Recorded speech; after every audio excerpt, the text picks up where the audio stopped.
The CBS Radio Mystery Theater presents...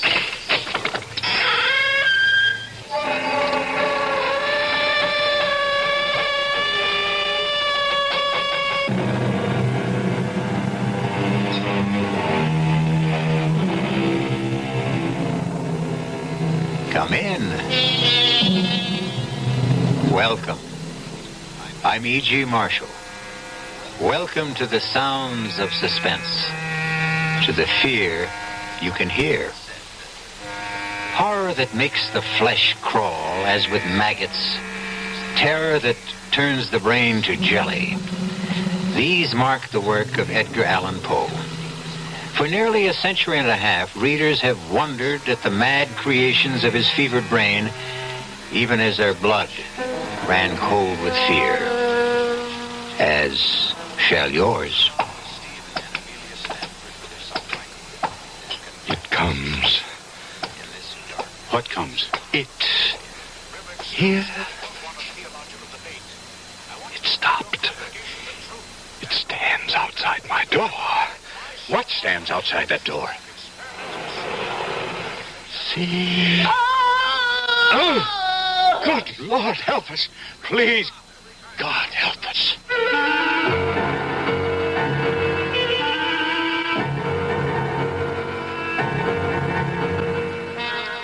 Our mystery drama, The Fall of the House of Usher, was especially adapted from the Edgar Allan Poe classic for the Mystery Theater by George Lothar and stars Kevin McCarthy. I'll be back with Act One.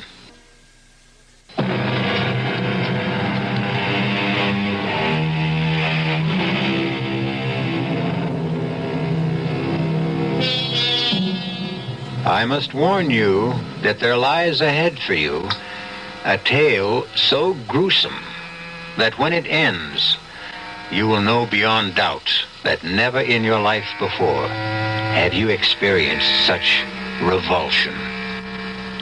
Are you prepared for this? Come then to a certain room where a man named Gabriel Mannering sits writing in his diary. A certain room in the house of Usher.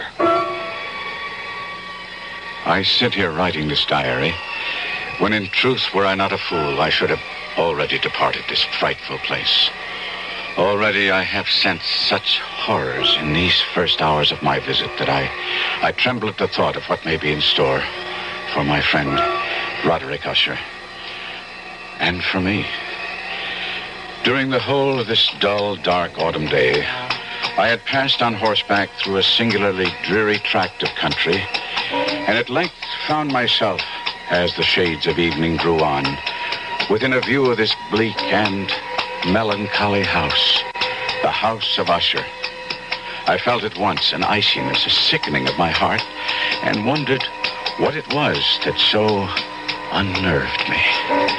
I was soon to find out.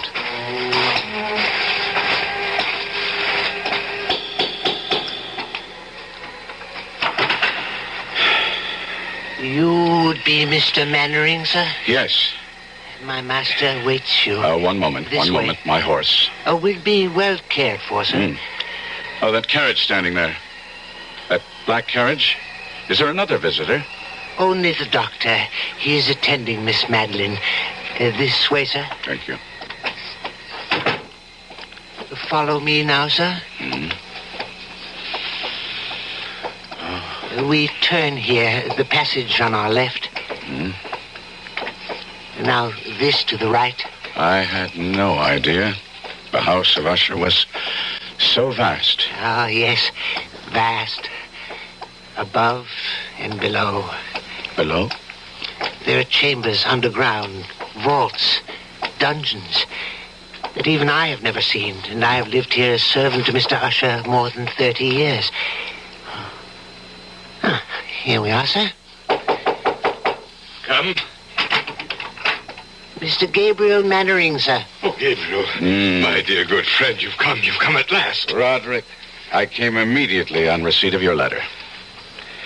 It gave me cause for concern, deep concern. After all, Roderick, not having seen each other in years, nor corresponded even, To receive a letter from you was in itself a surprise, but the contents, Roderick, the contents were a shock. How ill are you? Ill? I'm not ill. Not ill? But in your letter... I am not ill! Oh, I may have mentioned something of the sort in my letter, but... More than mentioned. You spoke of acute bodily illness, of oppressive mental disorder, of a malady, dear friend, so strange you could not bear to face it alone. Now, that is why I'm here. That is why I came at once. The terrible agitation in your letter. Oh, mood. It was nothing but mood. Mood of the moment, nothing more. Come now. Cato, the poet. Good. Thank you. I'll pour. And, Cato. Sir? Dr. Wyndham is with my sister still? Yes, sir. I would speak with him before he takes his leave if he feels I can bear to... Sir? Nothing. Just say I wish to see him. Yes, sir. The vintage Port Gabriel. You'll enjoy it. Its aroma, its fragrant bouquet will delight your nostrils. Its taste will fall sweet on your tongue. Your health, good friend. And yours, Roderick. Well, now, tell me about yourself, Gabriel. How has life gone with you all these years? Oh, as all lives go, I suppose. There's been the good, the bad, indifferent. Yes, well, mine has been mostly bad. I've prospered. My importing business in Baton Rouge. Ruination, that's been my lot, my fate. The fate of the House of USHER. Well, if you are financially in need... No. I speak of another kind of ruination. Decadence. I speak of the evil that moulders within my body, my mind, my house. House? Oh, no house this. A tomb that houses the living dead. You are ill. Yes, I lied. I am ill with what? With what? With fear. Fear? Of what? I know not. Well, what do we all fear, each of us? What living thing has not known fear? It lives within us, this fear. It rots within us, as I rot within this house. But mark you, good friend, whereas with others fear rides like a restless maggot, only now and again with me, it's ever present, a colorless slime growing within me, spreading, engulfing, drowning me. Roderick! No. I'm all right now. I'm all right. You must go. Go? Well, you shouldn't have come. I shouldn't have asked you. You must leave this house of death, this tomb. Stop it. Now stop. I tell you to... Enough now. Here. Sit down. Compose yourself. Now hear me, Roderick. I came a great distance through the foulest time of the year to be with you, and here I shall stay until you are well again. No, you don't understand. I shall never get well. Of course you will. No, she is dying, you see, and I... Your sister? Is it she who is dying? Yes, Madeline. But it's she who is dying.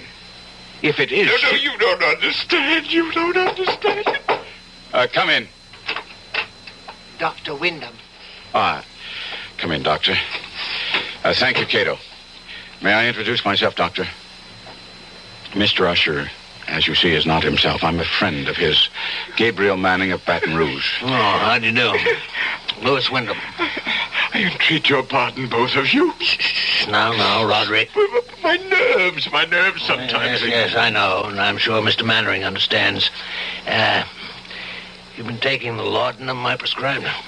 I used the last only yesterday. I'll see that you get more. Oh, thank you. My sister? There's no change. How long? How long? Before death? I don't know. Your sister's malady baffles me. I don't know what is killing her, nor do I know what keeps her alive, when in truth, she's all but dead. Oh, would it be an impertinence, Doctor, for me to ask you what you mean by that? Well, no, Mr. Mannering. Quite simply, there have been times when Miss Usher, Madeline, has been devoid of all vital signs. By this, I mean I've been unable at these times to detect a pulse, blood pressure, any respiration whatsoever. Mm-hmm. Yes. And yet, moments later, she's opened her eyes and returned to the world of the living. Strange. I've encountered nothing like it in years of practice. It's not too far from the truth to say that she is dead, and yet she lives on. Yes, like the house itself. Now, Roderick, you mustn't harp I on... tell you, we are like this house, my sister and I. We are this house. The house is us. The house is dead, and yet it stands. Your aberration about this house... It is no aberration. It's the truth. The house of Usher crumbles, yet it will not fall. Madeline is dead, yet she will not die. And as for me, oh, heaven, the horror that awaits me. I'll send the laudanum as soon as possible, Mr. Mannering. There's little else I can do. Yes. I have other patients to attend. Thank heavens it's a moonlit night. I have many miles to travel. Good night. Good night. Roderick. Yes? Roderick, I want to help you in every way I can. That's why I'm here. But now, you must do your part to help yourself. What do you mean?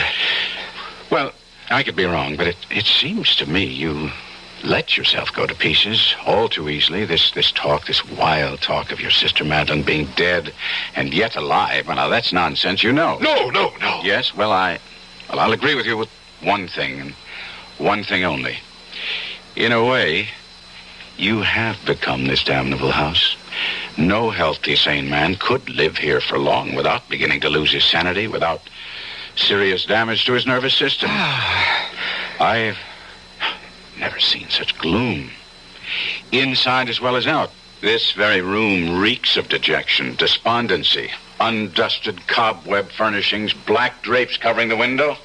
Here, let me throw them back and at least get some moonlight, if not sunlight, into this place. There. That's... Roderick. What is it? There's a graveyard. I can see it in the moonlight. The family graveyard, yes. Who would be walking in it at night? What do you say? Well, where do you see that? There. Amidst the headstones. Oh,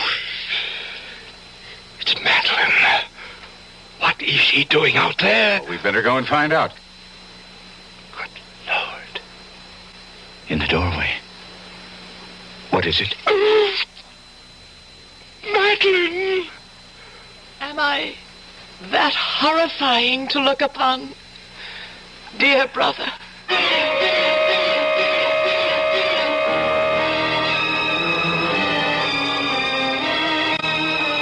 Madeline Usher walks among the headstones of the Usher graveyard, yet stands in the doorway at the same time. Does her spirit walk abroad? Is she that close to death? I'll be back shortly with Act 2.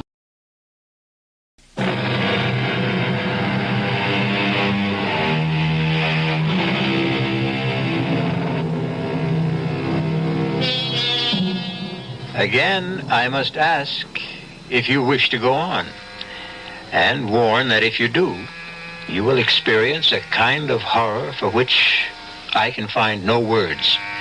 Even Gabriel Mannering, writing in his diary, found it difficult to express his feelings in that moment of first meeting with Madeline Usher. I seek and cannot find words to recreate the terror of that moment. Not a woman, but a corpse stood before us in the doorway of that awful room. The very woman, or corpse, if you will, that but an instant before Roderick Usher and I had glimpsed in the moonlight graveyard beyond the window. If she is alive, I thought, she should be dead. Fatuously, I said, "You are Madeline Usher?" Yes. How do you do? I'm Gabriel Mannering. I know.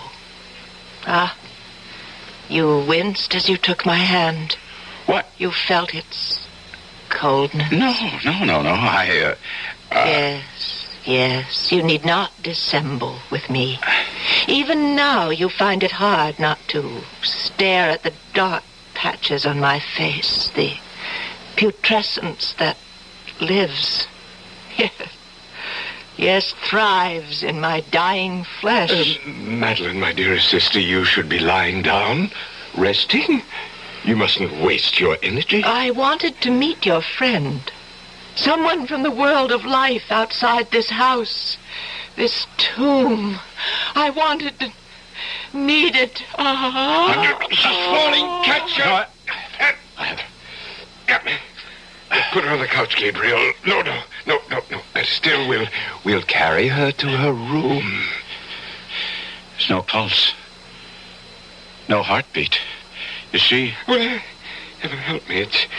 It's impossible to say. Can you carry her alone? She weighs nothing. Well, follow me then. Oh, what evil stalks the house of Usher. Help us, dear Lord, please help us. Put her down, Gabriel. Gabriel. In what? In that? It's her bed. A coffin? Well, nevertheless, it is her bed. It's where she rests and sleeps. And haven't you noticed? What she's wearing isn't a nightdress. A shroud? Yes. She's been ready for her burial for nearly a year now. Oh, look, see? Her eyes are fluttering. I'd have taken my oath she was dead. Not yet. Oh. Gabriel, my friend, come. Well, you don't leave her like this, alone, no company to cheer her when she wakes. She may not waken again for days. She may not waken again. Come? No. Oh, wait. There's something about her. Something in her face it reminds me. Well, of course, it's you. Oh, you see, then? The family resemblance. Obvious. In spite of what the intimacy of death has done to the face, the resemblance is still there. It's more than a resemblance, Gabriel. What do you mean? Well, we are twins.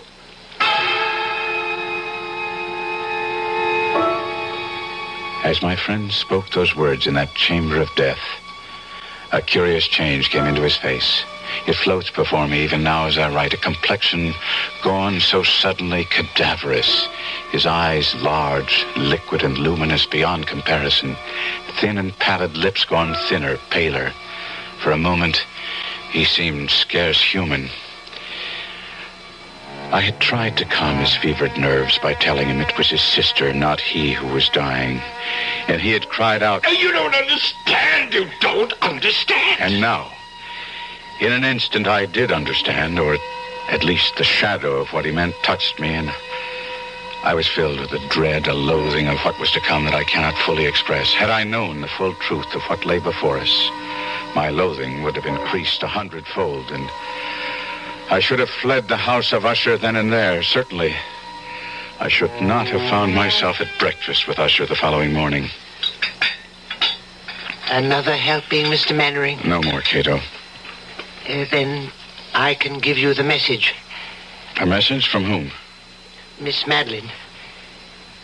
She wishes to see you at your convenience. Well, then I'll go to her, of course. Why do you look at me like that? And now why do you turn away? Cato, face me. Look at me. What is it? Cato, is it the odor? Yes, sir. You'd best not go, Gabriel, or if you do, another time. I don't understand. The odor, the stench of putrefaction. It's stronger at times than at others. And you mean that she... Take me to Miss Madeline at once, Cato. No, no. It will sicken you, nauseate you, even infect you. Well, it can kill me and be damned to it, but I'll not disregard a last wish of a dying woman. Unlike you, Roderick, I do not fear death.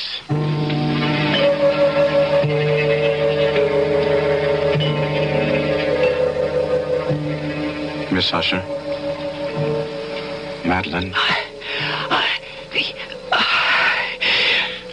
Are you too tired to speak now? No. Would you prefer I came back another time? How good of you to come at all. It's a privilege to be of use to you. A favor. I wish a favor. Anything in my power. I want to die. I'm in such pain and I want to die, but I cannot. Cannot? I'm afraid. There's nothing to fear. Death is only sleep, or dreamless sleep. No. Don't fear death. I don't. I fear. You fear what? Burial alive. Why would you have such a fear? What makes you think you might be buried alive? My mother. She? Promise me. Spare yourself. Spare yourself. You need say no more. I promise. I promise you that you will not be buried alive. Rest. Rest now. Rest.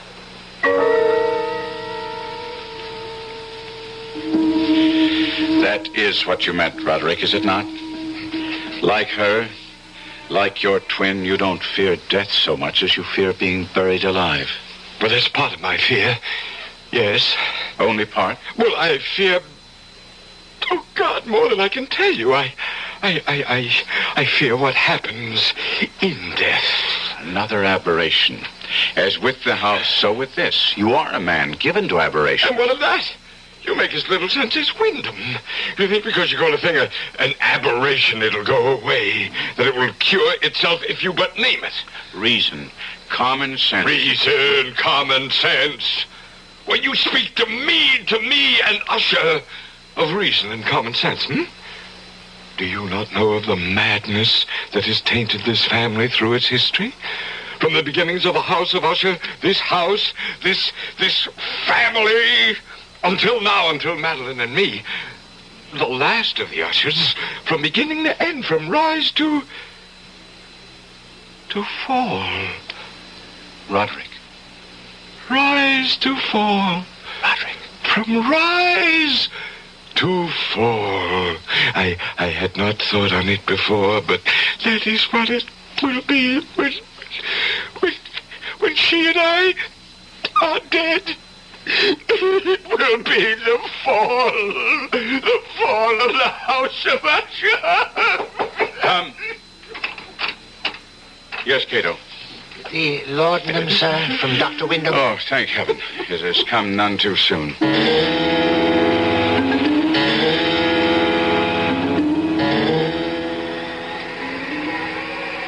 Mr. Mannering, sir. What? Oh, yes, Cato. You've been sitting here in the graveyard for nearly 2 hours. That long? Yes, sir. Tell me, Cato, how long have you been servant to Mr. Usher? More than 30 years, sir.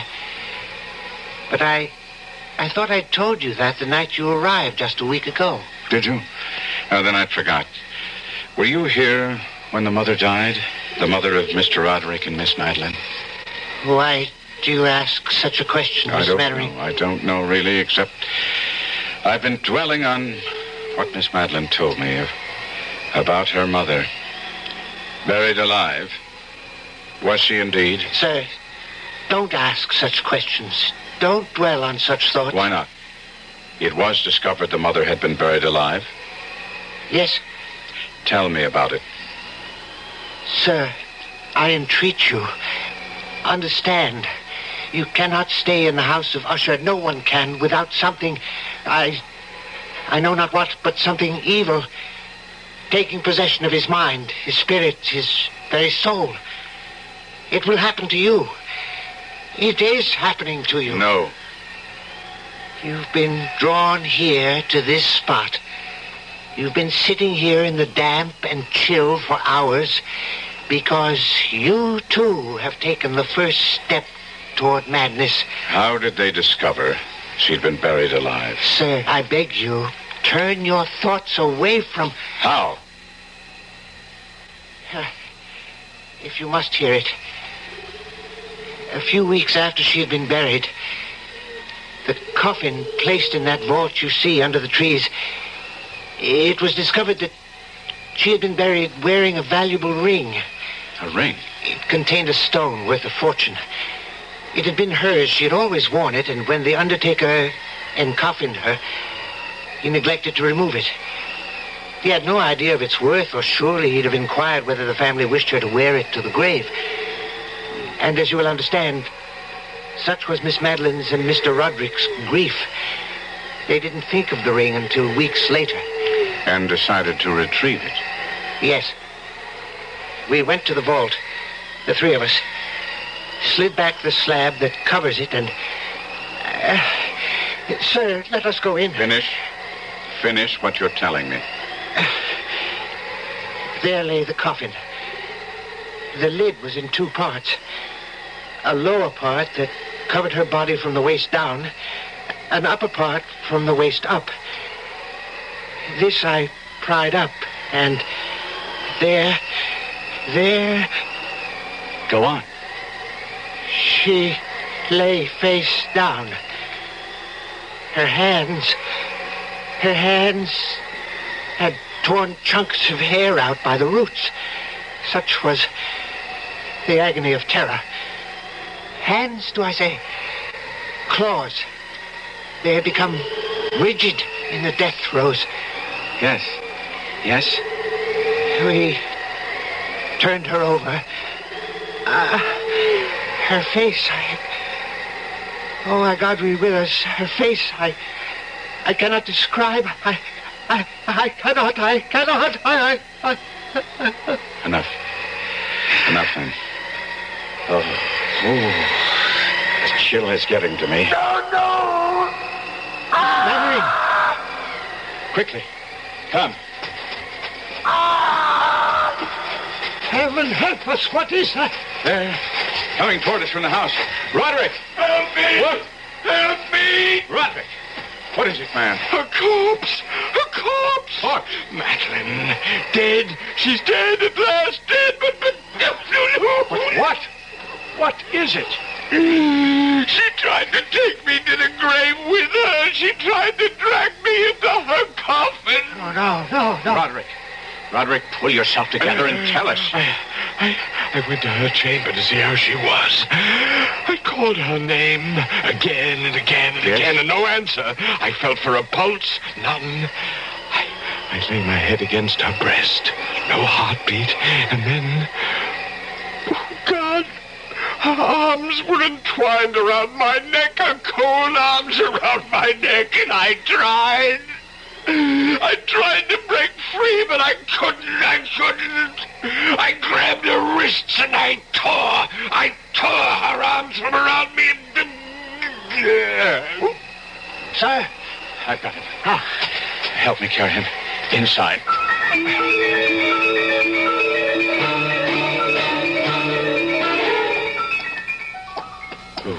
Oh, no. Now be calm, Cato. When Mr. Usher tore himself free, he must have dragged her half out of the coffin. Come. We must put her back in. Cato. I dare not touch her. Very well.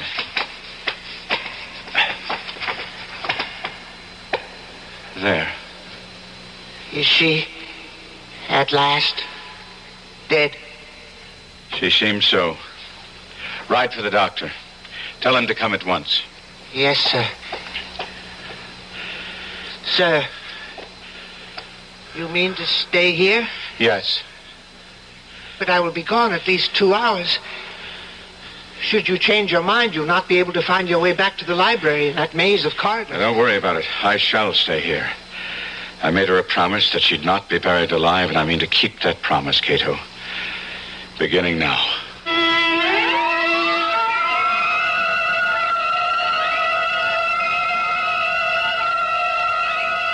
Alone in that chamber of death, within the house of Usher, Gabriel Mannering seats himself beside the coffin of Madeline Usher to keep his vigil and his promise, and wonders if he himself may not be going mad. I'll be back shortly with Act 3.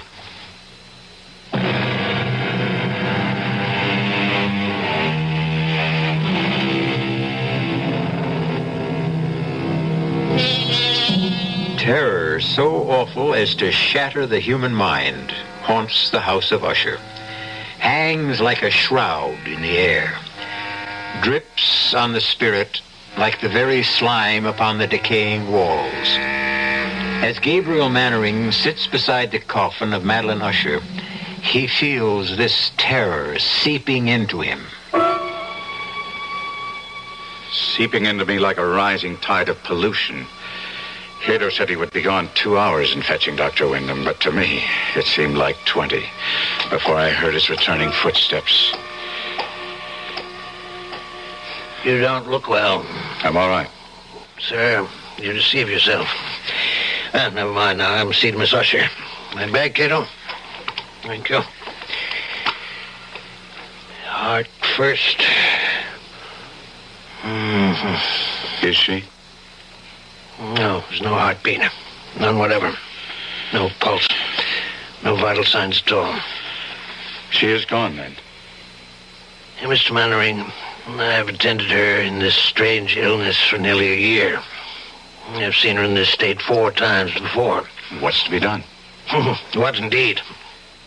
Well, I would wait a few days at least, and then I should bury her. No. No? She feared to be buried alive. Yes, I know. Her mother. You attended her? No, another man. From what I've been able to learn, I judge her illness was similar, just as unaccountable as baffling. Well, Mr. Mannering, she did indeed fear the same fate her mother suffered, but I think that after, say, 3 or 4 days... I say no. At least a week. No, 2, even 3. You don't know what you're saying. You can't keep a body for 2 or 3 weeks, especially hers. Why, especially hers? Well, look at her, man. Here. See? Under the skin of the cheeks. Those gray patches. She's partially decomposed already. I gave her my word, Doctor. I said we would make sure. There is an evil in this house. A sinister, malevolent thing that fastened itself on the Ushers years ago. And is beginning to fasten itself on you. Now hear me out. I have not seen you in some days. But the moment I came into this room, I saw it. I tell you, I saw it. The change in you. The sickening in you. I do not use this word lightly, Mr. Mannering. The insanity in you. You are right. I, too, have sensed, well, no matter. I am not given easily to fancies either. However, I am given to honoring a promise. I gave Madeline Usher my word she would not be buried alive, and she will not be. Now, I see that I cannot dissuade you. Very well. Do as you wish. And may God help you.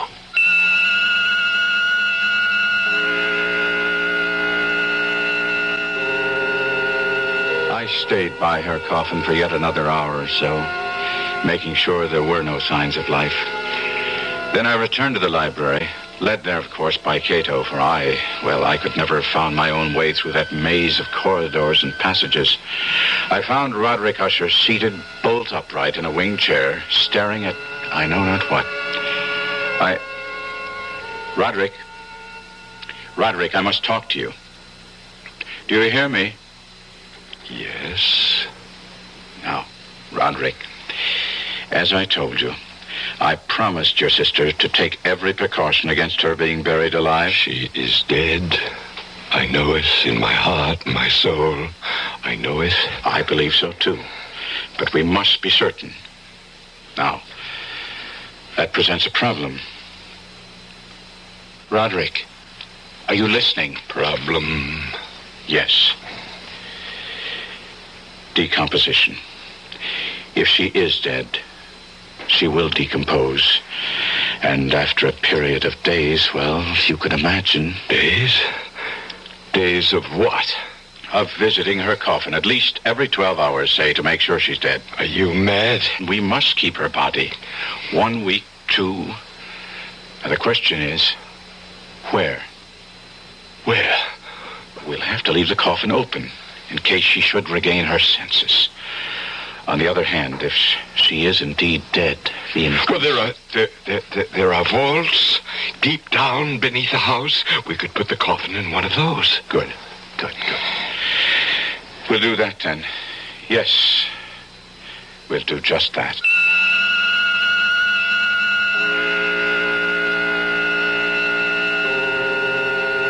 Together, Usher and I arranged for the temporary entombment of Madeline, his twin.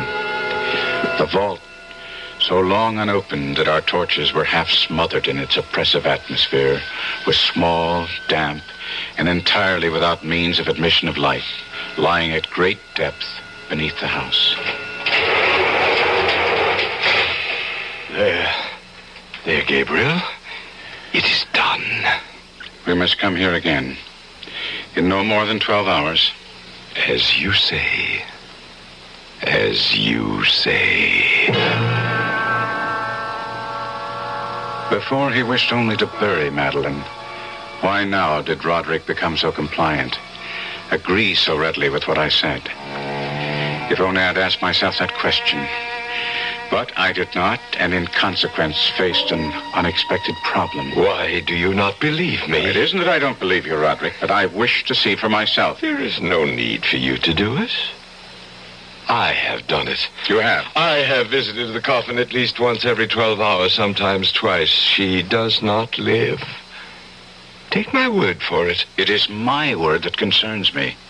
I gave my word to her, not yours. She is dead. I assure you, she is dead. It was about that time the sounds began. The strange knockings, creaking. Perhaps it had begun before, but I had not heard at first. But I would hear some curious sound from below and say to Roderick, "What was that?" What was what? Listen. What is that? Rats, perhaps? Rats? Well, you know the house is infested with them. I've never heard rats make sounds like that. I answered. Time went on, and it seemed to me the sounds grew louder, and I would say to Roderick, "Listen." And he would answer. A door banging in the wind somewhere. And I would say, "But there is no wind," and he would answer, "Well, then it's something else. Don't bother me." And then on that fatal night as we sat in the library, he just sitting, staring vacantly at nothing, I trying to read, but my mind focused on that awful chamber of death far below, and outside the wind gathering for a storm. It happened. I became aware of distinct, hollow, metallic, yet muffled reverberation. Completely unnerved, I leaped to my feet and looked at Usher. His eyes were fixed before him, and throughout his whole countenance there reigned a stony rigidity. I said, "Roderick, do you not hear it?" Yes, I hear it and have heard it, as you have. Long, many minutes, many hours, many days have I heard it. Yet I dared not speak. No, touch me not. I am accursed. For I heard the sounds as did you, but I dared not speak and dared not go. Not go? My God, are you telling me? That not once have I gone down to see. I dared not. We put her living in the tomb. She comes. for me. Listen. Now listen and know. We've heard the rending of the cough and the grating of the iron hinges of a prison, her struggles within the carpet archway of the vault, and now, she comes for me. In a moment she'll be here. I hear her footsteps on the stair. I hear the horrible beating of her heart. She comes for me, she comes. I tell you, she stands outside the door.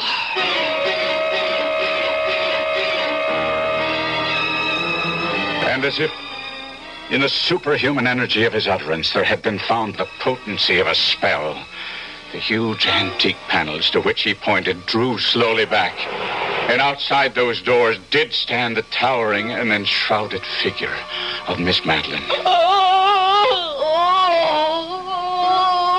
There was blood on her white robes and evidence of some bitter struggle on every portion of her putrefied frame.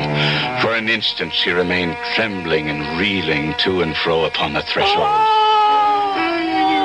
And then with a moaning cry fell heavily inward on her brother, and in her violent and now final death agonies bore him to the floor.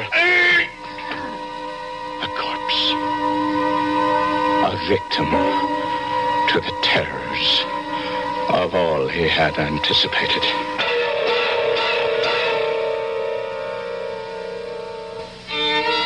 This is E.G. Marshall. I shall return shortly.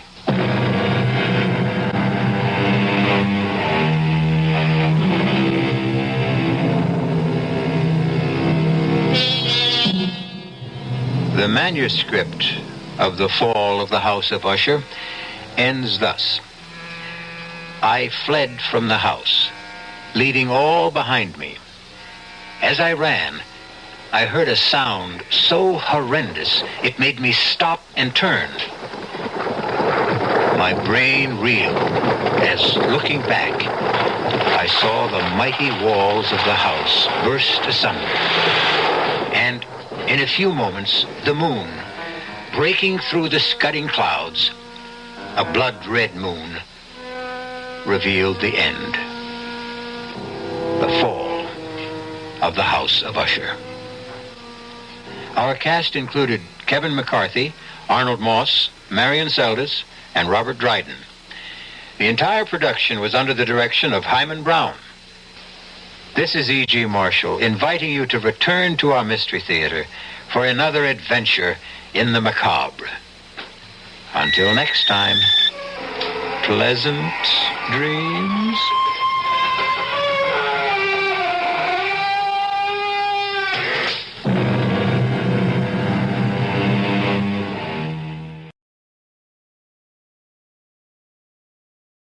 The CBS Radio Mystery Theater presents...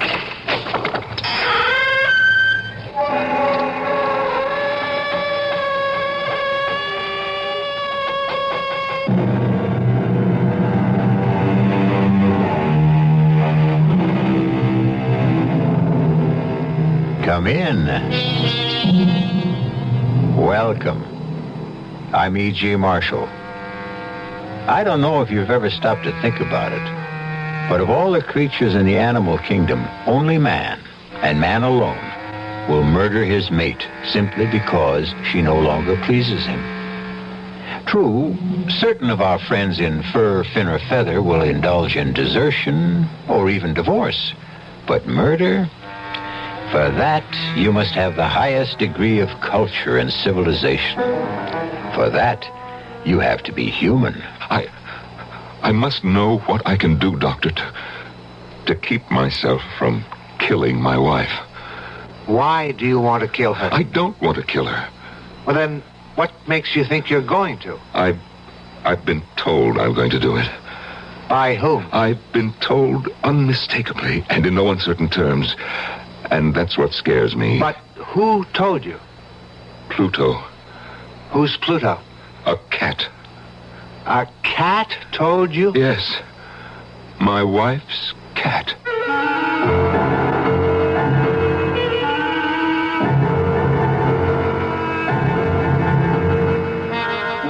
Our mystery drama, The Black Cat, was written especially for the Mystery Theater by Sam Dan and stars Norman Rose. I'll be back shortly with Act One.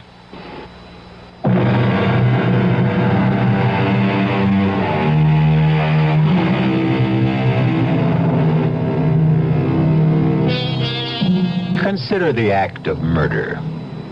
Popular opinion has it the majority of killers are ruthless, cold-blooded, devoid of pity. But the facts tell a different tale.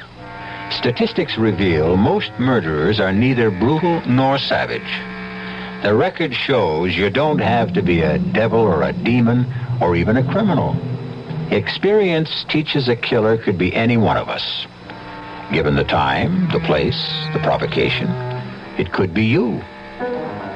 It could be I. And it could even be Philip Sterling. Sylvia says you want to see me, Mr. Fenris. That's right, Phil. Well? I have a simple statement to make. A brief 13-word announcement. I had no idea you measured out your words. They should add up to 13, because it happens to be an unlucky statement as far as you're concerned. Suppose you end the suspense, Mr. Fenris. What is this historic pronouncement, If you marry my daughter, I will cut her off without a cent. Yes, it does add up to 13 words. And you'd better believe 'em. Well, then I have no choice. I'll break the engagement. I certainly can't marry Sylvia if she has no money. Why, you unprincipled scoundrel. Mr. Fenris, while I may be a scoundrel, I do have principles. You admit you want to marry Sylvia for her money? What other reason could I possibly have? Well, of all the Don't sputter at me, Mr. Fenris. After all, it's your fault. What, my fault? Without question. Had you been a better father, more loving, more attentive, you would have raised a more attractive daughter. Well, I'll have you thrown out of here. Consider Sylvia calmly, objectively. She's immature. She's naive. She's hopelessly romantic.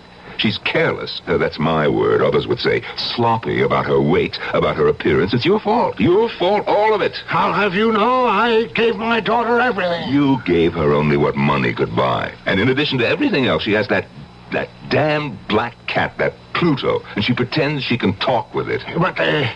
But she's kind.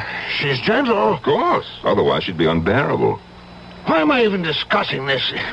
Get out of here. Face the facts. You're 75 years old. 70. How much longer can you live? 10, 15 years? With Sylvia, she'll still be under 40. And the money, all of it hers, to squander as she sees fit. And you know she'll be the natural target of every sharp-shooting fortune hunter. I told you to get out. You say that one more time, and I will. Oh, be practical, Mr. Fenris. I'm the best hope you've got, because all I want to do with her money, your money, is enjoy it. I'm not burning to build empires. I only want to live comfortably, and on your money I can.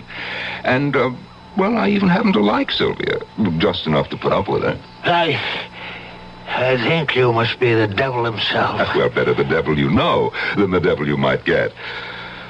Oh, it's ironic, isn't it? 2 minutes ago, you were scared stiff I'd marry Sylvia. Now you're absolutely petrified I won't. Daddy? Oh, please. Pluto and I simply couldn't wait any longer. Daddy, you do approve of Phil. You do, don't you? Sylvia, I have a 4-word statement to make. Bless you, my children.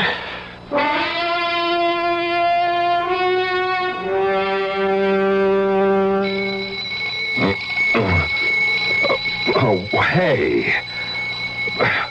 Who set that thing? Good morning, Phil, darling. I did. You did? What for? We have to be up and about. Oh, at 5:45 in the morning? Oh, I intend to make your breakfast. I never eat breakfast. Oh, well, you should. You should. Gets the day off to a glorious start. Well, it's not as if I'll be swinging a pick and shovel. Well, maybe you should. Oh, Pluto's up. Would you get out of bed, Phil, darling, and let him in? Yes, dear.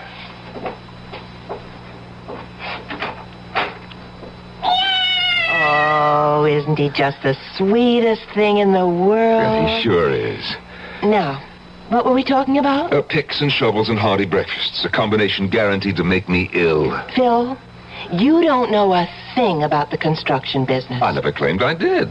I was honest with your father. But then why did you accept a job with a plush office and a secretary? Because I honestly intend to learn the business. Then that's why you should walk into Daddy's office and say, "Sir, the only way to learn this business is from the ground up." Well, Well, you know I'm right. And besides, Pluto thinks it's a splendid idea. Pluto Oh, of thinks... course he does, don't you, Pluto?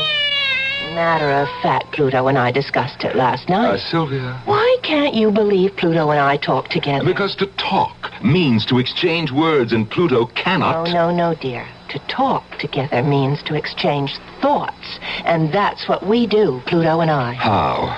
Well, you look Pluto in the eye, and then you beam your thoughts at him, and he just beams his thoughts back at you. That's talking, that's communicating, isn't it? Well... I looked into Pluto's eyes, and he looked into mine, and he just beamed that idea about the way you could learn Dad's business right into my head. So, don't you see? You have Pluto to thank for it. Yeah. Thanks, Pluto.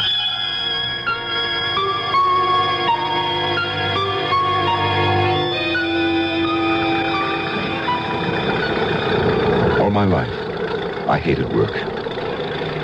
Put in an August day on a road building crew under a relentless sun that beats down. The heat shimmers off that concrete at about 115 degrees. And you will know what punishment is.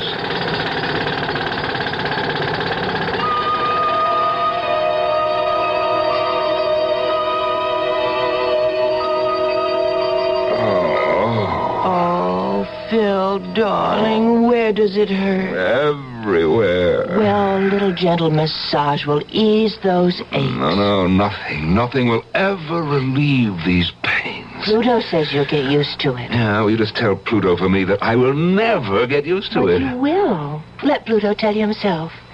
Will you tell him, Pluto, dear? Oh, come on, Sylvia. You say that you won't get used to that kind of work. You just beam that thought into Pluto's eyes. Sylvia, my back hurts. I'm in no mood will for... give you inspiration and courage. You just look into Pluto's eyes. Come on, Pluto. Yep, up on the bed, jump. That's it. Now, look into Phil's eyes. Don't you feel Pluto's thoughts coming into your mind?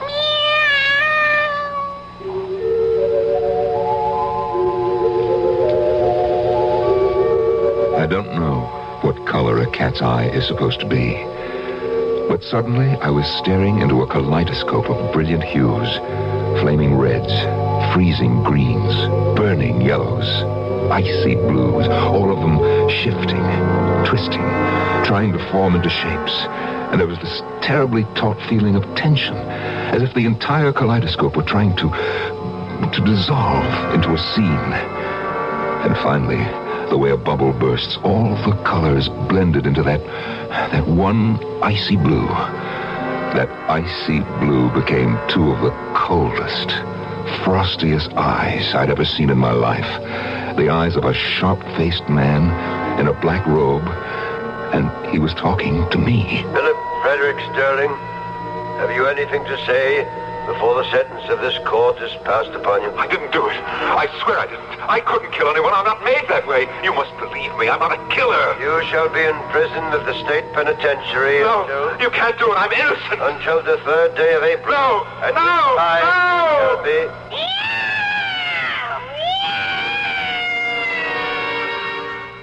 What did you do? What did you do to Pluto? Huh?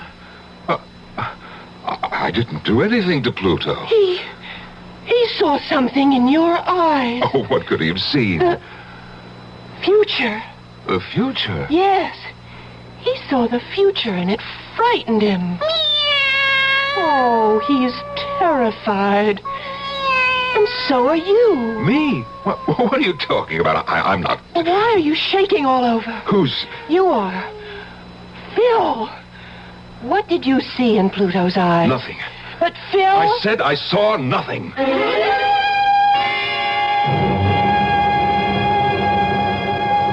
I could say that to her, Doctor, but not to myself.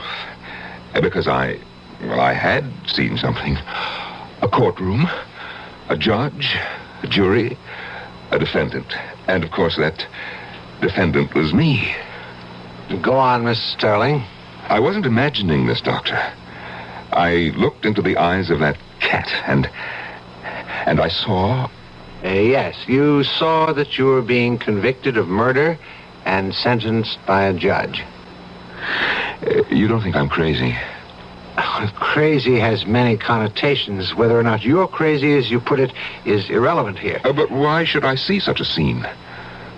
I think you know why. Oh, I don't. I say you do. Please, Doctor, tell me why. It's because you want to kill your wife. That's ridiculous. It's true. Well, why would I want to kill my wife? Why did you marry her? For her money. So far, you haven't been able to spend 1 cent of her money. Well, I'm willing to wait. And work on a road gang? What do you suggest? If I were you, I would leave her. Why? You made a bad bargain. You thought you'd fall in soft. It isn't happening. You're beginning to resent her. Already the thought of murder is rattling around in your subconscious. Now look, the old man is worth millions. She gets all of it. Oh, no, I can't walk out on that. Well, then reconcile yourself to the road gang. I have to, I will.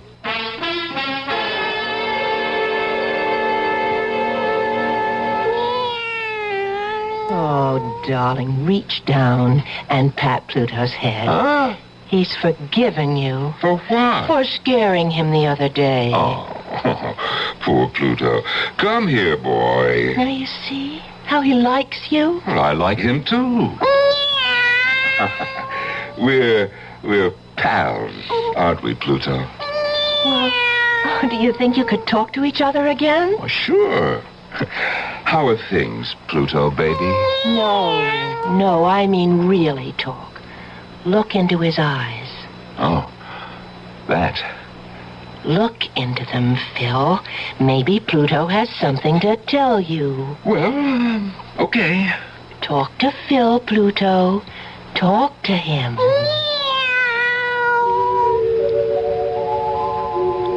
Once again, I looked into Pluto's eyes. Deep into his eyes. Once again, the colors surged and swirled. Reds, greens, blues, yellows. Boiling, burning. And suddenly, all the roiling motion stopped, as if it were frozen, and the icy blue predominated. And once again, I was staring into those 2 icy blue eyes, the eyes that belonged to the sharp-faced man in the jet-black robe. In all my years on the bench, I have never encountered murder so foul. I didn't do it. I must warn the prisoner. If he insists on interrupting... But I didn't do it. The fiendishness of this act... I couldn't do it. Only a month... No!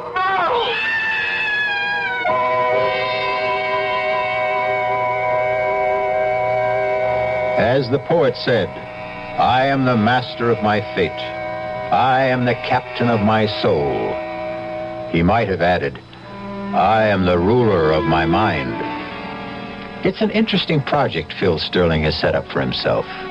Talk out the bad, talk in the good. Drive murder out of his brain and coax love into his heart. If such a thing can be done, it will happen when I return shortly with Act 2.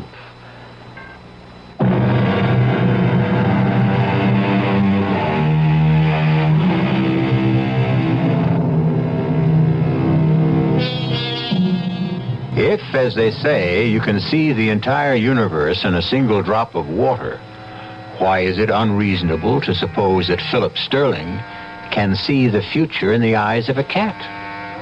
Phil is not only convinced he can see his future, he is also certain he can change it. For the better, naturally. Sylvia, call Pluto in here. Oh, darling, he's very frightened. Call him in. Well, I'm not sure that I should. I need him. You what? Sylvia, you're the one who insisted on having the word obey in the marriage ceremony. call Pluto in here. Pluto. Pluto. It's all right, baby. Yes. Here, Pluto. Oh, up on Phil's lap. Oh. Up. That's it. Yes. I want to look into his eyes. Oh, I don't think it's wise. I have my reasons. All right. Pluto, Phil wants to talk to you. Pluto, talk to Phil. Once again, I looked into Pluto's eyes, and I saw nothing. Absolutely nothing at all. What do you say to that, Dr. Myers? Murder? If it was ever in there, I drove it out of my mind. I drove all thoughts of murder out of my mind. Oh, look. Pluto's smiling. Of course. And you're smiling, too. I'm smiling because I love you. Oh, Phil, what's got into you lately? Oh, nothing.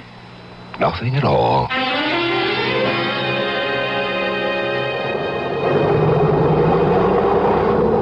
Keep to your left. Keep to your left. Keep to your left. Come on. There's plenty of room. Come on, keep moving. Oh, my God, it can't be, but it is. Gwen, look. It's Phil. Phil, baby, is this for real? Phil, darling. Oh, wait till the gang hears about this. Oh, hi, Gwenny. Bruce.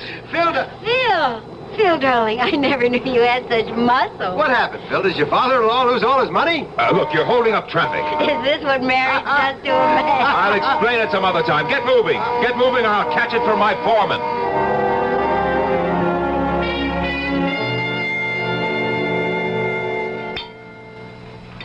Everything go all right today? Oh, sure. You haven't said a word all during dinner. Well, I'm just tired. Well, I know you're not used to hard work, but you'll see. You'll find it so rewarding. Oh, sure. I have a surprise for you. Aren't you going to ask me what it is? Okay. It's Dad's wedding gift. You know what he wants to give us? A house. A house? A house of our very own. He wants to give us the house on Rogers Cove. The big one? Yep, the big one with the boat landing, the tennis court. Ah, well, that is a gift. Well, I turned it down. You what? I turned it down. But Sylvia, why? Because we can't afford it. We can't afford it. Not on your salary. You don't know how hard I had to work to restrain my father. From doing what? Well, he wants to give us everything right away. Now, think of that, what it would do to you. It would absolutely rob you of your initiative. Sylvia, we shouldn't insult your father by, All in good time, darling. Our first home should be a modest ranch house, or would you prefer a split level? In a development with other young couples like ourselves. But, darling... Well, Phil, I had a long talk about it with Pluto. With Pluto? He'll show you the wisdom of it. Pluto, go to Phil. No, wait a minute. Wait a minute, Sylvia. Sylvia, I must tell you, I love you. Of course you do. I love you. My only desire is to protect you, to keep you from harm. Now, Pluto, Phil wants to talk with you.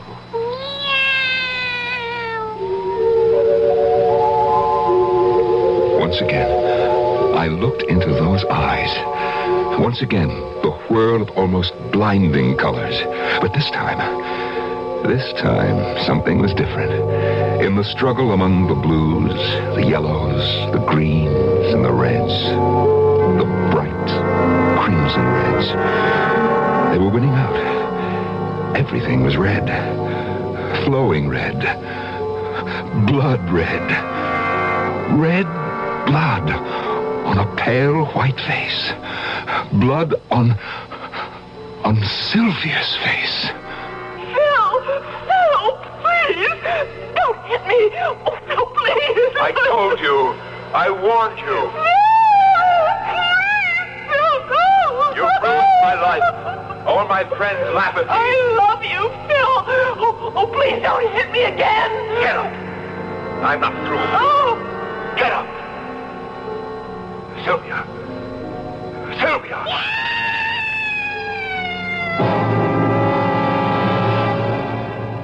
Phil, honestly, you have the most violent conversations with Pluto. Oh, no, Pluto. Everything's all right. Phil, what were you and Pluto talking about? Nothing. Nothing at all. Where are you going? Out. Oh, I'll come with you. No. Oh. Sylvia, can't you understand? Sometimes a man just wants to be by himself, that's all. Of course, darling, I understand. We understand, don't we, Pluto? Yes.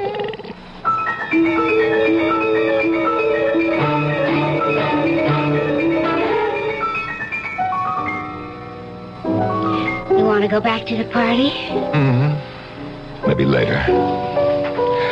It's much cozier here. I must say, absence does make the heart grow fonder. Oh, I missed you, Gwenny. Oh, Phil, how do you stand it? Oh, I have fantastic powers of endurance. That is, I hope I do. You know, what with her talking to that cat and everything else, maybe you could get her committed to, an asylum. After all, she is crazy. Oh, no. Only poor people are crazy. Rich people are eccentric. Phil, I'm worried about you. No, don't be. I will be fabulously wealthy one day. Is that all there is to it? That's all there ever was for me. I don't like what it's doing to you. Oh, come on, Gwen. What's it doing to me? Well, you're not the same. You were always so happy-go-lucky. Well, that might have been just a pose. No, there's something new inside of you. Really? What? A kind of violence. Violence? I'm allergic to violence. You think so? You know what I always say. I'm a lover, not a fighter. Violence? Why, I can't even... Don't protest so much, Phil. It shows. How? When we ran into you on the road, Bruce and I, we started to kid you. You turned livid. I don't remember. You were trembling with rage. That's your imagination. You tried to hide it. Well, maybe you're right. There are times when I could just... When you could just what? Kill her. You know, it scares me. I never felt that way before. About anybody. If I stay with her, I know that I'll kill her. And then... Then, what good is the money?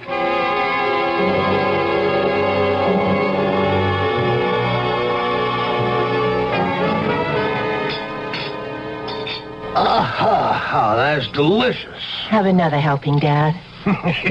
You know, Phil, she used to break the heart of every chef I'd hire. These fellas all had international reputations, but she'd just walk into the kitchen and whip up a little dish and put them all to shame. Daddy, the preparation of food is a personal, intimate thing. Oh, we shouldn't hire strangers to do it. Don't you agree, Phil? I've never seen Phil so quiet. That's right. Darling, both you and Pluto haven't said a word all evening. Well, I don't know about Pluto, but I am preparing a statement. Oh, that sounds serious. It's a very important statement. Now, that's a coincidence. I, too, have a statement. May I? Of course. Phil, you've absolutely exceeded all my expectations. You've been an excellent husband to Sylvia. You've been conscientious on the job. And so, therefore, I have a 7-word statement. Odd that it should add up to 7, because it's a lucky statement, and, well, here it is. I have included you in my will. Oh, Daddy. Oh, that's wonderful. Isn't it wonderful, Pluto? I know now, Phil, that you'll succeed in the business. One day, they'll all be yours. Oh, Phil, did you hear that? Oh, yes. Yes, I heard it. Well, now that Daddy has made his statement, what was yours? What was mine? I was ready to say 4 simple words. I want a divorce. However, at that moment, it seemed like a stupid thing to do. I happened to glance at Pluto. He was looking up at me. His eyes were wide, and I could see the colors swirling again. But this time, The yellows, the bright flaming yellows, overwhelmed the others. And then the yellow turned softer. It began to gleam like gold. Solid gold. Oh, what a fool I would be to throw away a chance to own one of the largest construction companies in America. I looked at Sylvia. I would simply have to love her. That's all. Love her so earnestly, so devotedly that I wouldn't have the inclination to kill her. Huh. The problem was solved. Aren't you going to make your statement, Phil? Well, as it turns out, I really don't have one.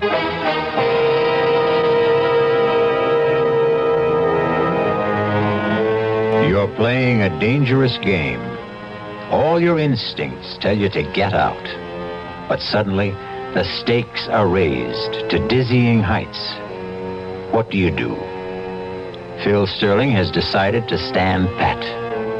But how strong is his hand? Losers and winners in this game of life and death will be determined when I return shortly with Act 3.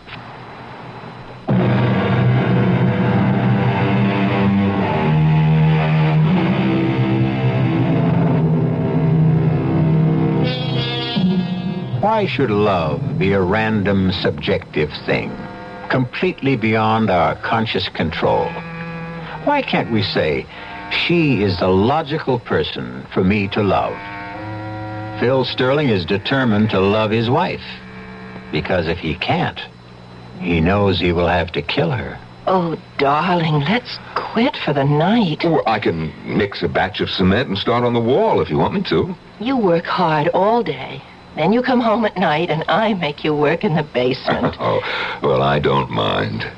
Come on upstairs, wash up. No, I'd just as soon keep working and finish this.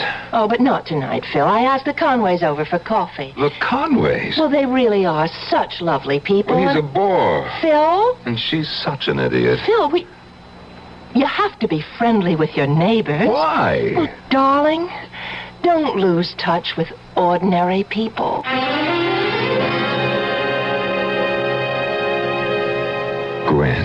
Gwen, I don't know what I'd do without you. Well, that's what friends are for. I just have nobody else to talk to. On the job, at home, the neighbors. I think I'm about ready to flip. Well, Phil, you could always leave. I can't. You know, you hear people say, I wouldn't do this or that for $1 million. But it's academic. Nobody ever offered them the million. With me. Gwen, with me, the money is there. It's not quite there. It's mine. I just have to wait it out. I am in the will. I am in it for 50%. Gwen, you know how much that is? Mm-hmm. Besides, he's very old. How much longer can he live? Oh, Phil, you always were a genius when it came to figuring things. I wish I knew how to figure this. Well, you know you can't stay. And you don't have the nerve to leave. That isn't true. Been getting any readings from Pluto lately? Cut it out, Gwen. I bet you're afraid to look.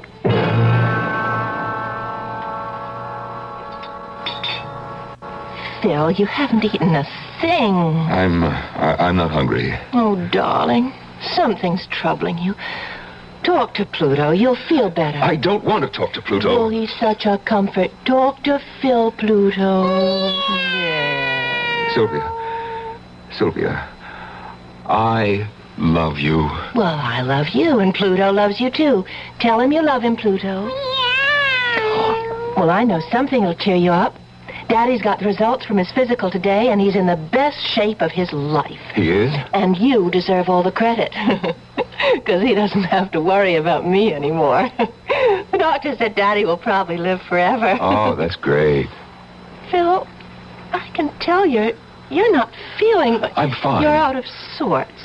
Come on, let Pluto comfort you. Keep that cat away from me. Pluto is not that cat. Meow! Oh, now you see, you've hurt his feelings. Oh, for crying out loud. Tell him you're sorry. Phil wants to apologize, Pluto. Tell him you forgive him. Go.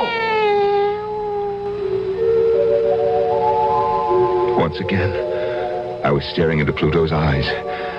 And into that boiling maelstrom of colors, all I could see now was brown. And it was the brown of the cement in the basement. And on this brown cement was a sharp and pointed mason's trowel. And suddenly, the trowel was in my hand. No, you'll kill Pluto! That's right. You're mad! Get out of my way! Oh, no! He's driving me crazy. I have to kill him.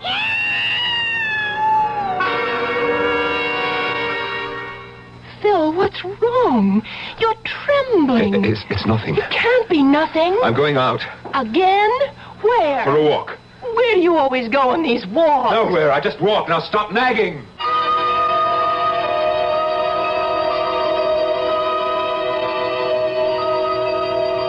I don't know what I would do without you, Gwen. Good old Gwen. Comfy as a pair of old shoes. Ready as a candlestick. Reliable, dependable. There when you need me. Well, it's true. Well, congratulate me. I'm getting married. What? Married? Why? Why? Has it occurred to you I might want a life of my own? Bruce asked me to marry him. Oh, Bruce. He may not be much, but he's all mine. And at least he asked me. Gwen, listen. In just a couple of years, I'll really be rich. And I hope you'll be very happy. I'll make it up to you. As they say in the movies, I guess this is goodbye. But, Gwen, if I can't see you... No, Philip. All or nothing. That's what I want. And to be fair, it's what Sylvia wants. Choose between us. Who gets all and who gets nothing. Well, maybe I would miss Gwen. But not for long. Gwen comes back. She always comes back. My problem, Sylvia. Oh, I have to calm down. Keep your temper. Concentrate on loving Sylvia. Loving Sylvia.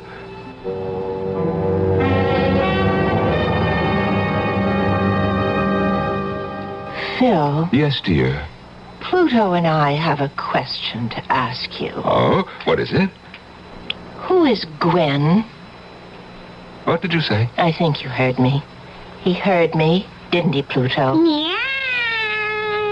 Who is Gwen? Well, Gwen is a girl I used to know. When did you last see her? Now, look, what is I'd this? like an answer. Sylvia, who told you about Gwen? Who do you think? Pluto. What does Pluto know? Everything. You're in love with her, aren't you? No. Don't lie to me. I am telling you the truth. You can lie to me, but you can't lie to Pluto. Sylvia, now listen to me. I am telling you the truth. I love you. Oh, tell that to Pluto. I dare you to tell that to Pluto. Pluto, that mangy cat. Hey, where are you going? Home. You're home now. No, I'm going home to my father. I never want to see you again. That damn cat, I'll kill him. No, Phil. Please, don't. Run, Pluto. Run. Oh, that stupid cat. Look, he ran down to the basement, Sylvia. He can't get away now. I've got you cornered, you stupid cat. Dodge him. Pluto, dodge him. You can't get away. You won't get away. Phil, you're mad. Put down that trowel. Stand still. Stand still, you stupid beast. You've got nowhere to go. Here, Pluto. Here, come to me. Come, I'll protect you. Sylvia, let go of that cat. You give me Pluto. No. I won't have any peace. I won't have any sanity until I kill him. No, Phil, no. Let go of him. No.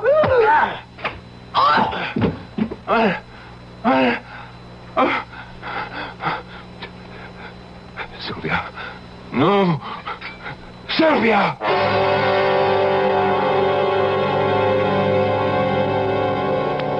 They were both dead. I had killed them both. My temper had gotten the best of me. I had to think fast. Think. First, I built a wall of cinder blocks and cement. I had everything there to do it. And then I placed her and Pluto behind it. And finally, I painted the wall and the entire basement, so there were no signs of fresh construction. I washed away every bloodstain from the floor and from my hands, from my clothes. The place was absolutely spotless. And then I assumed the new role, and I played it to perfection. The worried husband.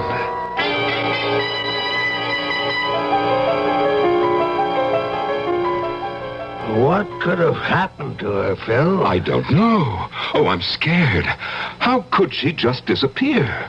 You two weren't quarreling, were you? What, Sylvia and I? Yeah, I know. The lovebirds. Oh, well, I'll tell you what I'm scared of. She has all kinds of, weird ideas. And, what with that cat? Who knows? Maybe she just wandered off. Well, we'll find her. You have to be brave, son. Oh, I just couldn't get along without her, Dad. My only worry was the will, but I was still in it. So that worry was unnecessary. And actually, I was in it bigger and better than before. Maybe I should have killed her sooner.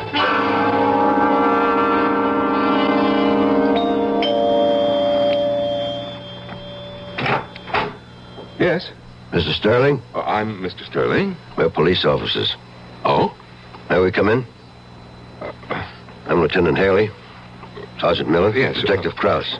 Well, what can I do for you, gentlemen? Your wife has been reported missing. Yes, that's right. I'd like to ask you a few questions. My father-in-law and I wrote out a deposition. He's Frank J. Fenris, a very influential man. So I've heard. Your wife disappeared last Tuesday night. Oh, yes. Mr. and Mrs. Conway, your next-door neighbors, report they heard sounds of arguing. Did they? Mrs. Conway characterized it as a fight. Mrs. Conway is a fool. But did you have a fight with your wife? Certainly.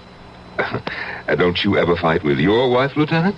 Do you have any idea where your wife might be now? Lieutenant, do you suspect me of doing away with Sylvia? No, sir. I don't like the tone of your voice. And I don't like the look on your face either. I'm sorry. Yeah, just that cynical, know-it-all cop look. Yes. You figure that I killed her. Mr. Sterling, I'm sorry if we seem to irritate you, but our job requires that we ask questions. So what did I do, Lieutenant? Kill her and hide her body? Nobody said that, sir. Then why are you here? To search the house. Now, I know my rights. For that, you need a warrant. We have a warrant. Oh. Well, go ahead. Jim, Otto, look around. Well, Lieutenant, any corpses in the closets? Will you show us to the basement? The basement? Yes. You have one? Well, of course we do. Just follow me.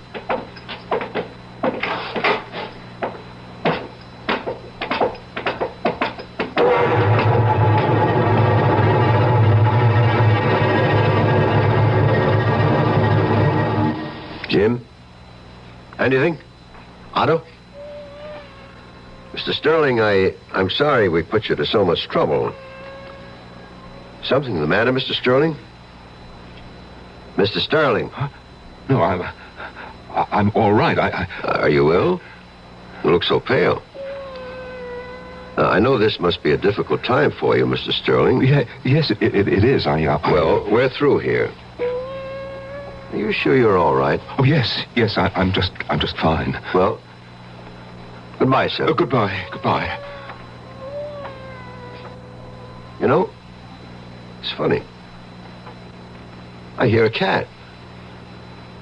He must be right in this room, but I don't see him. A cat? A cat? What cat? You mean you don't hear that cat? Why, he's behind that wall. He has to be behind that wall. Pluto. Oh, no. It can't be Pluto. He's dead. He's dead. Otto, Jim, get some tools. We're going to break down that wall. He's dead. I killed live? Why isn't he dead?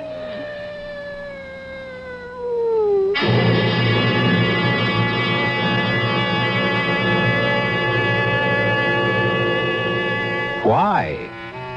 The answer is simple, and it's also the moral of our story, which is, a man is ill-advised to fool with a cat. Why? Because a man only has one life, while a cat has 9. And at this point in time, Philip Frederick Sterling has no lives at all, while Pluto still has 8. I'll be back shortly.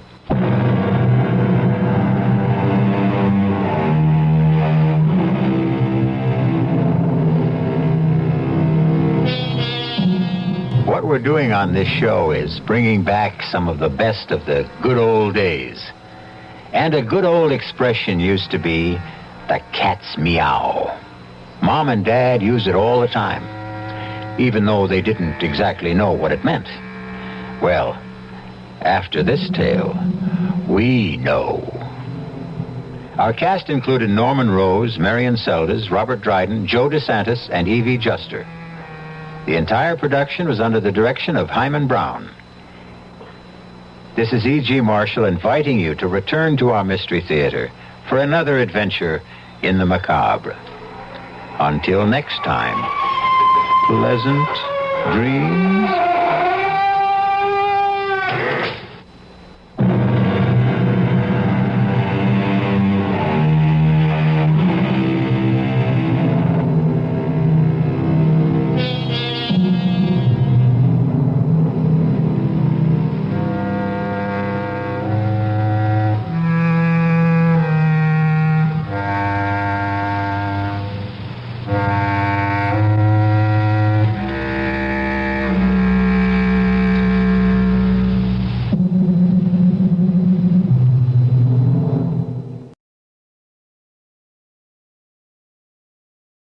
The CBS Radio Mystery Theater presents...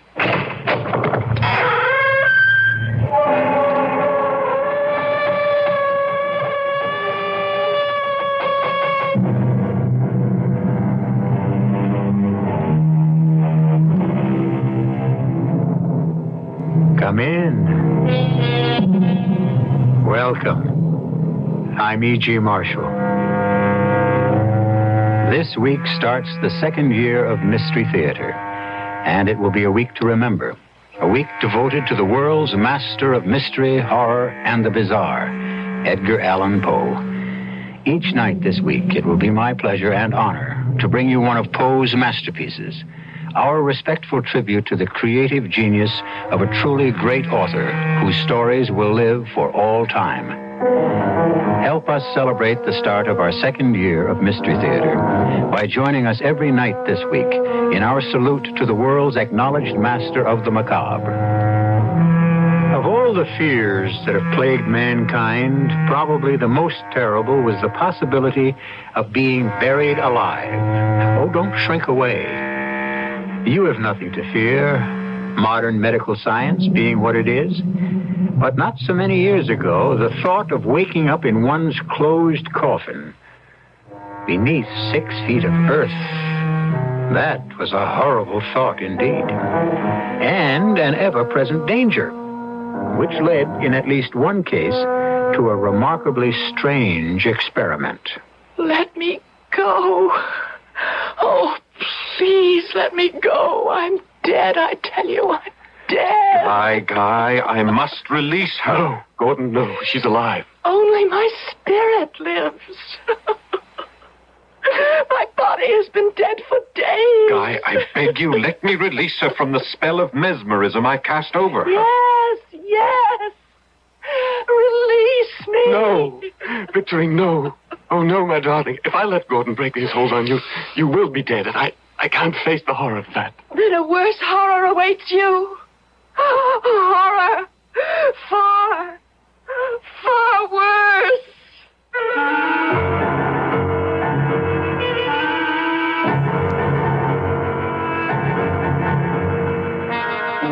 Our mystery drama, The Premature Burial, was adapted from the Edgar Allan Poe classic especially for the Mystery Theater by George Lothar and stars Keir Delay. It is sponsored in part by Buick Motor Division and Sign-Off, the sinus medicines. I'll be back shortly with Act One.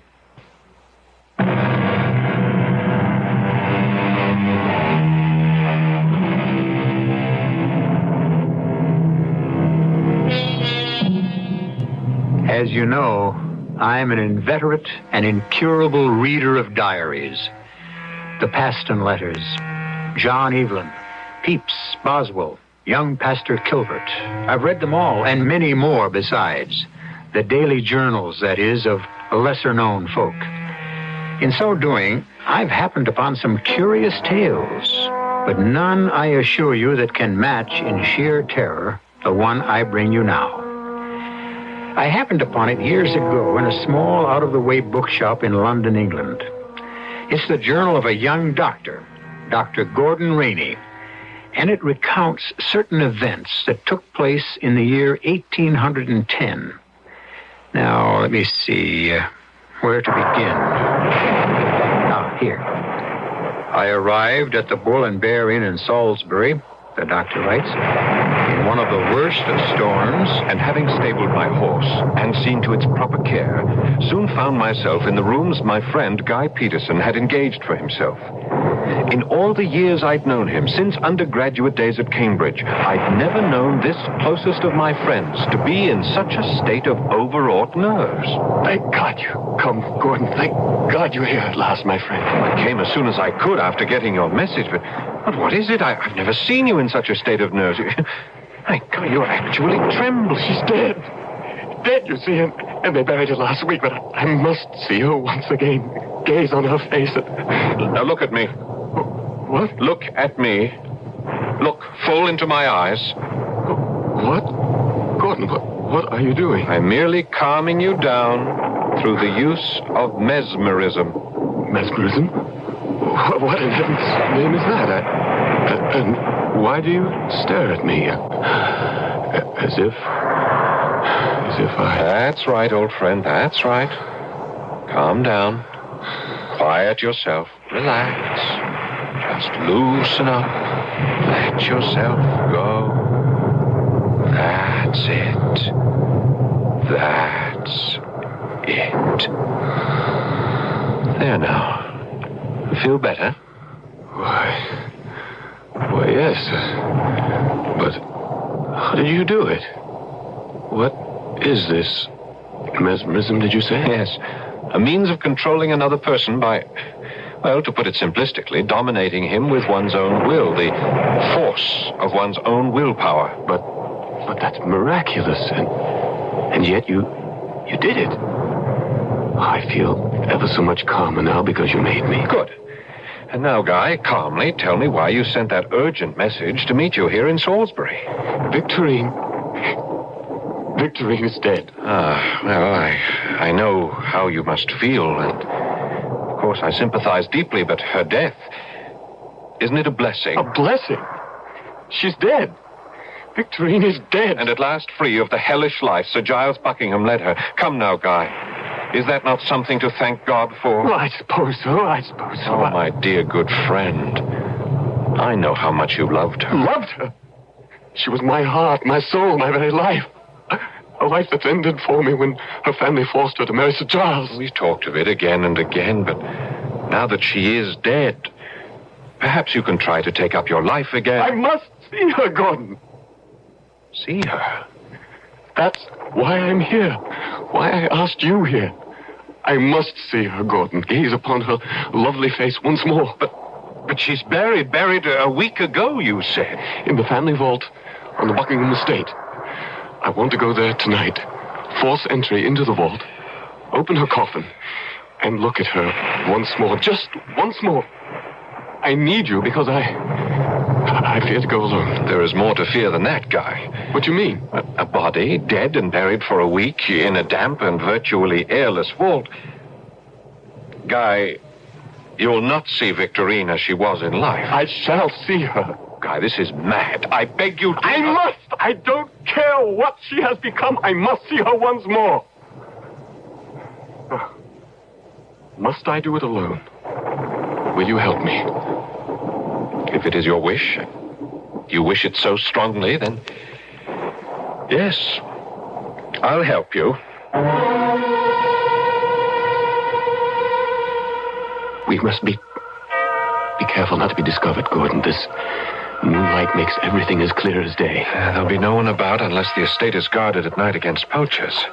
Let's hope not. Wind kicking up. That should help a little. Cover any sound we make. Yes.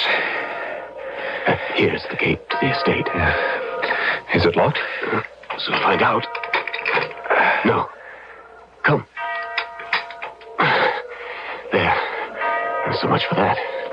Now, the location of the vault. Do you know where it is? Yes.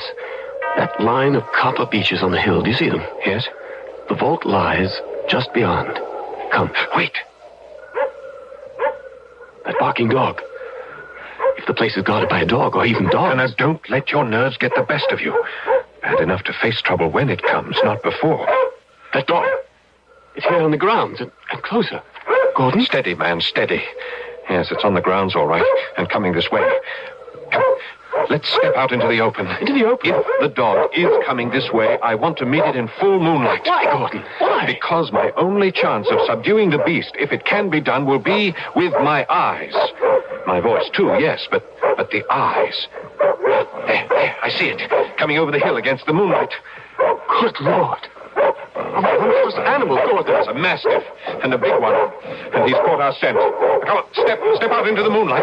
Quickly, or all is lost. Yes. Gordon, I'm scared. Stand still. Make no move.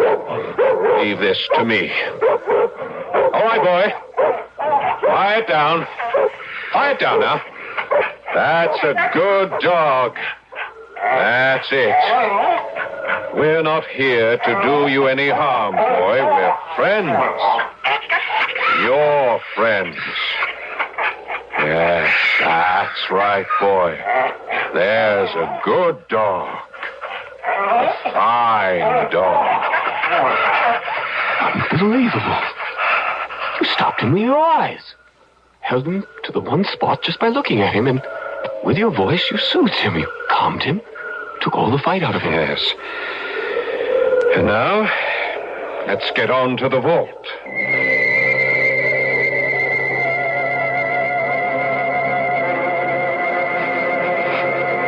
Here we are. The vault. Locked? Afraid so. I'll have to use the pry bar I brought. Well, be as quiet as you can. Yes. There. Gate's open. We can go in. Light the lantern, Gordon. Guy, once more, I urge you not to go through with this. I must. You know I must. Now listen to me. Light the lantern. I'm lighting the lantern, but listen to me. You remember Victorine as she was, the lovely, innocent, gentle girl who was forced to marry Sir Giles 7 years ago. The torments he put her through, the daily torture of living with such a beast, these alone would have changed her face. But she's dead as well, and buried here a whole week. Guy, I beg you once again, remember her as she was, not as she must now be. Shine the lantern about. Very well. Oh, dear heaven, there are at least a dozen coffins piled one on another. How can we tell which is Victorian's? Hers would be one of the topmost. Yes, and the velvet covering would be the newest. The brass studs still bright. Ah, that one up there, I think. Let's get it down and see. Just let me put the lantern over there. So, now then, I'll take the head of the coffin, you the other end. Can you reach it? Just all right. Pull then. Now, pull it to the edge. And when we get it to the edge, we can put our hands under it and let it down very gently. Yes. Gordon. I heard it. What was it? It couldn't be. Can't be what I thought. A voice. And it comes from inside the coffin. Oh, dear heaven above. This is Victorine's. Gordon, she's alive. Alive!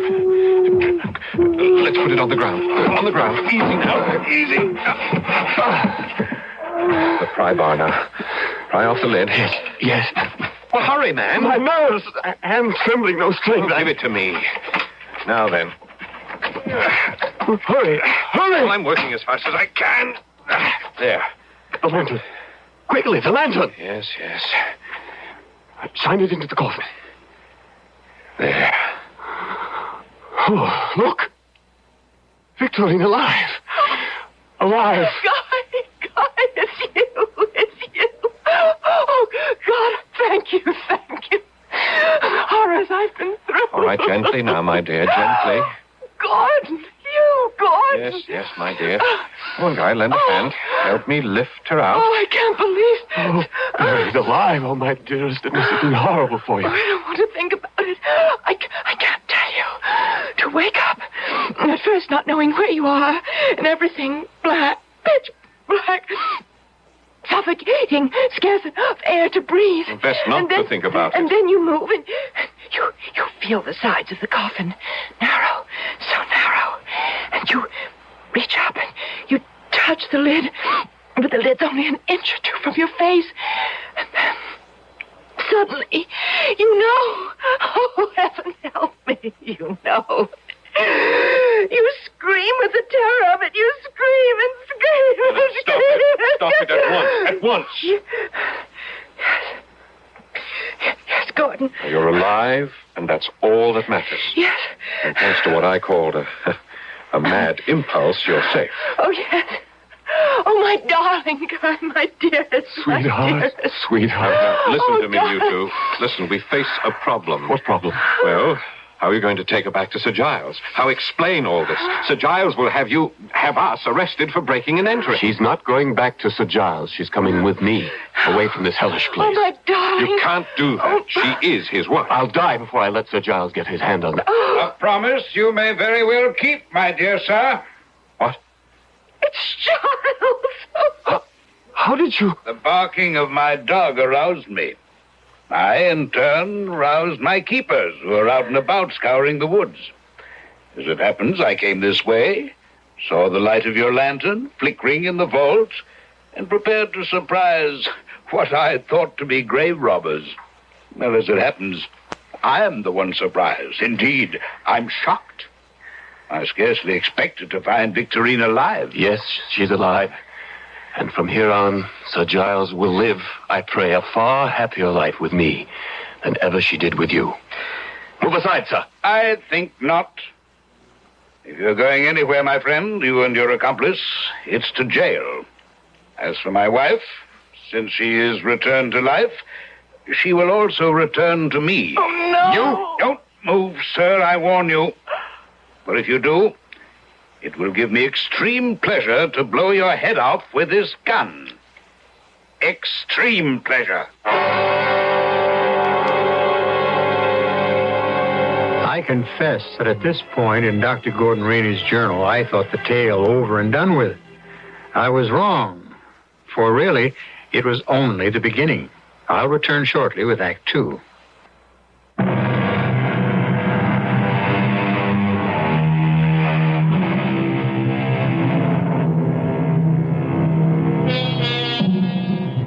Well, as I said, I thought that Dr. Gordon Rainey's story had come to an end. He had gone with his friend, Guy Peterson, to the vault where the woman he loved lay dead in her coffin, only to find her alive. And then, as he planned to run away with her to save her from further torments at the hands of her husband, he was stopped by the appearance of that same husband, gun in hand, promising to have him and Dr. Rainey jailed. Giles, I entreat you. Let them go. They've done no harm. On the contrary, if it hadn't been for Guy and Dr. Rainey, I'd even now be lying in my coffin, alive. Would that you were. Damn you, woman, would that you were. Your unexpected return from the grave will lose me a fortune. But how can my being alive cost you anything? Lady Hastings is a widow. Lady Hastings has an income of $30,000 a year. I proposed marriage to her on Tuesday, and she accepted me. You You propose marriage to another woman 3 days after your wife died? Why not?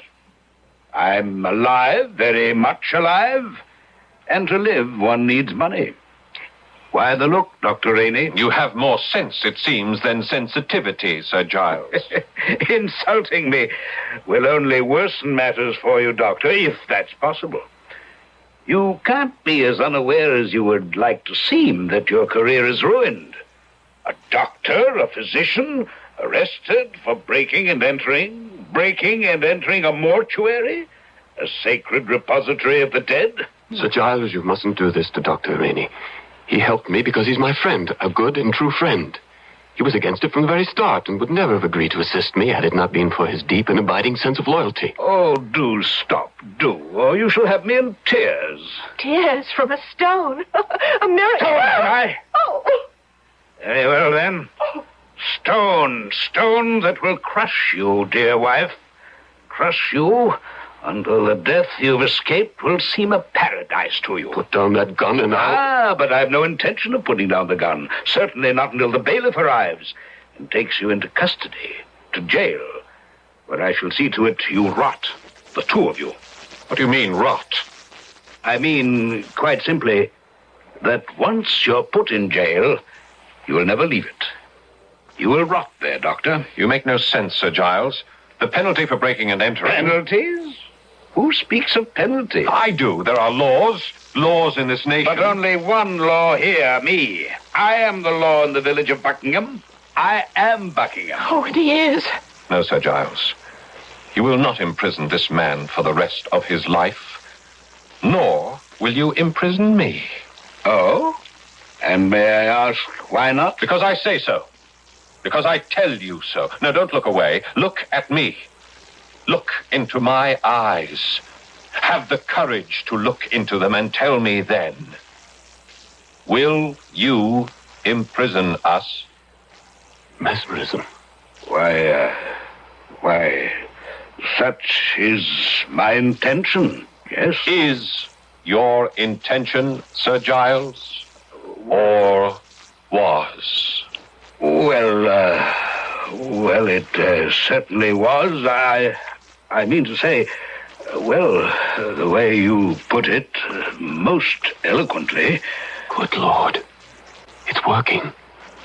He's doing it again. Doing what? And you, being a man of sensitivity, my eloquence, the validity of what I say, has touched you. Is that not so? It is so, isn't it? Yes. Seen in a different light, so to speak, yes, it would serve no purpose to put you in jail. None really. And so you let us go? You will let us go? Yes, go. Get out of my sight, the two of you, and never come back. Let us leave, Guy.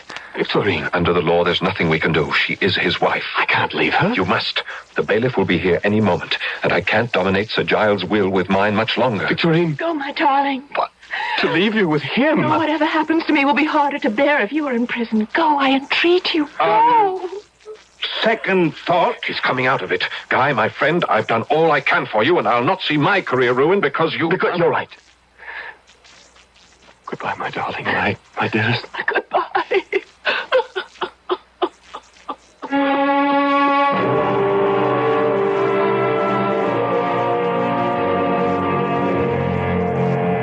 Mesmerize me, Gordon. Do something.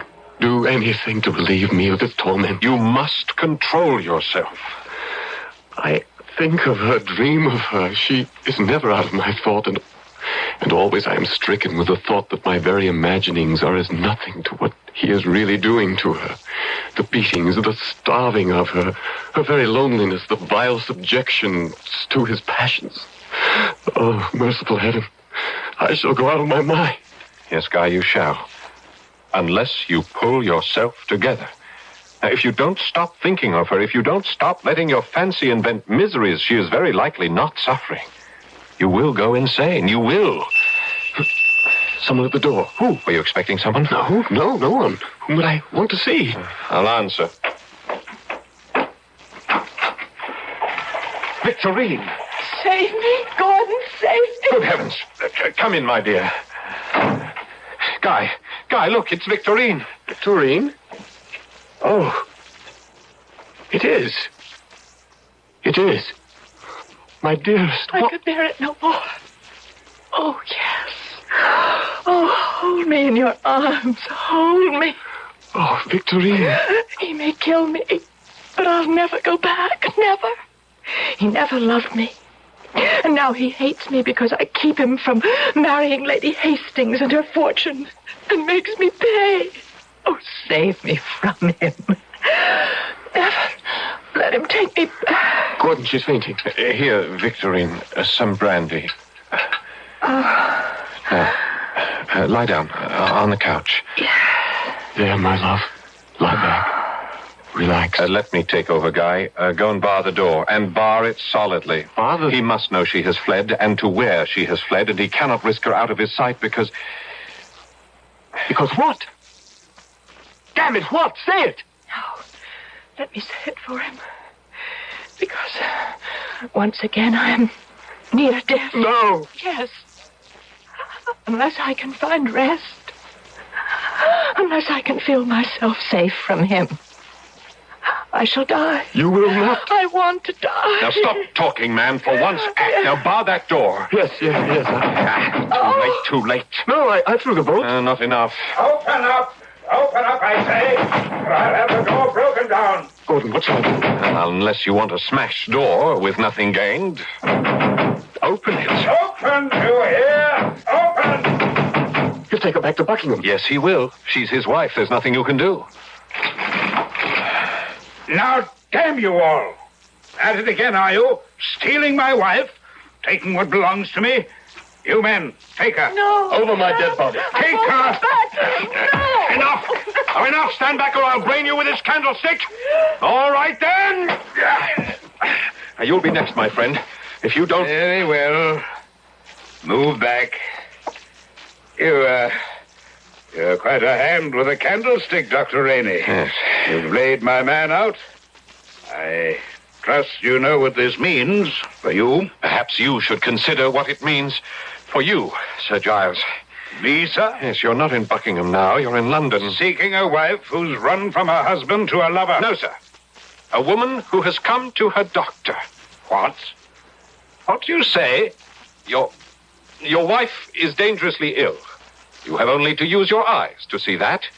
I, being her friend, I am sure she sought me at my residence, and, not finding me there, came here. Adroit? Most adroit, Dr. Rainey. May I ask, then, if you prescribed for her illness? Not as yet, Sir Giles. But you will? Yes. Not good enough, Dr. Rainey.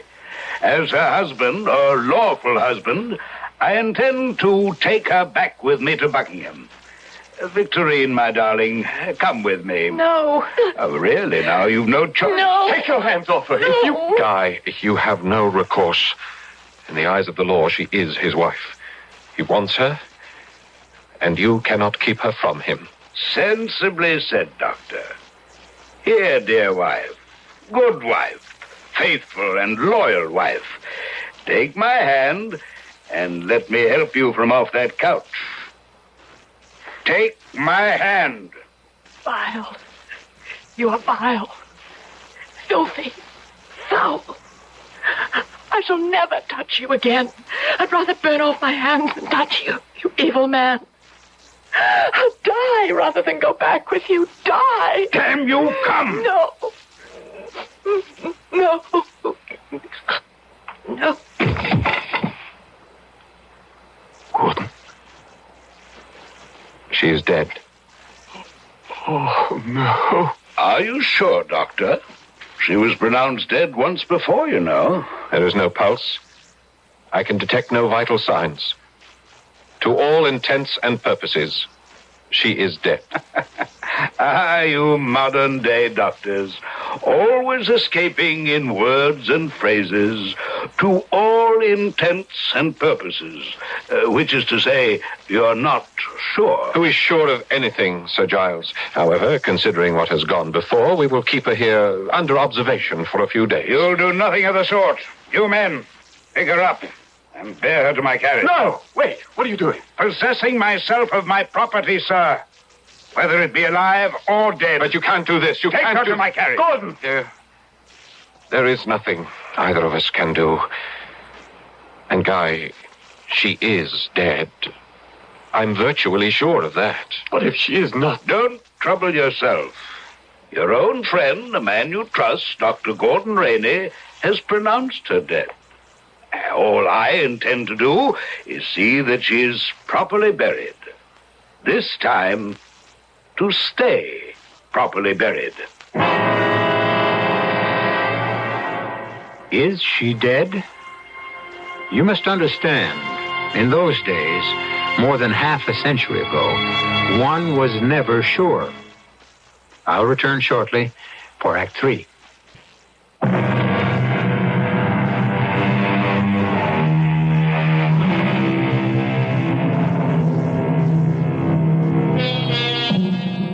Think for a moment how you would feel if you thought someone you loved might conceivably have been buried alive. And you will understand the feelings of young Guy Peterson. Think again how you would feel if you were a close friend of Guy's, a physician who risks his career every time he consents to help Guy spirit his beloved from her tomb. And you will then understand why Dr. Gordon Rainey wrote in his journal, I feel if Guy is not mad, he is close to it. He has never been a robust man, but on the contrary, something of a neurotic. So it was that I refused, and again refused when he begged, Help me. I beg you, Gordon, help me. That is what I am trying to do, by refusing what you ask. We were caught in the act of entering the Buckingham Vault the first time. We would surely be caught a second. There can be no doubt that Sir Giles is having the place guarded. If there's a guard, we'll get past him somehow, or knock him unconscious, or yes, you could mesmerize him as you did that dog and Sir Giles. Guy, my dear, good friend, listen to me. First, Victorine is dead. How can you say that? She suffers, she must suffer from some sort of malady that makes her only appear to be dead. There are such maladies. Yes, everything you say is true, but... You admit she could yet be alive. Buried alive in that tomb even now. Stop that. Stop it. The second thing I was going to point out is that mesmerism doesn't always work. Some people, the kind of peasant type who'd likely be guarding the vault, cannot be brought under the hypnotic influence. Yes, but... And the third thing is this. I am a doctor. If I get caught again, Sir Giles could end my career, and all I have tried to be, all the good I can accomplish in this world, would be set at naught. I'm sorry, Guy. I cannot risk it again. Then I must do it alone. You will not do it alone. You cannot stop me. No one, nothing can stop me from rescuing Victorine from that vault. Guy, you are mad. You are thinking irrationally, acting senselessly. That's my concern, and certainly no longer yours. Oh, Guy. Leave me, Gordon. I must prepare for the journey to Salisbury. Well, leave, I said. No. I'll go with you. You've changed your mind? I have not. But this is a mad business, and I'm a fool to help you, but I am also your friend.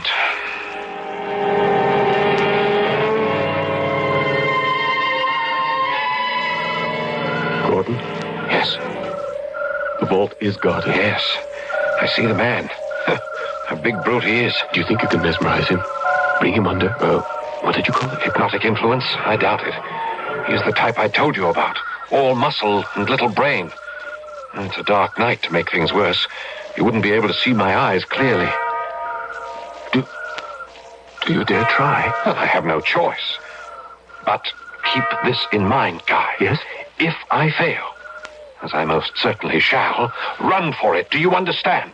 Don't try to fight him. Run. Yes, whatever you say. All right, now then. Let's step out of these bushes and walk toward him. Say and do nothing. Leave things to me. Come. Who's there? Oh, don't shoot, friend. Then stand where you be. Let me have a look at you. Of course. We mean no harm, friend. We are simply two gentlemen who got lost in these woods, and so... How come you're lost? This here is Buckingham Manor, and it's surrounded, all of it, with an iron fence.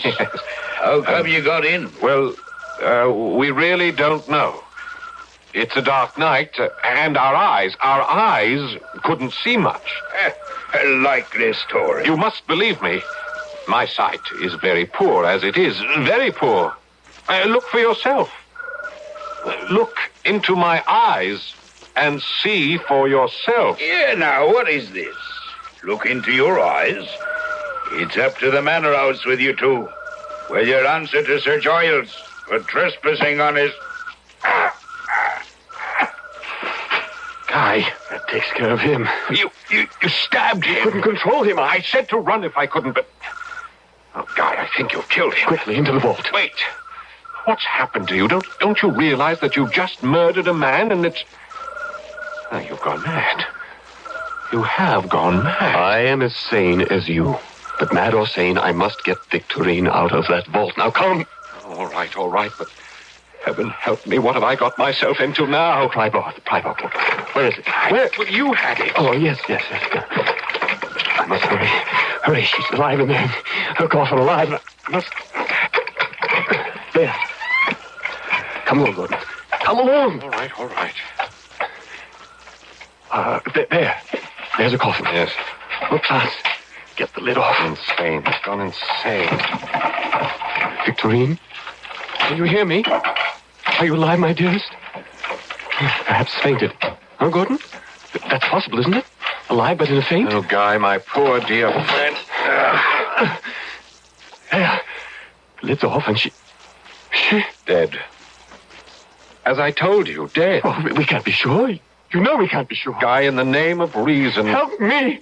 Help me get her out of the coffin. To what purpose? We'll take her back with us to London and... Take her back where? To my place. The first place Sir Giles will come to. Then to yours. Mine. Do you realize what you're asking of me? If you're the friend you claim to be... But what you ask is impossible. You've already made me your unwitting accomplice to murder, and now... Guy, you are out of your mind. And you, Gordon, are no friend. Guy, I beg you, leave her where she is. She's dead. Leave her at peace. She is not dead, and I am taking her back to London.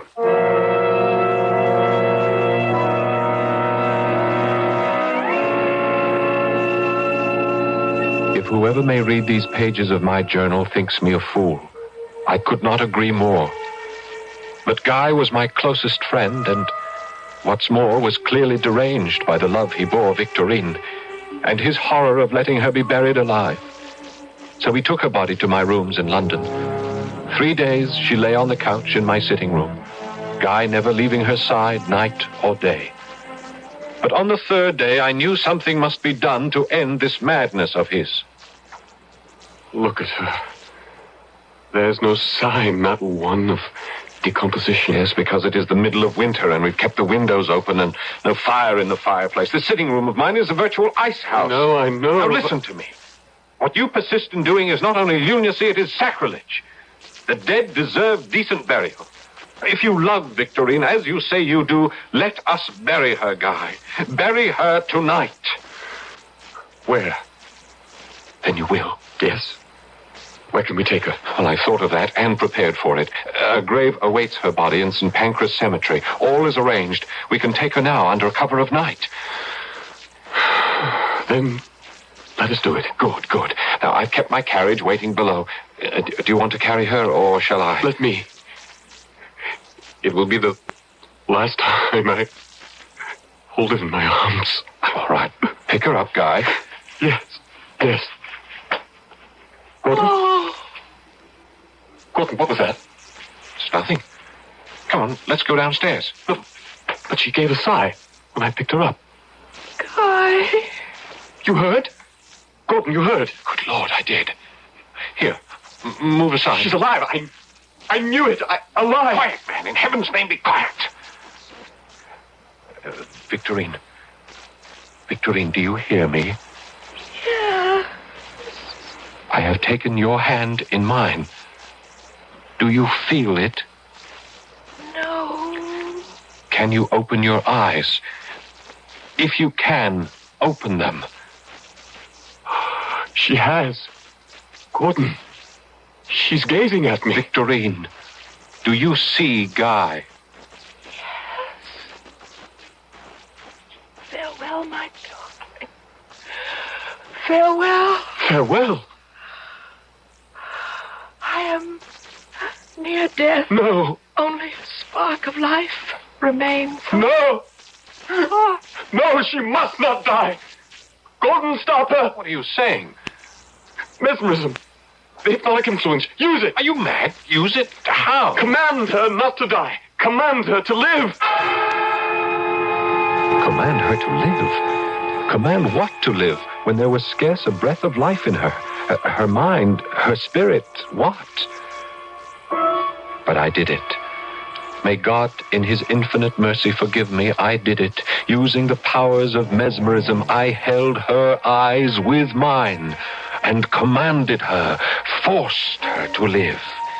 Even though over and over she cried out, I am dead. Let me go. I'm dead. But I did not let her go, could not let her go, because, yes, I confess it, because the experiment fascinated me. I, Dr. Gordon Rainey, committed for over 5 long weeks, committed the sin, the crime, the sacrilege of holding the spirit within a dead body to this earth, even though it pleaded, entreated, begged. Release me. Oh, release me. In a short time, yes. But tell me first, what are you? Spirit? Soul? Mind? What? I am dead. Dead. Dead. What's that? Someone at the door. I'll answer. You! Found you at last, eh, you damn grave robber? Sir Giles. Yes, and you, Dr. Rainey, who so help me, will no longer be called doctor when I'm through with you. No, Giles, no. Oh, what's this? She lives? No, Sir Giles. But she speaks. I heard her speak. Here, let me see for myself. Stay away from her. Don't you touch her. Get out of my way, you. Don't touch her, I said. Don't touch her. Oh. You shot him. You killed Guy. Before he stabbed me to death, as he stabbed my servant. Self-defense, sir. And now enough of this. I came for my wife's body, but it appears I shall be taking her wife back to Buckingham Manor with me. Rouse her. Rouse her at once. I cannot, Sir Giles. She is dead. Has been dead for more than 6 weeks. I heard her speak. Yes. But it was her soul, her spirit, I don't know what, but not her body. Her body is dead. Yes, dead. I beg you don't hold me any longer. Guy is here. Let me go to him. I say to you that I am dead. Let me go. She comes with me. No. She goes where she should have gone long since now, had it not been for me. Victorine, I release you. Go. And in the sanctity of death, join the lover you never had in life. What's happening? Her body. Her body, it's disintegrating. Before my eyes. Rotting. Moldering. Horrible! Horrible!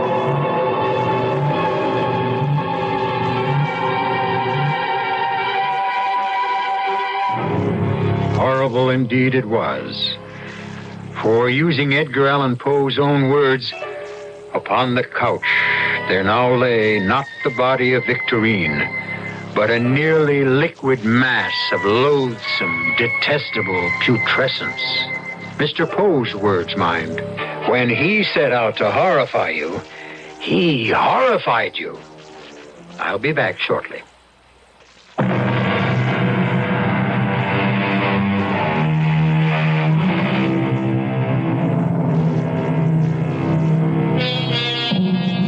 The Premature Burial is only one of a number of stories by the master Edgar Allan Poe I've had the pleasure of bringing you. We now owe, and generations to come will owe, so much to his imagination, his vibrant fancy, that it might be nice to think of him now and then. Let his name pass through your thoughts as it does through mine, and to wish him well wherever he may be. Our cast included Keir Delay, Paul Hecht, Guy Sorel, and Marion Seldes. The entire production was under the direction of Hyman Brown. This is E.G. Marshall inviting you to return to our Mystery Theater for another adventure in the macabre. Until next time, pleasant dreams.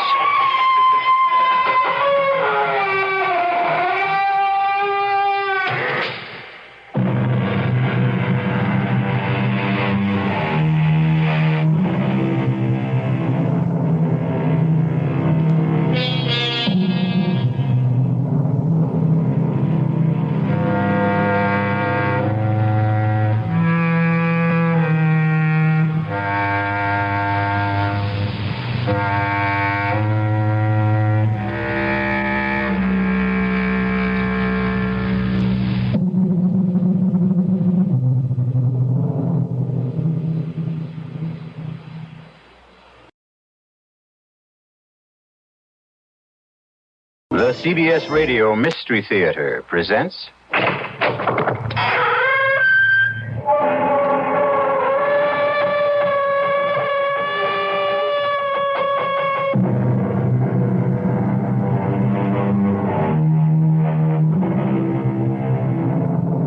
Come in. Welcome. I'm E.G. Marshall. Welcome to the realm of your imagination, and that of the greatest horror story writer the world has known, Edgar Allan Poe. Yes, I said the greatest horror story writer because, although others may have written stories equally macabre and terror-ridden, no one has written as many. Moreover, when it comes to sheer mystery, puzzlement, Poe is unsurpassed. As witness. But, Monsieur Dupin, the door was locked from the inside. The windows were locked from the inside. The murder scene, the L'Espanaye apartment, is on the 4th floor. The murderer could not have escaped. And yet he did, my friend. But how? Oh, come, Pierre, you know as well as I do how. I know. You do. Your trouble is, you don't know you know. Riddles, Monsieur Dupin. You speak in riddles. Not at all, my friend. You create riddles where riddles do not exist.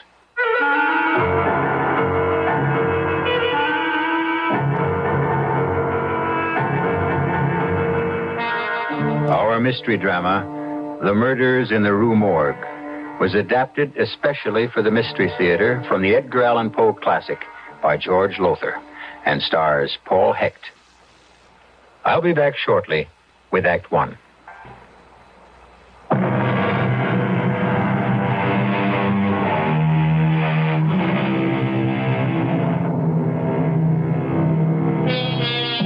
Well, now, my friends, make yourselves comfortable. Turn down the lights and listen to one of the most horrifying and mystifying of stories, Edgar Allan Poe's The Murders in the Rue Morgue. The year is 1840. The place, Paris, France. At about 7 o'clock in the evening, a young off-duty gendarme, Pierre Musset, and his sweetheart, Yvette, are returning to her apartment in the Rue Morgue after an evening at the Moulin Rouge. But when, my darling, shall we be married? Oh, just as soon as I'm promoted to gendarme first class, Yvette. When will that be? Oh, when indeed. My sergeant, Duchamp, is one of the most indifferent, ruthless of sergeants who takes pleasure in holding his men back, doing all he can to prevent promotion rather than... Yvette, look. There's a crowd in front of your house. Something's wrong. Come here, quickly. All right, let me through. I'm a gendarme. You there. What's happened? We do not know. It happened less than a minute ago. Screams, officer. The most awful screams from Madame L'Espanaye's apartment. Madame L'Espanaye? Her daughter Camille? Yvette, it is you. Oh. Yes, Camille, too. Both of them screaming so horribly in such agony. I cannot tell Where you. is the L'Espanaye apartment? What floor? Next to mine. 4th floor back. Yvette, you stay here. I'll see what happened. No, I'll come with you. Stay here, I tell you. God knows what I'll find up there. No, Pierre, they were my friends. Oh, well, all right. Come on, then.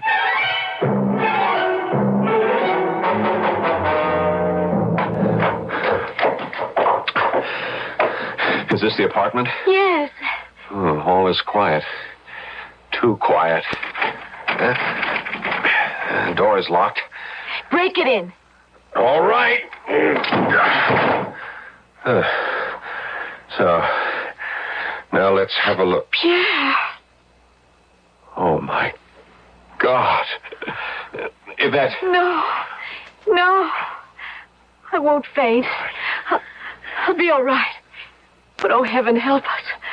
What has happened here? Look, the woman on the floor. Her throat cut. Is that Madame L'Espanaye? Yes.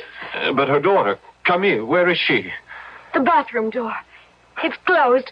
Perhaps... I'll go and see. No, it's empty. The kitchen, then. It's the only other room. No, there's no one in the kitchen. But where can she be? The door was bolted on the inside. The windows. They're closed. Yes, but... this one's locked. Look, it's nailed shut. You see the nail? The window next to it is nailed shut, too. And anyhow, it's a sheer 4-story fall to the yard below. Camille couldn't have left that way. Oh, Pierre! Be calm, Yvette. We must both be calm. In the face of this? Oh, poor Madame. Her throat cut. Look here. This is strange. A bag of gold pieces. Napoleon strewed all over the floor. Oh, perhaps the murderer heard us coming and hurried to make his escape before... What escape? How could he escape? The door is bolted on the inside. The 2 windows, the only windows in this apartment, nailed shut. How could he leave? How could Camille leave? Impossible. It's just impossible. Well, it makes no sense. Here, give me a hand. Get this poor old lady off the floor onto the bed. Yes. You take her by the feet. I'll lift her by the shoulders. Ready? Yes. All right. Now, lift. Oh, good Lord. Pierre. Her head. It fell off. Don't faint, Yvette. Don't faint. Oh, no. Look, I must get a message to headquarters at once. You take it while I remain here. Wait. What, Pierre? The fireplace. See there? A lot of soot has been dislodged. Fallen down from inside the chimney. What would that mean? There's only one way to find out, and that is to get down on my hands and knees and look up into the chimney. What is it? I'm looking into a woman's face. A dead woman's face. Her face? It must be Camille. She's been stuffed up the chimney, head down. Pierre? What? I'm sorry. I can't help it. I'm going to faint.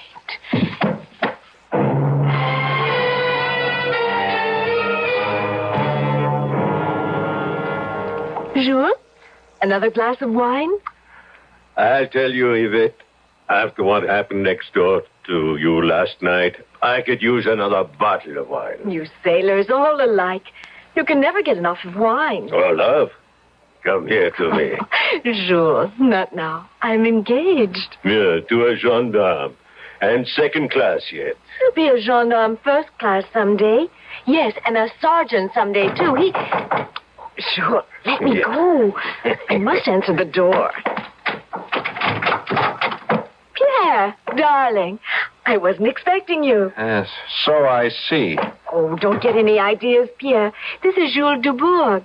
He's a sailor on sick leave. Jules, this is Pierre Musset, my fiancé. Hello. How long have you two known each other without my knowing? A few days. Jules only came to live here a few days ago. Live here? He has 2 rooms in the basement, and he is quite sick. Something I picked up on my last voyage in Borneo. Borneo, eh? Jules has been all around the world, and more than once. Thank you for the wine, Yvette. It has warmed my stomach. Goodbye for now. Goodbye. I hope that is all you warmed? His stomach? Pierre, what a thing to say. You have no cause to be jealous. I better not have. I have enough troubles as it is. Tell me, my darling, what happened when you talked to Sergeant Duchamp? Exactly what I expected would happen. I said, Sergeant Duchamp, I would like to be assigned to this case, to the murders that happened in the Rue Morgue. And what did he say? He said, You solve a mystery like that one? You leave such things to your betters in the Detective Bureau. Of course you stood up to him. Oh, yes, I'm not afraid of him. Not like the others. I argued with him. I explained that I am in love with the most beautiful girl in the world, and that I cannot wait to make her my wife. But I cannot make her my wife until I am promoted to gendarme first class, and one way to get promoted to gendarme first class would be for me to solve the murders in the Rue Morgue. And what did he say to that? He laughed. You are a nut, he said. You are as much of a nut as C. Auguste Dupin. C. Auguste? Dupin. Who is this Monsieur Dupin? The fellow who solved the Marie-Roget case. He is not a policeman. He's only a private citizen with a gift for solving mysteries that others can't solve. Oh. Anyhow, that's what I think, even if everybody else at headquarters doesn't. But if he solved the Marie-Roget case... They say it was an accident. That case. It was as much of a mystifying puzzle, an unsolvable riddle as this one. And he explained it so simply, you wouldn't believe it. He'll never be able to explain what happened in the L'Espanaye place next door last night. No one could. You may be right. Especially now that we know there were 2 murderers, not 1. 2 murderers? And you don't know? No. Yvette, I talked last night with some people in the crowd downstairs. They said that while Madame and her daughter were screaming, they heard the voices of 2 men yelling and cursing at them. 1 murderer or 2. How did they get out of that apartment? Perhaps your friend, Monsieur Dupin, could tell you. Go to him. Ask for his help. You forget. My sergeant has ordered me to leave everything to the Detective Bureau. You forget that unless you are promoted to gendarme first class, we cannot marry. One day I shall become gendarme. One day? What one day? When? Jules Dubourg would marry me like that. That sailor? That sick sailor? You would marry him? It would be better than not marrying you. Oh, Yvette, please. You do as I say. Pierre, either you go, or here, take back your ring. Keep the ring. I'll go.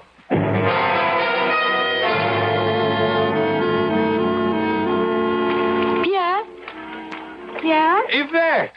What are you doing here in Montmartre? I had to see you. This couldn't wait. Pierre, I found this shoved under the door of my apartment. Huh. Looks like a note. It is a note. Read it. Be warned. Tell your boyfriend to forget about the Rue Morgue murders, or you will die the way Madame L'Espanaye did. Yvette. I thought you had better see this and take it to Monsieur Dupin at once. He will know what to do. Yes. Yes, he would. Then take it to him as soon as you are off duty. And Pierre? Yes? You did go to see Monsieur Dupin, didn't you? Well, no. Yeah. I couldn't bring myself to do it. I didn't have the nerve. But now that your life is threatened, I'll go to see him and ask his help. I promise you, Yvette. I promise.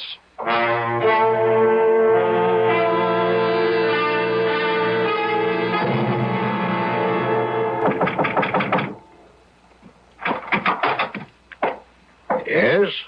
Monsieur Dupin. C. Auguste Dupin. Yes? I am Pierre Mouzet. Gendarme, 2nd class, Pierre Mouzet. Ah, yes. You wish my help in solving the murders in the Rue Morgue, is it not so?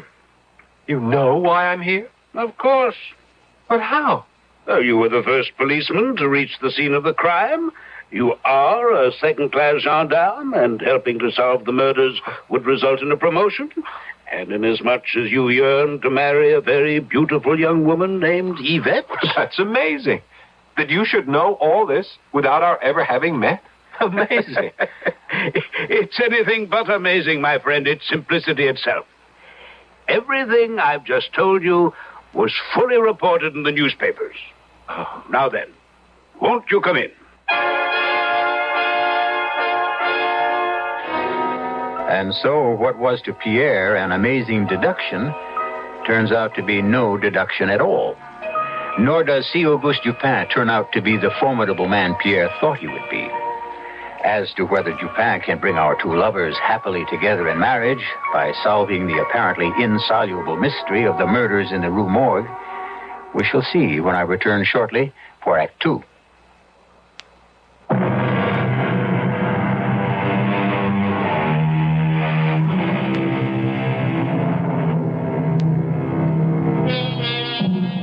Well, then, Gendarme Second Class Pierre Musset has sought the help of C. Auguste Dupin in solving the murders in the Rue Morgue.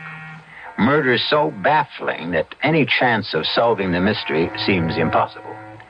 Still in all, as you know, Dupin solved a mystery equally as puzzling, that of Marie Roget. So let's join Pierre now as he sits across from Monsieur Dupin in the latter's modest apartment. My dear fellow, I've little, if any, interest in solving crimes. I wish only to be left alone to read my books and pursue one or two hobbies. And after all, crime is the business of the police. I know. Well, thank you for seeing me, at least. I'm sorry to have taken your time. Good day, Monsieur Dupin. Good day. No. Wait. Monsieur? I'm a fool, but I'm also French. I have no interest at all in solving crimes, but, well, let me face it, I cannot remain untouched by the plight of young lovers. Then you will help me to... If you solve this mystery, or more precisely, if I solve it for you and let you take the credit, then assuredly you will be raised to gendarme first class and able to marry your beloved Yvette. Now, can you gain access to the L'Espanaye apartment? Of course. Well, in that case, my dear fellow, let us go at once to the Rue Morgue.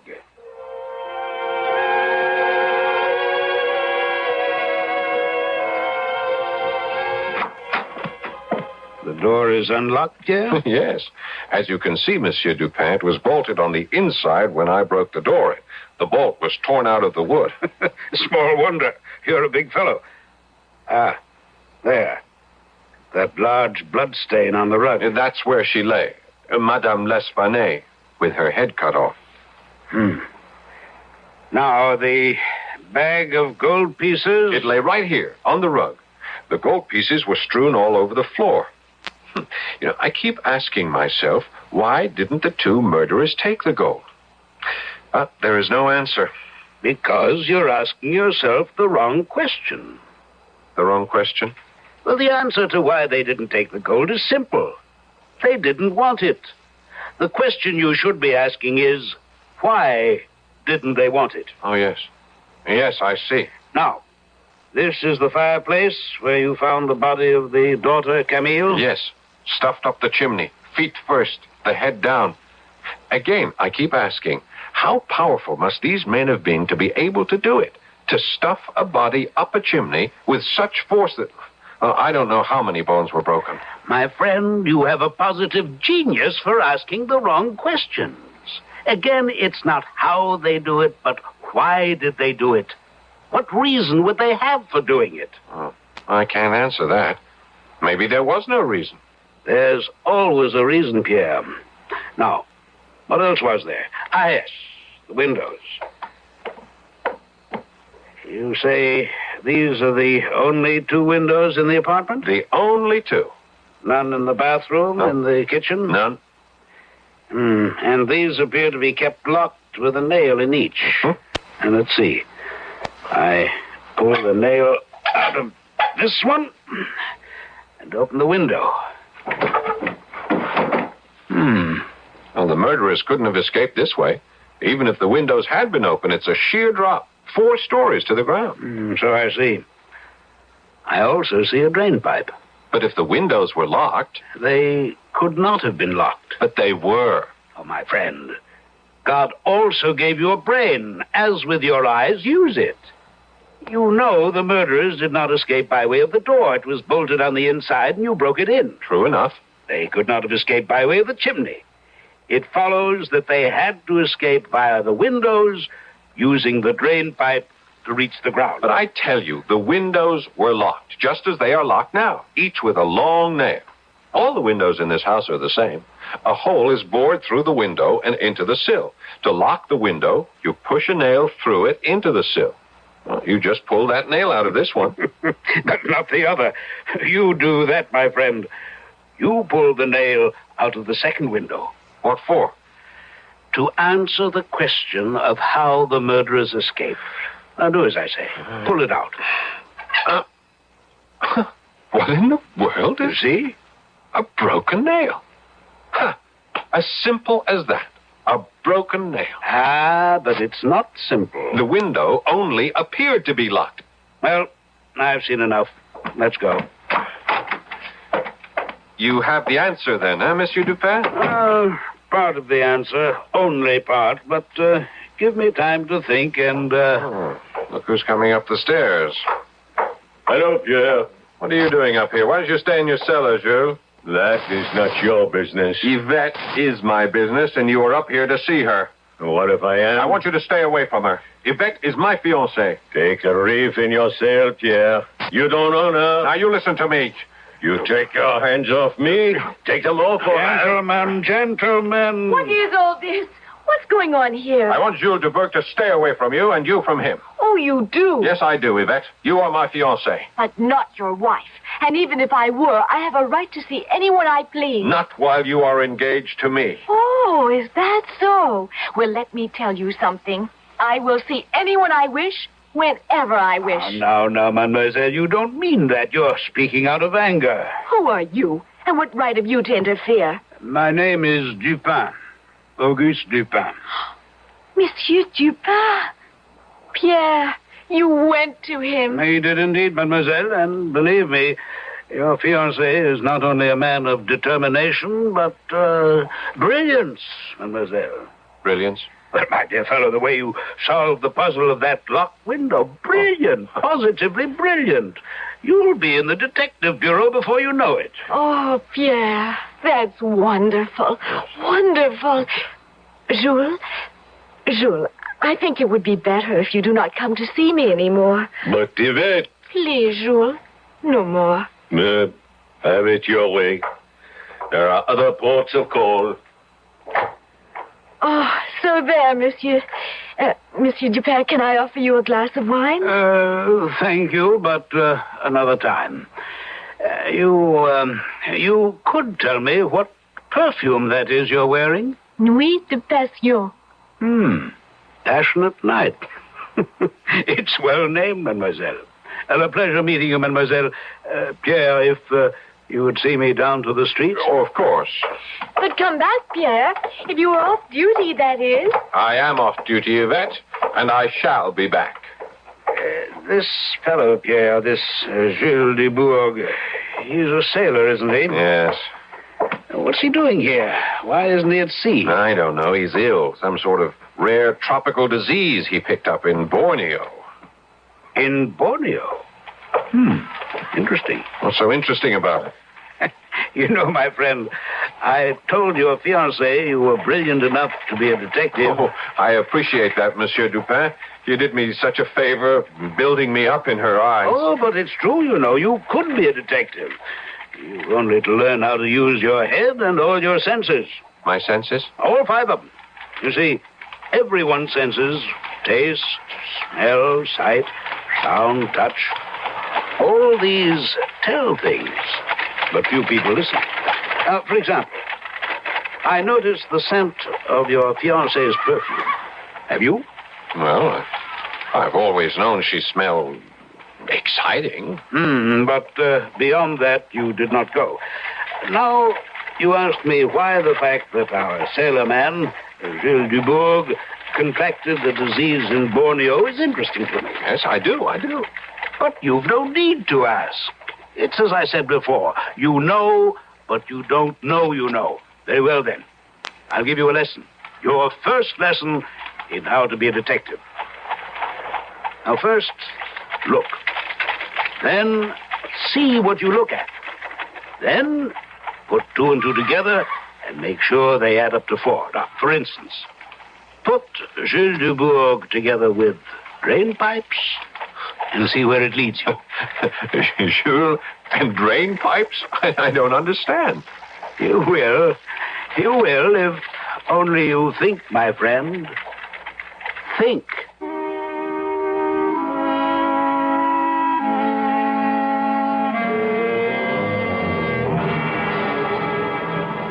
Pierre. Mm-hmm. You must go now. It's 3 in the morning. Oh, let me stay a little while longer. Just a little while. No, my darling. I must go to work in the morning. Oh, I need my sleep. And I'm certainly not getting any with you. Must be that perfume you wear. Oh, my perfume, not me. Oh, of course it's you. Well, whether my perfume or me, off with you. All right. All right. When will you be seeing Monsieur Dupin again? Oh, I don't know. He said he wanted time to think, that he would leave a message for me at headquarters. But, you know, Yvette, I'm beginning to wonder if I need Dupin. If there was any need to go to him in the first place. What do you mean? Well, after all, I solved the mystery of how the murderers escaped. One of those 2 windows wasn't locked at all. The nail was broken. Brilliant. The murderers must have got to the ground by the drain pipe. The drain pipe. Oh, yes, the drain pipe. But even so, I've been thinking. No ordinary man could manage to slide down a drain pipe. He would have to be very strong. Yes, and agile. But you've thought of that, I'm sure. Oh, of course. Of course. Well, it's only a question of what kind of man would that be? Oh, I could think of any number. You can? But of course. A chimney sweep for one. A house painter for another. A circus performer. Huh? You know, an aerial artiste. A sailor, like Jules Dubourg, say. They're used to climbing things. Yes, that is a possibility. Jules Dubourg, a definite possibility. Now, you let jealousy blind you. Jules is a sick man, for one thing, and doesn't have the strength, anywhere near the strength, to do what was done in that apartment. Whoever committed those horrible murders was more than strong. He was powerful, unbelievably powerful. Oh, but come now, you must go. You must. I'm going. Lock yourself in. Don't worry, I will. I'm not taking any chances. Not after getting that note. Yvette, you have nothing to fear. Dupin and I are working on this case, and trust us to solve it in short order. I do trust you, my darling. Oh, I do. Good night, my sweet. Good night. Good night. Good night, my lovely wife-to-be. Good night. Bolt the door. I was about to.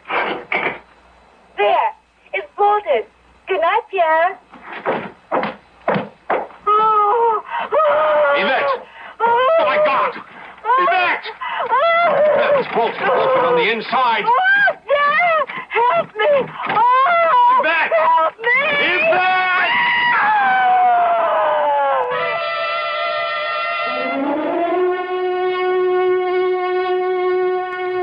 The horror that struck Madame L'Espanaye and her daughter now strikes Yvette. And once again, Pierre faces the barrier of a door bolted on the inside. You, like me, can imagine the terror of this young policeman as he steps back before flinging all his weight at that locked door, wondering what frightful sight will meet his gaze when he breaks it down. I'll return shortly for Act 3.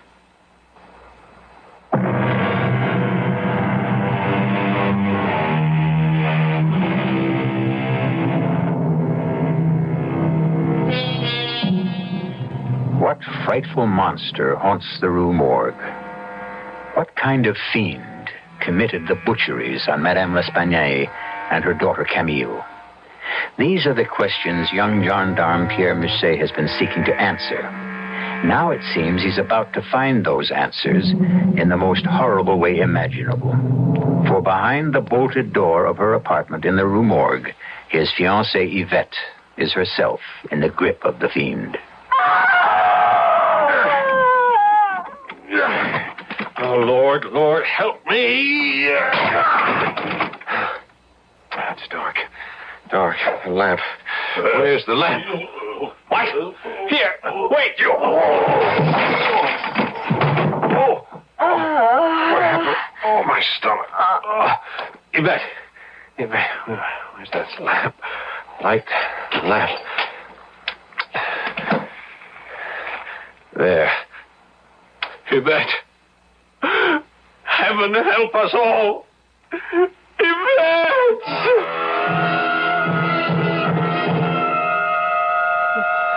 My friend, compose yourself. Monsieur Dupin. There now, softly, softly. Now, tell me all about it. Well, as I said, I broke the door in. It was dark, but I could make out a shape. It was a huge, a monstrous man against the moonlit window. I saw him only for a second because he flung himself at me with such speed, with such amazing speed. He took me off balance. He struck me. A powerful blow in the stomach.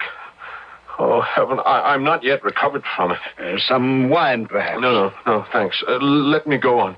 Now, as I went down, I grabbed at him and... Here, look, I must have grabbed him by the hair on his head because I pulled these hairs out. Black. Coarse. And then I think I don't know, I lit a lamp. Yes, and I saw Yvette. Oh, my poor Yvette. Blood streaming down her cheek. Bruises already beginning to blacken her face. You took her to the hospital, yes. You said? Yes, I did. What is her condition? Well, it's not fatal, thank God. Not even very serious. Badly bruised, cut over her right eye, but she's going to be all right. The monster failed to make good his threat to kill her. We may indeed thank God for that. Yes. Well, at least we know more than we did before, Monsieur Dupin. We know that the murderer is a big man, a huge man of unbelievable strength, and that he has black hair. We know a great deal more than that, Pierre. We do? Well, I do, and so do you. Only, as I've said before, you don't know you know. Oh, Monsieur, I do not have your brilliant brain. Oh, it doesn't matter. All that matters is that you can solve this awful mystery, that you can save Yvette. The murderer failed this time, but he'll try again. Well, it's my hope that he will, yes. Your hope? Surely you, as much as I, want to save Yvette's life. Well, of a certainty, my friend. But I'm afraid I can save it only by risking it.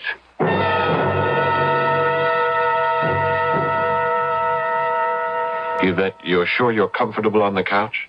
Yes, Pierre. Thank you. Mademoiselle, are you strong enough to help me in a plan I have in mind? Now, wait, what kind of a plan? A plan to trap the murderer. And I can help you trap him? You can be the bait. No, just hold on a moment. Yeah, let me explain. There is nothing to explain. Now, whatever you have in mind, I refuse to let Yvette risk her life. Nonsense, Pierre. My life is in danger anyway. Precisely.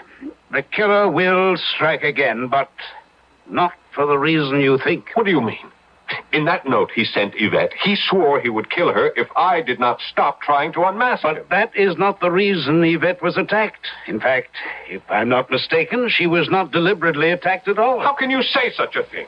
Look at the bruises on her face, her arms, the gash over her eye. Use your ears, my friend, no more than your eyes. I did not say Yvette was not attacked. I said she was not deliberately attacked. Nor was she attacked by the person who wrote the note. Monsieur Dupin, you amaze me. How do you know all this? Because 2 + 2 = 4 if you put them together properly. I'll help you by showing you the facts once again, but you must add them up.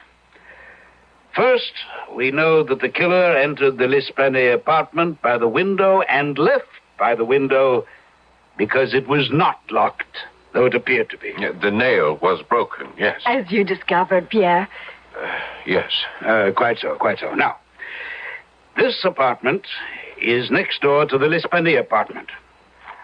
Outside that window, it's a 4-story drop to the backyard unless the murderer escaping slid down the drain pipe attached to the wall between these apartments. You follow? Yes. A sailor, Monsieur Dupin, a sailor maybe, like Jules Dubourg. There you go again, letting your jealousy... No, mademoiselle, he's altogether right.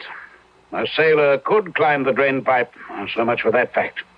Now, here's another and a most revealing one. Why was the bag of gold pieces, worth, as we have learned, more than $4,000, why was that bag of gold not taken? Perhaps the murderer was in such a hurry to escape. But there was no hurry. The door was bolted. There was plenty of time to escape. You said the gold wasn't taken because it wasn't wanted. But what were the L'Espanays killed for, if not the money? Revenge? It couldn't be that. They stayed to themselves. They knew no one. Well, if not for money or revenge, what then? Nothing. Nothing? Monsieur Dupin, that makes no sense. No sense at all. Precisely. That's the answer. The L'Espanaye murders were senseless. But that is impossible. The murderer must have killed for a reason. No, he did not. And why do you keep saying murderer when there were two? You're forgetting one of the most important facts of all. The fact that 2 voices were heard in the L'Espanaye apartment. One was definitely that of a Frenchman, but the other... you shall see tonight, if mademoiselle will indeed act as the bait. Of course. What do you want me to do? Do not lock your windows, and do not bolt your doors. That is all. That is enough. Be calm, my friend. Your fiancée will not be alone. We shall be with her, both of us armed with pistols. Oh, and one thing more, mademoiselle. Monsieur? That perfume of yours, Passionate Night, and be sure to use it. Use a lot of it. If you say so, yes. Why? The murderer, I think, finds it enticing. If it comes to that, so do I.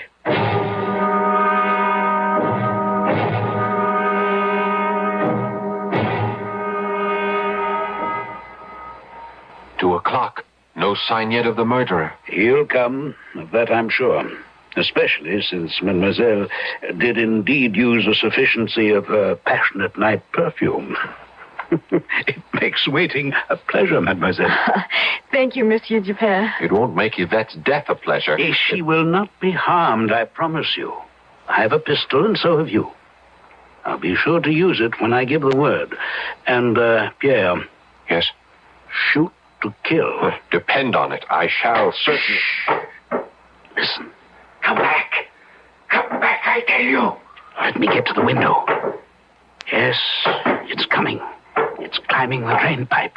It? Damn you, come back. And someone climbing the pipe behind it, trying to reach it, trying to stop it. You keep saying it. What do you mean, it? You'll see in a moment. Get back, well back. You, mademoiselle, you stay there.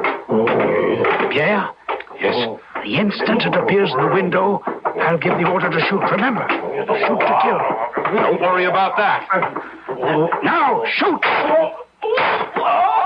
It's still alive. Shoot again.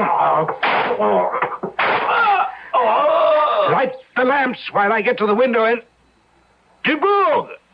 Jules Dubourg! Come up! Don't try to escape. Dubourg, I was right. It is Jules Dubourg. Who else, my friend? He's the only sailor living in this arrondissement. Come in, Dubourg, come in. Please, it was not my fault. It was not my fault. I'm well aware of that. You've nothing to fear, although you thought you had. On the floor. My God, what is it? It's the Russian, the German, the Italian, the foreign voice that was no language at all. I'm not as familiar as I might be with the ape family, Dubourg. What is it? A gorilla? A baboon? What? An orangutan. Oh, what? An orangutan. A large ape found in the jungles of Borneo. And this is the monster that killed Madame L'Espanaye and her daughter? Yes. And heaven help me, I am responsible. There was nothing I could do, monsieur. Nothing. Well, you could have notified the police. You should have. They would have handled matters for you with dispatch. But you didn't do that because you still hoped to sell the ape, didn't you? Can you blame me? I'm a poor man and sick. I need money. I brought the orangutan back from Borneo in the hope of selling it.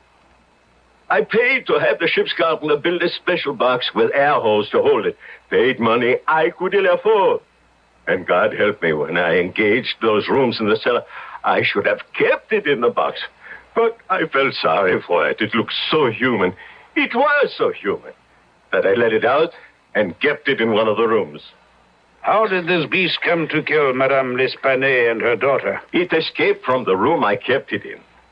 I wasn't there when it happened. I discovered it when I came home that night. I opened the door, and I could not believe it.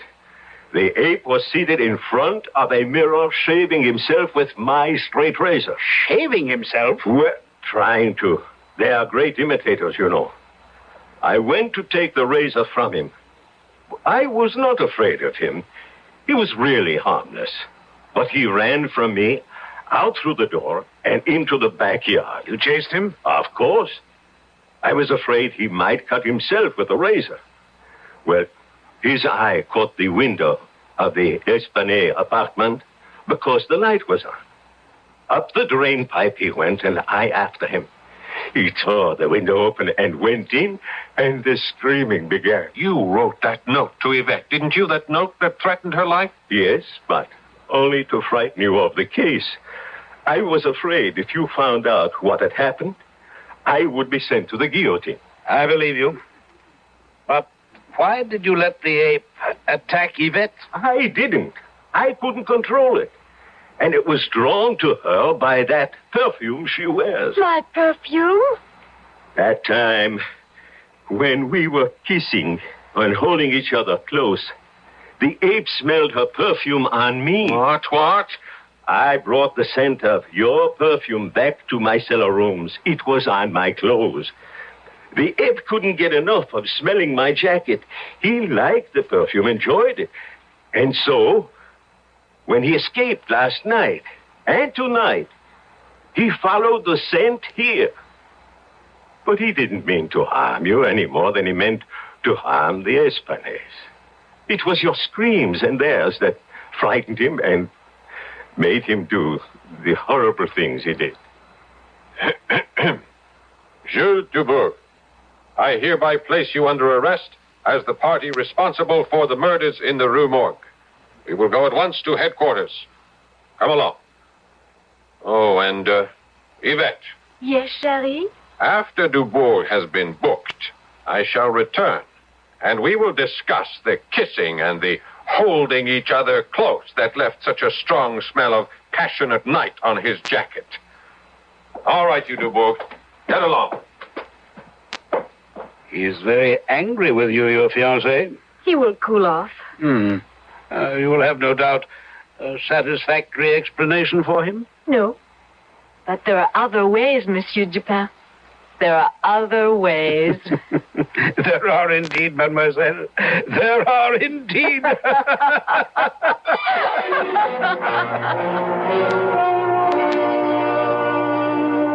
So ends the murders in the Rue Morgue. If not happily, at least on an easier note. I may tell you that Yvette did cool Pierre's anger, and that they wound up eventually with 9 children, very handsome and healthy children who became the pride and joy of Sergeant Pierre Musset. I'll be back shortly.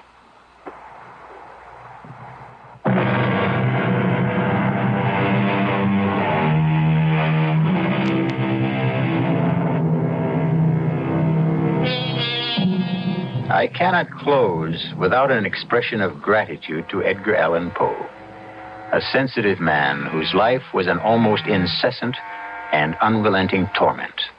Such torture for him that he sought release in alcohol and drugs. He yet gave the world immeasurable pleasure with his stories of the macabre, the horrible, the arcane. He may even have given to the world one of the greatest fictional detectives literature has ever known, Sherlock Holmes. I don't know about others, But I must ask, had it not been for C. Auguste Dupin, would there have been a Sherlock Holmes? Our cast included Paul Hecht, Guy Sorel, Corinne Orr, and Dan Acco. The entire production was under the direction of Hyman Brown. This is E.G. Marshall inviting you to return to our Mystery Theater for another adventure in the macabre. Until next time, pleasant dreams.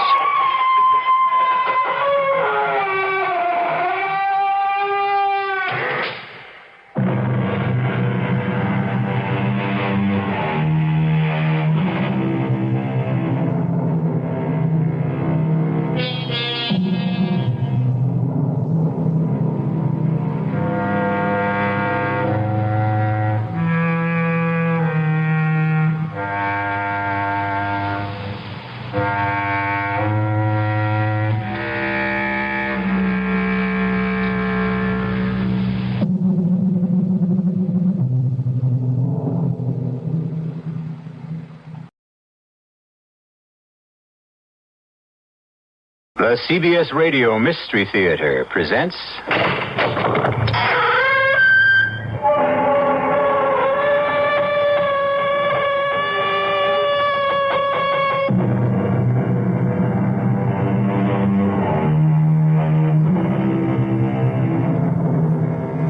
Come in. Welcome. I'm E.G. Marshall. I invite you now to join your imagination with that of Edgar Allan Poe, so that together you can create a tale of intense horror, to say nothing of mystery. You could have no better companion for such a joint venture, surely, because in all the world there has never been a more accomplished master of the macabre, the terrifying, the grisly. Master, did I say? Correction. Genius. In proof of which, listen. Come, Elvira. Let's go to our cabin and get a good night's rest for a change. I'm tired of walking this deck in the fog. Chilled to the bone. I don't want to go to our cabin, but... well, there's no place else, I suppose. My dearest, you must get over your fear of that oblong box in Cornelius Wyatt's cabin. This wild fancy of yours that it's a coffin. Well, whether it is or not, I don't like our cabin being directly across from Wyatt's, and What is it? There, at the rail. Wyatt and a woman.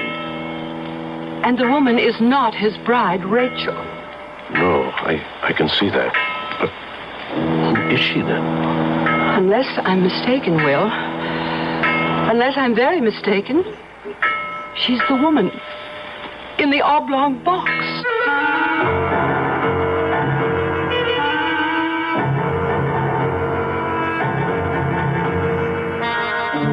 Our mystery drama, The Oblong Box, was adapted especially for the Mystery Theater from the Edgar Allan Poe classic by George Lothar and stars Richard Mulligan. I'll be back shortly with Act One.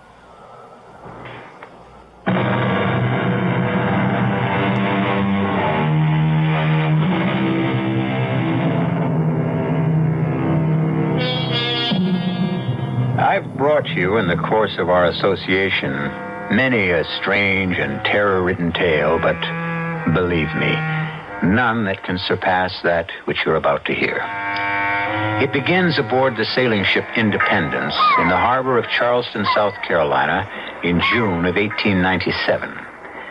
William Hopkins, an attorney of some importance, and his wife, Elvira, are standing by the ship's rail near the gangplank, watching the arrival of passengers with more than ordinary interest. Will, it's close on departure time. Are you sure Cornelius Wyatt and his bride will be aboard? Oh, it says so in the Charleston Herald yesterday, and I checked the passenger list, which plainly states Mr. and Mrs. Cornelius Wyatt, cabin C and D. The cabin's directly across from ours.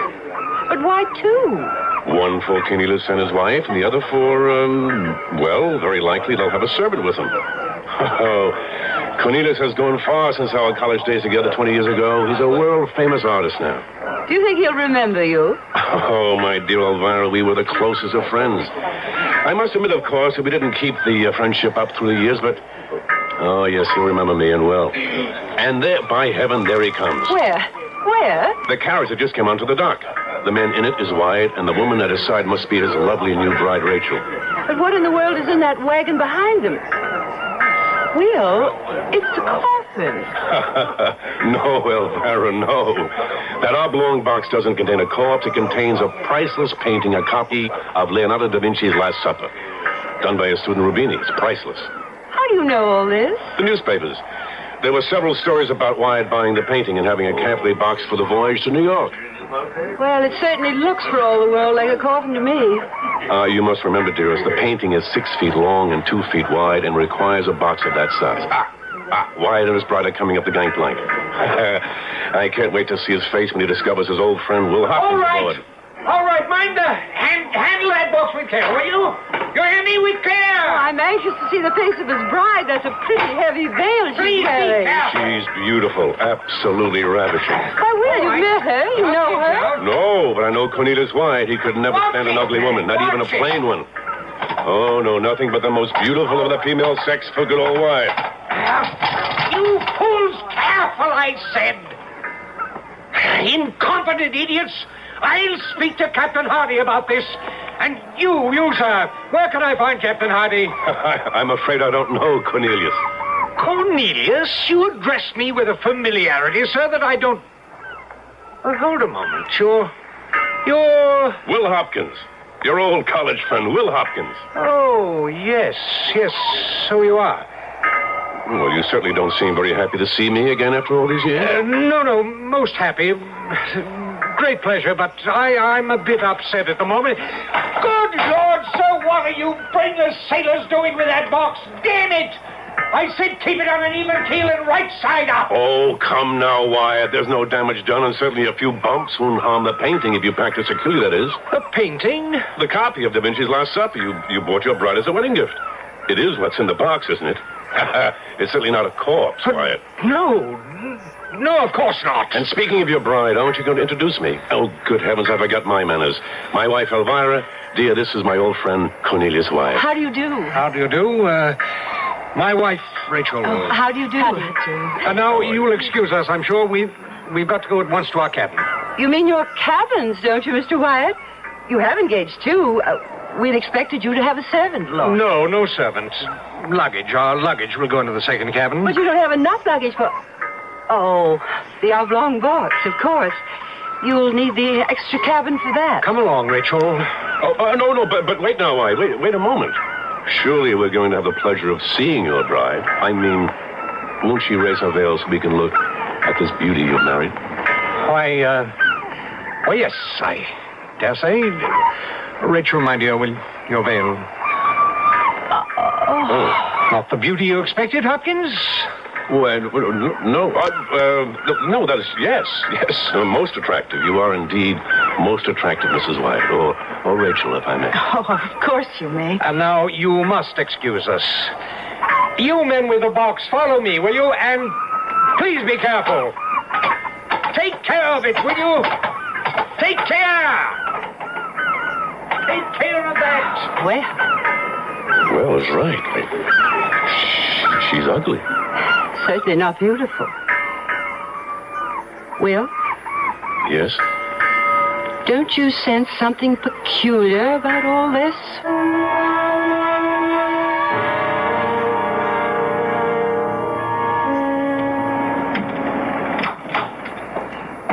Will?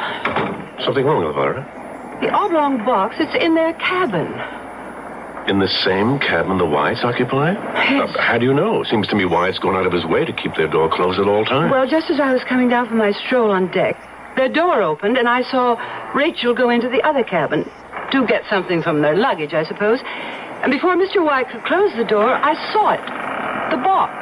But that makes no sense. These cabins are anything but spacious. In fact, they're downright tiny. That box must occupy practically the entire cabin. Well, it does. That's why it took Mr. Wyatt some moments to close the door. He nearly fell over the box. Well, this is the damnedest thing I've ever heard. They engage two cabins and use the extra one for only a couple of pieces of luggage and keep the box in their cabin. Well, it's idiocy, unless... Yes? That must be it. The painting is so valuable. In fact, Elvira, it's beyond price. Wyatt wouldn't even run the risk of letting it out of his sight. Which reminds me, what do you say we have a look at it? You mean asked to see it? Of course. I'm not much on art masterpieces, but, well, a copy of The Last Supper done by one of Da Vinci's own pupils. Something to see, Elvira. Come along. Well, Will, are you sure? I mean, yes, I'd adore seeing it, but, well, your friend, Mr. Wyatt, wasn't exactly friendly, you know. Oh, nonsense. Come along. Old Wyatt was in a bit of a stew, that's all. What is it? Your old friend, Will Hopkins, Wyatt. What do you want?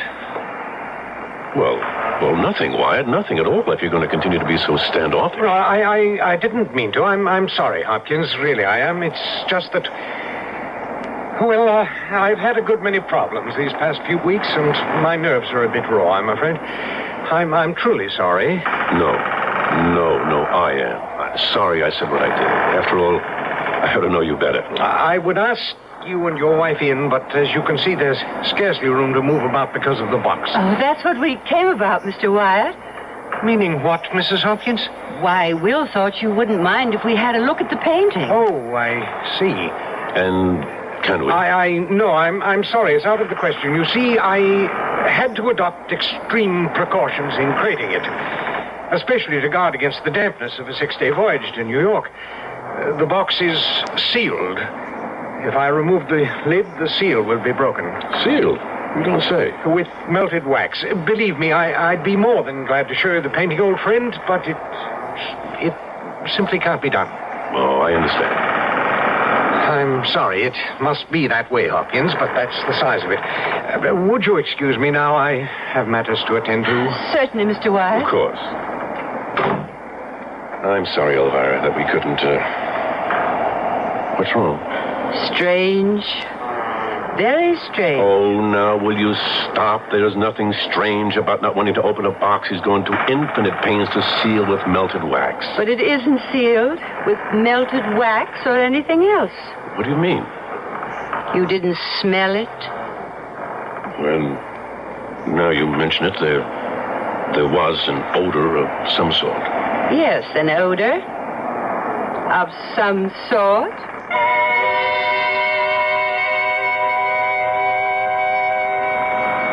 Bed, Will. It's 11 o'clock.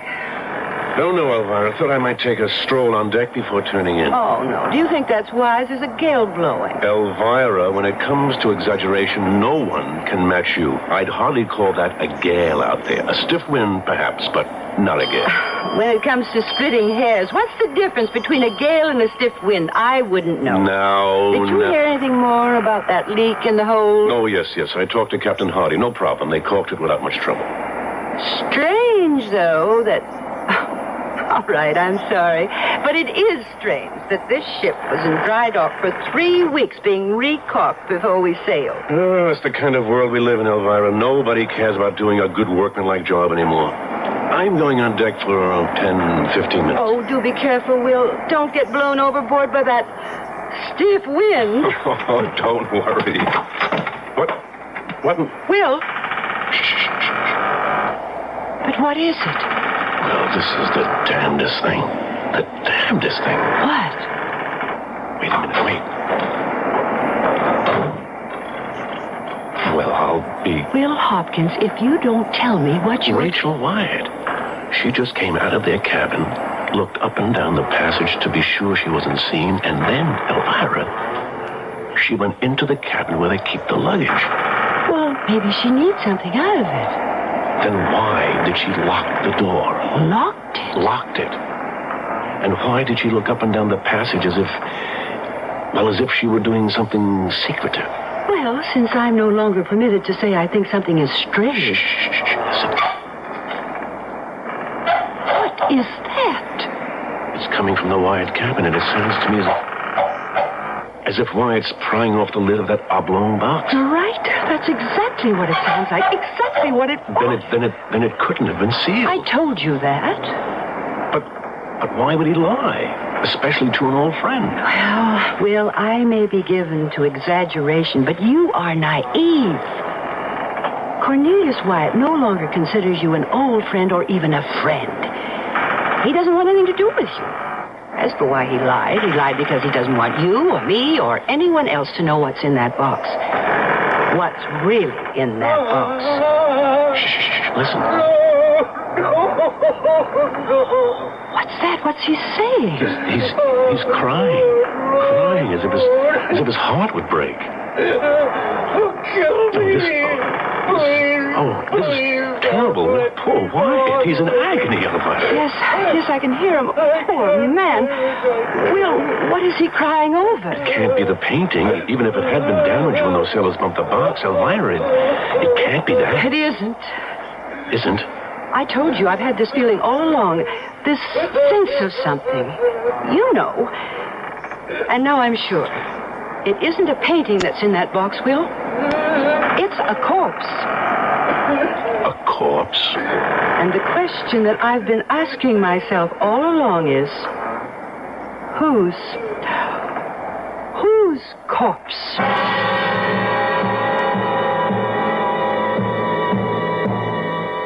Do you wonder if Elvira is right? Surely it would seem so. For how else explain the... Hopkins will forgive my use of the word, I trust. Strange goings-on in the Wyatt cabin. As it happens, I know the answer, since I've read the Edgar Allan Poe story. If you haven't, you must wait till I return shortly with Act 2.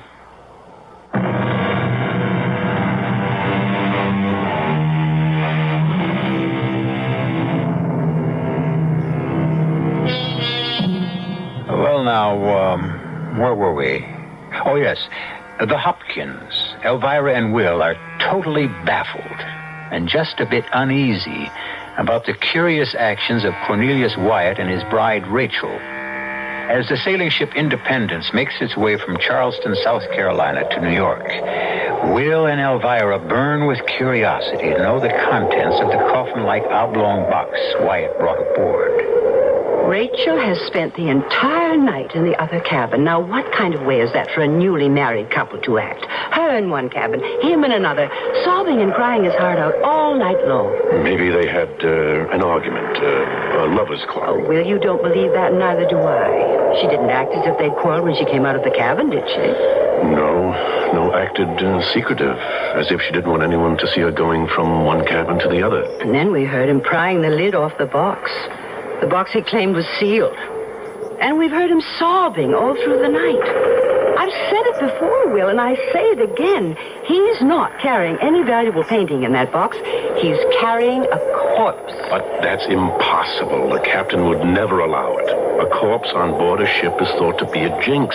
If the crew even suspected there was a corpse in that box. But they don't. Wyatt has cleverly hoodwinked them and everyone else with the story that the box contains that painting, that copy of Da Vinci's Last Supper. No, Will, I tell you... Shh, listen. He's nailing the lid back on. What time is it? 6 a.m. Then for 7 straight hours since 11 last night, he's been crying over whatever's in that box. Shh, wait. I think I heard... What? Heard what? Let me just open our door a crack. There, Elvira.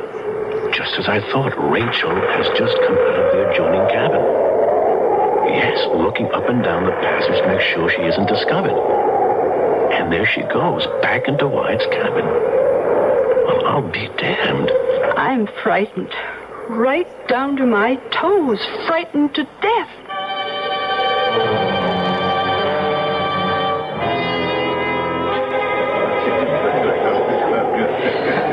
How can you eat, and so ravenously? Because I'm hungry. What did we come up to the dining saloon for if not to have a good breakfast? Well, I can't touch a thing.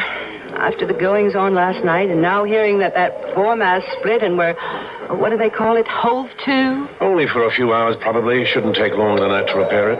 Say, these eggs are tasty. You ought to try them. I don't know how you can eat. Because I'm not letting this oblong box business get me down the way you are. Oh, aren't you? You can see I'm not. And you know why? Because I've decided to take the bull by the horns and find out what is in that box before this day is out. That's why.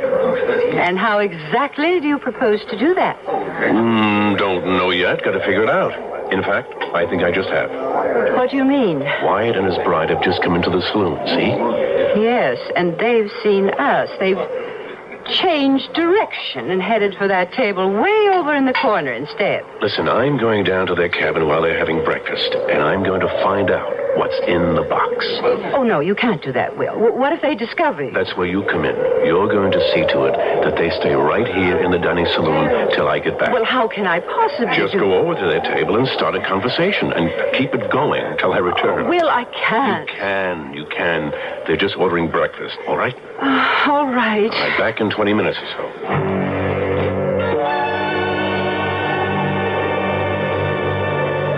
Good morning. Morning. Oh, good morning, Mrs. Hopkins. Do you mind if I join you? Why, Well, Will's going for a walk on deck, and I couldn't possibly face that gale out there. I suppose you heard about the foremast splitting during the night. Oh, did it? Well, no, we hadn't heard. Oh, it's nothing to worry about. Will says they'll have it repaired in a matter of hours. Mr. Wyatt, you're not leaving. Yes, excuse me. But you haven't even started your breakfast. I'm not hungry. Anything but hungry. But, Mr. Wyatt... Oh, dear.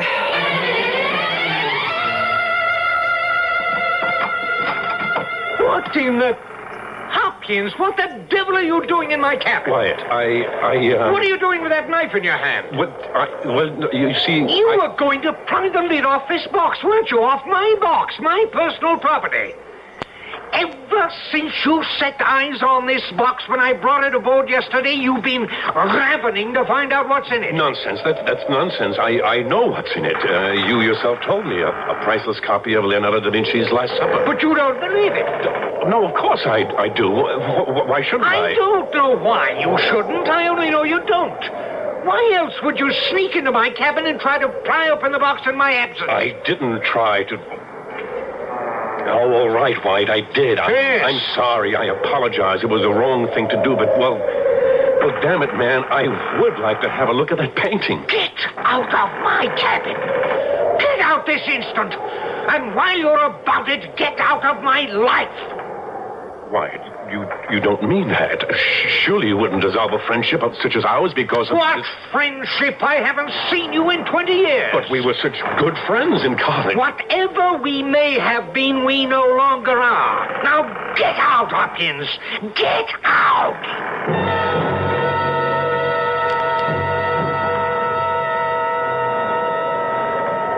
Mrs. Wyatt, how nice to find you here in the lounge. Oh, Mrs. Hopkins. Reading Godet's ladies' book, I see. Yes. I don't know about you, but I don't in the least care for the latest styles. Do you? Oh, well, they're all right, I guess. Oh, my dear, with all your money, I should think you'd be intensely interested in fashion. Though I did notice, you'll forgive my mentioning this, won't you? An older woman giving advice to a younger sister. I did notice that lovely, expensive dress of yours could fit a little better. Proper fitting is so important, don't you think? Oh, yes. Yes, I just didn't have time to get it fit properly before we left Charleston. Oh, you don't mind my mentioning it, do you? A little sound advice from an old married woman. Oh, you're not old, Mom. Mrs. Howe, I mean old married. Married many more years than you and Mr. Wyatt. In fact, you're not married even a week, are you? Oh, few days is all. Happy days, I'm sure. Oh, yes. And nice? Mr. Wyatt. Mrs. Hopkins? Your dear wife and I were just discussing... I would prefer, Mrs. Hopkins, that my wife and you discuss nothing, either now or at any other time. Why, Mr. Wyatt... I have already made plain to your husband, as I'm sure he will inform you, that I no longer consider him my friend and wish to have nothing whatever to do with him. And that, madam, applies to you as well. Come, Rachel. Yes, sir. I mean, Cornelius. Not his wife? You're telling me that the woman in that cabin across the passage, the woman Wyatt introduced as his wife, is not? I don't think so, Will. In fact, I'm sure she's not. Whatever in the world put such a thought in your head? The little chat I had with her before Mr. Wyatt so rudely terminated it. A little chat I deliberately had with her because, quite frankly, Will, my suspicions had been aroused. Aroused by what? And while you're telling me, I want to keep an eye out to see if Mrs. Wyatt, who is not Mrs. Wyatt, changes cabins again tonight. For one thing, Will, you said Mr. Wyatt was interested only in the most beautiful of women. And Rachel Wyatt is altogether plain. She's downright ugly, but that's no reason to suspect. Also, when I was talking to her, she slipped and called me Mum. Mum? Only a servant uses that word. Exactly. Also, she slipped again and called Mr. Wyatt Sir. But over and beyond that, Will, what originally aroused my suspicion was her hands. I noticed those when Mr. Wyatt introduced us. They're not the hands of a lady, Will, but the hands of a servant. Hands decidedly work-worn. But there's no sense to what you're saying, Elvira. You're saying that Cornelius Wyatt, a world-famous painter, a man of taste, discrimination, wealth, is married to a servant girl? She's no gentlewoman, I can tell you that. But good Lord, Elvira, if what you say is true, it makes this mystery all the more... Wait. Is she... Again, is she? Yes, leaving the Wyatt cabin. And yes, looking up and down the passage before slipping into the adjoining cabin. And now he's at it again, taking the lid off that oblong box. If what you say is true, Elvira, what does all this mean? I mean, what can it mean? It can mean only one thing, that there is a corpse in that box. Oh, box my foot, it's a coffin. And the corpse is that of the real Mrs. Cornelius Wyatt.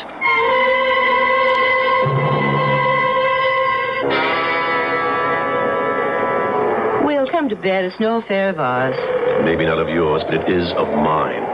If Wyatt's in some sort of trouble, if he needs help and for one reason or another is shy of asking for it, it devolves upon me as his friend to assist him in any way I can. After what he said to you and me... Oh, one must make allowances if the trouble he's in is so serious, so unbearable, so... Elvira, I'm going over there. To his cabin? Oh, Will, surely not. Yes. Well, it's 3 o'clock in the morning. I don't care what time it is. It's the least I can do, the very least. Will, listen. I'm going over there, I tell you. All right.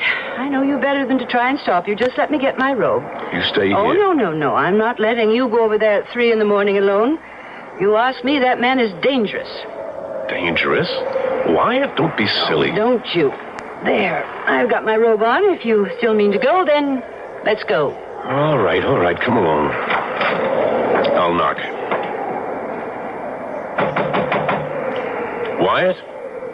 Wyatt, it's me, Will Hopkins. Open up. Wyatt, do you hear me?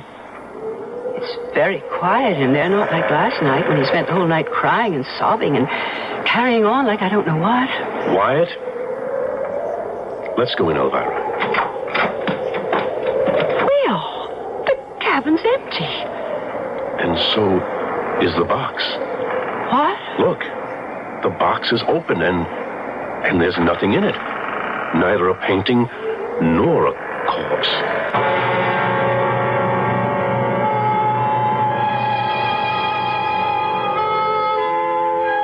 Well, now then, where does that put us? Nothing in the oblong box. Neither the priceless copy of Leonardo da Vinci's Last Supper, nor, as Elvira Hopkins seemed to suggest, the corpse of the real Mrs. Cornelius Wyatt. Baffling? Mystifying? I should say. And I'll have more to say when I return shortly with Act 3.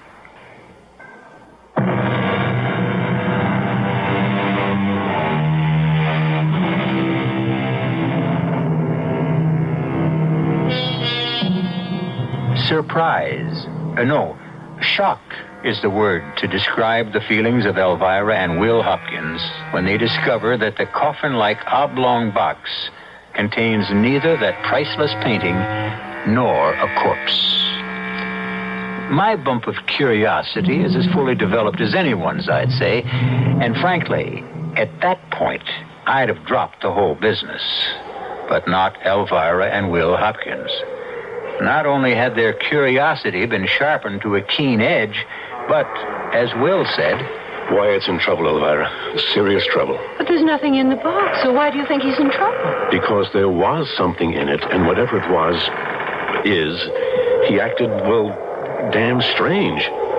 He said it contained a valuable copy of Da Vinci's Last Supper, and he couldn't open it because it had been sealed against the sea air with melted wax. But he's opened it each night since we left Charleston. And has sobbed his heart out all night long. Whatever he was sobbing over was in this oblong box, and it isn't here now. Where is it? And where's Wyatt at this hour of the morning? 3 a.m.? I tell you, he's in trouble. I feel it in my bones. Will, someone's coming. Rachel. Mrs. Wyatt from the other cabin. If she is Mrs. Wyatt, which I doubt. What are you doing here, Mr. Wyatt's my husband's cabin? The box. The box. What about the box, Mrs. Wyatt? Empty. Oh, God, I knew it. I knew it. You what? He's gone mad. I knew he would. In my soul, I knew it. Now he has. God, he has. Why do you think that? The box. The empty box. What about the empty box? I can't bear it anymore. I can't.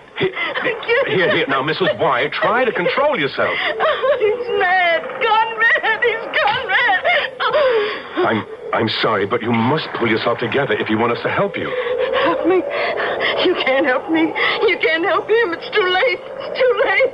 His mind is broken. But why? Because of what? Oh, leave me alone. Oh, please, leave me alone. Will, I think we'd better find Captain Hardy. I think we better find Wyatt. I'm going up on deck to see if I can locate him. I'm coming with you. Cold and windy up on deck. Maybe you better stay here. Right now, Will, I'm not staying alone anywhere.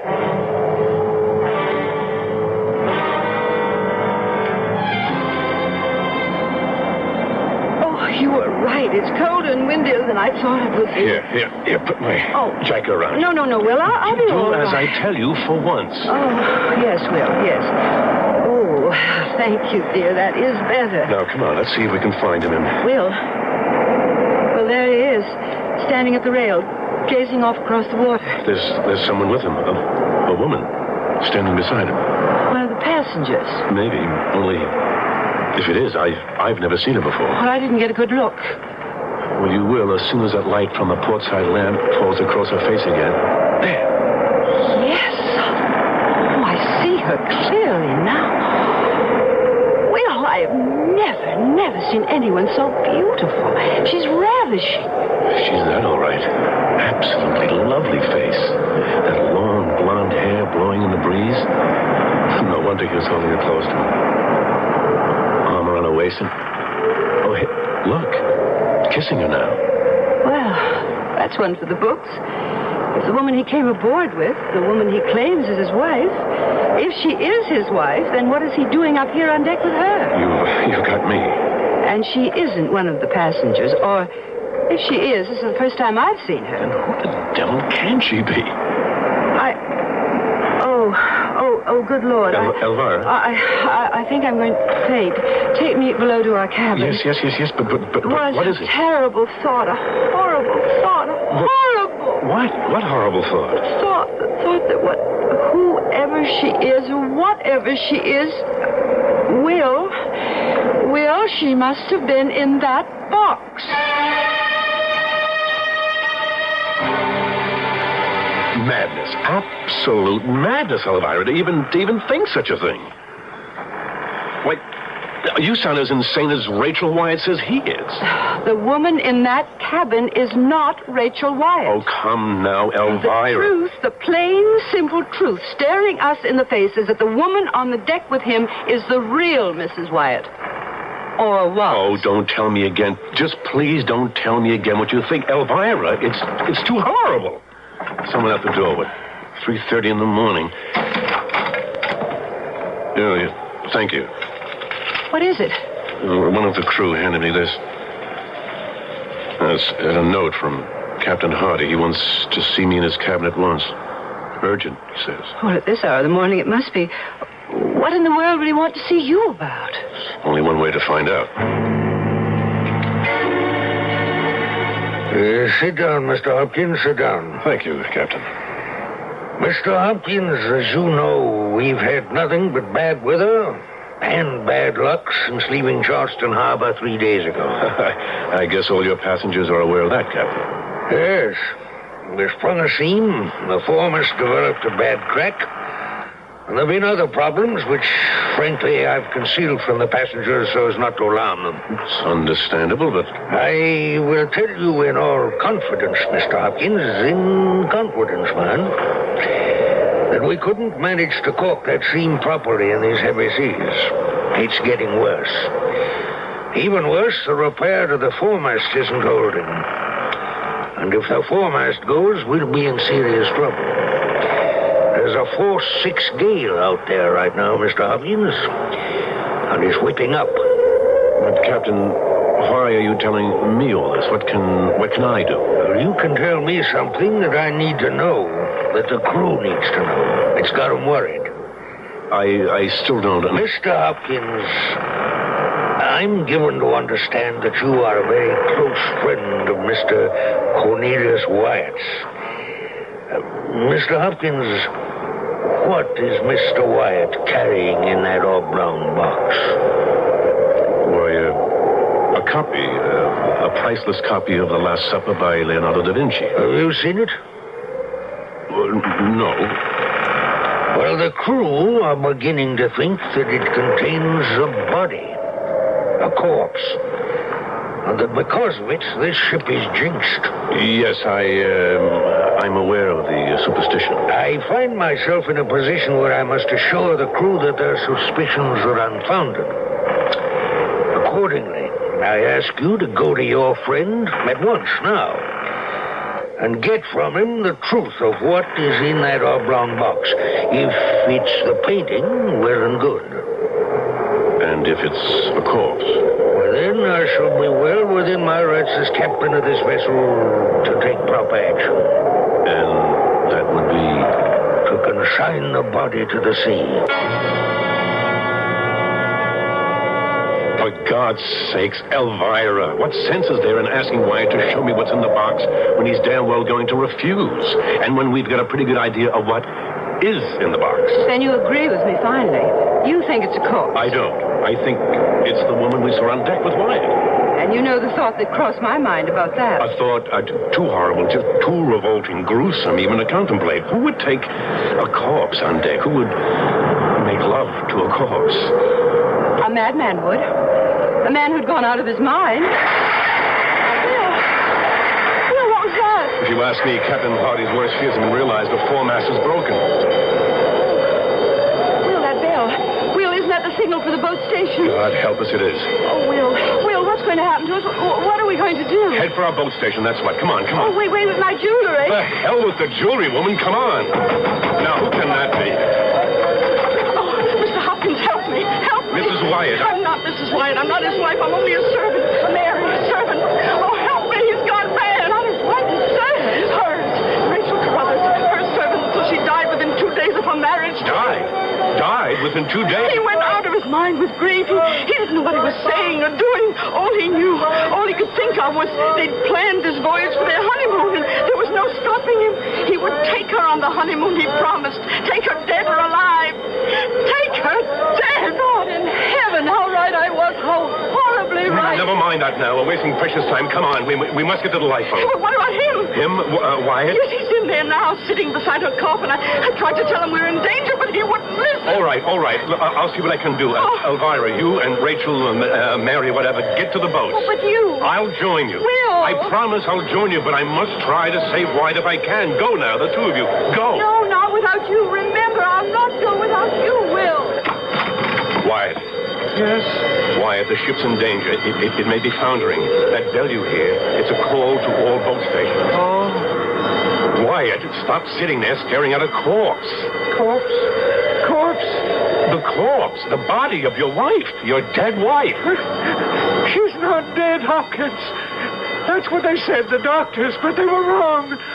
Only sleeping. She's only sleeping, Hopkins. And soon she'll wake up, very soon now. Quiet. Isn't she beautiful?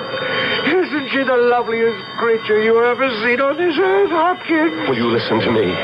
The ship is foundering. If we don't get to the boats, we'll drown. Wyatt, we'll drown. Drown? Did you say drown? Yes. Oh, no. Drown. No, Hopkins, she'll not drown. Not my Rachel. Rachel, dear. What? Can you hear me? Wyatt, what are you doing? Come, darling. Time to wake up. Sweetheart. In heaven's name, man, she's dead. Rachel. Dead, do you hear me? I can't wake her. Deep asleep, in a deep sleep, Hopkins. And help me. How? Lend a hand. I've got to get her on deck into a lifeboat. Can't let her drown. Give me a hand here. You're not going to try to get... What else can I do? She's sound asleep. She's dead. Dead. There. She's sitting up. Oh, good Lord. Now we'll just... Now, Hopkins, if you'll only just please help me to get her out of this box. Quiet, come to your senses. There. She's on her feet. Oh, my Lord. In a deep sleep. But that's all right. I'll walk her. We'll walk her up to the boat. Get your arm around her, Hopkins, on the other side. No. Hopkins, I can do this alone, but it would help if you... No. Damn it, Hopkins! Will you please? No!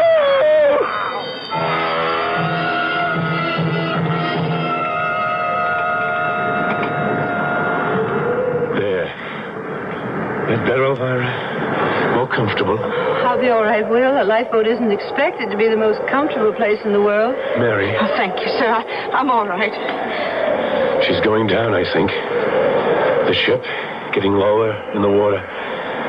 Captain, is she? Yes, foundering. Look! Oh, look! What is it, Mary? It's him! Mr. Wyatt, there on deck! You see? Oh, no. Oh, he brought a corpse on deck. Look, he's propping it against the rail, his arm around it. Oh, he's kissing it. Will, how gruesome. Beautiful, though, in a way. Somehow beautiful. Beautiful? How can you say that? Because to him, she's still alive. And if there is a life after death, she must know that few men have ever loved a woman as he loves her. She's going now. My ship. Going. And they with her. Please, God, be with them. Please.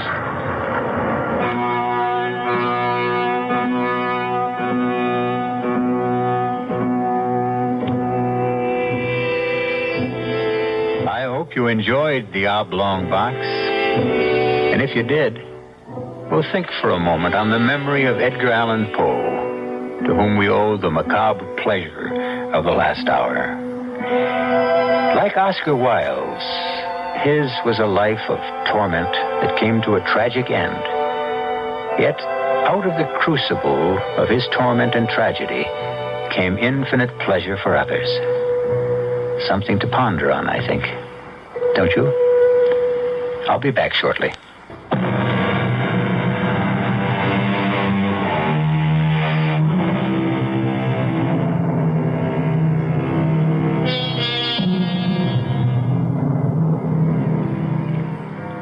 I heard recently that a little cottage on the Grand Concourse in the borough of the Bronx, New York City, is to be torn down.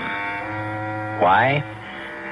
Because it is constantly vandalized, and the city can no longer afford to keep it up. When I was very young, I went to visit it more than once, and stood in the tiny room where a beloved young wife died, and a grief-ridden husband drowned his grief in alcohol, but where he also wrote the story you heard tonight.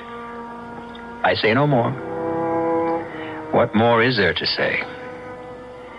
Our cast included Richard Mulligan, Grace Matthews, Bryna Rayburn, and Kurt Benson. The entire production was under the direction of Hyman Brown. This is E.G. Marshall inviting you to return to our Mystery Theater for another adventure in the macabre. Until next time, pleasant dreams.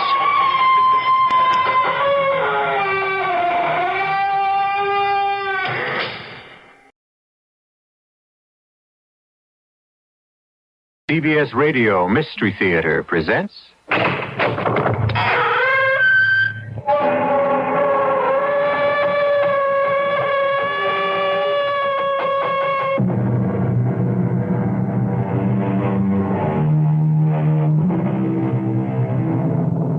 Come in. Welcome. I'm E.G. Marshall. I'd like to ask you something. What do you consider your most attractive feature? Your hair? Your eyes? Complexion? Your figure? Whatever, each of us is abundantly aware, though there are some who would deny it, of his or her most captivating attribute, and make the most of it, though there are some who deny that too. Be all this as it may, we're about to hear of a woman whose most beguiling characteristic was her smile, and because of it, the horrible thing that happened. Yes, I am dying. But I tell you, Ernest, I tell you, you will never be rid of me. Even when I am in my coffin in the family vault, you will never be rid of me. Never, Ernest. Never. I think... Yes, she's gone. Berenice is dead. No. No. Ernest, don't take on now. Don't. Her mouth. Those lips bared. Her teeth. She is staring at me with her teeth, Anthony. Anthony, in heaven's name, close her mouth. Close her mouth!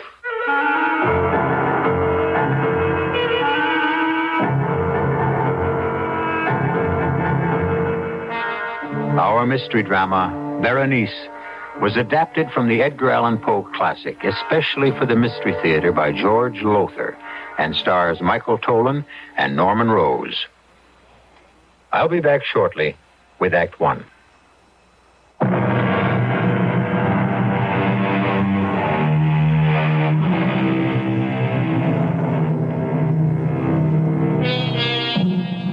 What we call a fixation, an idée fixe, is one of the most extraordinary and mystifying aspects of the human mind. For example, love. Young love, at least, is a fixation. For the lover cannot get the loved one out of his thoughts.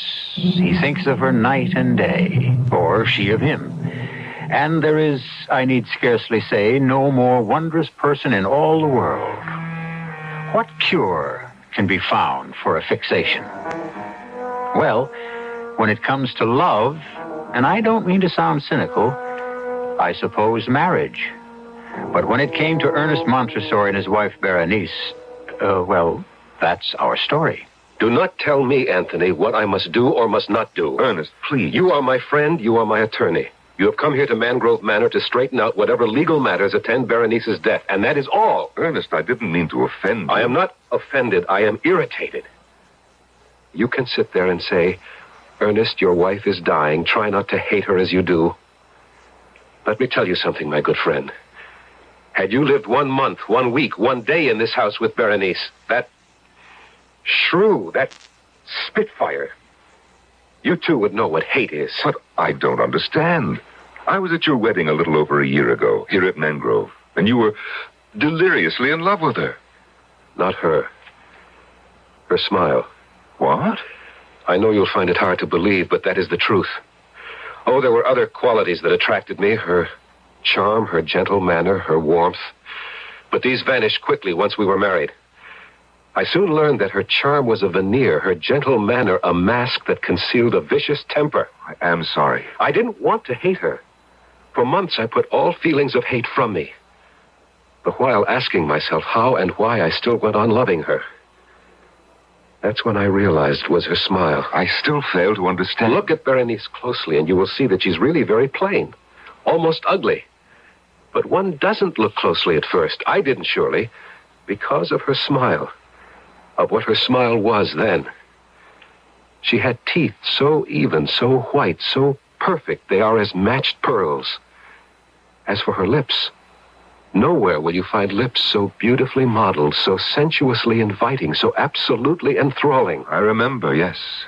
But Anthony, soon after our marriage, her smile changed too. The lovely contour of her lips became an ugly sneer. She no longer smiled. She bared her teeth like a vicious animal. But there must have been a reason, something that impelled her to... I'll give you a reason if you must have it. Constance. Berenice's younger sister? Yes. You know she came to live here at Mangrove when her husband died. I settled the estate, yes. Not, I'm afraid, that there was much to settle. He left her penniless. Precisely why she lived here. Berenice began to think... Go no further, Ernest. I am well acquainted with what is termed the eternal triangle. In this case, there was no triangle. Not then. But there is now. Constance is what Berenice pretended to be. Gentle, innocent, loving. Yes, I have fallen in love with her, and she with me.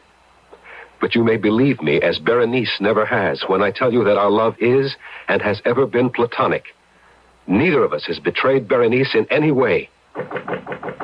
Yes, come? Oh, Constance, my dear. We were just speaking of you. You remember Anthony Lamb? With pleasure. You were such a help and comfort to me when my husband died, Mr. Lamb. I did what I could. You look upset, Constance. Berenice wants to see you, and she's in one of her blackest moods, I'm afraid. Is she ever in any other? Try not to be harsh on her, Ernest. She's dying, you know. I shall try. If you'll excuse us, Anthony. Perhaps I should come along. I have to discuss certain legal matters with Berenice, and it will be best if she knows I'm here. Come, then. But I warn you, my friend, you'll regret every moment spent with her.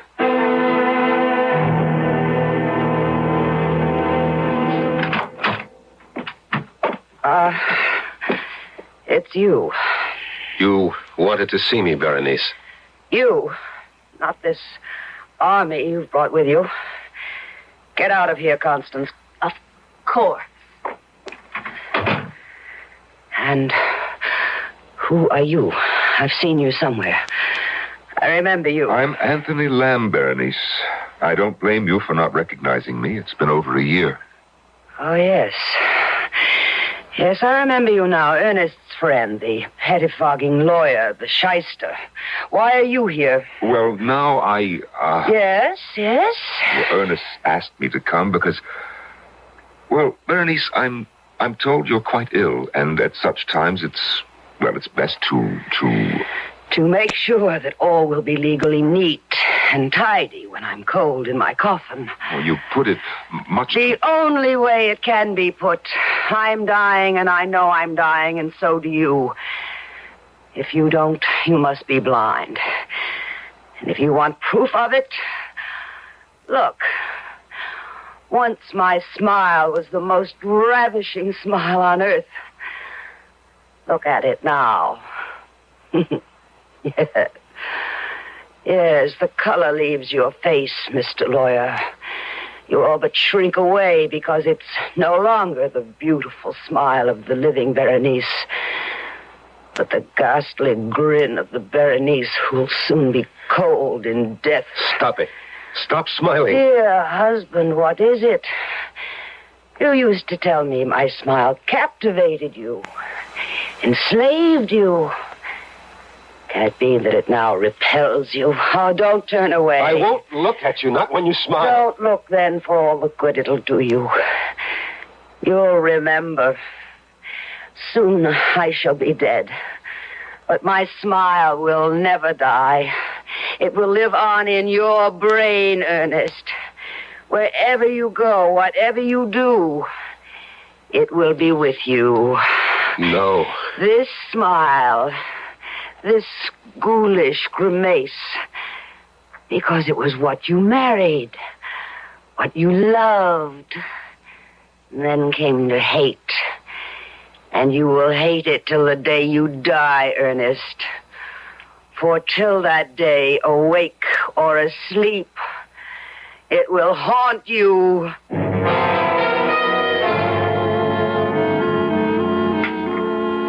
Would you care for more of the shrimp, Mr. Lamb? Well, thank you, no, Constance. Oh, and do call me Anthony, won't you? It'll make me feel so much younger. If you wish. Ernest, won't you eat? You haven't touched a morsel. Not hungry. But you must keep up your strength. If you're not careful, you'll be having nightmares again. Nightmares, Ernest? The most horrible you can imagine. Berenice has all but ruined my health. Ruined it. Hush now, we mustn't talk that way. What other way is there? No more wine, Ernest. Another glass can do no harm. No more, dear. For my sake. For your sake, anything. Anything except to lie about my true feelings. You, Constance, you have lived in this house for nearly a year. You know the hell she has made of my life. You know that I could not mourn her passing. And what is more, you know that I love only you. Ernest, it is not the proper time. I know, but Now, you are overwrought.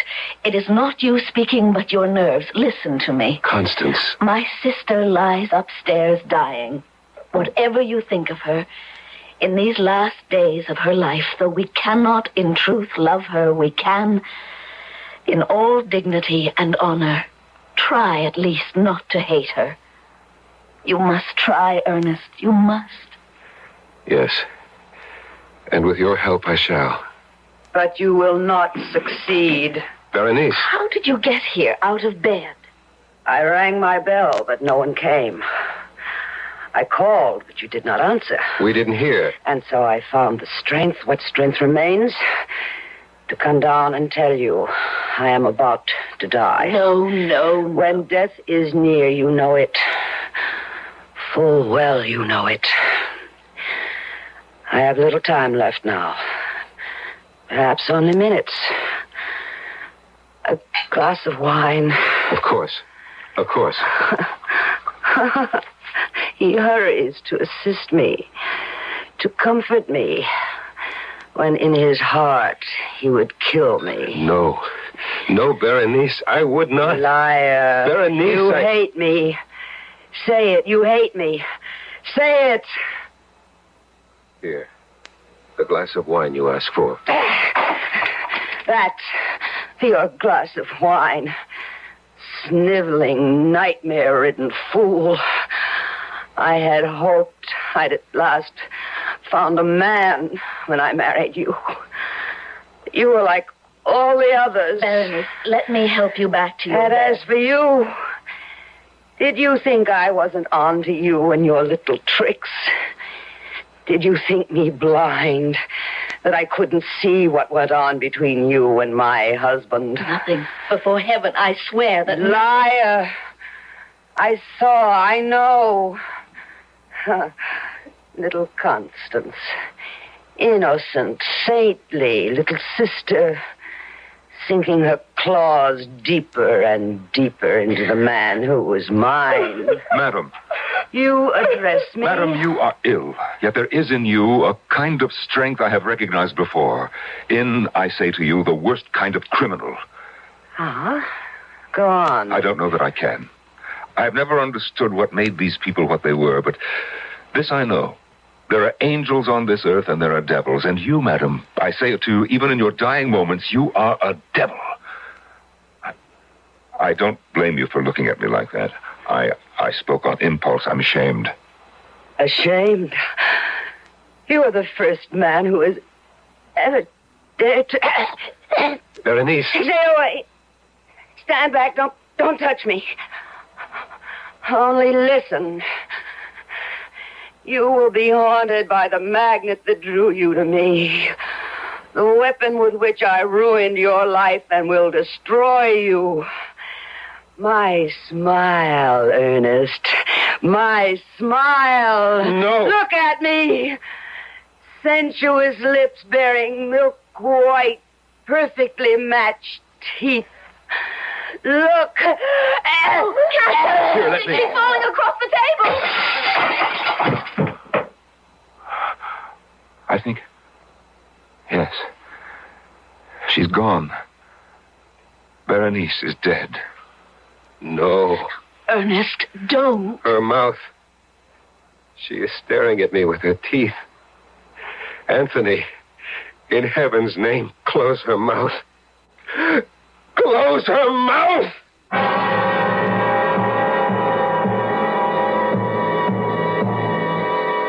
I said at the outset, you'll recall, that because of Berenice's smile, a horrible thing happened. What has just happened in the dining room of Mangrove Manor is indeed horrible, but nowhere near as horrible as that which is about to take place. I will return shortly with Act 2.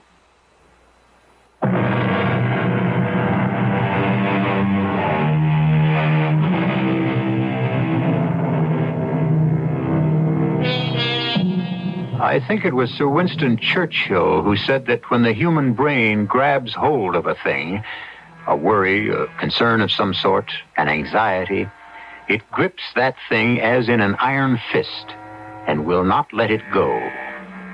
Clearly, then, this is what has happened to Ernest Montresor, who, even while she was alive, could not get his wife's sneering smile out of his head.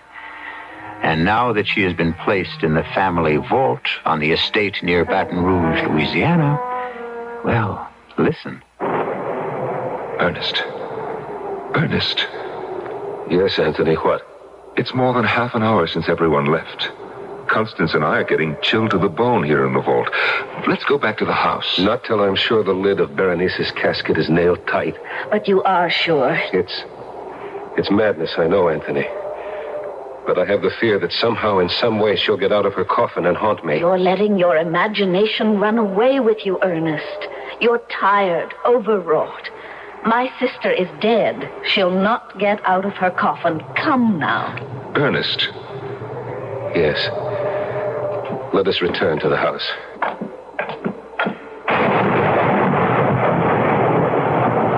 I'll close and lock the gate. No, I will. There. She's well nailed down in her coffin. Well locked in, too. Yes. Now let's... No, wait. Good Lord, man, what now? I must make sure the lock is strong. Sound and strong. Now, Ernest, dear, that's enough. Don't tell me what is enough. Don't... Oh, Ernest. Dearest, what is it? Why are you looking at me with such fear? Never, Constance. Never so long as you live, smile at me like that again. You look like Berenice. But, Ernest, My nerves are shaken. I need a drink. Excuse me. He's in trouble, Constance. We'd best catch up with him. But, Anthony... Nothing to worry about, really. You just upset him a little when you smile. But that's the point. What? I didn't smile.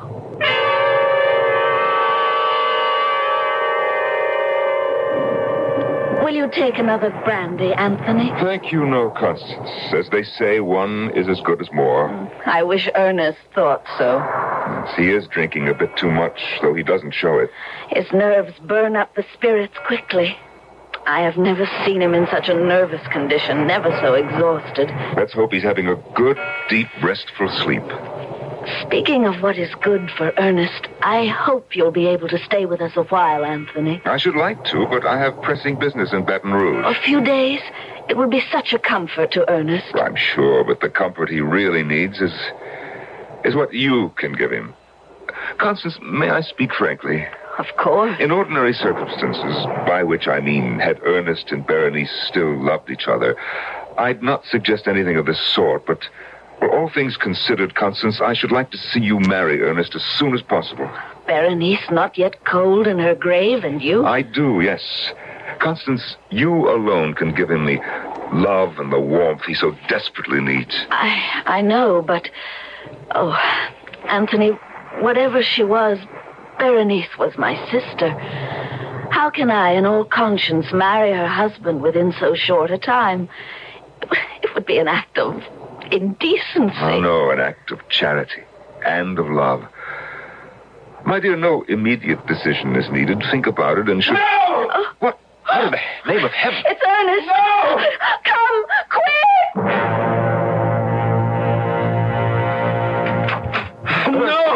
Ernest, merciful Lord, what is it? Oh, it's you. You, good friend, and Constance. Then it was a dream.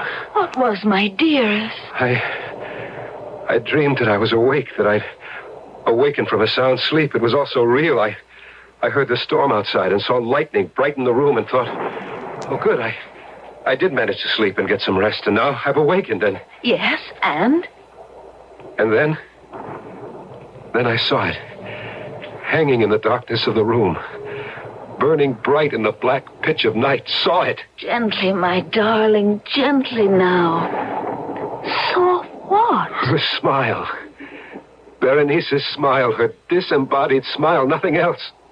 It hung suspended in the dark before my eyes, the lips drawn back, the teeth shining in the blackness. Oh, Ernest, Ernest. And then her teeth, those terrifying white, even teeth, parted as she began to laugh. The most hideous laugh I have heard in all my life. Her mouth, her bodiless mouth, as it laughed, it started coming closer to me. Closer, closer. And I screamed. I screamed. Anthony, what's to be done? We must fetch the doctor, and at once.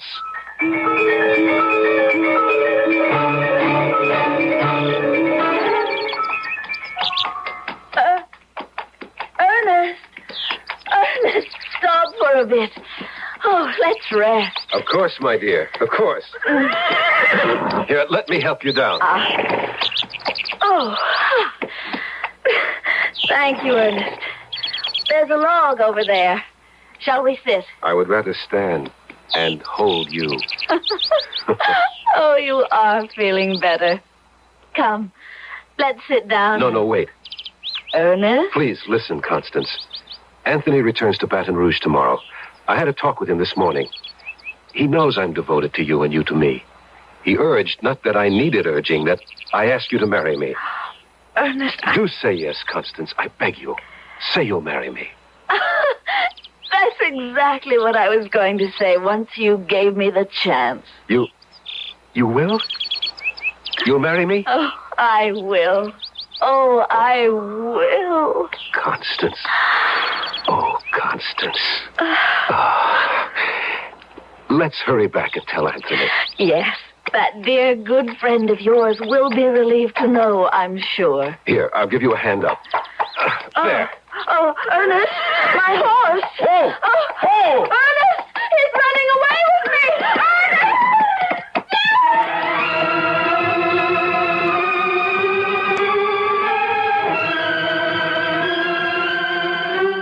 Anthony, I must go up. Patience, good friend. The doctor should be down any moment. But he's been with her for more than an hour.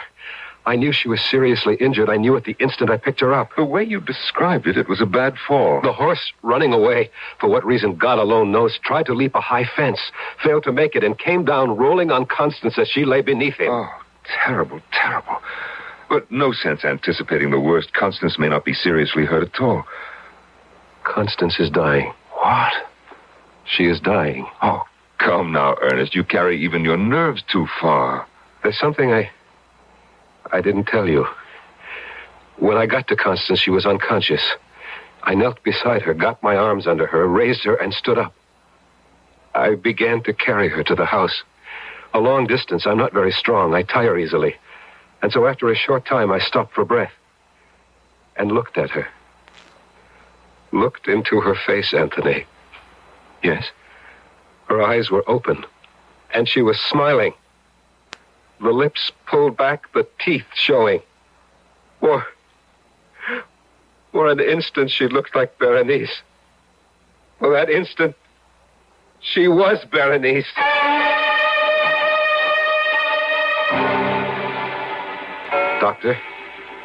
Doctor, is she? Don't bother him now, Ernest. But I can bear no more of this waiting, this interminable waiting. Look at her.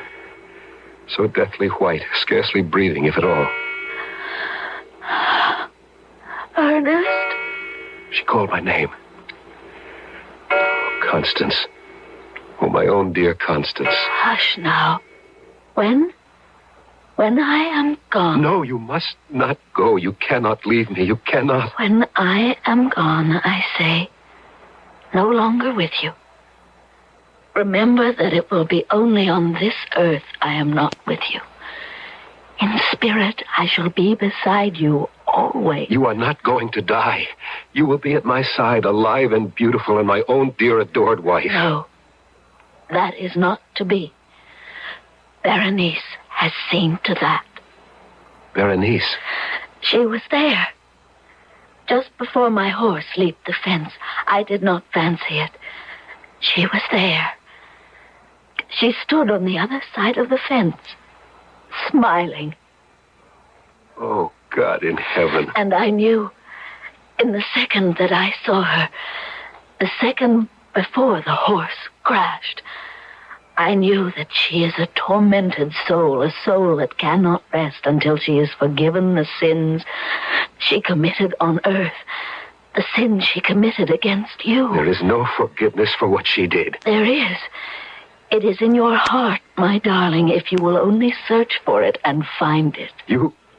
You are asking me to forgive her? Yes. Never. I could never. You must. You must. For my sake. Will you try? That is all I ask before I leave you, my dearest. Will you try? I will try. And I, in another world, will love you for it more than I have ever loved you in this. Kiss me. Oh, no. No, not if by saying that you tell me the time is near. Not if you tell me that. Yes. Oh, yes. Constance? Constance? I'm sorry, Ernest. She's gone. Oh, no. Leave her to me, Doctor. You have other matters to handle. Come, Ernest. Sit down. Here in this chair.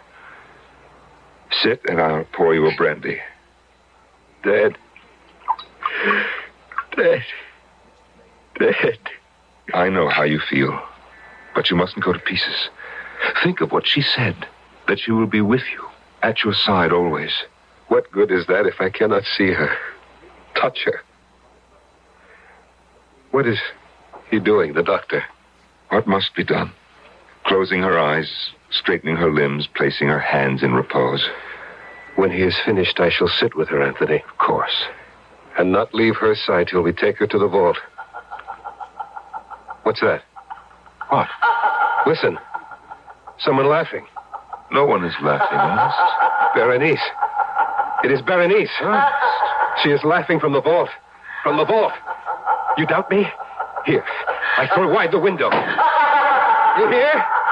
You hear? I hear nothing. Laughing in triumph. Vicious triumph, because once again she shattered my heart. Laugh, damn you, laugh! But I shall have done with you yet! I shall! Oh!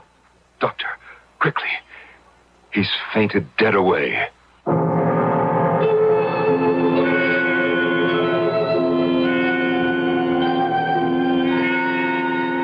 So, in fevered imagination, in the sickened mental state brought on by unbearable grief, Ernest fancies he hears the hideous laughter of Berenice, pursuing him, haunting him, driving him mad in death as she did in life. Or is it fancy? We'll know more about that when I return for Act 3.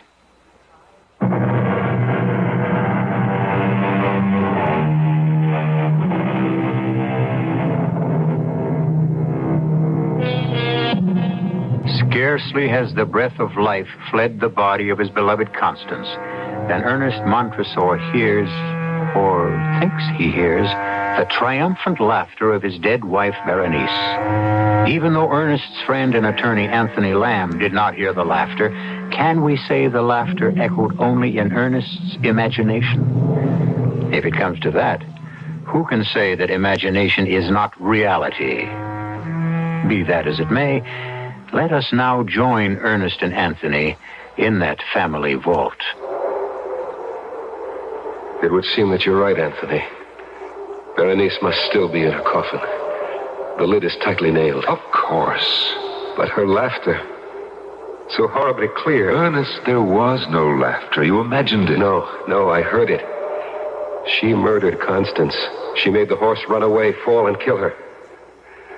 Oh, Anthony, how can I rid myself of Berenice? Can I get rid of her? She was vile, vicious, clever. Clever. What? Clever. That's it, clever. We look at this coffin lid. We see it tightly nailed, and so we think she's still there. Of course she is. No, don't you see? She was clever enough to nail it shut again after she left it. Here, give me that pry iron. You're not going to... I must be sure. I must make absolutely certain she is still in her coffin. Otherwise, I dare not bring Constance here. Ernest. Can't you understand? Constance will lie here in the same vault with Berenice. If Berenice has the power to leave her coffin, what might she not do to the sister she hated as she hated me? You see? You understand? Yes, Ernest. So then...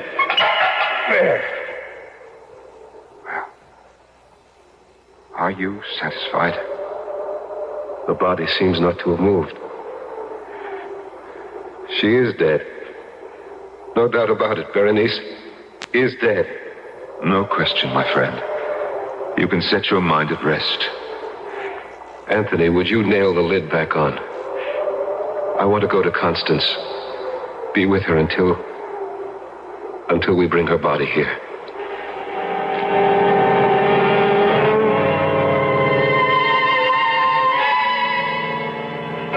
Ernest. Yes, Anthony. Ernest, it's 2:00 in the morning. Not for her. Not for Constance. For Constance, there is no time now. Ernest, please go to bed. To bed? To dream? Once again to ride a nightmare? I asked the doctor to give me a sedative for you. Now, if you'll take it... It will do no good. More harm than good. I've taken them before, and I cannot leave Constance alone. Not to the awful loneliness of death. I will stay with her. No. I will. I must. Ernest, hear me now. You will drive yourself mad if you go on like this. As your friend, What? You heard it? I am not hearing things. That sigh. It was Constance. And look, Ernest, look. Color. Her cheeks. Color coming into her cheeks. Pulse. How do you feel for a pulse? Now, let me. Yes? Yes? There is no pulse. And yet, a faint warmth. Her wrist beneath my hand feels... Ernest, I tell you, there is warmth. Alive. She is alive. Oh, God, in your merciful goodness, I thank you. Thank you. And while you're thanking God, I'll fetch the doctor.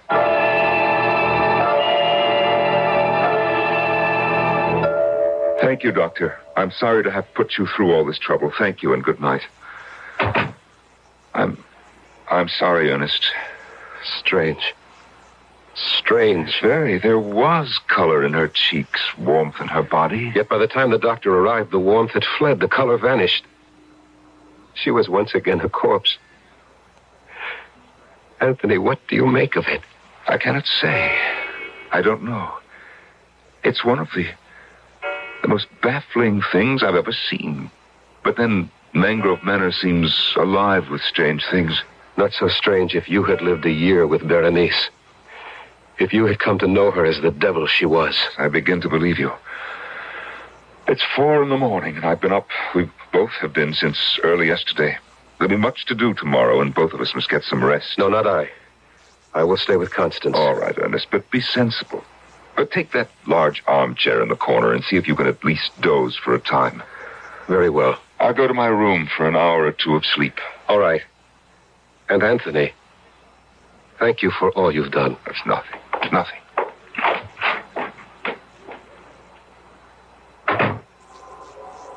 Constance.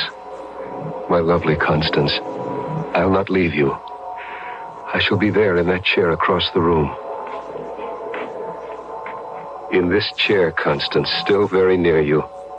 Still watching you, waiting with you, through the long silence of death. Again? It was you? Again? You were sitting up. You are leaving the bed and coming toward me. You are not dead. You live. Oh, let me see your face. I cannot see it. The shadows and burial shroud hiding it from me. Take the burial shroud from your face. Let me see you. Constance, beloved, let me see you. Why do you laugh, my darling? Why? Is it happiness at finding yourself alive? Is it joy in knowing you're not dead after all? Here, let me take away the shroud. There.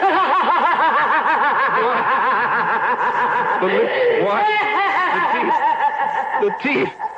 Berenice.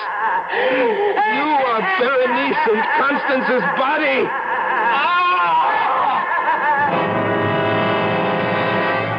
No, Ernest, no, it was not a nightmare. I thought it was. I thought I'd had another horrible dream, that I'd gone to sleep in the chair and dreamed it all. I might have thought so, too, if I'd only found you lying on the floor unconscious. But, my dear friend, I cannot describe my shock. Constance's body was sprawled across yours. Constance's body.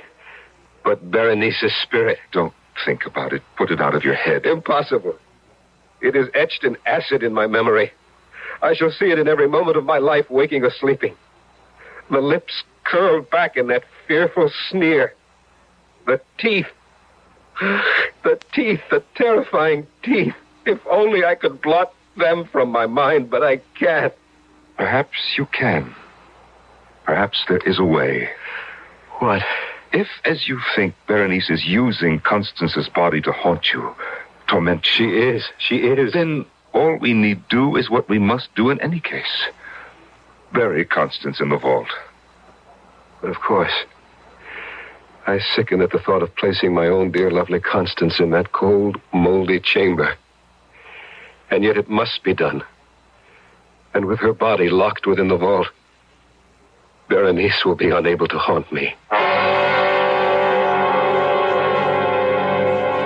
But I must leave, Ernest. I have stayed as long as I can, far longer than I anticipated, and I do have other business, pressing business in Baton Rouge. The thought of being alone in this huge and empty house, is there no way to persuade you? I'm sorry, Ernest, but there isn't.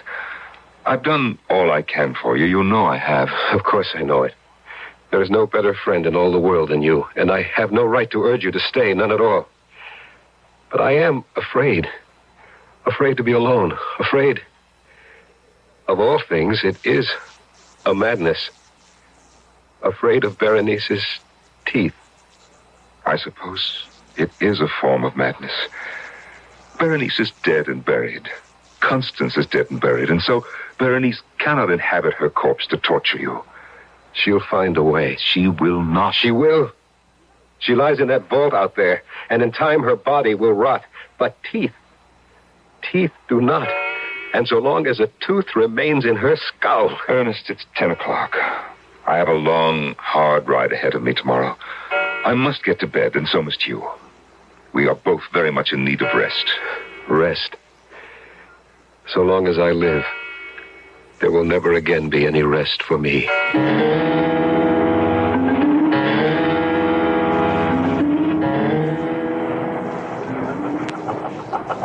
What? What? Berenice, that laugh. Did I hear it or only dream? Open the window and listen. Nothing. A dream, another nightmare. To bed, Ernest, too. But what is this? I'm wet to the skin. My nightclothes are drenched. My feet caked with mud. Oh, wait. Wait, it comes back to me now. The dream. The nightmare. Was it a dream, or did I? Anthony! Anthony! Anthony! I'm coming. Good Lord, man, what is it now? Come in. Come into my room. Yes, but what is it? What's happened? Another of your awful nightmares? Well?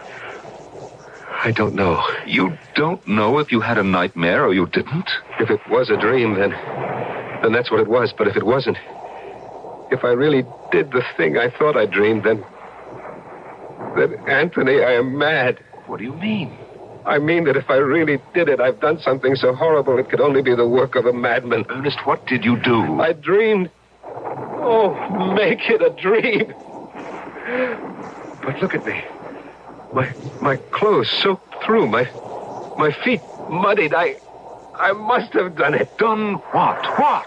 I left my bed and went outside to the tool shed. The tool shed? And found what I was looking for. And then I went to the vault. In this storm you went? Yes, to the vault. I unbolted the gate and went in. And then I pried open Berenice's coffin. Oh, no. Yes. There she lay, moldering in death. But the lips drawn back and the teeth, those white, even, perfect, gruesome teeth, exposed. I stared at them, stared in a horror of fascination. And then taking the instrument I brought with me, I did what had to be done to save my sanity. What did you do? I dare not speak of it, put words to it. Nor can I bear to look. Look? To see, was it dream or reality? Look at what? When I had done it, I returned here to my room. I placed the instrument on the mantel. In my dream, I placed it there. And though it must be a dream, please, go to the mantel. See if the instrument is there. Very well, Ernest. I see nothing here but a pair of pliers. Oh! This is the instrument you used in your dream? No dream. No dream. Can't you understand that now? No dream. The pliers are there. I did it. May a merciful God forgive a madman. I did it. The table. My bedside table. Look there now. Look.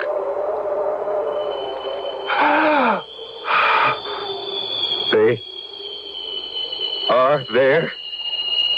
They're here. On your bedside table. All of them. All of Berenice's teeth.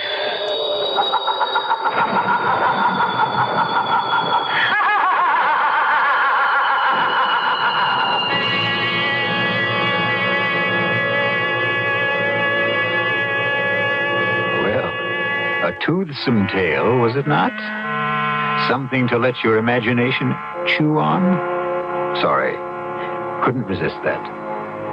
Seriously, though, this story, as many another, reflects that certain mystery which has puzzled mankind since the first tick of time. Which is the reality of our lives? Which the dream? You got me. I'll be back shortly.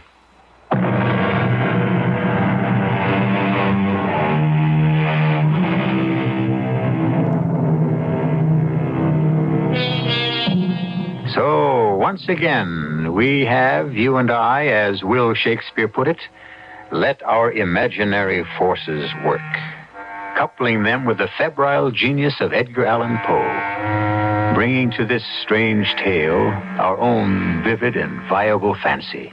An exercise very much worthwhile, good friends, for a lively and disciplined imagination can make our mundane lives a heaven on earth. Or a hell. Our cast included Norman Rose, Michael Tolan, Joan Lovejoy, and Roberta Maxwell. The entire production was under the direction of Hyman Brown. This is E.G. Marshall inviting you to return to our Mystery Theater for another adventure in the macabre. Until next time, pleasant dreams.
The CBS Radio Mystery Theater presents...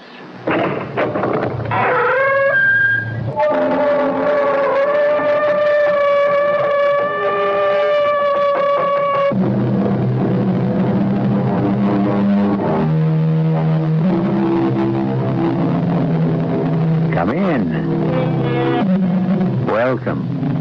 I'm E.G. Marshall. Mark Twain once said that everybody talks about the weather, but no one does anything about it.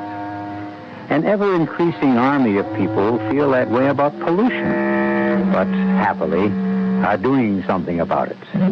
Trying, anyway. But trying, mark you, against great odds. Odds which can be lumped under the one descriptive word, apathy.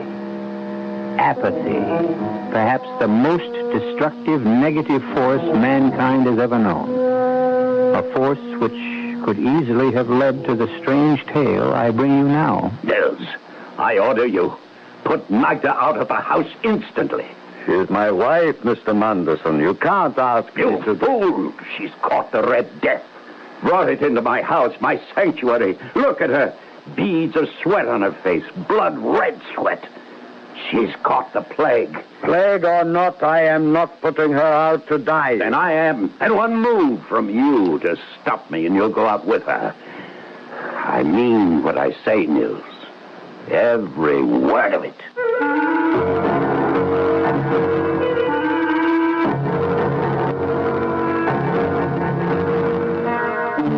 Our mystery drama, The Mask of the Red Death, was especially adapted from the Edgar Allan Poe classic by George Lothar and stars Carl Swenson and Staats Cotsworth.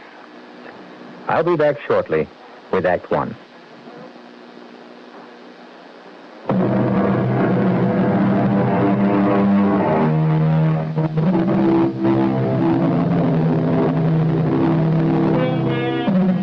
The Mask of the Red Death. The word mask, you should know, is spelled M-A-S-Q-U-E and means masquerade. And to begin this particular masquerade, I'm going to ask you to join me in a huge house, a mansion, on top of the Lookout Mountain. We're in a vast living room, one wall of which is made of plate glass, through which, in whatever direction the house turns, yes, you can turn the house by pressing buttons, can be seen miles on miles of country far below. There are others in the living room with us, including the multimillionaire owner of this luxurious estate. That tall, expensively dressed, gray-haired man over there, Milo Manderson. So just shut up, Jack. Once and for all, shut up. Milo, all I'm saying And I'm sick of hearing you say it. Flossie's sick of it. Doreen's sick of it. We're all sick of it. So shut up. Okay. But just let me point out one more thing. Please. Can't you see how upset you're making my father? You're talking as if he were doing something perfectly awful, when all he's doing is saving us from the Red Death. You ought to have a little more gratitude, Jack. Don't you understand? Any of you understand? Look out that window into the valley where the village is. The farmlands, dead animals in the fields, cows, horses, pigs, chickens, everything. Doreen, shut him up. Shut him up or I won't care if he is your husband, which is the only reason I brought him along. I'll throw him out. I'll make up your mind, Milo. You didn't bring me here. You forced me here. For Doreen's sake, not yours. You penniless hayseed, you farmer. Would you believe it? 1996. Here we are in the year 1996, and he's still farming like it was 20 years or 30 years ago. Not 20 years ago, Milo. Not 30, 100. I'm trying to bring the land back to what it was, trying to replenish the earth, to restore what fools like you took out of it with every pollutant you can think of. I'm trying to save... Now I've had it. I'm warning you for the last time. Doreen, talk to this fathead you married. Talk some sense into him. Milo, give Flossie a little drinky. A little martini. I could do with one myself. Now, you talk to him, Doreen. Jack, my father's right. With you, he's always right. Now, listen to me, honey. There's a plague out there, and it's spreading. It's spreading all over the country, and people are dying by the thousands, and all Father's trying to do is save us from it. I tell you, he can. He can. Father has never failed, never. had anything he made up his mind to do. He spent weeks stocking this place with food and water, everything we'll need to stick things out until the plague's over. All those people dying out there, and we Well, why shouldn't we? They'd do the same if they could. Who wants to find himself sweating blood all of a sudden and dying in hours? Not me. I'm sorry for them, Jack. I really am. But that's no reason for me or you to go out there and die with them. There's such a thing as conscience, Doreen. Oh, Jack, you're impossible. What's that noise? Father? The helicopter. Here. Here, let me turn the house. You'll be able to see it coming in from the east. There she comes. The helicopter, Myra? Bringing in a couple I hired to do the cooking and housework. The Ostroms, Nils and his wife, Margue. I hired them through a New York agency and had my pilot fly them out. What about the plague, Father? They could be bringing it with them. I had them checked out, complete physical, and every precaution taken to keep them from any contact with people till they got to the chopper. Nothing to worry about. Oh, look at that gorgeous hunk of man getting out of the copter. That's Nils. Oh, 6'4" if he's an inch. Long blonde hair. Oh, wow. You keep your eyes on me, baby. I'm the guy you're going to marry, remember, not him. How could I forget? You're the guy with all the money. Yeah. Well, okay, here they come. Now, as soon as they get in the house, we lock the place up solid, and I mean solid. Nobody gets in or out till this plague is over. You're Nils Ostrom, is that right? Yes, Mr. Mandelson. And this is Magda, your wife. Yes, sir. I should tell you she cannot hear or speak. She is a deaf mute. A deaf mute? Well, how in Hades are we going to talk to her then? Give orders? She can read your lips. Excuse me, sir? Yes, what? The pilot of the helicopter, he asked me to ask you, will you let him stay? No way. He is standing out there, sir, waiting for one sign or another from you. To motion him to come inside or wave him away. Well, he's going to get waved away. Wait a minute, Milo. What now, farmer boy? I'm going with him. Now, Jack, we've been through all this before. I'm sorry, Doreen. I love you. You know that. But I just can't save my own skin while others are dying. Not if I can do something to help. Milo, you forced me to come here. And I'm forcing you to stay. Father! Well, that'd defeat your own purpose, wouldn't it? To shoot me, Milo? No.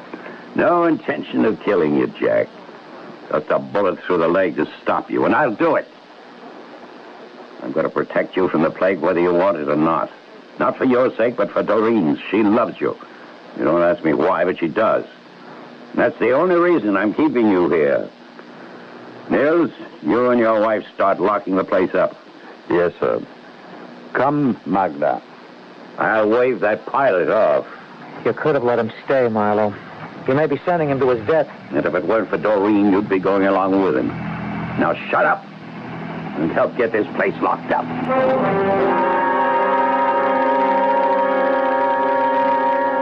Oh, well, here you are, Jack. Yeah. Milo sent me to find you. Everybody's at the dinner table but you. Just leave me alone, Floss, huh? Sure. Only, where did it get you? Sitting in the dark, building. Look down in the valley, where the village is. Okay, Jack. I'm looking. What do you see? Not much. I mean, it's nighttime. There used to be a lot of lights down there. Like, you know, people in their houses doing whatever people do in their houses. But in the week we've been here... Hey, has it been a week? Yeah, a week. Well, anyway, since we've been here, at least half the lights have gone out. They didn't go out, they burned out. People died of the Red Death and the lights just burned out. Tough. Is that all you can say, tough? Don't you realize what's happening out there? Not only down there in the village, but all over the United States, Canada, the world. Jack, there's something you've got to understand about little Flossie. Up here in the head, nothing. Down here, plenty. But up here in the head, oh, forget it. And that's why, when this is all over, Milo's going to make me wife number 4. Only you know something? No, what? Well, I've been listening. All this week, I've been listening to you. And it kind of gets through to me that, well, maybe you got something. Tell me about what you're all wrapped up in.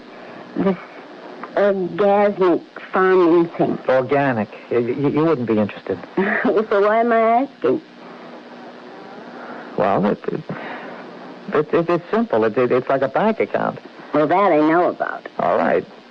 So then, if you take out more than you put in... No bank account. Overdrawn. For me. Exactly. So... Well, it's simple. The land, the earth, where all the world's food comes from, it's the bank account. Now, unless you want to be overdrawn, you got to put back in what you take out.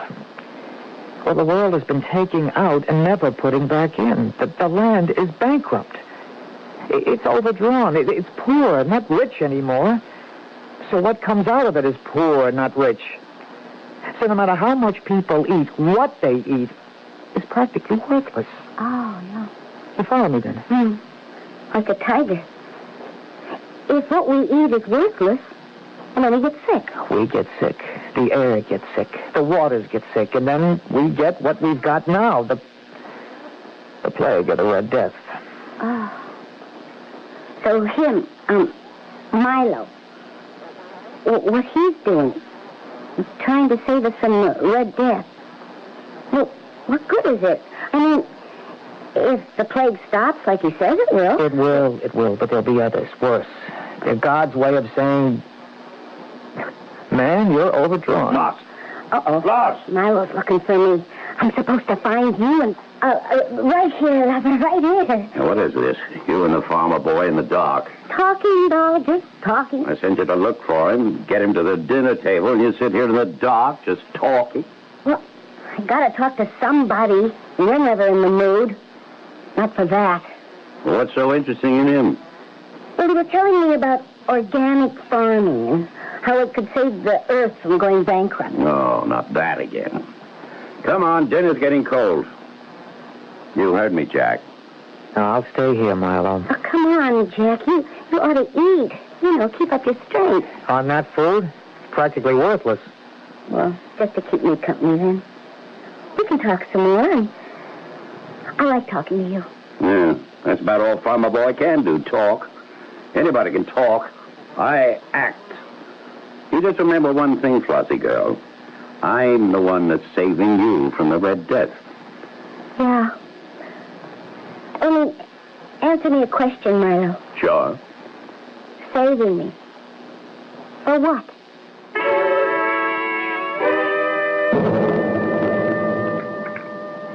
More souffle, Mr. Munderson. No. And I'll tell you something, Nils. Your wife's cooking hasn't been so hot in the past few days. She better get on the ball. I am sorry, sir, but she has not been feeling herself. I'll have more, Niels. I think it's quite good. Yes, madam. Yeah, and what about the coffee? I asked for another cup. Yeah, in a moment, sir. My wife is heating it. Anyone see the news on Global Vision today? Well, I did, Doreen. Why? They say that plague is spreading, that it's shown up now in France, Italy, Spain, everywhere. Nothing surprising about that. I didn't say it was. I just said it was on the news. No need to take my head off, Doreen. There's no need for you to be sarcastic. I wasn't being... Oh, don't tell me. Look, all I said It isn't was... what you say, it's your attitude. I notice you don't take that tone with her. Me? How'd I get into this? You know how you got into it. Don't pull the innocent on me. If you're implying... Oh, skip it, Nils. Where is that coffee? Here's my wife with it now, madame. Magna, let me help you with the tray. I don't intend to skip anything. If you're implying that I've been up to anything... Look, you little... Now stop it, the two of you.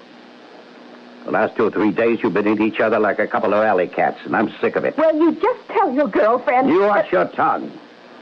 Flossie isn't my girlfriend. She's my fiancée. What's more... What the devil? Sorry, sir. I'm very sorry. My wife, the tray slipped from her... Magda! Look out, she's collapsing. Magda! Oh, my dearest. Let me give you a hand with her, Nils.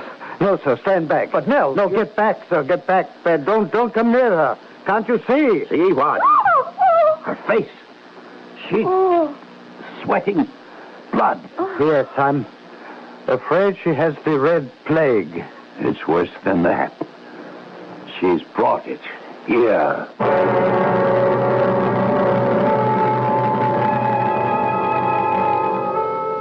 So, in spite of all precautions, the Red Death invades Milo Manderson's sanctuary, his barricaded retreat atop Lookout Mountain. And you ask me, another disease has invaded the mansion. Jealousy. Doreen's and Milo's resentment of what appears to be a developing friendship between Floss and Jack. I'll be back shortly with Act 2.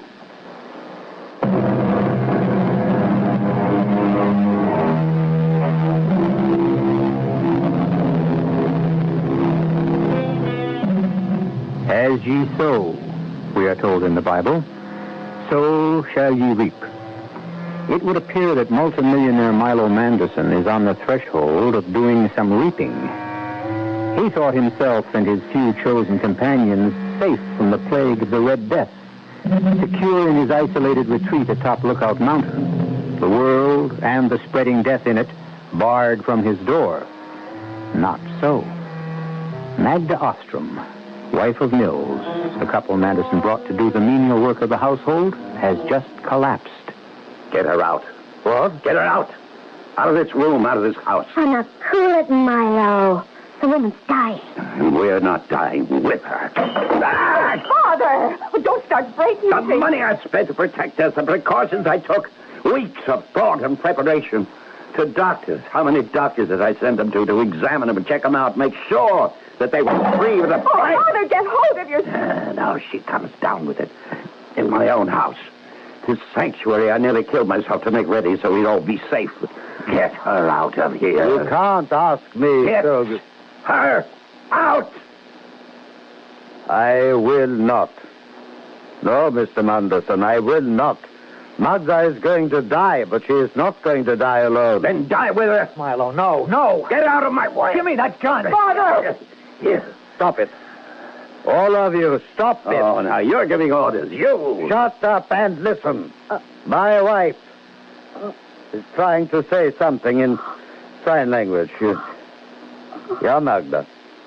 What? No. How about my darling? Very well. What did she say, Mills? She said there is no hope for her, and there is no sense in two of us dying. What's she doing? Where's she going? Out of the house. To die alone. Goodbye, my dearest. Goodbye.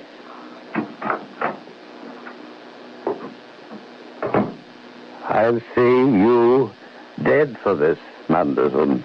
Mr. Manderson. And I'm not scared by threats. No threat, Mr. Manderson. A promise. Business has been brought to a virtual standstill throughout the world. Here in the United States, countless thousands who tried and are still trying to leave the congestion of the cities for what is considered the relative safety of rural areas Shut that thing are off. blocked by military and local I said police. shut There that are thing riots off. in the... Oh, Lord. Oh, look. His face. The Red Death. He's got it. His face. Red. With joy. All right, I'll shut it off. The sight of death becoming too much for you, Mr. Manderson? Shut up. I'm sorry, sir. I thought perhaps the sight of my wife's body lying out on the patio where she collapsed and died. Mills, you'll go too far, I warn you. I'd shoot you now if we didn't need you. Need me? For what? Are you also incompetent, so helpless you can't do for yourself? The ladies can cook? Me? I can't boil water. And I don't intend to. That's what you are paid for. You are so like your father, madame. You think everything can be bought, even life. Now, you look here. Since your wife died 2 days ago, you've been acting like... Well, like anything but the servant, you are. Now, you just cut it out. You just remember your place. Remember who and what you are. Do you understand me, Miss? Totally, madame. Is there anything Madame wishes before I go to make up the beds? Not at the moment, but when there is, I'll let you know. Thank you, Madame. Now, that's the way to handle a servant. Nice going, Doreen. I'm proud to call you daughter. Well, I'm not proud to call her wife. The man isn't himself. He's broken with grief. He loved his wife. He saw her go to her death alone. He watched through this window as she collapsed out there in the patio and died before his eyes. And you treat him as if he were nothing, the way you treat me, treat Floss. I thought you'd become Flossie's champion, and now I know. All I'm saying is you It's can't... too much, as usual. You've got a big mouth and a head stuffed with hay. The trouble is here, we're bored. That's the one thing I didn't think of, that we'd get bored. We've been cooped up here for nearly 2 weeks now. 9 days. Will you please shut up? Well, 9 days isn't 2 weeks, is all I'm saying. I can take care of that. How, Father? Well, I don't know yet. I'll think of something. Meantime, how about some bridge? Not me. Sorry, Marlo. Just a bridge. Well, then how about... blazes with it. I'm going up to the solarium to get some sun. I'll go with you, Father. Jack? No, I'll stay here. With Flossie, of course. Yeah, we'll have the orgy I've been planning for weeks. I wouldn't be surprised. Join me in an orgy, Floss? But you know something? What? I have joined you. What do you mean? Well, me, I'm no great brain, but... Well, I'd have to be a dope not to... Well, anyhow, begin to realize that you're right. Milo and Doreen, they're wrong. Oh? If you mean it, what you keep saying all the time, that is. You mean... Well, like the world's gone to hell. It's become a cesspool, you called it. Yeah, cesspool of corruption. But it can be cured, brought back to what it was once. Pure and clean and beautiful and healthy. You mean it when you say you want to get out of here and go out there into the world, right into the middle of the plague, whether it kills you or not, so that you can do all you can to help people build a brand new world? Yeah, I mean all that. But I can't get out. Milo's got the keys to every door. The windows are unbreakable. I could get the keys. Easy. You do that? You're with me, not him? I never was with him. It was a deal, kind of, you know. Yeah. So what do you say? Well? That means leaving Doreen. Oh. You still got a thing for her, huh? I never lost it. Oh. Well, you got decisions to make. Leave Doreen and do what you believe is right. Or don't leave Doreen and don't do it. A decision I don't think you need make, Mr. Reynolds. Not yet. Mills. I apologize. I overheard something of what you've been saying. Whatever your decision, it would be foolish for you to go out into the world right now, sir. You think so, Nils? I know it, sir. The plague is reaching its height. In a few days, it will begin to break and then recede. But right now, and for the next few days, it will be at its most dangerous point. But believe me, sir, leave here now and your death will be assured. And you are among a handful the world cannot afford to lose. Not at this time. Oh, you're something else. You know that? Sometimes you talk like you know all there is to know. It'll be fun, Doreen. A barrel of fun.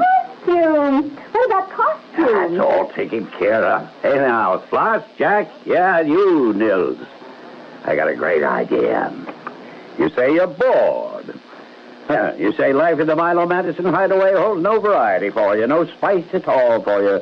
Well, I tell you what I'm going to do. I'm going to give you a party. A party? Not just a party, Jack, my boy. A masquerade party. Are you crazy? What do you mean crazy? Party? A masquerade party? Out there, the world is dying. Milo, it's obscene. You see, Doreen, I told you. Beat my brains out thinking of something to liven things up, to keep us from going nuts with boredom. Where do I get? Where? You don't go along with this, Doreen. You don't. Well, I didn't at first. But then he changed your mind. What if he did? At least he's doing something. All you do is talk. That's all I can do. Locked in here, a prisoner. What more can I do? Something. I don't know, but something. Don't just talk. Do. All right, I'll do. Milo, you take your masquerade party and stuff it. I've decided we're going to have a masquerade party. And that's what we're going to have tonight. And you're going to be in it, you and Flossie. Floss, you go along with this? No. Now, look, you little... Tramp? Is that what you're going to say, Milo? Don't put words in my mouth. Don't you put thoughts in my head. Thoughts I wouldn't rather think. Look through that window. There's death out there. All around out there. A masquerade party. How could you think of it? How awful could you be to even think of it? We are going to have a masquerade party. And we're going to have it tonight. If it's the last thing I do. It will be. What? It will be the last thing you do. And what do you mean by that? I mean, I understand why you decided to have a masquerade party. 2 days ago, when I held my dying wife in my arms, I told you what I thought of you. And no servant, no lackey, ever told Milo Manderson the truth since the day Milo Manderson realized he had made his first million. Before that day, you, Milo Manderson, you, still retained some shreds of humanity. But on that day, and ever since, oh, God, I call on you. What has this mortal become? He's crazy. Look at him. Arms outspread. Looking up at the ceiling, calling on God like he knew him. He's out of his head. Hear me now, Milo. Milo! Hear me. It's revenge you're after.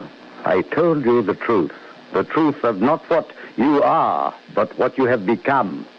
God made you beautiful. You have made yourself ugly. You must learn you are wrong. And in learning, come back to God. Come back to truth. You want revenge on me? You shall have it. And you shall learn the emptiness and the hollowness of it. Revenge is mine, says the Lord, not yours. Mine. And this, Milo Manderson, you are about to learn. And may God, in his infinite mercy, help you bear the agony of the learning.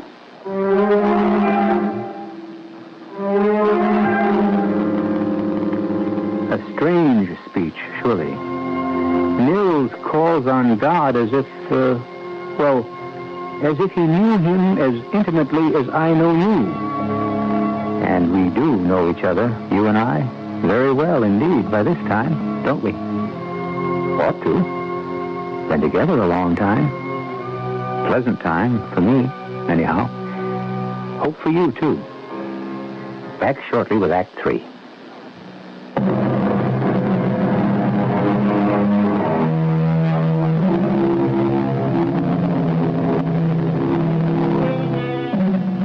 Death, in the form of a plague, known as the Red Death, lays waste the world, while in an isolated mansion atop Lookout Mountain, multi-millionaire Milo Manderson, seeking refuge, barricades himself and his companions from it.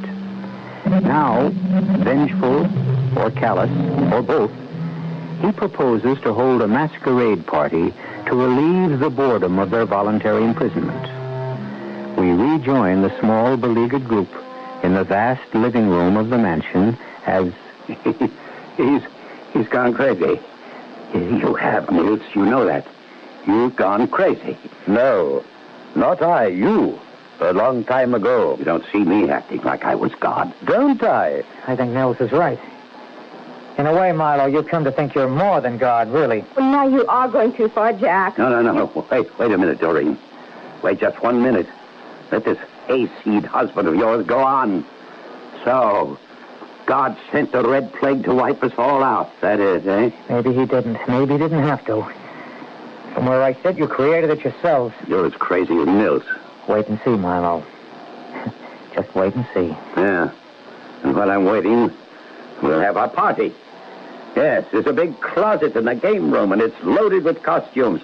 From the bash we had up here a couple of years ago, Doreen, you remember? Yes. So you can all get your costumes from there. Nils, you break out the Port Roger. I've been saving that champagne for a special occasion. And if you ask me, this is going to be a real special occasion. It will indeed be that, Mr. Manderson. The most special occasion of your life.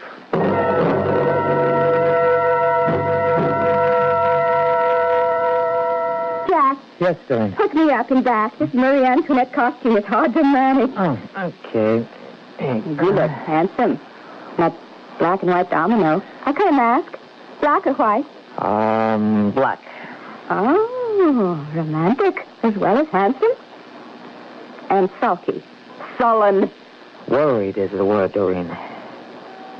Very, very worried. Oh, now don't tell me that little act Nils put on, that performance of stretching his arms wide and crying out to God. Don't tell me it got to you. The way it got to you? To me, I thought it as laughably ridiculous as my father did. Your father He's only trying to save us from the Red Death, Jack. And it's about time you gave him some credit for it instead of insulting him every chance you get. I'm not insulting him. I'm trying to wake him up. I don't know why it is, no matter how I try to keep things pleasant between us, you always manage to start your eternal harping on pollution. I'm sorry, Doreen. Oh, you're always sorry. But that doesn't help. You ruin everything, just as you're trying to ruin my fun. Fun? How can you talk about fun? Because I need fun. That's why, because my father's right. We're going house crazy with boredom, and I don't see how a few hours of fun will change anything in that world you worry so much about, one way or the other. The music is starting. Oh, let's go down. Jack, please, for once, let's enjoy ourselves.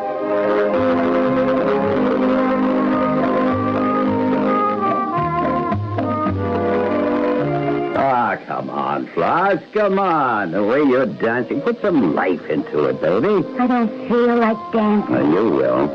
All you need's a couple more glasses of champagne. Soon take care of that. I'll say one thing for Nils. He may be batty as a bedbug, but he's a good servant. This Port Roger is perfectly chilled. Okay, honey. Another glass for you, and another for me. Bottoms up. I can't. How can you? How can you? Don't cry, Floss. Don't cry. I can't help it. How can I try to be happy with all that's out there beyond that window? Be happy? You want to know the truth? I'll tell you. The truth keeps crowding in on me, pressuring me, trying to suffocate me. But I push it away. Because if I didn't, it would suffocate me. Flossie, the truth is way deep inside me somewhere. I'm scared.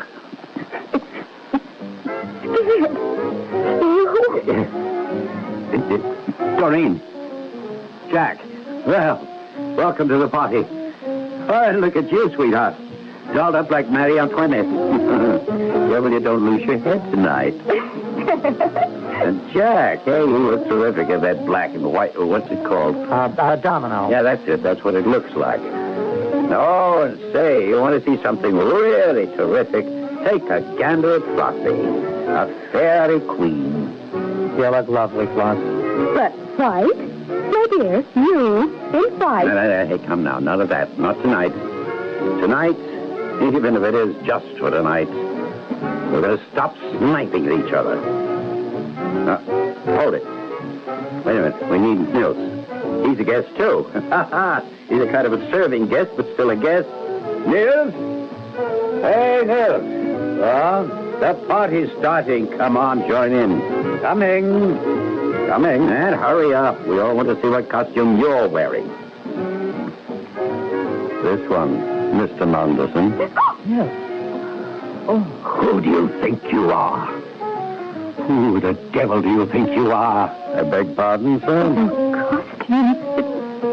Blood red. Suit. Shirt. Cape. The mask covering your face. All blood red. The Red Death, Mills? Yes, sir. The Red Death. Wait a minute. What are you up to? Simply turning off the music. So that's it, is it? You intend to ruin my little party, do you? You come dressed as a Red Death to throw a wet blanket over the fun we're going to have. Well, I'll take care of that right here and now. I'm ripping that costume off you, ripping all of it off, beginning with the mask. There. I am not costumed as the Red Death, Milo Manderson. I am the Red Death. A skull. A blood red skull. No face. A skull. Blood red. You are the Red Death. God help me. God will not help you now, Milo Manderson. There comes a time when mortals must help themselves, and your time has come. What do you want of me? You may make a choice I will give you. You may make the choice for good or ill. Name it. I'll choose what's right, what's good. I swear it to you. You can choose to live. Yes. Or die. What do you mean, Mills? I'm sorry. That's not your name, of course. Oh, it will do. What do you mean? To live or die? One of you or your father, must die. And the choice I leave to him. Are you saying that Milo must choose either to give up his own life and save Doreen's or refuse and let her die? I am. Oh, wow. I mean, wow. Mills, what about Floss? What about me? You have no part in this. When I am gone, as I soon shall be, when I no longer plague the world, you and others like you will be needed to restore it, replenish it. Me? Him I can understand, but me? I'm nobody. I'm nothing. And that makes you something. Milo Manderson, what is your choice? Haven't I anything to say about all this? Haven't I some choice in whether I live or die? None. But that's not fair. If my father chooses to let me die to save himself... But he hasn't. Not yet. Choose, Milo Manderson. Choose. Father. I can't die. I can't face death. It's too horrible. The thought is too horrible. Horrible. Your daughter dies then. Yes. What? What was that? He can't make a choice, don't you see? He hasn't the courage to choose death for himself or for me. Scared. He said it himself. Deep down inside, scared. And I never knew in all these years. Never knew. I thought he was the strongest man on earth, but he's just a scared child. He'll take me. He must make the choice. Choose. Choose. No. Take her. Take Doreen. She offered, didn't she? She's not afraid. But I am. Look at me. Look, I'm sweating with fear. Look again. You're not sweating with fear, but with death. Red. Remember, I sweat. Blood. Red. Stricken, Milo Manderson. Stricken with the Red Death. But why? Oh, why? You gave me a choice. And again, you chose the wrong one. You chose to do evil instead of good, as you always have. Always. Now die. No! And may your soul go to the hell it deserves. No! No! He threw himself through the window. Oh, no, poor Mr. Margaux. Oh, Mother. Easy, easy. Take it easy, sweetheart. Nils, I think... Where is he? He was there a second ago. But now, just a costume laying in a pile on the floor. He's gone. Well, let's hope so. Let's hope he's gone forever. Not only from here, but from the world out there. What world? What's left of it? There are still some lights burning in the village. And everywhere else, I guess. Those that are left. Maybe God made a choice. And maybe we're part of it. Whether we are or not, the only choice we've got is to go out there and start helping. Start rebuilding, start creating another... and with God's help, a better world.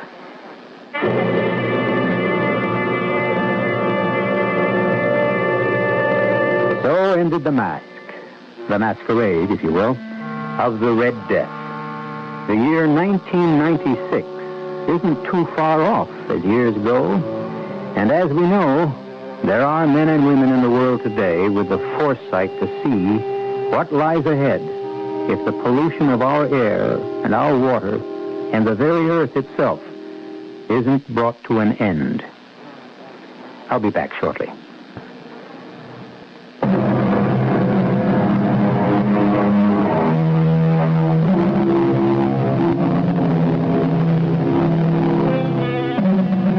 The strange tale I've just brought you was an allegory, a story designed to symbolize a message, a truth. Of course, it never happened, but it could. Our cast included Stotts Cotsworth, Carl Swinson, Lois Smith, Jack Grimes, and E.V. Juster. The entire production was under the direction of Hyman Brown. This is E.G. Marshall inviting you to return to our Mystery Theater for another adventure in the macabre. Until next time, pleasant dreams.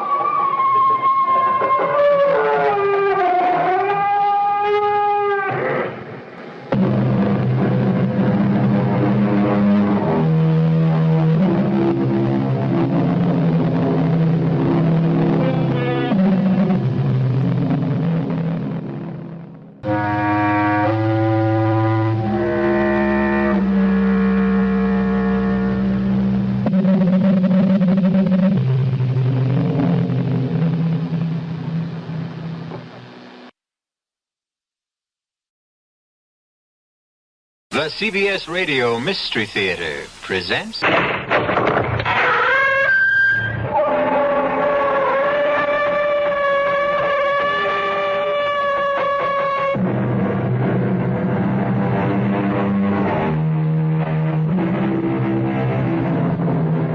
Come in.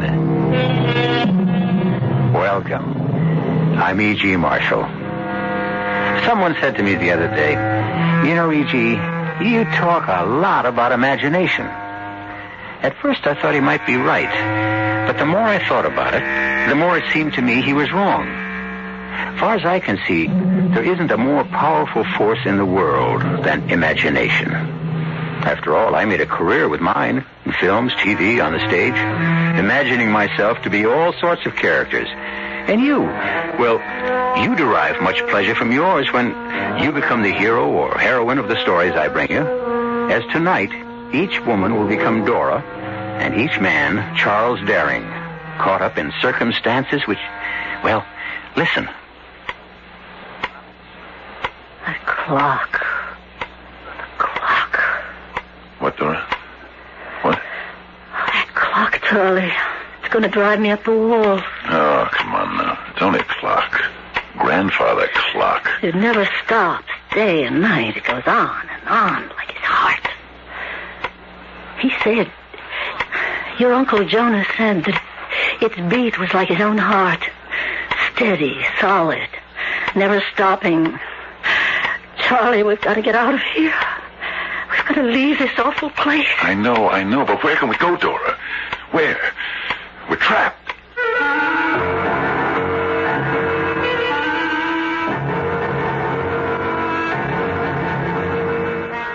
Our mystery drama, The Telltale Heart, was especially adapted from the Edgar Allan Poe classic for the Mystery Theater by George Lothar and stars Fred Gwynne.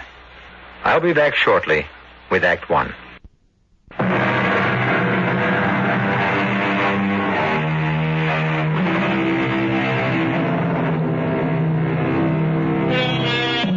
As you know, I've always had an intense interest in diaries.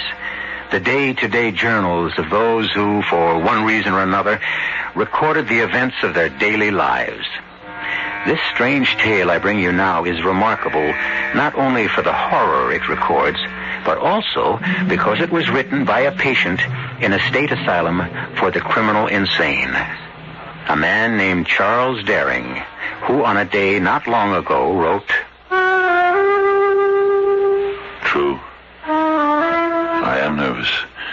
I've always been nervous, but why do they say I am mad? My sick nerves had sharpened my senses. Not destroyed them or dulled them. Why, take my sense of hearing. Acute. My ears have always been sharp. So, nervous, yes. Mad, no. Judge for yourself. Listen to how calmly I can tell you the whole story of what happened. Beginning with the day I arrived at Uncle Jonas's farm with my dear wife, Dora, and my daughter, Ruth. Well, we're here. I didn't think the old bus would make it. Charlie, are you all right? Yeah. You're trembling. I'm okay. I'm okay. Take one of your pills anyway. I'm okay. I said, Dora, I'm okay. I'm sorry. Guess I am a bit keyed up. Long, tiring trip. Near 14 hours. Worrying the car was going to break down, but I'm all right now. We're here. Looks lonely, Daddy. Real lonely. Oh, Ruthie. It's a roof over our heads till things get better. Hello there. Hello! Here at last, I see. I thought you'd never get here. Of course, you're little Charlie Daring, my nephew. All grown up now, though, huh? Hello, Uncle Jonas. Gosh, it's good to see you. And this beautiful young woman is your wife, Dora, huh? And this charming little girl, your daughter, Ruth. That's right. Well, come on in. Our place is, might run down, I'm afraid, but, well, you know, I'm not as young as I used to be, and being way out here in what's practically wilderness, it's hard to get help. Well, you'll have me now, Uncle Jonas. Yeah. Only, are you up to working, Charlie? You said in your letter you were sick. Reason you lost your job in the city and couldn't find another. Oh, well, now, about that... Oh, don't be embarrassed, boy. Out with it. Just tell me the truth of it. No. Better still. You tell me, Dora. Charlie isn't really sick. I mean, physically. He's as strong as any other man, and he's healthy, too. Only, it's his nerves, that's all. That's all? Well, that's a lot, ain't it? Well, no, not really. It's just that now and then he gets these terrible headaches that kind of knock him out, and he starts trembling and sweating, and it's kind of a cold sweat. Well, now, this sounds real bad. No, it isn't, Uncle Jonas. Honest. These attacks, they don't happen all the time. Not much, only now and then. And I've got these pills the doctor gave me, and, well, listen, you'll see. I'm going to earn our keep here, Uncle Jonas. Make you glad you took us in when we needed a roof over our heads. I'm a hard worker, Uncle Jonas. A real hard worker. Well, sure you are, Charlie. And I'm sure Dora is, too. Oh, yeah. And Ruth. She looks like a good, strong girl for her age. And how old are you, Ruthie? 9, sir. 9 years old. My gracious, would you believe I'm 60 years older than you? Know what I've got it in mind for you to do? No, sir. Something you like. Feeding the chickens. Now, won't that be fun? Oh, yes, sir. Of course it will. And milking the cows. Well, I guess you'll have to learn how to do that, but old Uncle Jonas will show you. Oh, then there's the horses. Jake and Jenny use them for plowing, you know. You'll want to take care of them, feed them, clean their stalls, change their hay. Excuse me, Uncle Jonas. Yes, Charlie, yes? Ruth is a healthy girl, all right, strong for her age and all, but, well, all those chores, I think they might be just a bit too much for her. Oh, no, not at all. Do her good, Charlie. Make a woman of her. Well, look, suppose I milk the cows. But you'll be out in the fields by that time, plowing, seeding, cultivating, getting the crops in and all like that. Oh, yeah. Well, I see. Dora will be so busy in the house, you know, cooking, washing, housework and such. Well, she won't have time for that, so... Oh, no, I got it all figured out, Charlie. You just leave it to me. Well, say now, the way you look, maybe you didn't mean it when you said you meant to work for your keep. Now, time for bed, so I better show you to your room. Bed? But the sun's only just gone down behind the mountain. Yeah, that's right. It gets dark fast this time of year. See, Charlie, I don't like to waste kerosene keeping lamps going all night. But, Uncle... We get up with the chickens, we go to bed with the chickens, Dora. I was only going to say that we haven't eaten anything since noontime. Oh, hungry are you? Well, yes. Well, let's see what I can scare up in the kitchen. Not much right now, I'm afraid. An old man like me don't eat very much. Kind of get out of the habit.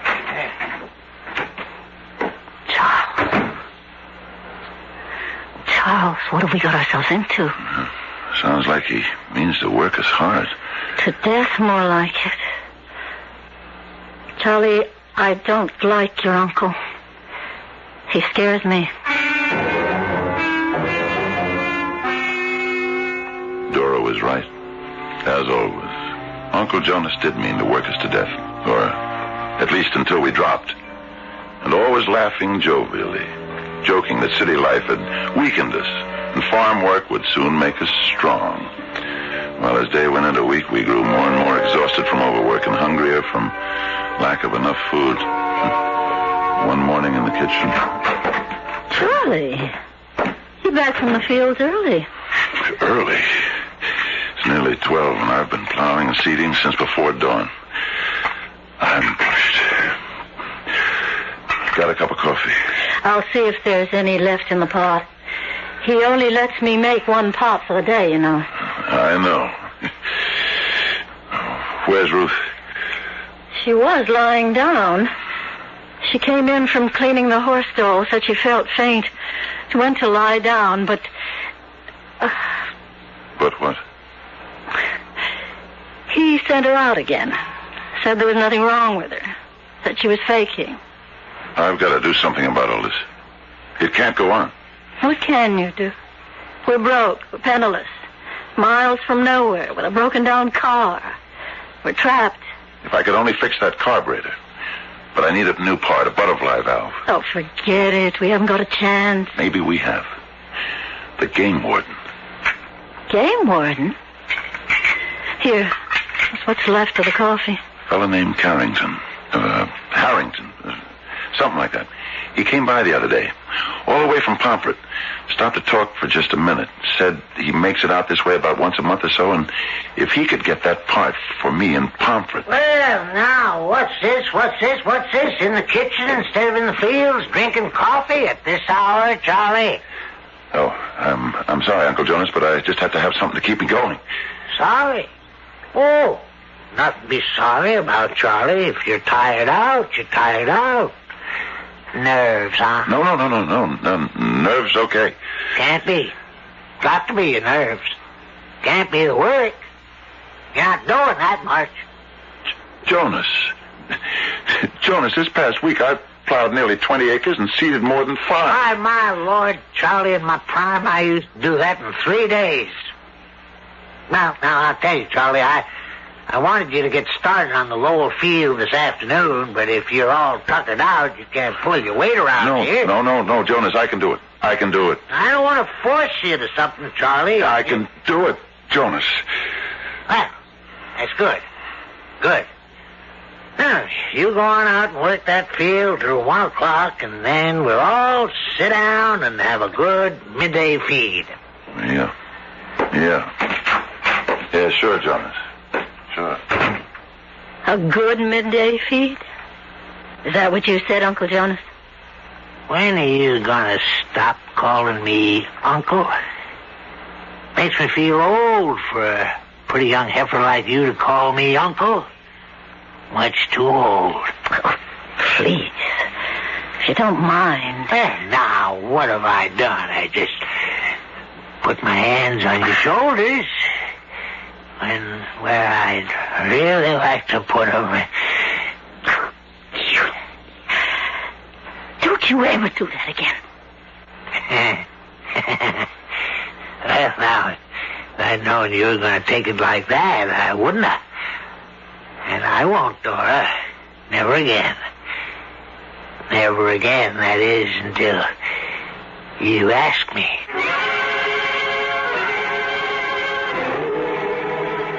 You're upset. You're all upset. Tell me what happened after I left. Tell me. Charlie, please.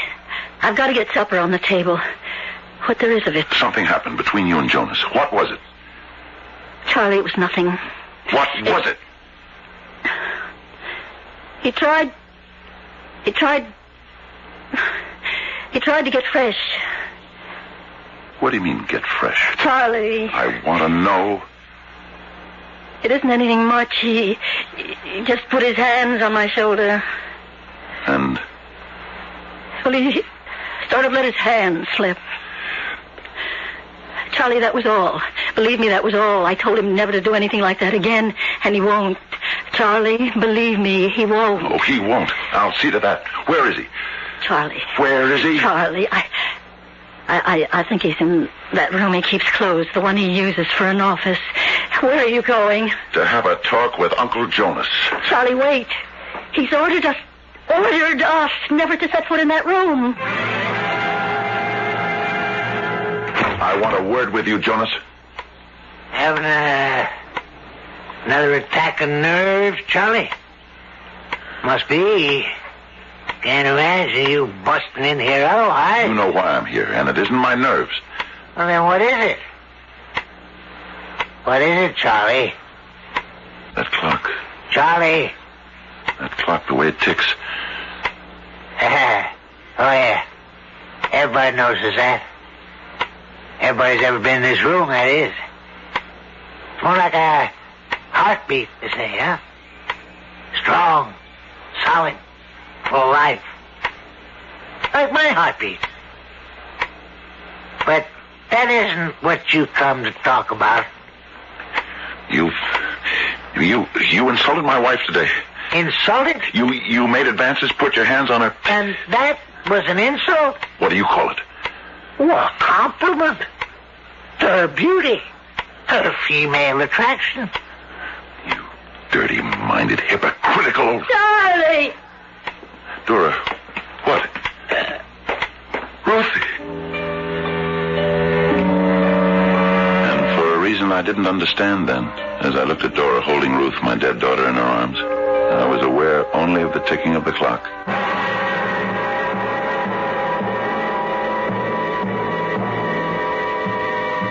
Trapped. Yes, surely that's the word for Charles and Dora Daring, who accepted the help of Uncle Jonas, his offer to come and live on his isolated farm, only to find that his farm is a prison. Charles' diary continues, and we'll read it together, you and I, when I return shortly with Act 2.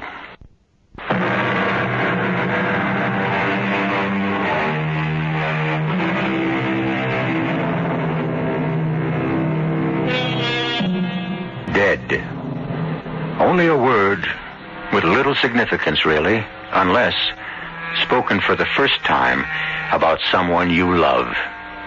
He is dead. She is dead. Then it hits you, the full impact of the word's terrible meaning. What do you do in that awful moment? How do you react? Some burst into tears, others are numbed into a silence.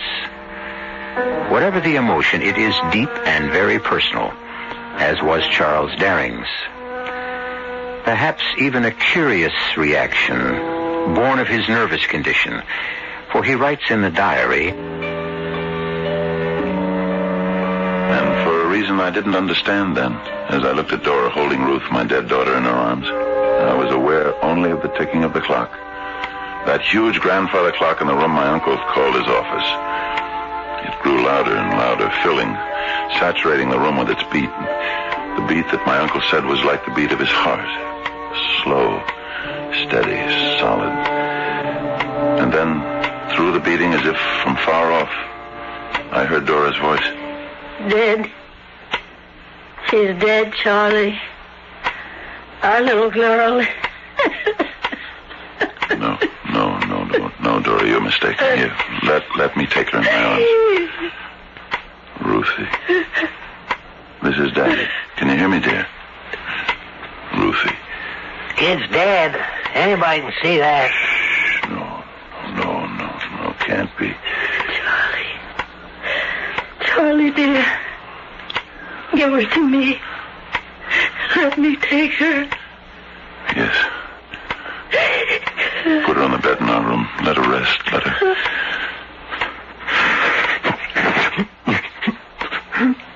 her rest. Now, come on now, Charlie. You can't go to pieces. Gotta act like a man. Got to face up. Leave him alone. Huh? What's that? You've killed his daughter. Isn't that enough for one day? Leave him alone.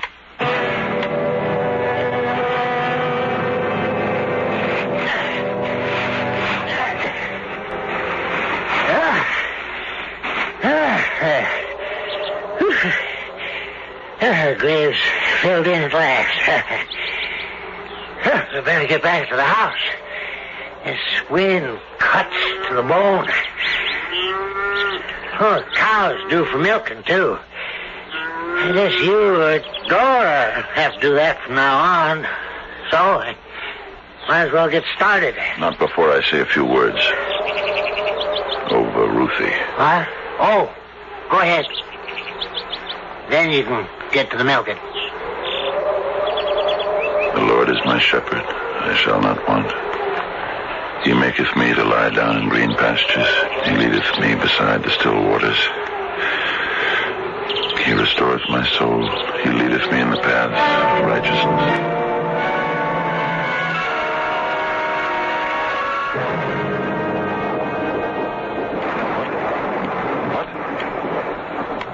Dora, wake up. I'm not asleep. Listen. It's only the storm, dear. No, not the storm. Listen. To what, dear? The clock. The grandfather clock in Jonas's office. I don't hear it. I never have, Charlie. I hear it. You can't. His office is downstairs at the other end of the house. He keeps the door closed. You're imagining. No, I can hear it. My ears, you know how sensitive they are. Darling, try to sleep. Can't. Keep thinking of Ruthie. Our little Ruthie lying out there alone in the ground, the rain beating down, the cold rain. Try not. And the clock beating like his heart, beating. While hers lies still. Will never beat again. I can't bear it. Darling, I'll get you a pill for your nerves. Don't leave me, don't. The bottle's down in the kitchen. Only a minute. I'll be right back. Only a minute. Oh, started you, girl. Well, I didn't expect to find you in the kitchen this late. A glass of warm milk to help me sleep. There's a little left. If you'd like some? No, I just came down to get Charlie's pills. Oh, glad you did. Yeah. Long time since I've seen a woman in her nightgown. I thought the bottle was here on the shelf. You might as well stop looking for them pills. What do you mean? I threw them away. Charlie's pills? He don't need them. He only thinks he does. Are you out of your mind? They're all to keep him from going completely to pieces. No, don't believe it. A lot of nonsense. Doctor's nonsense. You didn't throw them away. Where are they? No. I threw them away, all right. Then you must want him to break down completely. That's it, isn't it? I've known all along what you were up to, but I wouldn't admit it to myself. Now I know. Oh, and you tell me. Stay away from me. Don't you touch me, I swear. If you do, I'll tell all I know. Huh? Tell who? Who's there to tell? And tell who? Huh? Tell who? Only one around is Charlie. I'll get to town. Somehow I'll get to town. I'll tell the police. You meant to kill Charlie. Work, starve him to death, so you could be alone with me. Have me. Like I've got you. You filthy, rotten swine. Oh. Swine. You beasts.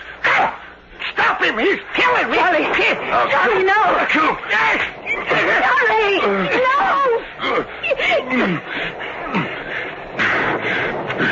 If you ever put your dirty hands on my wife again, I'll kill you.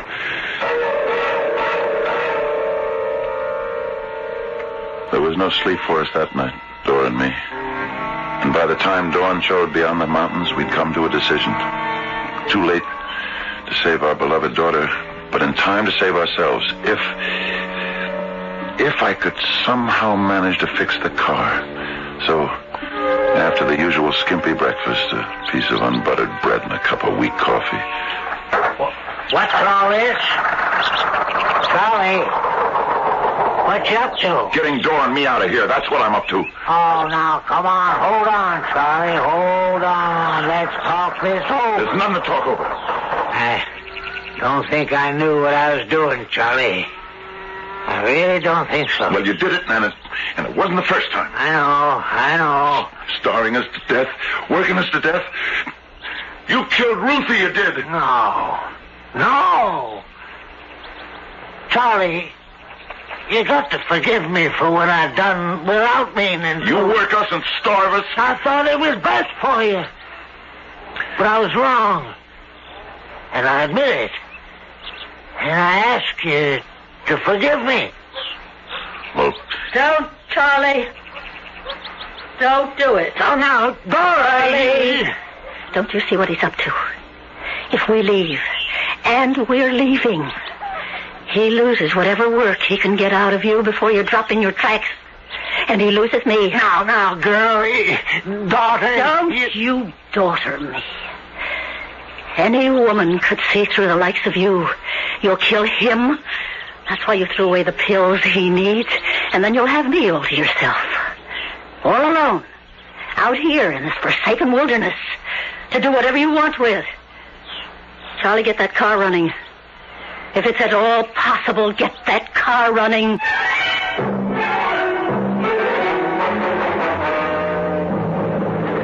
How far have we come, Charlie? only 6, near 7 miles. That leaves about 25 to Concord. If we get over this mountain. Dora. What? I keep wondering, when we get to Pomfret, what do we do? I mean, where will we stay? How will we eat? We can stay in the car for a day or two if we have to. And my suitcase is full of food. Full? I took every scrap of food I could lay my hands on. Good for you. Oh, no. What? Charlie, what? We're cooked, honey. Just plain cooked. What? The butterfly valve. I knew it wouldn't last the trip. But you fixed it once. Yeah, and for the last time. It can't be fixed again. Now, what do we do? We start walking. 25 miles through the mountains. 25 miles. We can't go back. We got to, honey. I'm in no condition to make it 25 miles to Pomfret. You are. You can. You've got to. If we go back, it's death for you. And for me. We can't go back.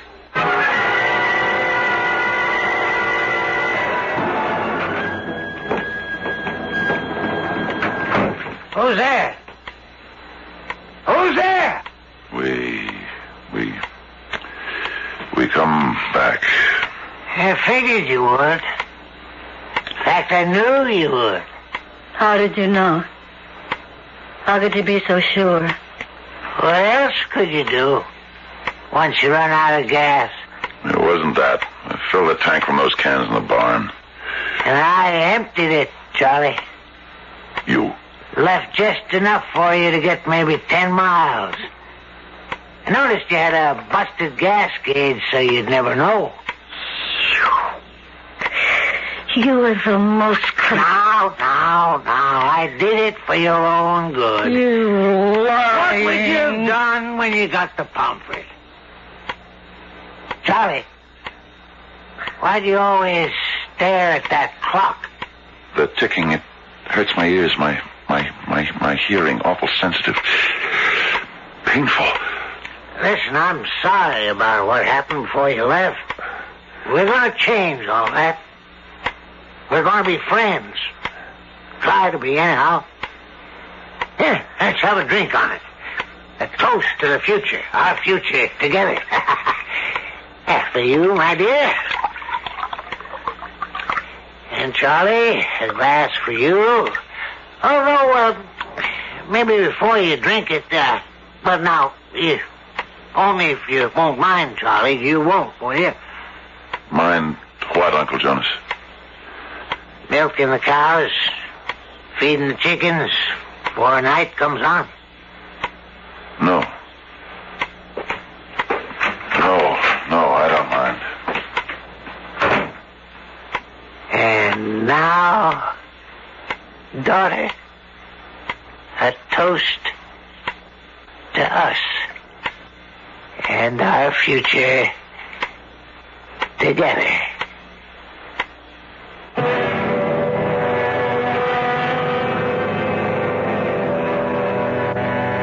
An evil old man, a ruthless old man, and, unhappily, a victorious old man.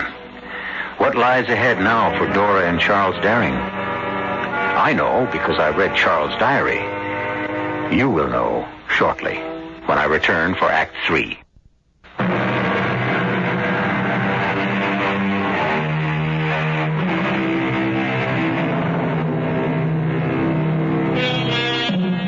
One wonders at times on the nature of evil. What is it in all of us that on one occasion or another will make us do wrong when we know it to be wrong? St. Paul said, "The good I would do, I do not, and the evil I would not, I do." Our author, Edgar Allan Poe, said simply, "We are perverse." However it may be, there can be no question that Uncle Jonas is evil.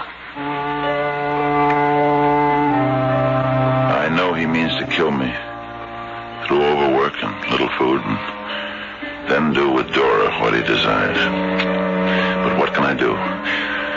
We're trapped here on this isolated farm in the wilderness, cut off from any possible help, prisoners in the hands of this evil old man who... A car. Coming down the road, a car. The game warden. I forgot the game warden. Hi there. Hi. Wait up. Sure. Well, hello. Daring, isn't it? Yeah. We met once, months ago. Remember? I was plowing the fields and you came by and... Sure, I remember. Listen, I need help. Will you help me? Well, if I can. We tried to get away from here, my wife and I, but our car broke down. Oh, is that your car, half blocking the road 6 miles or so back? Yeah, carburetor went sour. I tried to fix it, but it didn't hold up. Well, there's not much I can do. I'm no mechanic. No, but you could pick up a carburetor for me in Pomfret, couldn't you? The next time you come out this way... Yeah, sure, I could do that, but...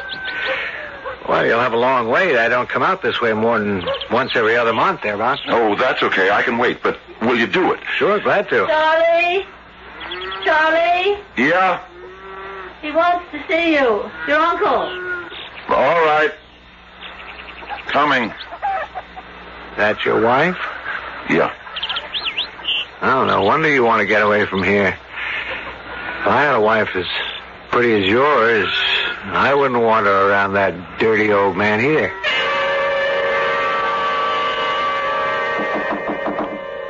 Come in. Come in. Well, where you been? I told Dora I wanted to see you 10 minutes ago. I was working in the barn. Working? You working? Look at me, damn it. Not at that clock. Always looking at that clock.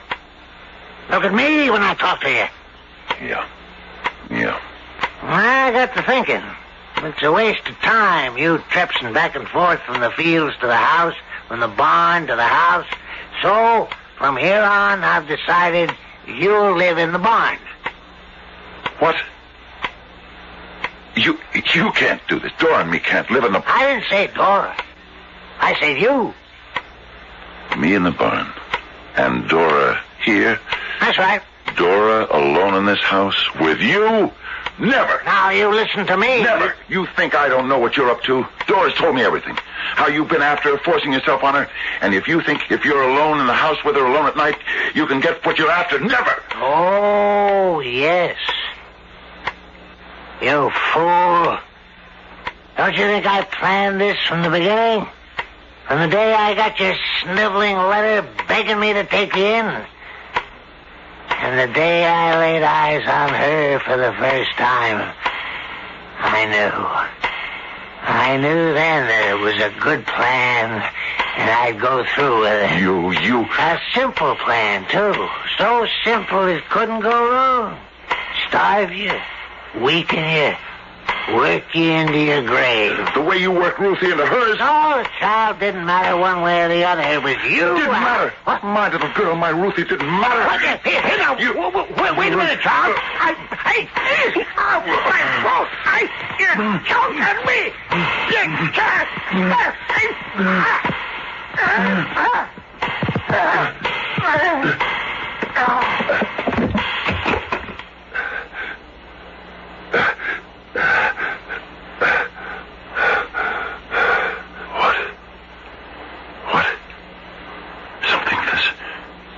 There's something. The clock. Stopped. Strange. Why so suddenly stopped? His heart, he said it was like the beating of his heart. It stopped. Would that mean... on the floor. Jonas, on the floor. Oh, my God. Oh, yes. Oh, yes. I killed him. Oh, God, I killed him. In my rage, I killed him. I am a murderer. I realized that I must do something to hide the body. But what? Where to hide it? If I tried to get out of the house into the barn, Dora might see me doing it. A chance I couldn't take. If I dragged it down the cellar, there was the risk she'd hear me. Where could I hide? And then my eyes, as they had so often done before, my eyes went to the clock. The clock that had stopped the very instant his heart stopped. A big clock, 6 feet tall and 2 feet wide. Was it possible that I might... If I could stand him up in that space, the clock hiding him, for a time, only for a time, to let me think what I might do afterwards. Yes, that is what I did. And just in time, I just stood his body against the wall and pushed the clock back into place, hiding it when... Yes? Mrs. Daring, of course? Yes. I'm Game Warden Carrington. I'd like to talk to your husband. Oh, Well, he's with his uncle just now. Could you wait? Well, I'm afraid not. I want to get back to Pomfret before nightfall. Uh-huh. Is it important? It is to your husband. Well, Uncle Jonas gets angry when... Well, follow me. Thank you. What is it? I'm sorry to interrupt. The game warden's here. He says he's got to see Charles. Got to see him right away. Oh. Hello, Warden. See about that carburetor, Derry. Oh? Look, I don't like talking to you. You peering through a door open to crack. Could I come in? No. Uncle Jonas doesn't allow anyone... No, that's all right. Come in. Where's Uncle Jonas? He went down to the barn. Be back in a little while. Oh. Well, I'll leave you and the warden together. Sit down, Warden. Oh, no. This'll just take a minute, and I'm in a hurry. I got to thinking about that carburetor. Carburetor. Yes. Carburetor. There's a good mechanic in Pomfret, Hutchinson. He could maybe rebuild it for you, save you some money. Oh. Well. You all right, Derry? Yes. Only. Well, what is it? Why do you keep looking at that clock?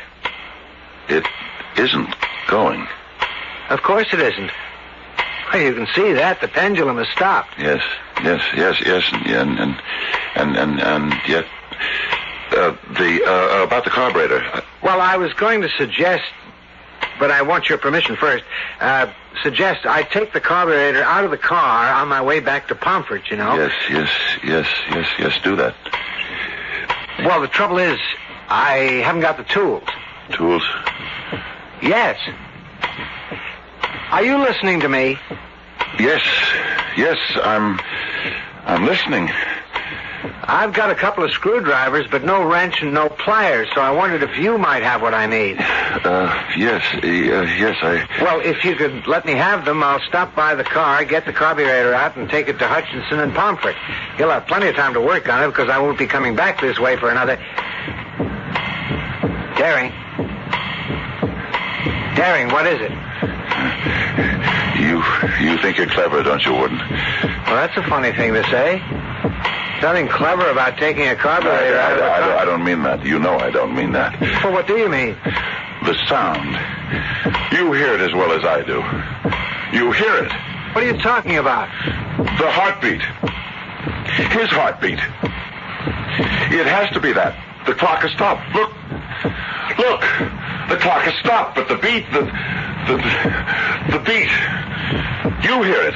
I don't hear anything. Liar. How could you not hear it? You didn't come about the carburetor.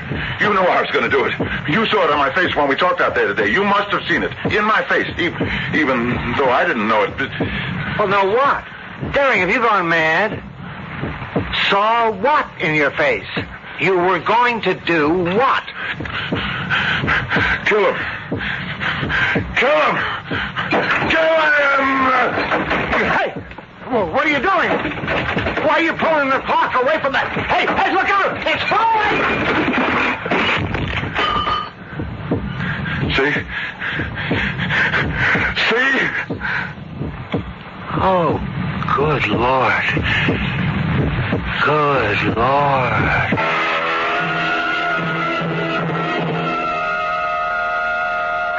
Charles? Dear? You've come, Dora. Sit down, Des, and give me a moment. I just want to adjust the escape mechanism on this clock.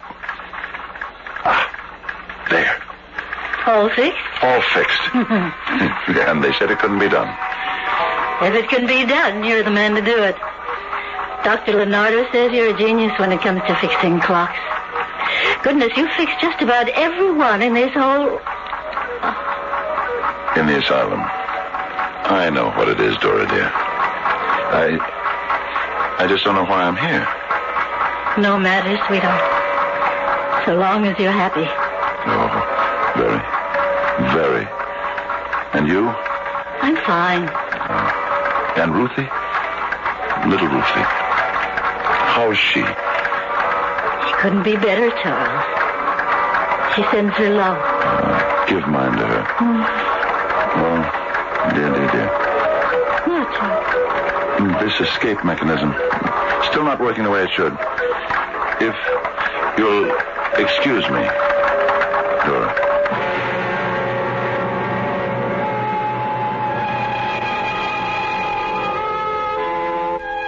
In a little room in a large institution, a very gentle, a very sweet old man tinkers happily with clocks and watches. And an old lady, a very old but very attractive old lady, visits him weekly. He lives in another world, she in this. Small matter. Both are happy. I'll be back shortly.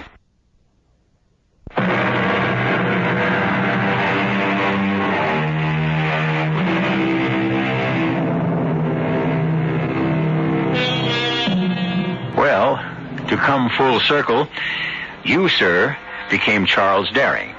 And you, ma'am, or would you prefer Ms., became Dora.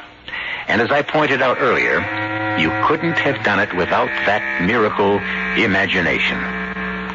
Think, how completely did you become Charles, Dora? Did you become them?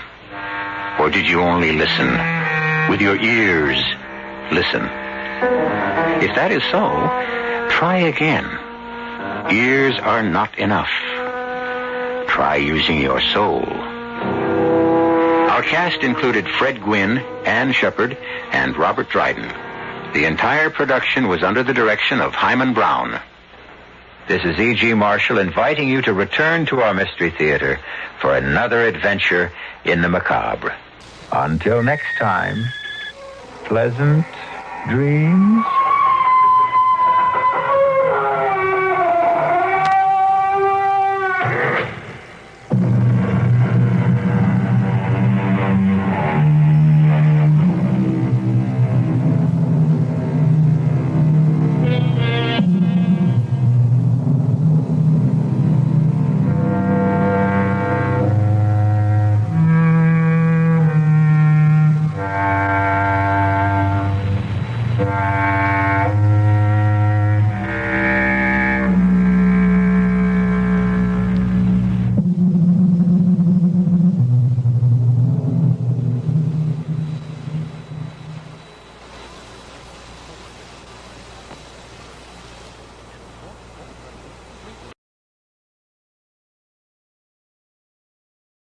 The CBS Radio Mystery Theater presents...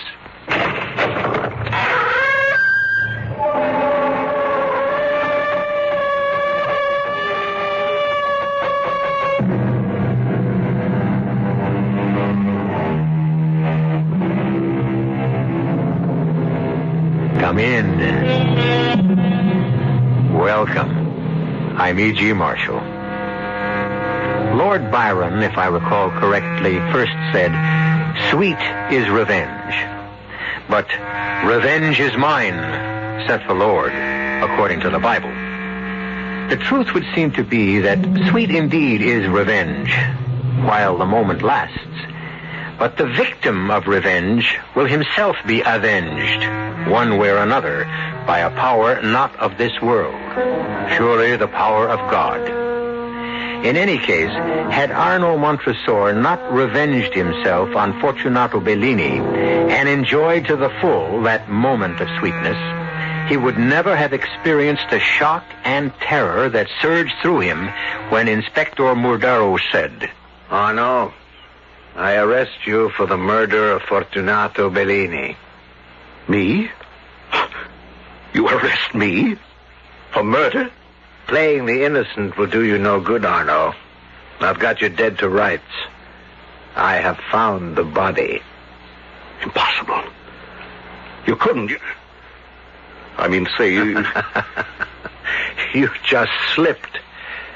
How would you know it was impossible if you didn't know where the body was? But that was your second slip, Arno. A slip you wouldn't have made if you hadn't made the first. The first? Yes. You committed the perfect crime, my friend. Perfect, except for one single, simple little mistake. What mistake? What mistake?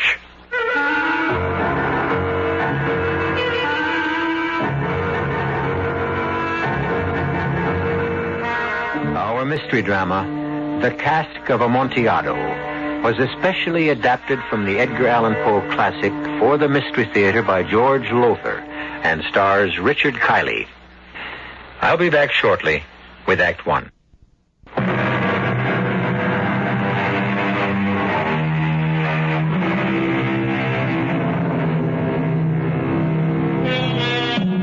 We were talking about revenge, I believe. Yes, revenge. An emotion, a passion that came to burn fiercely in the breast of a certain wine grower named Arnaud Montresor. A consuming fire he at last managed to quench with, oddly enough, a cask, a barrel of Amontillado sherry. It all began, this strange and terrifying tale, at the famous Montresor vineyards in Tuscany, Italy. There, on a certain day, in the office of Arnaud Montresor, Fortunato Bellini sealed his doom. But I must have the 1923 vintage, Arnaud. No other Amontillado will do. You must manage to find more for me. I would if I could perform miracles, but I can't. I've been in touch with every wine grower, every merchant in Spain. I've scoured all of Mantilla, where Amontillado is made.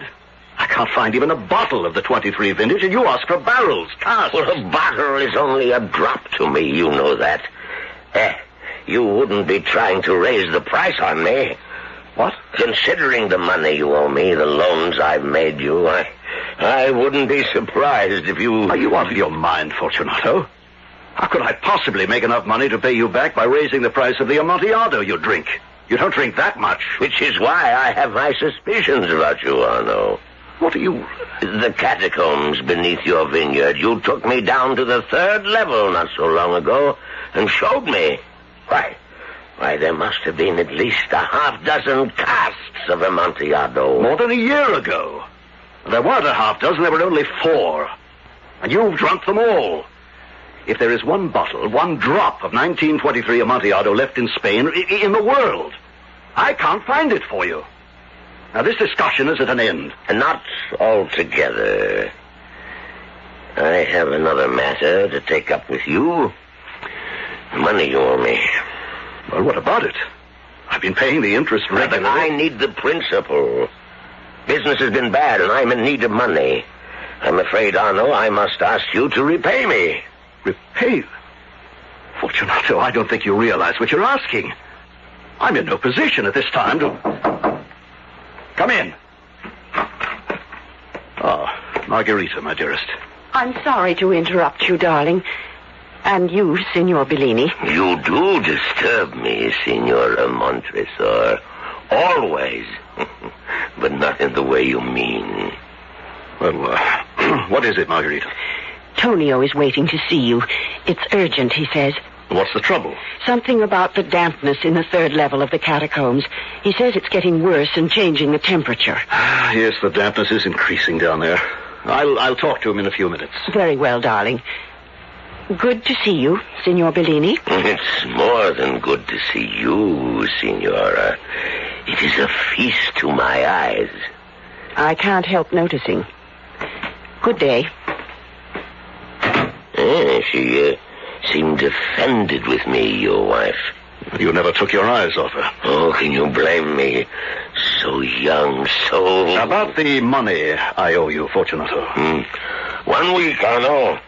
1 week? You know our agreement. The loan's payable on demand, or you can sell me out, but there was never any thought of that. There is now, I'm afraid.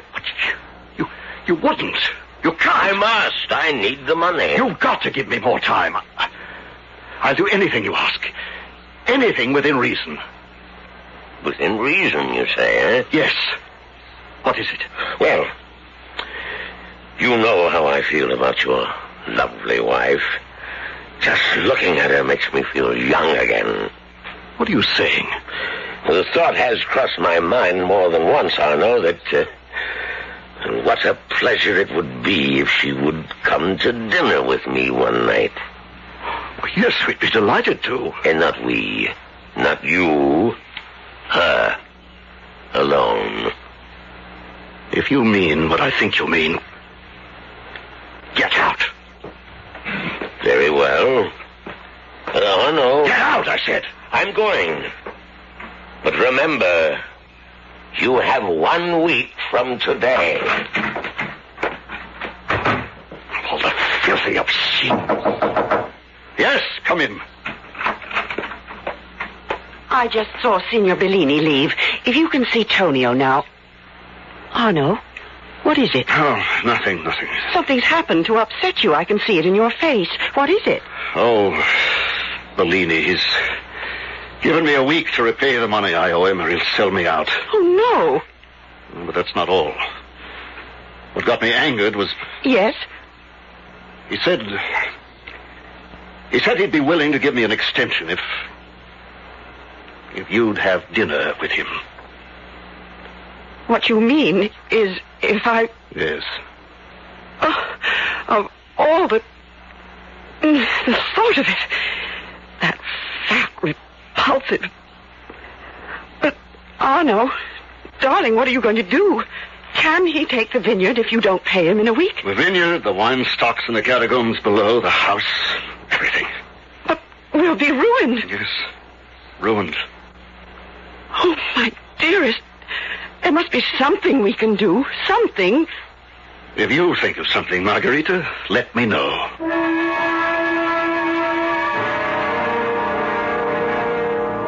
And when the maid said you were here to see me, I didn't believe it possible. What a pleasure, Signora Montresor. What a very real pleasure to discover I was wrong. Why would you think my paying you a visit, Signor Bellini, an impossibility? To be altogether honest with you, Signora Margherita, if I may say. Of course you may, Fortunato.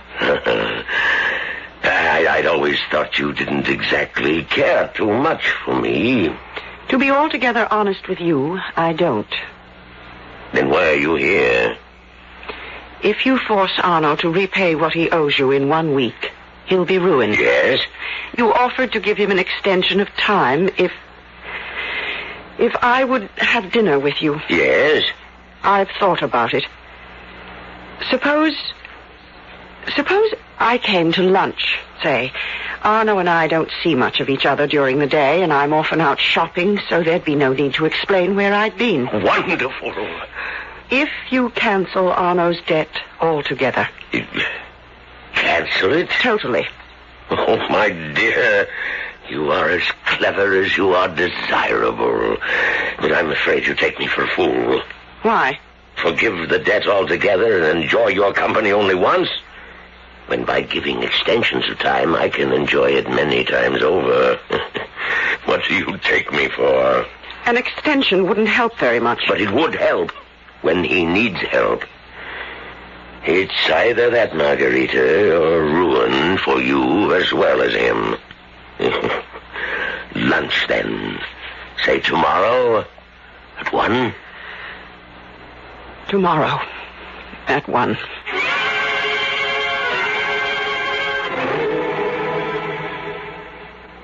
I said, where have you been all afternoon? No, dearest, I told you. Shopping. What did you buy? Nothing. I couldn't find what I wanted. A bag, a new bag to go with those shoes I bought last week, and I thought I might find a hat to go with... You were with Bellini. Isabella told me. Isabella? His daughter. You know his daughter. The one he sent to visit her aunt for the afternoon.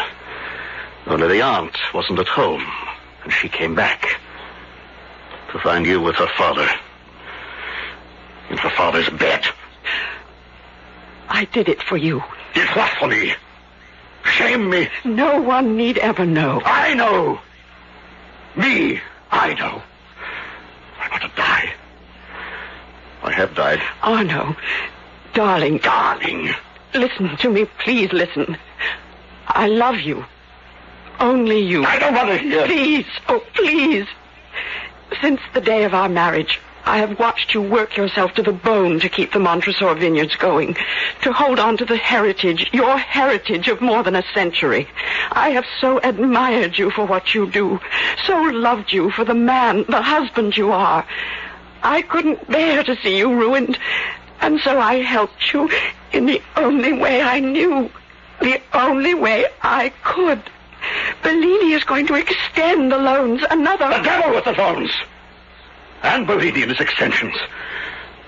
You stand there and tell me you couldn't bear to see me ruined, and in the same breath admit you ruined me. No.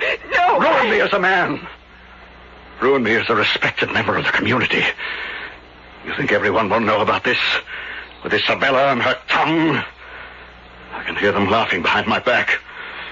All of them laughing. Arno, I beg you don't talk this way. Isabella won't talk. No one will ever... I will! I can never look at you again without knowing what you did. I could never hold you in my arms. Never sleep with you again without knowing. Adulterous! Arno! I could kill you for what you've done to me. Kill you! Your hand. My throat. Arno! Kill you!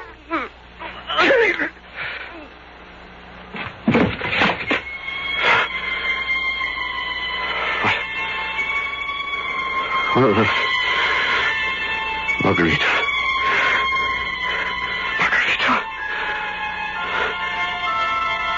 Is dead. Yes. And you should be for what you've done. Oh, how gentle, sweet, how beautiful and desirable. What am I to do? What am I to do? Yes, the body must be hidden. Hidden. But how? How can I... Yes. That's it. The catacombs.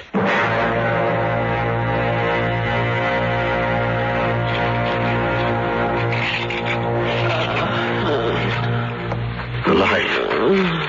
She's alive. My throat. Just work fast. Fast. Arno, what? I can see only your head and shoulders. Where am I? Does it matter where you are? What are you doing? Walling you up. Walling me? You know the catacombs as well as I do. The outer walls have caved in places. There are openings that can be walled up. No one the wiser to what lies behind them. Oh, no. Arno, no. Another stone. 2 more. Only 2 more. I love you. I did what I did because I love you. And I love you. Then why are you doing this? Pull the stones away. Tear them down. No, I cannot. I will not. You are mine. But you became his. You loved me. And you loved him. No! Gave yourself to him. For your sake. You didn't want him. How can you say? Because it could be true. How do I know it isn't? How will I ever know? Oh, my God. I can't believe that. What I just said, I don't believe. But my mind is stained with the thought. My heart is shattered by it. You must die. My darling, you must. If killing me, revenging yourself on me, will help you, Arno, put in the last stone. There is nothing left for me now. Nothing of me but my love for you. Stone. Put it in place. Yes. I love you. I love you. I love you. I will always love you.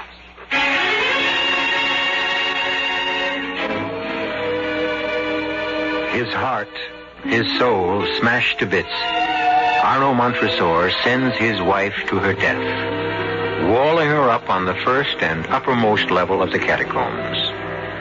Oscar Wilde, our old friend, said, "Each man kills the thing he loves." All my life, I've never been able to understand what he meant by that. Perhaps I do now. Perhaps you do too. I'll return shortly for Act 2.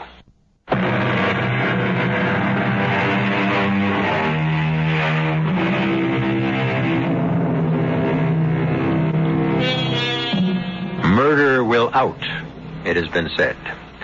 And yet it's hard to see how the murder of Marguerite Montresor by her husband Arnaud will ever be discovered. For he has carefully walled her up on the top level of the catacombs beneath his vineyard. It's possible, indeed altogether likely, that had he been content with that, he would never have been found out. But a consuming passion to revenge himself on Fortunato Bellini has taken possession of him now. A passion that is to drive him into making one single, simple little mistake. Come in, Isabella. Come in. What an unexpected pleasure. Sit down. Have a glass of wine? This Lacrima Christi is particularly good. Thank you. Well, now, why have you come to see me? I'm not sure, but guilt, I suppose. Shame. What do you mean? The story's all over town that you and Margarita have split up, that she's left you. Is it true? Not entirely. I've let people believe that because I don't care what they think, but I can tell the truth. I threw her out. Yes, and you can tell me the truth because I'm responsible. I'm the one who came running to tell you about her being with my father. Is that why you feel guilty? Ashamed? If I had minded my own business, none of this would have happened. You and Margarita would still be happily together. A false happiness built on unfaithfulness. Perhaps, but I had no right to do what I did. It was just that I was so surprised, so shocked at finding her with my father together. I lost my head. I must apologize, beg forgiveness. I don't know where Margarita is, and I don't want to know. Have you told your father about finding him and Margarita together? No, I wouldn't dare. I think he would kill me, and you must never tell him either. Don't worry. I don't intend to. Oh, another glass? Thank you, no. I'll go now. Oh, let me see you to the door. Carnival week begins tonight. I suppose you're looking forward to it. You know better than that, Signor Montresor. I know. Everyone knows that I never go to the carnival. Oh, why not? Come on now. You know. I can never find anyone to take me, that's why. There isn't a boy in town who'd want to be seen with anyone as plain and unattractive as me. Plain? Unattractive? Oh. Well, you shock me. I've always thought of you as, anything but unattractive. Oh, come on now. Oh, I mean it. Well, don't misunderstand me. I mean, I'm almost old enough to be your father, and I wouldn't want you to think...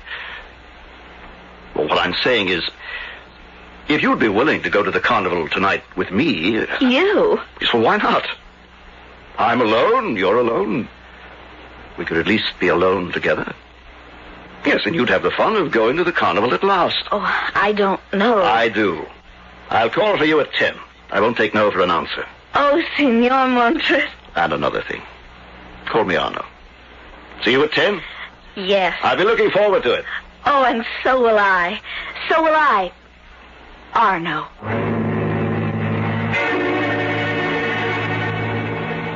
Inspector Madero? The police? Yes, senor. What do you want with me? A matter of routine, senor, nothing more. It's about your wife. Yes? What about her? It's come to our attention at headquarters that your wife is no longer living with you. Correct. Would you mind telling me why? Well, we've separated. For what reason? If you'd rather not tell... No, I'm happy to tell. We simply couldn't get along anymore. We were incompatible. Constant quarreling, it became too much, so we decided to split up. And she went elsewhere? Yes. Where? I don't know. You don't? No, I don't. To tell you the truth, I don't care. You have no idea where she might have gone? Back to her parents, perhaps? Relatives? Well, her parents are dead. As for relatives, why are you asking all these questions? There is some talk of murder. Murder? Oh, no, you mean she's met with foul play, been murdered? No. The talk about town is that... you know how gossip spreads, senor.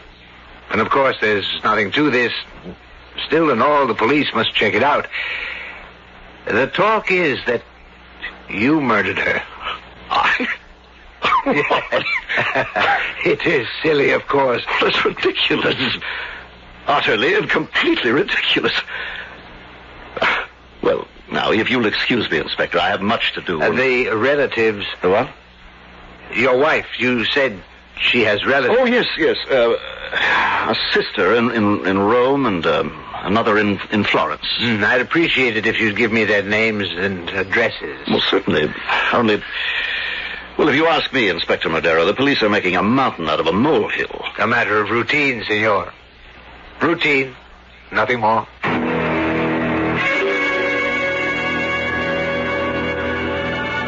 Enjoying yourself, Isabella? Oh, Arno, I am. You have no idea. Thank you for bringing me. It's so wonderful. There must be thousands and thousands of lights, all kinds of colors, and the music and the people in costume and fireworks. Arno, the fireworks have started. Let's get closer. Well, if we can, but pushing through this crowd is going to be... Hey, what? Come on, Chester, stop blocking my way. Why, Arno, it's me, Fortunato. Father, I didn't know you were dressing up as a court jester. Yes. How are you, Arno? Well enough, Fortunato, and you? Well, fine, except, I've been a little troubled, a little puzzled not hearing from you, especially after I gave you a 3-month extension on the loan. Well, I've been very busy, Fortunato. Very busy. Harvest time, you know. I just haven't had a moment to myself. Yes, but still and all. Well, never mind. This is a night for fun and pleasure, which reminds me, have you managed to find some 23 Amontillado for me? Well, the truth is, Fortunato, that... Now, I don't want to get your hopes raised, You have found some. No, not yet, but I may. Now, I say I may have located a barrel of it in Mantina. Whole cask? Oh, if that is only true. My agent is checking. I'll let you know. As soon as you do, don't waste a minute.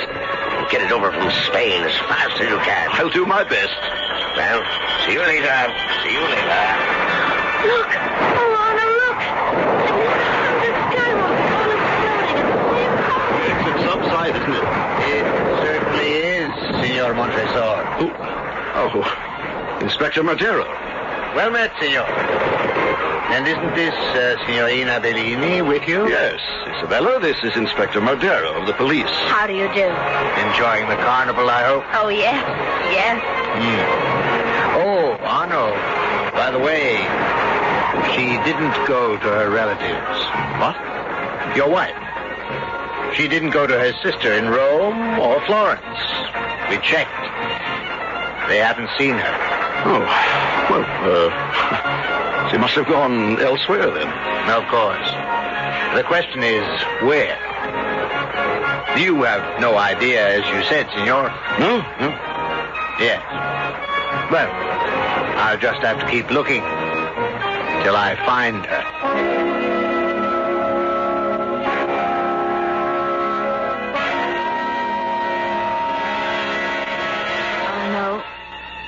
Arno, take me home now.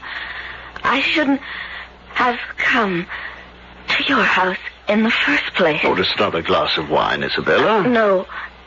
I can't seem to get up from the chair. What's happened to me? I've drugged you, that's what's happened. Drugged me? To make killing you, murdering you, easier. Murder? You stupid, ugly little fool. You really believed me when I said I found you not unattractive? That I'd be delighted to escort you to the carnival? What? Arno, what are you saying? I'm saying that I'm going to do the same with you that I did with Margarita. Wall you up in the catacombs below. You killed her? Then walled her up? Oh, no. Oh, she was alive when I did it. At least she was when I put the last stone in place. But she didn't last long after that, I'm sure.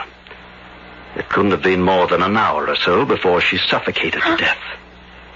Suffocate? I've got to get out of here. I can't move. No, you can't, so you might as well stop trying. You haven't a chance, Isabella. Not a chance. Why are you doing this to me? Revenge. Revenge for what your father did to me. Revenge for what Margarita did to me.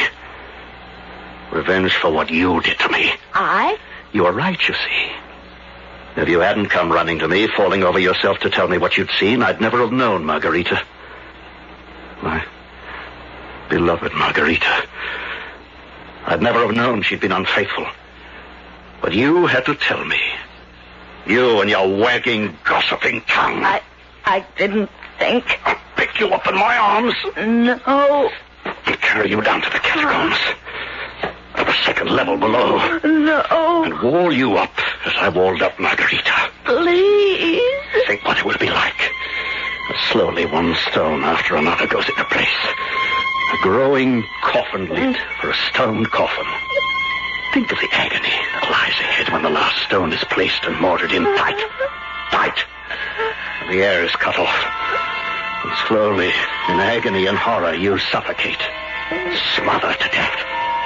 Tell me now, little gossip. What have you to say to that? Nothing? I'm holding you in my arms, looking into your eyes. Eyes filled with fright, with terror. You have nothing to say. Oh, you must have something. Surely there's some word you can speak, some sound you can make. That's it again.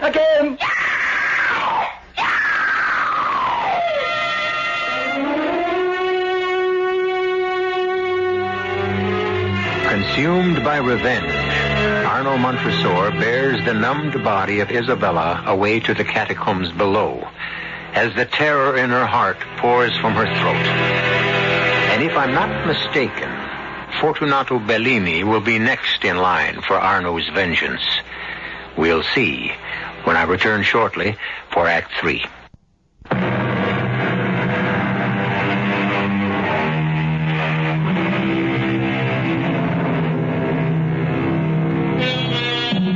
Our theme, as I have said, is revenge.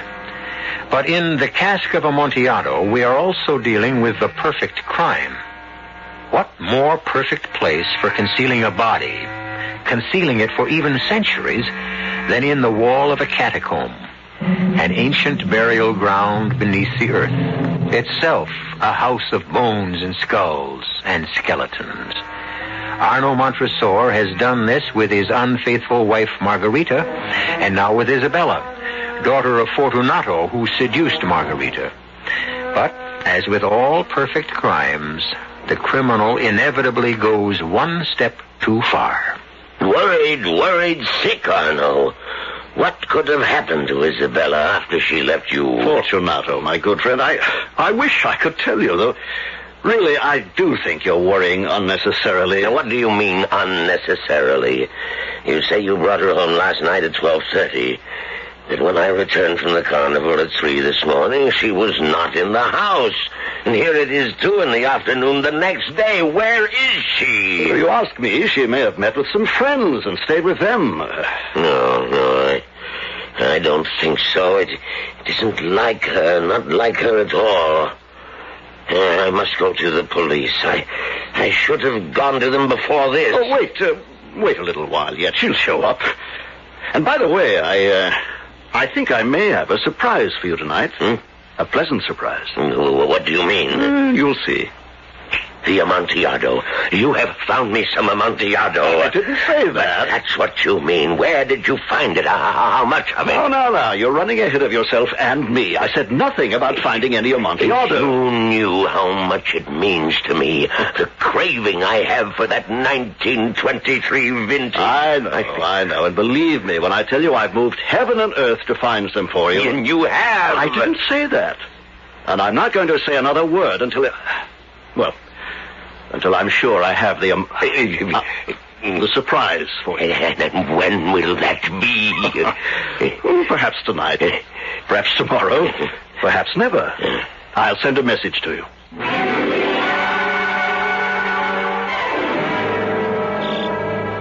All right, keep moving. I want those grapes in before sundown. Senor Montresor.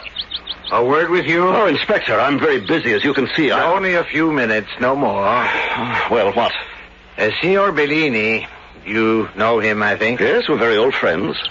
He has reported his daughter missing, Isabella.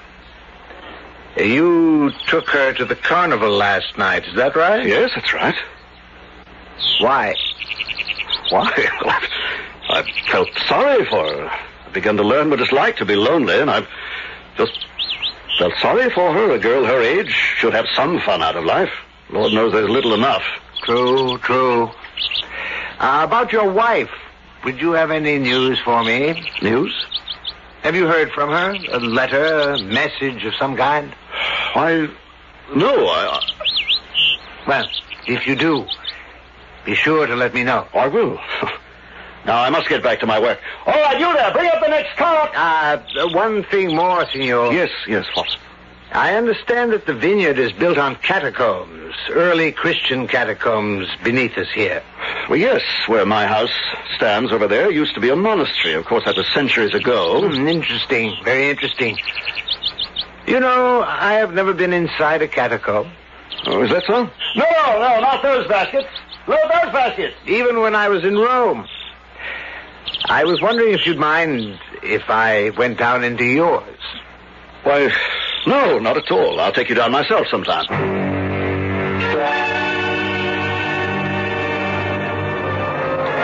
Excuse me, senor. Excuse me. I'm wondering if you might have seen a girl. She's 18. Her name is Isabella Bellini, and excuse me, signorina. Excuse me. Do you happen to know Isabella? Oh, Sonato. I've been looking all over for you. Oh, she hasn't come home. No one has seen her. Everyone I've asked is... What are you talking about? Isabella. Would I be out here on the second night of carnival if I hadn't... Didn't you get my message? What message? I found her. What? I had to come into town late this afternoon to pick up the cask of Amontillado. Amontillado? A cask of Amontillado? Yes, that's the surprise. My agent at Montilla several weeks ago, he found a whole cask. No. 1923 vintage. Oh. Anyway, it arrived today, and when I came into town to get it, I ran into Isabella. Cask? A whole cask? I took her to my house. Dead on her feet from lack of sleep, and my house was the closest, And then she's safe. Good. But the wine... At my place, too, of course. Come on along. What a lucky night for you, my friend. Yes. You found your daughter and your favorite wine.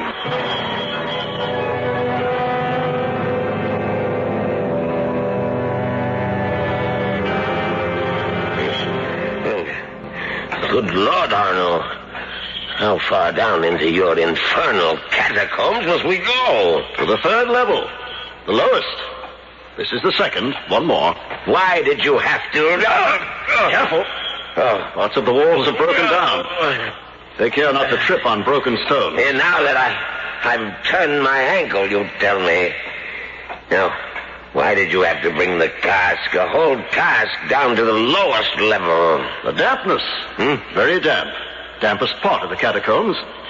See, the walls here are sweating with condensation. Yes, but why did you have to bring... I'm afraid all you know about wine, Fortunato, is how to drink it. When a place is damp, it's cool. The damper, the cooler. And casks of wine must be stored in... Oh, here we are.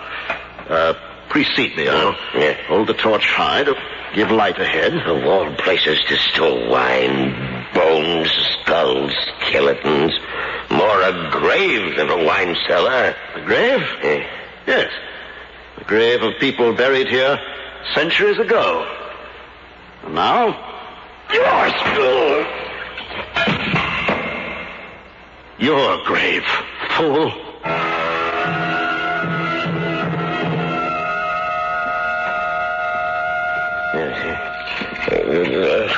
So, you're coming to your senses, Fortunato. Good. Because I want you to feel. I want you to savor every moment of horror that lies before you. My head. Oh, no. What's happened? I knocked you out. Picked up a rock and knocked you out of it. But why? What's this, my arms? My legs, I can't move them. Because you're manacled to bolts in the wall. Oh, what are you doing to me? Walling you up, my friend, as I walled up Margarita, walled up Isabella, so you can die in agony of horror, die of suffocation as they did. Oh, no, let me go. Release me, I beg you. You can beg till your tongue rots in your mouth. It'll do you no good. Anything. I'll do anything you wish. I'll give you anything you wish. You're doing that already, giving me exactly what I wish. Revenge, Fortunato.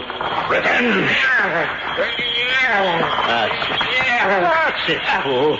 Fight to free yourself while I put another stone in place.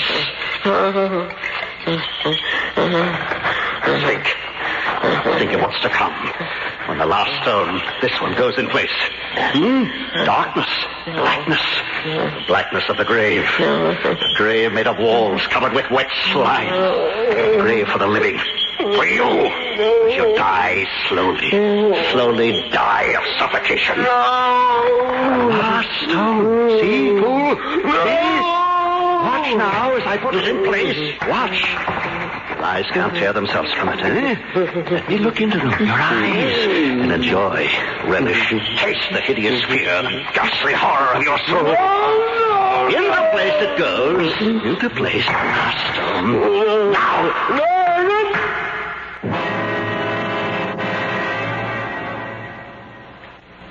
Inspector Madero, to what do I owe the pleasure of this visit? Why, in a way, Senor Montresor, it's at your invitation. I invited you? Several weeks ago.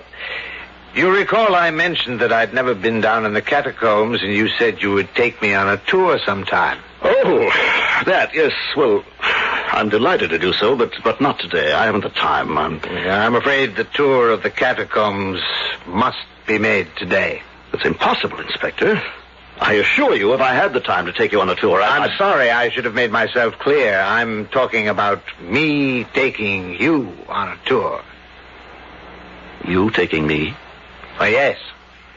I've already seen them.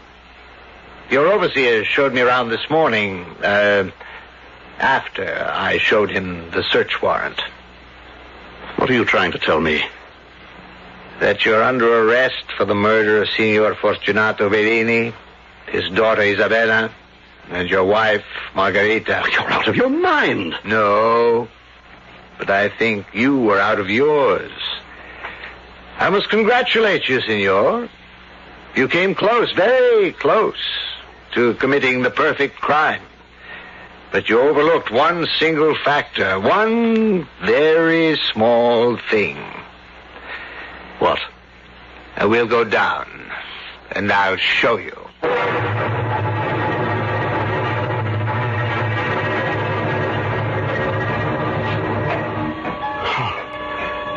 No. Yes. Fortunato's body. Exposed to view. The wall torn down. How did you find him? We didn't. But who broke the wall down then? No one. It collapsed of its own weight. You see, Senor, the one mistake you made, the one thing you forgot, was the dampness on this third level. The excessive moisture. The wetness. The cement. The cement wouldn't dry. It didn't dry.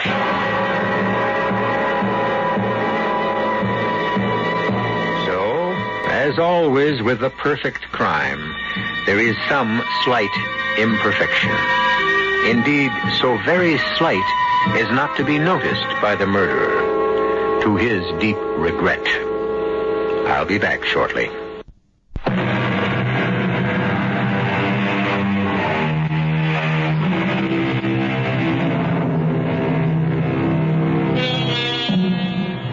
the rehearsal of our adaptation of the Cask of Amontillado, a friend of mine visiting the studio said, "You know, E.G., this isn't the Poe story exactly as he wrote it." I agreed that it wasn't and explained that there's such a vast difference between story writing and playwriting that no adaptation can follow any story exactly. However, I also explained that our respect and admiration for Edgar Allan Poe impelled us to retain all of the original story where possible, and, above all, its chilling horror. We have reason to think Mr. Poe is pleased, and that you are too. Our cast included Richard Kiley, Francis Sternhagen, Roberta Maxwell, Leon Janney, and Robert Dryden.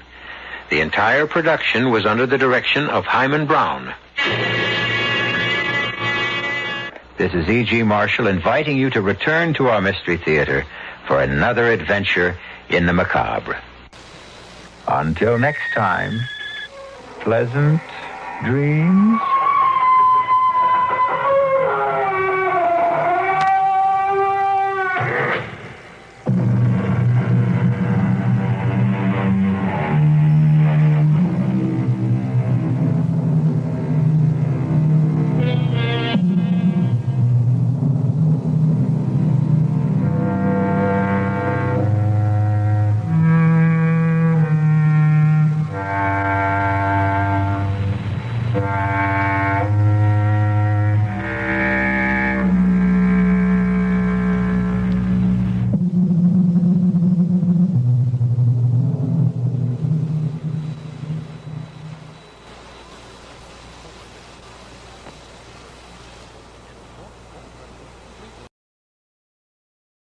The CBS Radio Mystery Theater presents...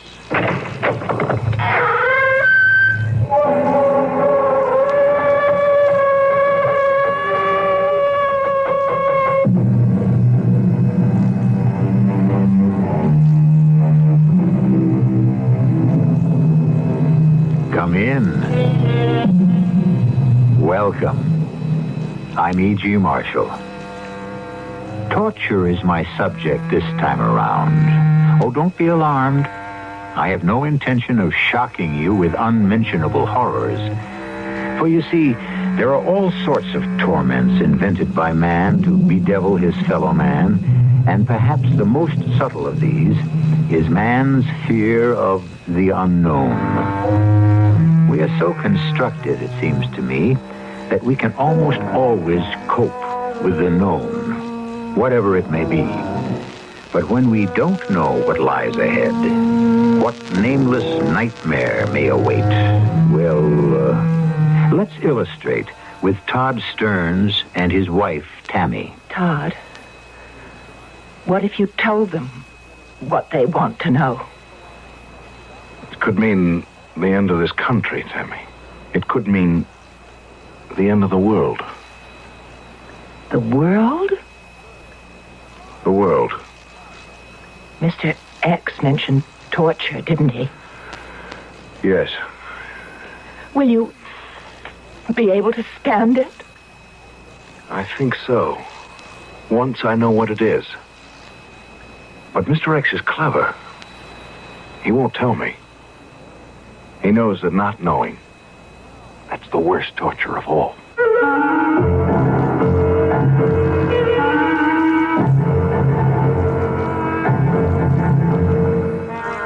Our mystery drama, The Pit and the Pendulum, was especially adapted from the Edgar Allan Poe classic For the Mystery Theater by George Lothar and stars Tony Roberts and Marion Seldes. I'll be back shortly with Act One.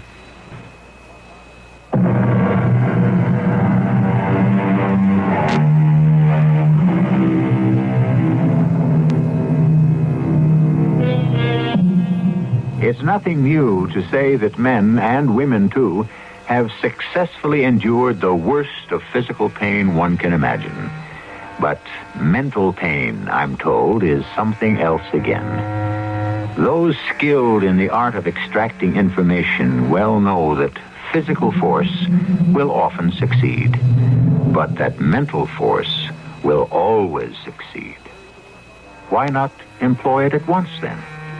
Because it requires great skill, exquisite subtlety, and is in consequence far more difficult to use.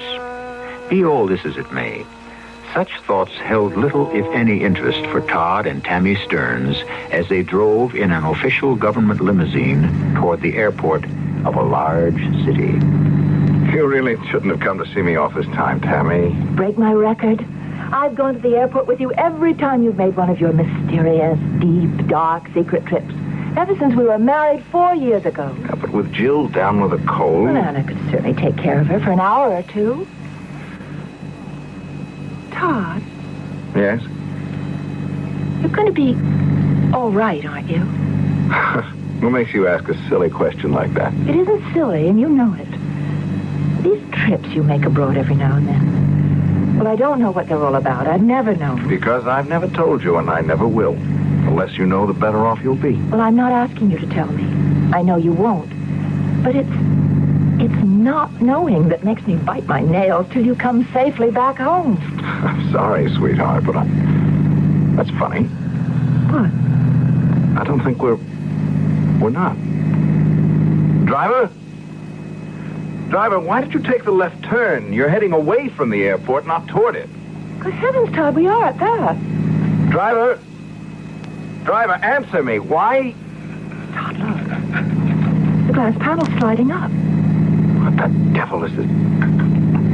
Driver, what in blazes is going on? He's just not paying attention. He's not even turning around. I don't understand this. Driver! Damn it! He's hoping for a red light, Todd. Let's get out. And fast. It's locked. Both doors are locked, and I can't open them. Todd, what does this mean? I don't like to think what it means, Tammy. But I sure wish you hadn't come along this time.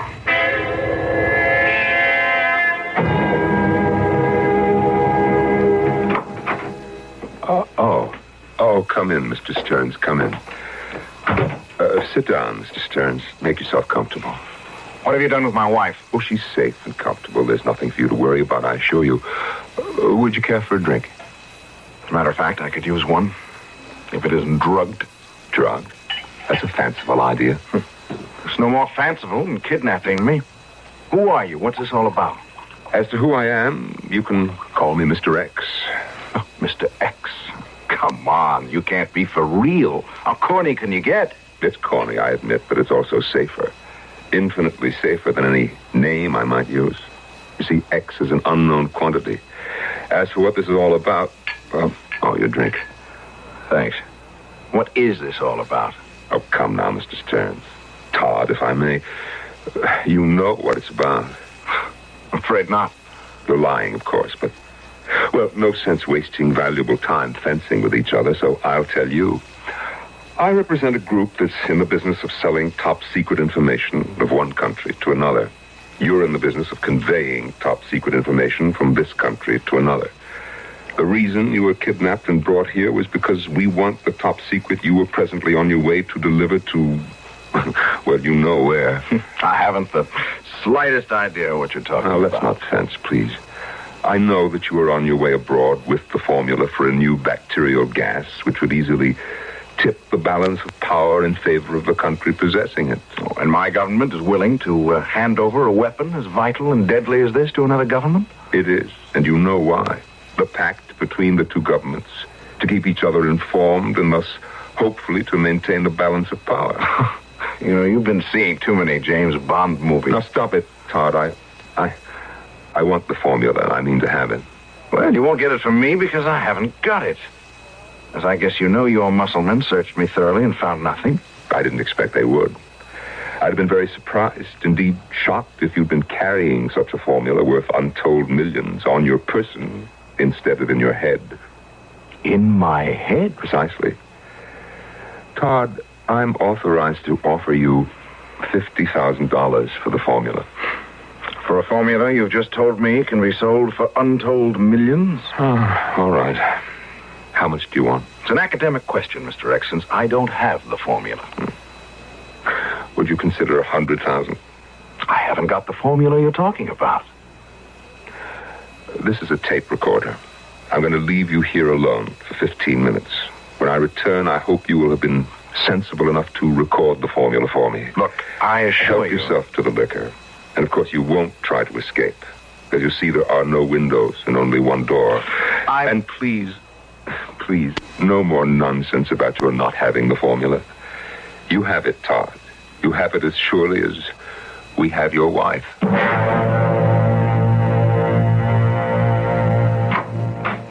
Ah, Mrs. Stearns, I see you've been made comfortable. What have you done with my husband? Where is he? Now, there's no need to distress yourself, Mrs. Stearns. Tammy, if I may. Todd is presently as safe and as comfortable as you are. Oh, I see that you're drinking tea. Would you like another cup? What is all this? Why were we brought here? Please. Now, calm yourself, I beg you. You're in no danger. My husband? Nor is he. He's perfectly safe and unharmed at the moment. At the moment? What do you mean by that? Well, nothing more nor less than what I said. Tell me, how much do you know about Todd's affairs? His affairs? His work, his career, the duties he performs for our government. Nothing. Except he's an undersecretary. Well, in some department or other. I don't even know that. That seems rather hard to believe. Married 4 years and you don't even know what department he works for? No. You never bothered to ask? Well, yes. And? Todd made plain to me he wouldn't tell me and that I was not to ask. You love Todd, of course. Of course. How much do you love him? I love him. I can't say more than that. I think you can. I think you can say a good deal more than that. For instance, do you love him enough to suffer pain for him, a great deal of pain? What kind of question is that? No, just answer it. Well? I can't answer it. How would I know how much pain I could stand until I was standing it? Yeah, you have a point. Be interesting, though, wouldn't, to find out how much you do love Todd, how much pain you could endure. I don't know why you're threatening me. Threatening you, Tammy? No, not at all. Our discussion is purely theoretical, at least at this time. At least at this time. For the present. Why, you're threatening me even now. You're torturing at me by hinting at... I don't know what. Well, let's hope there'll be no need for you to find out. Come in now, Miss C. Thank you. Stay here with her. You know what to do with her if I send the signal. Do what? What are you going to do to me if he sends a signal? Well, answer me. Please. Please answer me. What?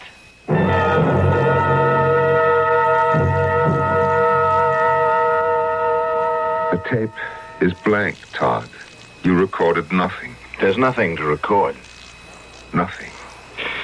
If there is a formula such as you speak of, I've never heard of it. Now, why don't you just knock off this nonsense and let me and my wife get out of here? Simply because there is a formula and you carry it in your head and you are going to dictate it into this machine before I'm through with you and your wife.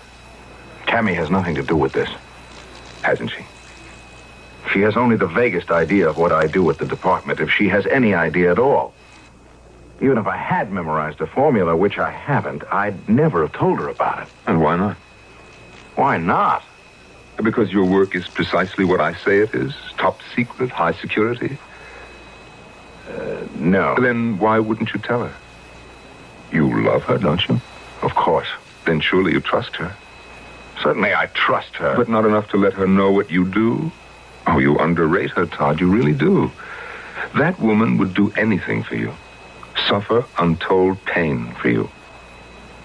What do you mean by that? Suffer untold pain for me? Well, nothing really. She told me she would, that's all. Or what amounted to the same thing. It just happened to come up in our talk together. When did you talk? Only a few moments ago. I went to see her when I left you. Had a very nice chat with her, very interesting and informative chat.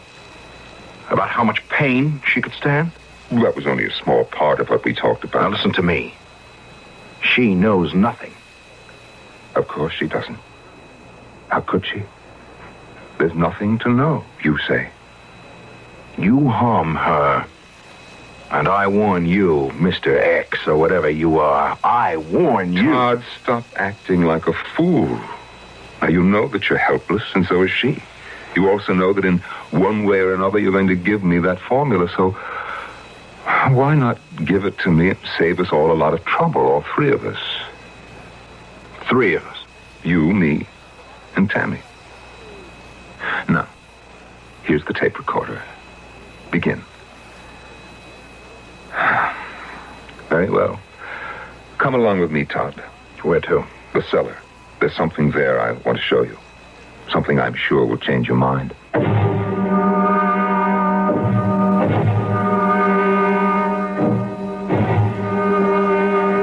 Here we are. So, here we are. Tell me what you see. It's a room. Not a very big room. With aluminum walls. They look like aluminum anyway. What else? There's a hole. Big wide hole in the floor. What else? Nothing that I can see. Look up. What do you see now? Hanging. From the ceiling. It's about a foot from the ceiling. Of what, Todd? Looks like a headsman's axe. An oversized headsman's axe. With a very sharp cutting edge. Razor sharp. Note how the light gleams off it. And now there's something more for you to see. Tammy. No. You stay here. She stays there, on the other side of the room. Tammy, are you all right? Yes, darling. Are you? Sure. Now, Todd, 2 questions. Have you ever heard of a torture called the pendulum? Yes. And another called the pit. Is that the hole in the floor? A wide hole? The pit, yes. You have heard of it. You're not going to be sick, are you? No. Todd, don't make me subject you to the pendulum. Especially don't make me subject you to the exquisite torment of the pit. Above all, don't make me subject Tammy to either. No, not Tammy. That depends on you. Now, the formula, Todd. Will you give it to me? Or will you not?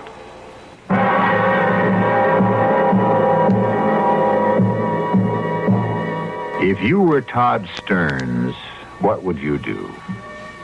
Come, if you have the imagination I think you have, you are Todd Stearns, or Tammy Stearns. What would be your answer? What would you do? Think about it until I return for Act 2.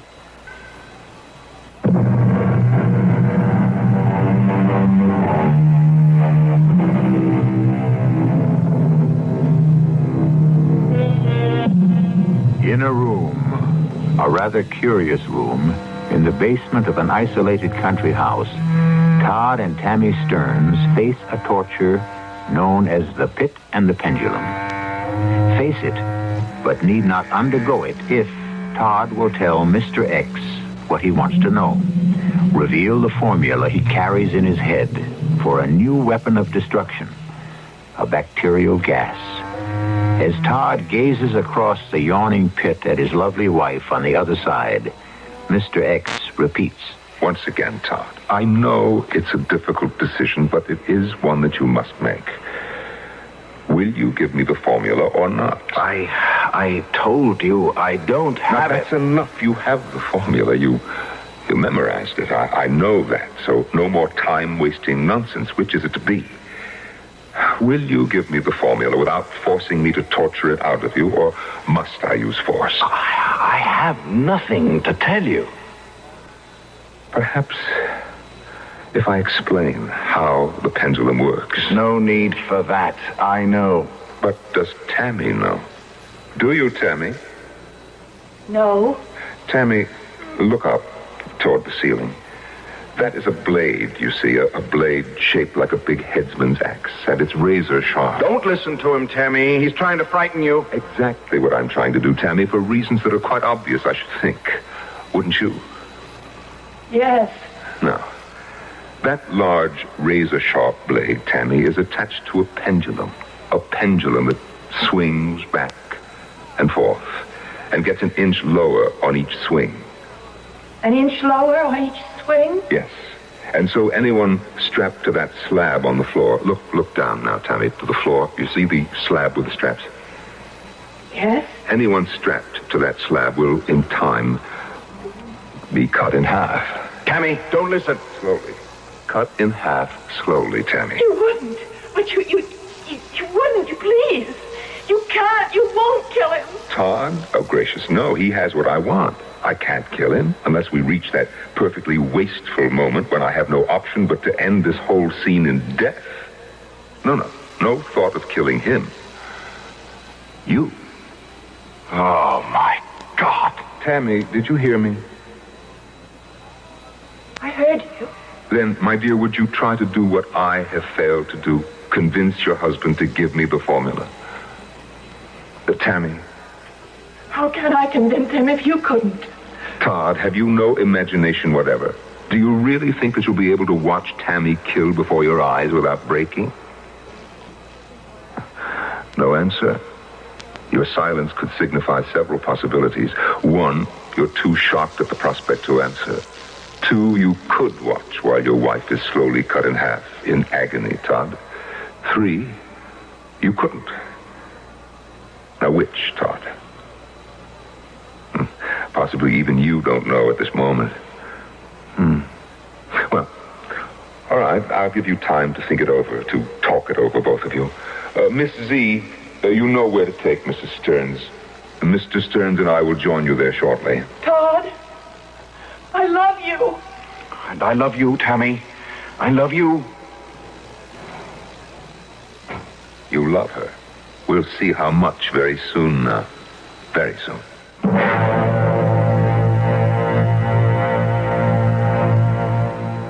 Tammy, glass of champagne.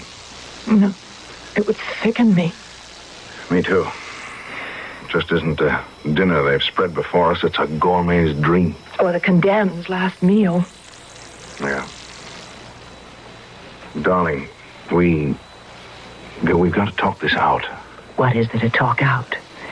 You've told me that the secret, the formula that you memorized, if it got into the wrong hands, it could mean the death of millions.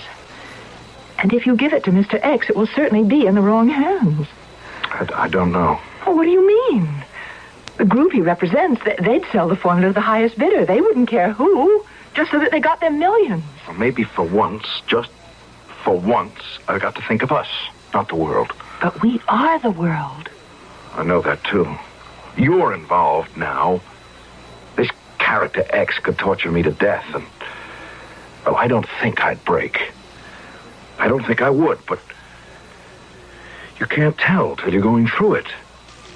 I've known agents who... well, never mind. To face torture myself alone, that's one thing. But to watch you face it... Tammy, I couldn't bear that. Why are you looking at me like that? You're going to have to bear it, Todd. You can't risk the lives of millions for one person, no matter how much you love her. But that's the point I wanted to make. If I give X the formula... Todd, you're not going to. It doesn't mean that whoever buys it will use it to control the world. It could simply mean they would have a balance of power with us. Instead of the government, whichever it is, you won't tell me, that already has a pact with us? Sweetheart, I am just a courier. I'm not up there with the brass. A pact, well, it's supposed to mean what you think it means, but... well, sometimes... I don't know. Sometimes I think all it means is that both countries have the same amount of clout and can't rip each other off. How do we get into this? Because this is what it's all about. No. What it's all about is you. You getting tortured is what it's about. Tammy, X is going to make me watch you on that slab as the pendulum comes closer, inch by inch. Darling, I won't be able to bear it. I think you will. I know you will. You're a lot surer than I am. Oh, dear, what a pity. The champagne, the food, you touched nothing. Who is he? Oh, a little quirk of mine. He fits in, don't you think? The black suit, the red hood with slits for eyes. just right for an executioner. Just right to scare the daylights out of your victims. Exactly. Tammy, are you scared? You better know it. But you needn't be, you know. Not if you have succeeded where I failed. What is Todd's answer now? You better ask Todd that. Todd? No. My answer is still no. What point in it to undergo agony only to give in finally? If one gives in. You think you won't? But you seem to forget. Todd's the one who has to give in. I don't have the formula, if there is one. Think now, Tammy, think. You're lying strapped to that slab beneath the pendulum. You cannot move. Scarcely a muscle moves. You're looking up, staring at that great blade. It begins to move. Back and forth. Back and forth. Swinging and coming lower with each swing. Suddenly, time has sped by unaccountably. Suddenly, there it is. The blade within inches of you now, within an inch. Cutting through your dress. Delicately cutting. And now, on the next swing, it is going to slide. Stop it! Tammy, I can't let you do this. I didn't think that you could. Bring the tape recorder. Don't bother. No? Tammy! Todd, this man is a phony. I'll stake my life on it. You're trying to scare Todd into giving you the secret formula. But if your scare fizzles... I won't go through with this thing. I won't, Well, I don't think you will. In that case, finish your champagne, and we'll proceed.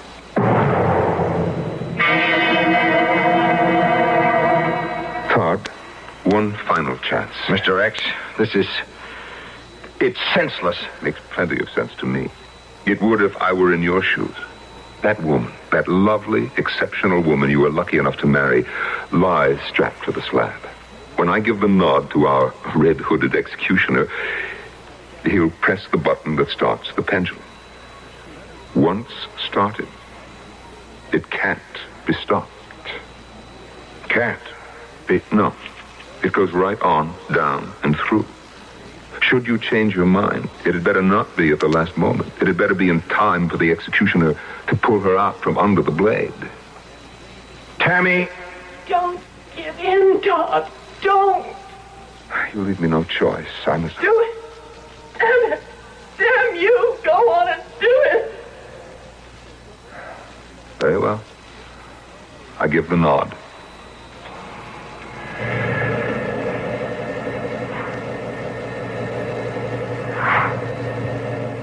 It's begun its swing.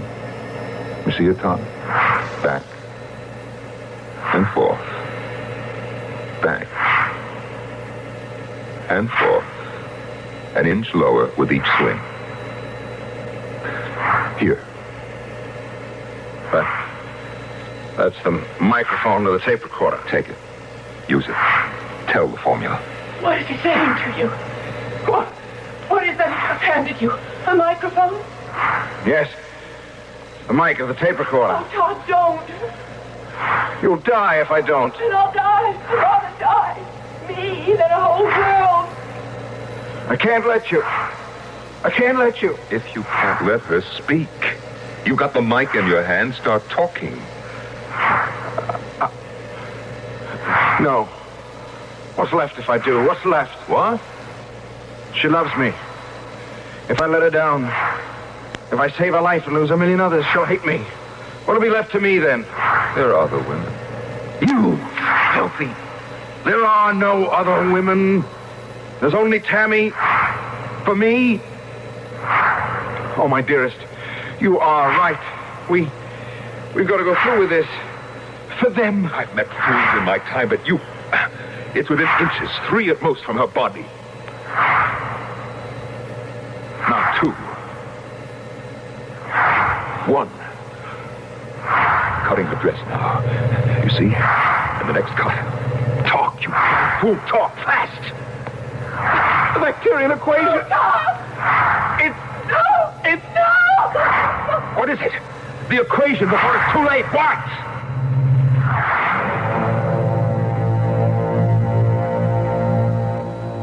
What indeed? A man and a woman Just another man and woman like you, like me, stand ready to sacrifice, or not sacrifice, their own lives for others. Certainly the woman does. The man? I don't know. We'll see. We'll see when I return for Act 3.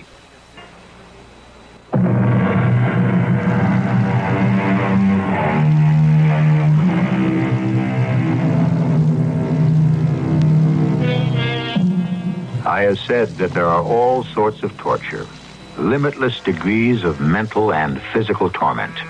And of these, mental anguish is worst of all. There are some who can stand physical pain better than mental, and vice versa. Moments ago, we wondered, would Todd Stearns break under the strain of watching the torment of his wife, Tammy? Would Tammy? Well, let's find out. Todd. What? You fainted. Fainted? Tammy. I remember now.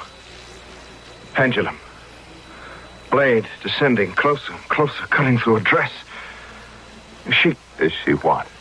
Dead! Damn you, is she dead? The tape recorder is right there in front of you. Dictate the formula. Answer me. Is Tammy dead? Dictate the formula. No. You will, if you want the answer to whether your wife is dead or alive. Oh, no. If she's dead, then at least she's safe from you. But if she's alive, I see it in your eyes, the agony of not knowing. Dictate. No. You got more guts than I thought. Oh, no. I'm as much a coward as the next man. But you made a mistake when you left Tammy and me alone together for those few hours. Oh? It's a funny thing, but I don't know why. Maybe it was just facing our last hours on Earth together, but we really got to know each other for the first time in our 4 years of marriage. I made a mistake? You made a mistake. You're licked. Dead or alive, Tammy licked you, and dead or alive, I won't let her down. I see. Excuse me. Bring her in. Tammy. Oh, Tammy, thank God you're alive. Oh, darling. Are you all right? You aren't harmed. You're all right. No, I'm fine. I'm fine. No, you're not. Your hands. I can feel your hands. They're shaking. I'll calm down, then I'll be all right. Not if Todd goes on refusing to give me that formula. You haven't given it to him? No.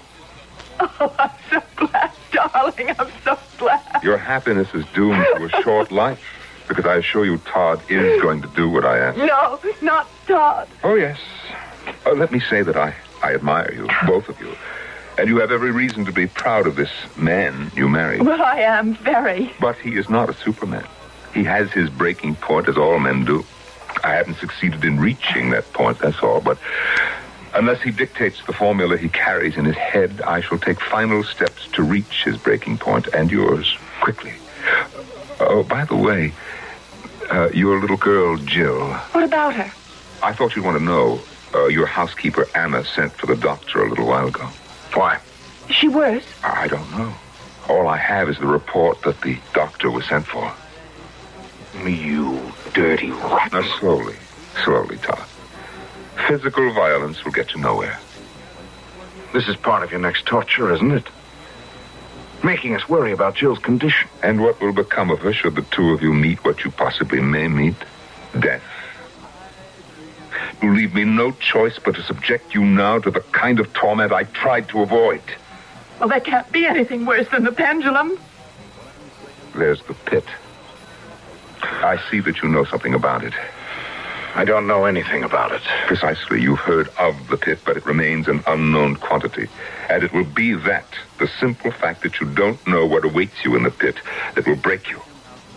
Just as not knowing why the doctor was called for your daughter has shaken you. Now, once again, will you give me the formula? Then it's the pit, I'm afraid.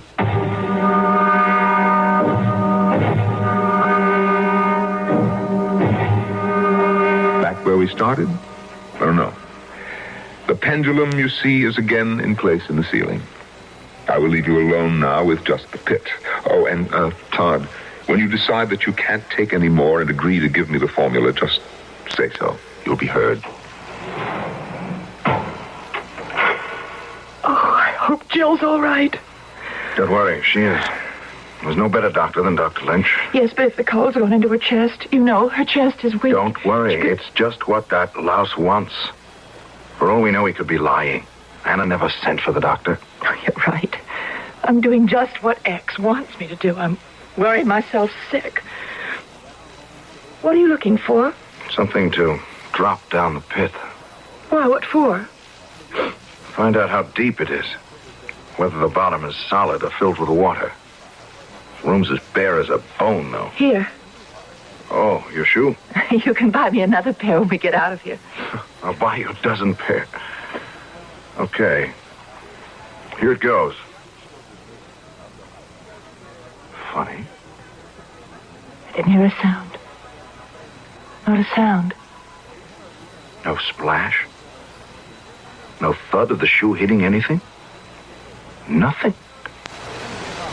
That damn thing can't be bottomless. It's either that or awfully, awfully deep. That's for sure. Give me your other shoe. Try again? Yes. The first sound could have been so slight we didn't pick it up. Yes. This time, listen carefully. Very carefully. Ready? Go ahead. I didn't hear a thing. Shh. No. Nothing. Let's stand back. I don't like being so near the edge. I don't blame you. Thought of falling in. No. Sorry. It's all right. I feel the same way. Let's sit down on the floor. Against the wall. All right. Yes, that's better. Todd? The wall feels warm. It's a little too warm. Just move away a bit. Better? Much. Oh, I'm sure Jill's going to be all right. I'm just not going to worry about her. No. Todd, that wall's getting hotter. Well, we'll have to move away from it a little more. And closer to the pit. Wait a minute now. You don't think... Here, let me just see how... Todd! Burned my hand. The wall is as hot as an oven. Move over to that one. Well, this one's as hot as the other. It's getting hotter. So that's it. Don't you see? The hotter the walls get, the farther we have to get from them. And the closer to the pit until we... Yeah. Until... Are you all right? Oh, darling, the heat's stifling. And we're moving closer to the pit. Can't help it. Heat from the walls. Getting worse. Oh, God, hold me. Put your arms around me. Sweetheart. I'm scared. What is down there? Go over the edge. Oh, God, it's less than 2 feet away now. When we go over, what will happen to us? What? Death, I guess. How? How will we die?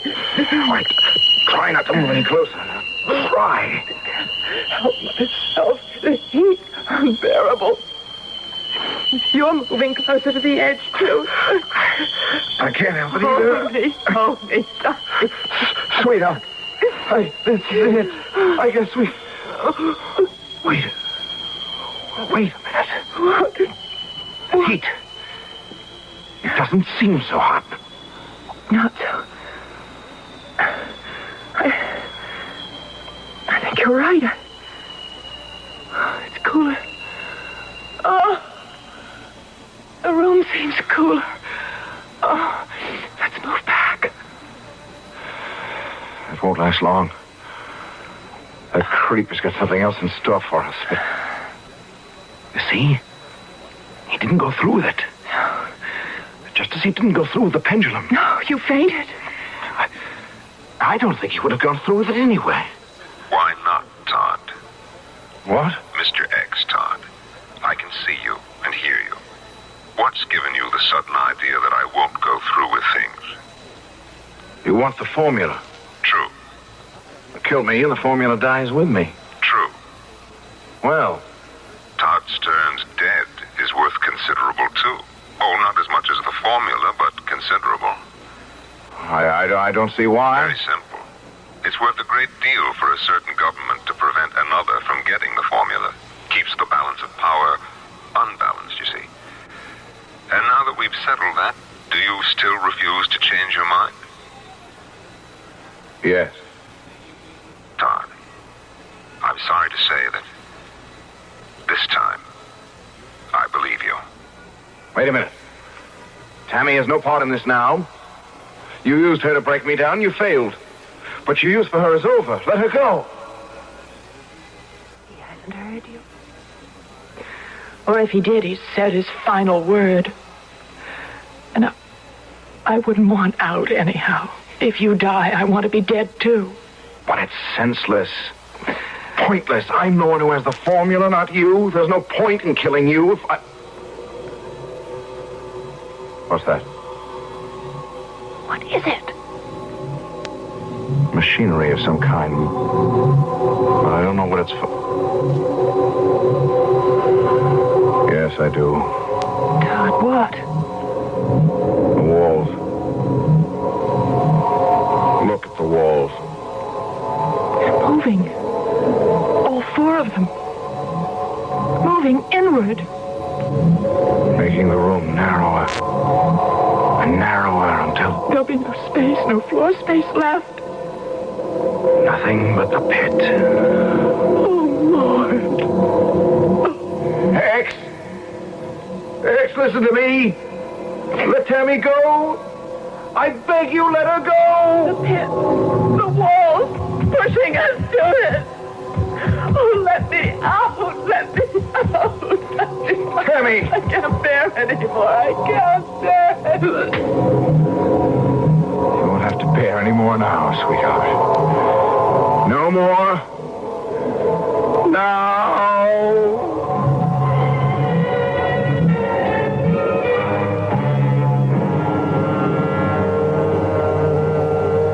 More champagne, Tammy? No. Todd? What I want is an explanation of all this, and you better make it a good one, Mr.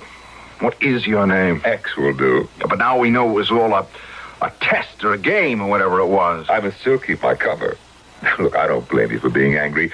Simply put, we subjected you to a test to see how much you could take before you broke down. All operatives, couriers, are put through the ringer. I never was before. I never even heard of it before. Never would have if you hadn't reached that point in your career where we felt that you were ready. The formula you so painstakingly memorized, Todd, is worthless. There's no such thing as that bacterial weapon. Oh, no. But if there were, and you were caught by the kind of group I pretended to represent, we had to be sure that you'd never break, never reveal it. And risk blowing my mind. Tammy. No. You were never in any danger of that.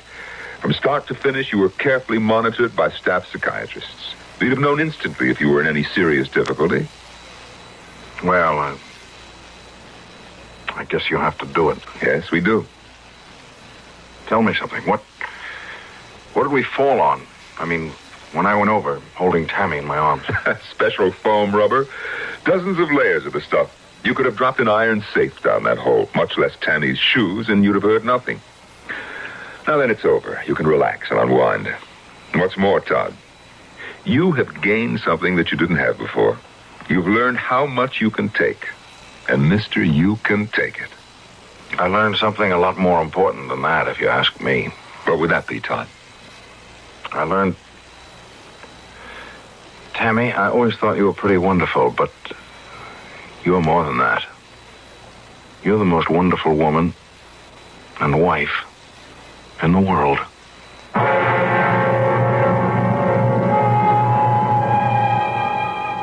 Truth is stranger than fiction, And if you feel the story I've just brought you is one of the strangest you've ever heard, I can only assure you that even stranger things go on in this world of ours. Stranger and, yes, more terrifying. Let's hope you never find yourself involved with any of them. Beyond your radio, that is. I'll be back shortly.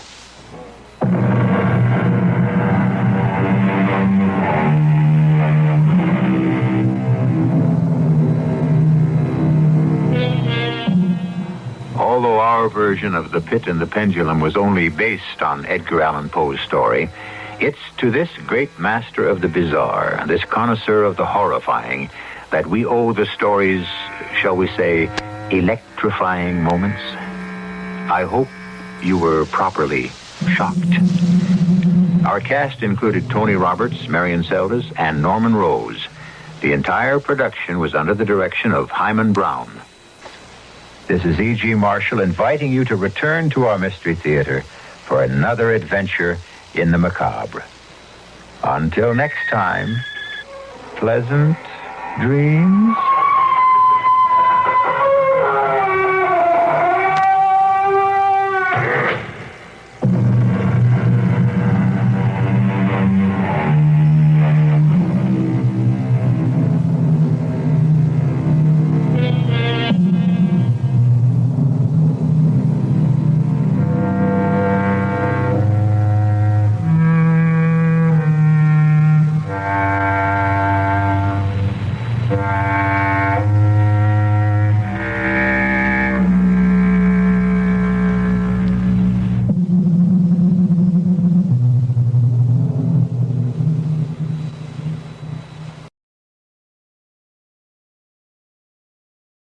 The CBS Radio Mystery Theater presents...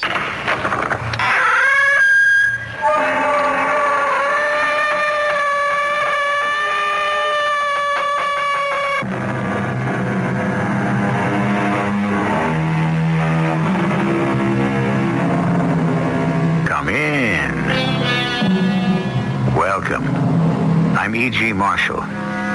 My father, who had a great deal of wisdom, used to say that the friendship of the over-friendly man is too often like a fire in the grate, exceedingly bright to look at, but not reliable should you wish to keep warm on a really cold day. The tale we're about to unfold for you, written by the incomparable Edgar Allan Poe, is not about a friendship that cooled off, but rather about one that became too hot to handle. Well, what do you and Noah talking about, Edgar? The disappearance of Horace Kramer, Charlie. Yes, it is puzzling. I can't for the life of me understand what's keeping Horace this long in Boston. Do you think he's still there? Edgar thinks he never got there. What makes you say that, Noah? Edgar suspects foul play. And so do I.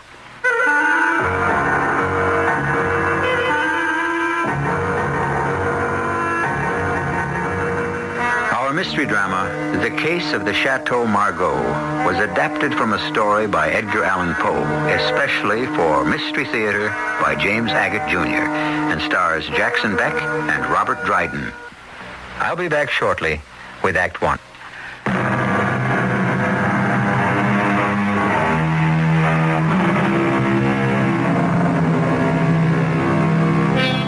Have you ever thought what a lonely old world this would be were there no one you could call a friend, a good friend, someone who thinks as you do, likes what you like, and even more than that, likes to spend time with you, with whom you could share any confidence, anytime.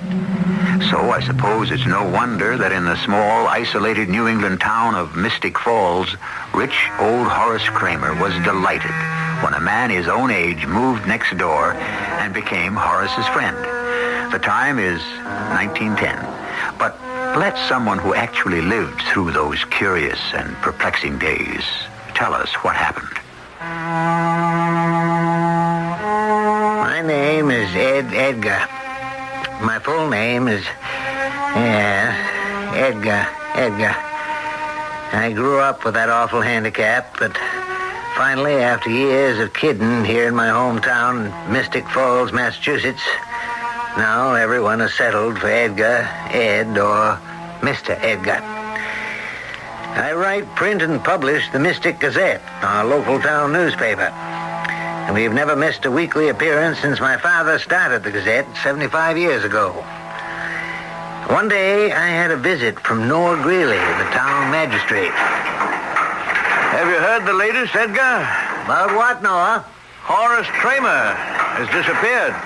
Couldn't be. I saw him the day before yesterday.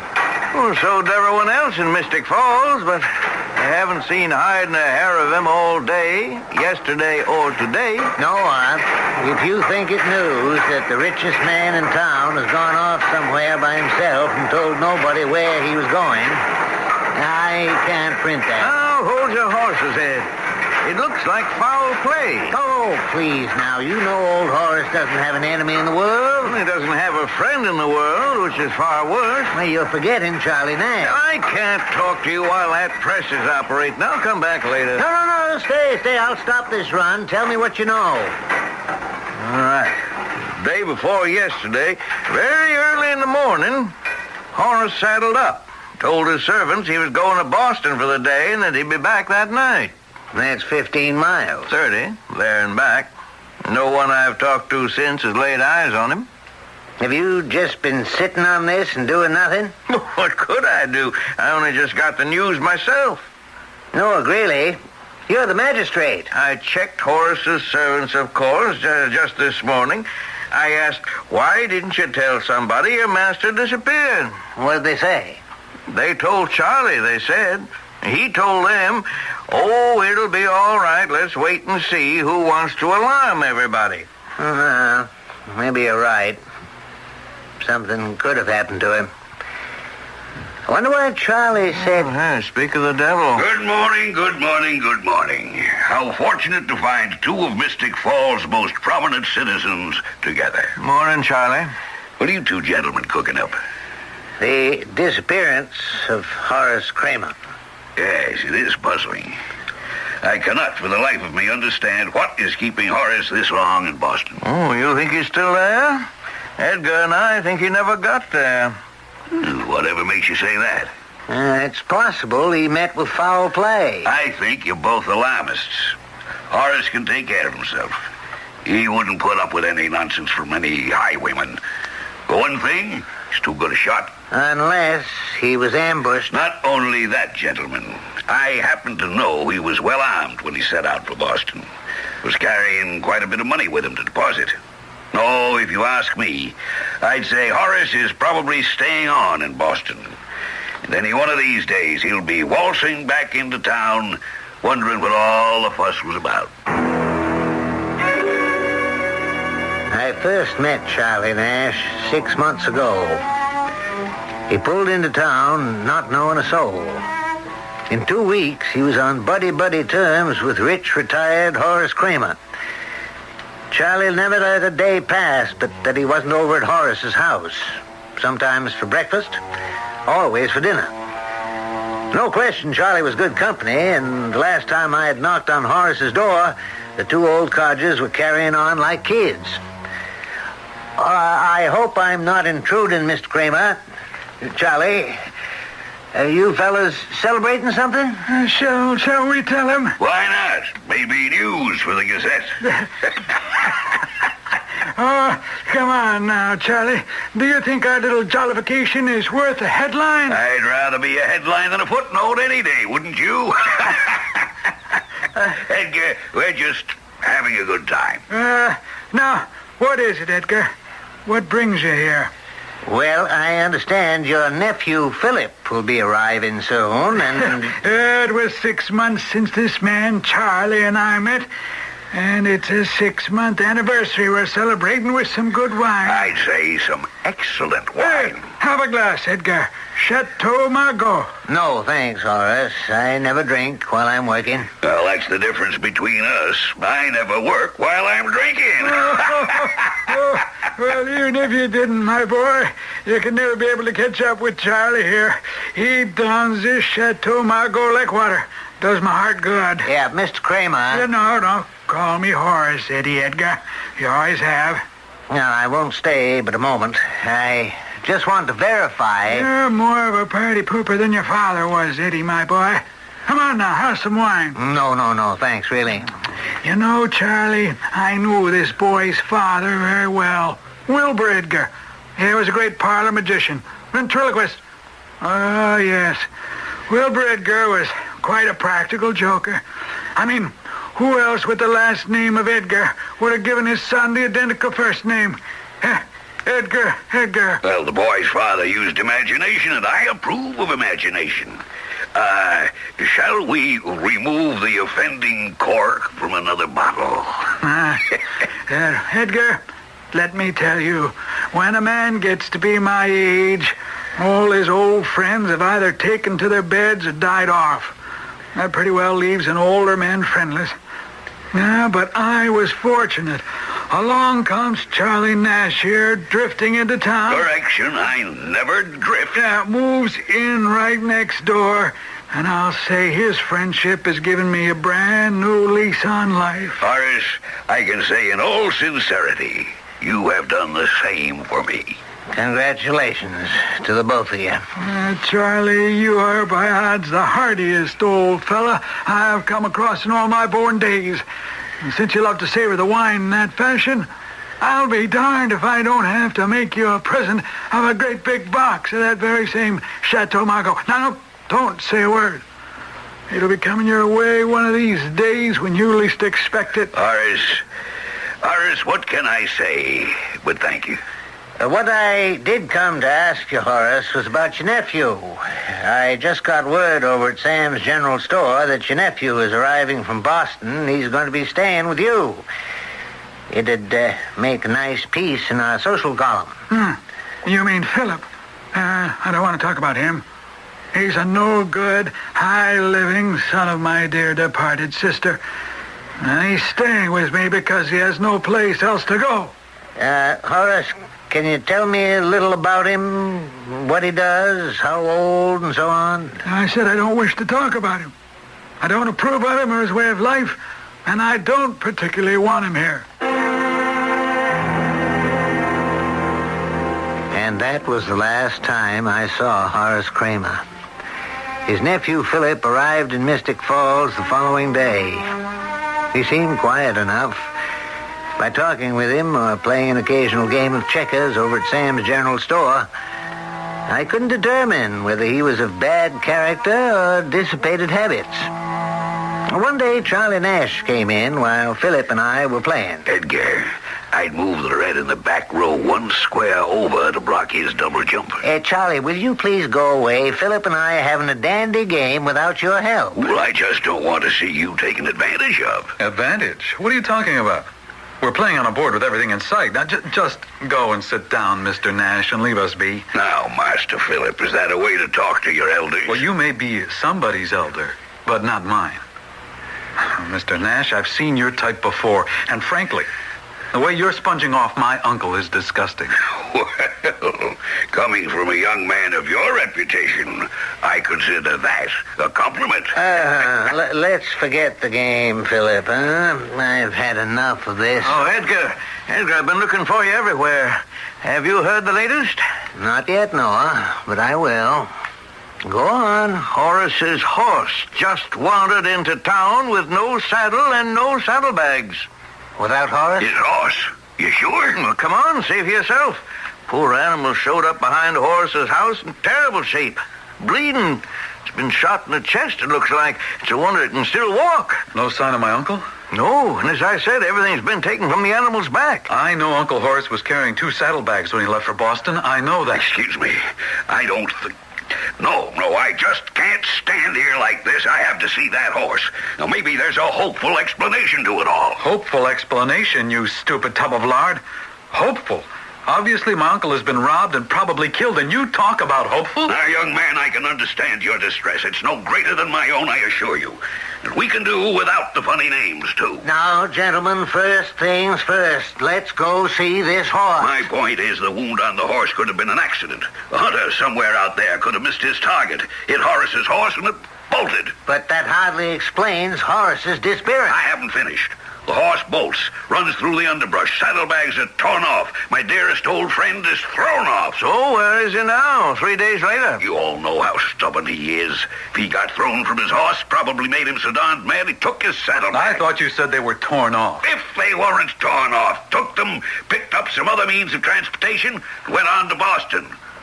So I say, let's calm down, everybody. I refuse to calm down. Mr. Greeley, you are the magistrate of Mystic Falls, aren't you? Yes, I am. I charge you to make an immediate search of this entire area. I want you to organize a hunt for the body of my murdered uncle. Murdered? A singular expression, young man.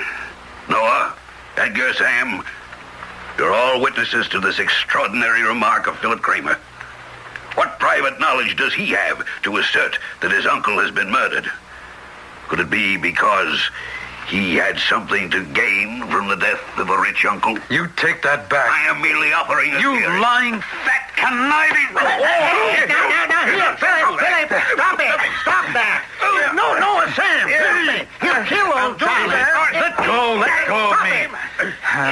Look at him lying there, covering his face with his hands. Now, you stop that. He's an old man. Oh, all right. I hope that's taught the lying old schemer a lesson. Can I give you a hand, Charlie? Now, you all saw that unprovoked attack. Young man, I shan't forget this. I shall not forget this as long as I live.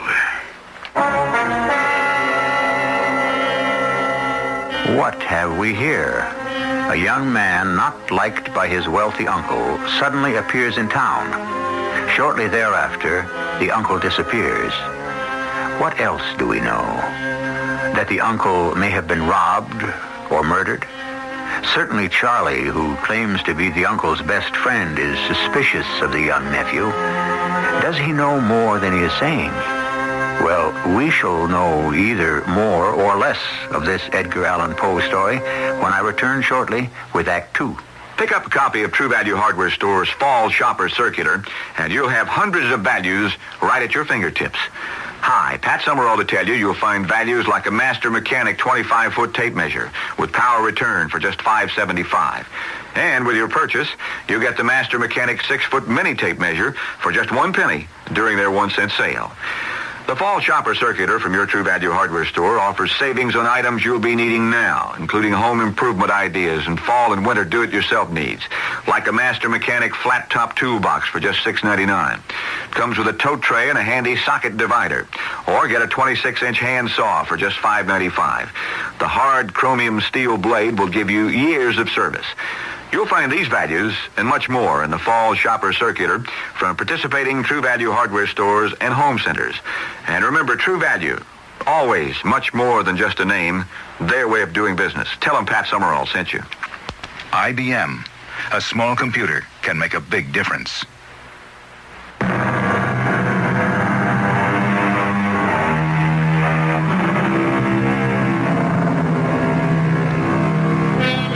Who was it who said, "Murder, though it have no tongue, will speak with most miraculous organ"? Before today's mystery is solved, we shall give you the answer, and you'll be no little surprised how much this saying applies to our tale by Edgar Allan Poe. But to return to where we are, Noah Greeley, the town magistrate, organized practically everyone to search for the missing Horace Kramer. But at the town hall meeting, not everyone agreed how to go about it. Order. We're trying to conduct this town hall meeting in the proper way. Mr. Chairman, Noah, may I have the floor? Go ahead, Charlie. I think we're all making darn fools of ourselves. One of these days, old Horace will show up in his own time and at his own pleasure. Talk. Who's going to take action? That's what I'd like to know. All of you make me sick. My uncle is lying out there somewhere. Philip! Time passes. You all talk. Philip Kramer, you are out of order. Well, I don't care if I am. We have to act and act fast. My uncle is out there somewhere. Who knows if he's still alive? Maybe sick, injured, needing help. I'll tell you what I'm going to do. I'm going out this very minute and look for him. I was crazy not to have done it before. Goodbye. Well, I'm sorry about that young man. As to those of you who haven't met him, that was Horace's nephew, Philip. A bit headstrong. Noah, I wonder if you could get some reaction, pro or con, for or against searching parties. Well, what do you say, Edgar? It was your proposal. Well, could we have a show of hands? All those who feel well qualified to lead a search party in, let us say, a 5-mile radius, will they raise their hands? No one? Oh, yes, I see one hand. Oh, it's your hand, Charlie. Well, as you know, folks, I'm retired. So I've had plenty of time in the 6 months I've lived in Mystic Falls to explore. And I would say I've covered every inch round here. So I have had that advantage over most of you who are farming, horseshoeing, or minding stores. Well, I propose that as many as would care to join us at the village green at 2 o'clock so that we can set forth under Charlie Nash's guidance. Charlie turned out an excellent guide. The bunch of us, at least 20, followed him through all kinds of out-of-the-way paths, finding places none of us knew existed. The first day, we searched till it got dark, about 6. But then for almost a week, from morning till night, not a trace of Horace Kramer. Until the day Charlie led us to a pond 4 miles from Mystic Falls. Has anybody seen Philip Kramer? Philip? Hey, is Philip back there? I'm here. Hey, Edgar, I'd like to show you something. Look down there at those horseshoe tracks. See that little depression on the heel of each shoe? Yes, I do. That's Uncle Horace's horse. And look here, where the brambles are broken off. It's as if something heavier than a man was dragged through here. Oh, you're right. So it does. I'd look in that pond. Heavier than a man, eh? I suggest we have this pond drained. There are enough of us with spades, we could all dig some runoffs. We'll fall too. Excellent idea.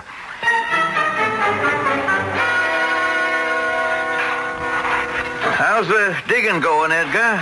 Well, we got 3 trenches dug, and the pond's running off pretty quickly. Isn't that something lying down there on the bottom? Yeah. Sure, I can see the back of something. Oh, you're right, Charlie. There is something. What is it? Well, look, down there. Let me see if I can fish it out with my shovel. You got it. What is it? Black silk waistcoat, if I'm not mistaken. Why, so it is. Or was. Fairly ruined now. It's torn. Where have I seen this waistcoat before? Those dark stains around the collar and the front. Could be blood. Philip, you ever seen this waistcoat before? I think it's mine. Yours? Yes, I think it is. Looks like it. Philip Kramer, you realize this is very serious. You admit this blood-stained waistcoat is yours? Oh, I didn't say that. It's very like one of mine. Surely, Noah, you're not actually making an accusation because this bloody, torn waistcoat, which may belong to Horace's nephew, was discovered here? Now, hold on there. We don't know that is blood. Precisely. We don't know it's blood. Or, if it is, that it's Horace Kramer's blood. Or Philip's. Then, too, one must think in terms of a motive. Just because this young rapscallion happens to be Horace Kramer's sole heir and would inherit everything, does that mean he is a suspect? Well, it doesn't rule him out, Charlie. Just a moment. We don't know, first of all, whether Horace is dead. We've found no body. Secondly, as far as inheritance is concerned, I remember a year ago Horace telling me he was planning to disinherit him. All we have to do is locate a will. And if indeed Philip is cut off without a penny, What does that do to your motive, huh? Well, I've never heard such nonsense in all my life. I'm not giving up hope that Uncle Horace isn't still alive. But frankly, this search, led by this fat fool, is too comic for me. For a week now, we've been traipsing through brush and bramble, and all we've got to show for it is a muddy waistcoat and no sign of my uncle. Well, I'm heading back to Mystic Falls. I've had enough. Philip, until I give you the word, I charge you not to leave Mystic Falls. Charlie, where are you going? Just thought I saw something lying in the road up ahead. Well, what is it? What are you putting in your pocket? It's a Spanish knife. Yes. There appears to be blood on the open blade, now that I look at it more closely. Now, does anybody know to whom this knife belongs? Oh, my goodness. Charlie, you know to whom it belongs? Yes, I might. But, I am not the one to identify it. Is Philip still here? Yes, of course I'm still here. What is it? Is this knife, this Spanish knife, yours? Philip, is this knife yours? I'm afraid there are initials on it, too. Oh, so there are. P.C. Philip Kramer. Are those your initials? Yes. So this is your knife? Yes, it is. Philip, can you explain why your knife is lying out here on the road? No, I can't. Philip Kramer, I arrest you on suspicion of the murder of your uncle, Horace Kramer. Now, the purpose of this interrogation is to clear up certain allegations in view of certain evidence. I understand that you, Philip Kramer, do have something to add with regard to the identification of the waistcoat found at the bottom of the pond. It is mine. It must be mine. I've examined it more closely, and I noticed one button is missing at the bottom, which is proof to me that it is my waistcoat. So noted. Would you like to tell us, Philip, where you were the morning your Uncle Horace left for Boston? Glad to. I was out with my rifle deer stalking. Were you anywhere in the vicinity of the pond in which your waistcoat was found? Now, I'd like to correct a misapprehension. I said that waistcoat was mine, not that I was wearing it. Oh, yes. Yes, I was in that vicinity because I clearly remember noticing the tracks made by my uncle's horse, the same ones I showed you. Do you realize, Mr. Kramer, what you are telling us? The waistcoat is yours. A knife that was found nearby is also yours. You were in that vicinity, and moreover, you now admit to carrying a rifle for the purpose of deer stalking. So? Yes, that's so. May I ask the indulgence of the magistrate for a moment? Yes, Charlie, by all means. I had not wished to further complicate matters by divulging the information I have. But now I do feel it my duty to bring it to your attention. Let me tell you what I know. The evening before Horace left for Boston, he and I were playing a game of checkers when his nephew, Philip, appeared. Jump, jump, jump, jump. Ha! What do you think of that, Charlie? Nice going, Horace. Caught me completely by surprise. Oh, it did, didn't it? Yep, I can say it in 2 words. Completely. Philip. Well, to what do we have the pleasure of your company this evening?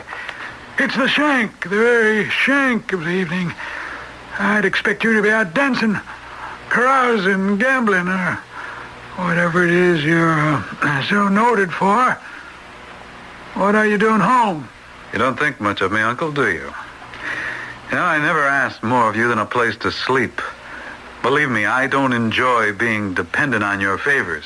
Well, just in case you're harboring the hope that because you are my only living relative, Philip, let me assure you, I am planning to revise my will, and your name will not be mentioned in it. I'm sorry to hear that, Uncle. I bet you are. Yeah, I've threatened such action before, but now knowing you better. Tomorrow I shall actually take steps. Yes. Tomorrow morning I'm off to Boston with 2 tasks. 1, to make a cash deposit at the Farmers and Mechanics Bank, and 2, to sign my new will. Now, if you'll be so good, kindly leave Charlie and me alone so that we can continue our checker game. Philip Kramer, you just heard Charlie Nash here recount an event that happened the night before your uncle set off for Boston. Is this the truth or not? Is what the truth? Did you know your uncle was going to Boston in the morning to deposit money? Did he tell you he was about to change his will to disinherit you? Yes. Would you repeat your answer clearly, please? Yes, Uncle Horace did say that. But I still say I know nothing of his disappearance, and I did not kill him. I'm sorry we must leave this tale of suspicion and mystery at this very moment. Does it strike you as strange that Philip Kramer, the only person suspected of having had a hand in his uncle's disappearance, seems so very self-assured? Is he feigning innocence? Hiding guilt? Or is someone else the actual guilty party? We'll be back with some of the answers shortly.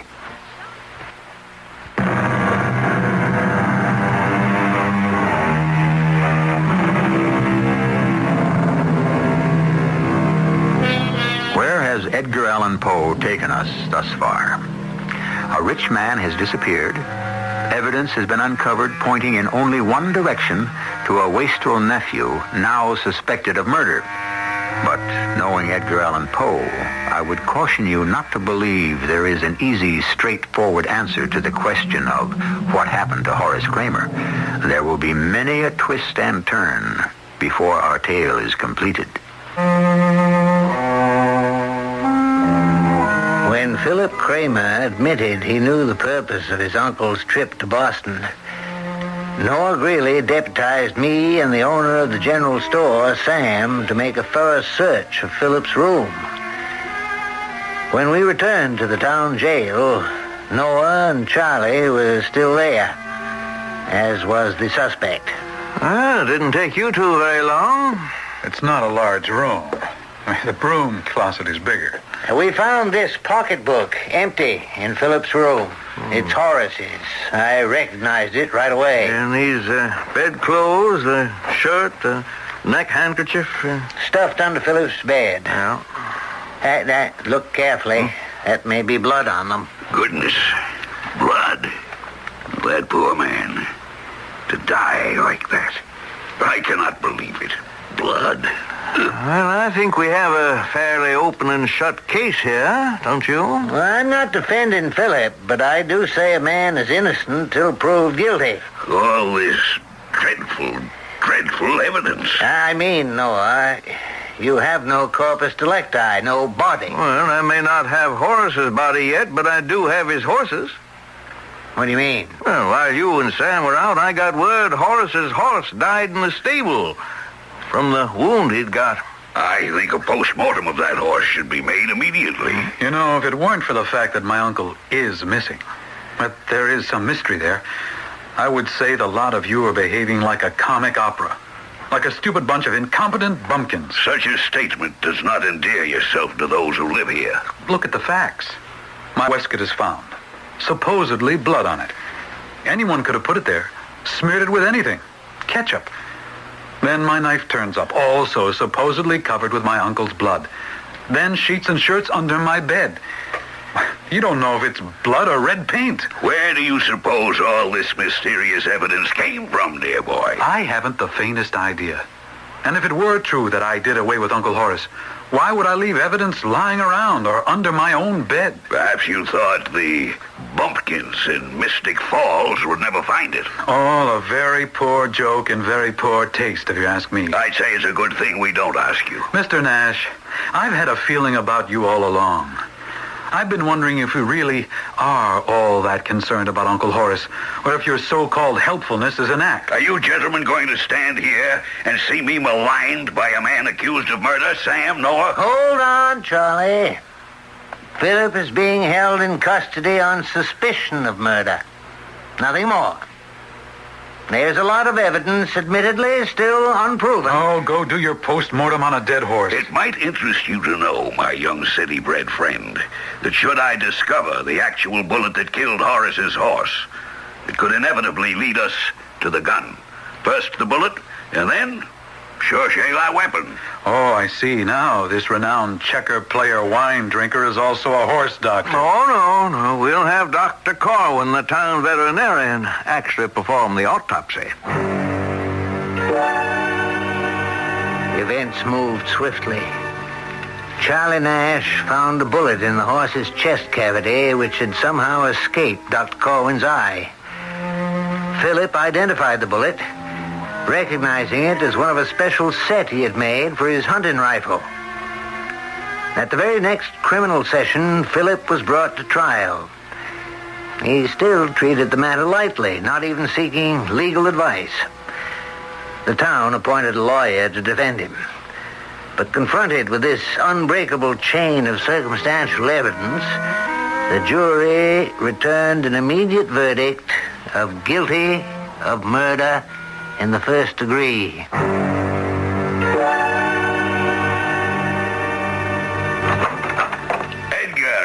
I have news for you. Look at this letter, my fine friend. It's what I came to show you. Go ahead, read it. Charles Nash, Esquire. Dear Sir, in conformity with an order transmitted to our firm 2 months ago by Mr. Horace Kramer, we have the honor of forwarding this morning to your address a double case of CHATEAU-MARGAUX, half a gross, 6 dozen bottles, Antelope brand. We remain, sir, your most obedient servants, and so forth. Well, that is news. Read what it says on the bottom. The box will reach you by wagon the Monday following the receipt of this letter. Yours, Milbracken and Company. Isn't that like dear, sweet, thoughtful old Horace? You know, we used to drink CHATEAU-MARGAUX together by the quart. It was the seal of our friendship, as it were. He did once say he was going to send me a case or so. I forgot all about it. I seem to remember that. What I would like you to do, Edgar, is to put in the weekend edition of the Gazette. The news that I am extending an invitation, let us call it a kind of open house, to all who would like to call themselves my friends. And when the case of CHATEAU-MARGAUX arrives from the Milbracken people, then we'll open the pièce de résistance. Pretty close to half the town was at Charlie's on Monday. There was lots of food and drink. The case of wine didn't arrive till early evening. By that time, everyone was in a very happy mood. That is the biggest wooden crate I've ever seen. Lift it right up onto the table facing me. All right, everybody. Let's open up the case and see how far 72 bottles of CHATEAU-MARGAUX will go. I can recommend it to you all. Come on, somebody, get a crowbar. Well, wait a minute. I brought a big hammer, Charlie. I can pry the box open. Good thinking for the state. Always prepared to be print-worthy. Open it from the end that faces me, Edgar. Now, a respectful silence as Mr. Edgar disinters the treasure. Made Charlie happy to give orders, to be the center of all attention. This moment was his dream come true. Charlie surrounded by friends and neighbors, all waiting for what Charlie would give them. Suddenly, the top of the huge box flew open, and from inside, there sprang up into a sitting position, facing Charlie, the bruised, bloody, nearly putrid corpse of old dead Horace Kramer. He seemed to look right at Charlie with his sightless eyes, Then, suddenly, slowly, the corpse spoke. Charlie, old friend, how could you do this to me? Having said that, the decaying corpse of Horace Kramer fell over the side of the crate, his arms sort of reaching for Charlie. Men fainted. Some ran for the doors, but slowly, as if magnetized, everyone came back to watch Charlie. How did you get back, Horace? I know you were dead. Were you watching me all the time? Did you see me following you down the road when you got near the pool? Were you alive or dead? I left you for dead. I had bad luck with your horse. I shot him. He wouldn't die. Would you believe it, Horace? I pushed him clean into the pool to drown. And the next day, he walked right back into town. It wasn't easy to cover my tracks. I had to plant all kinds of evidence so my friends would think it was your nephew. Horace, it wasn't easy at all. Horace, as you just said, I say, how could you do this to me? Oh, my heart. Charlie, he's fallen on the table. Charlie! My Lord, Charlie is dead. As dead as Horace. Philip, you're free. The body of your uncle was delivered to Charlie's house in a crate of wine. And he, your uncle, accused Charlie of killing him. What? Wait, not so fast. Anyway, Charlie confessed. I'm afraid I had a hand in this. Oh, I thought you might have, Edgar. You were the only one who never believed the evidence. I wasn't that positive Philip wasn't guilty, but I was pretty sure Charlie wasn't that innocent. From the beginning? Yeah. He was too helpful. That made me suspicious. Didn't you think it was strange, Noah, that it was always Charlie who discovered things? Where was I, with my eyes closed? First of all, Philip was an outsider. Secondly, almost everyone in town liked Charlie, so why should you suspect him? Well, for me, he went just one step too far. What did he do? The autopsy of Horace's horse. Even with Dr. Corwin right there, it was Charlie who found the bullet. But he palmed that bullet. That bullet never went near the horse. There was a bullet hole where a shot had gone in, but another where it had gone out. No, it couldn't have been Philip's gun that killed the animal. Oh, why didn't you tell me? We could have held up the trial. No, I couldn't stop you. Besides, I had to find the body. Now, you remember how it was Charlie who led the search party? So I searched myself, and wherever he had gone, I went in the opposite direction. Well, eventually, I found an old dry well, very well concealed. And Horace was down there, at the bottom, neck broken. Terrible sight. I wrote that letter from the wine merchants and put him in the crate. Ingenious, but horrible. Well, how in the world did you get Horace to speak? It's a talent I've had since I was a boy. My father taught me voice throwing, ventriloquism.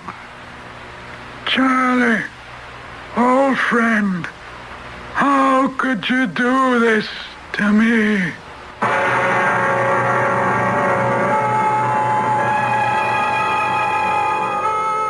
And so ends one of the great horror stories from the prolific pen of that master of the macabre, Edgar Allan Poe. I think it is almost as though Poe took and dramatized that one famous sentence of William Shakespeare's, "Murder, though it have no tongue, will speak with most miraculous organ.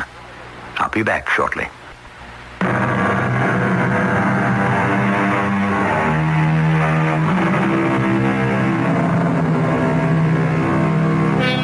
It is said that Edgar Allan Poe is the founder of the modern detective story.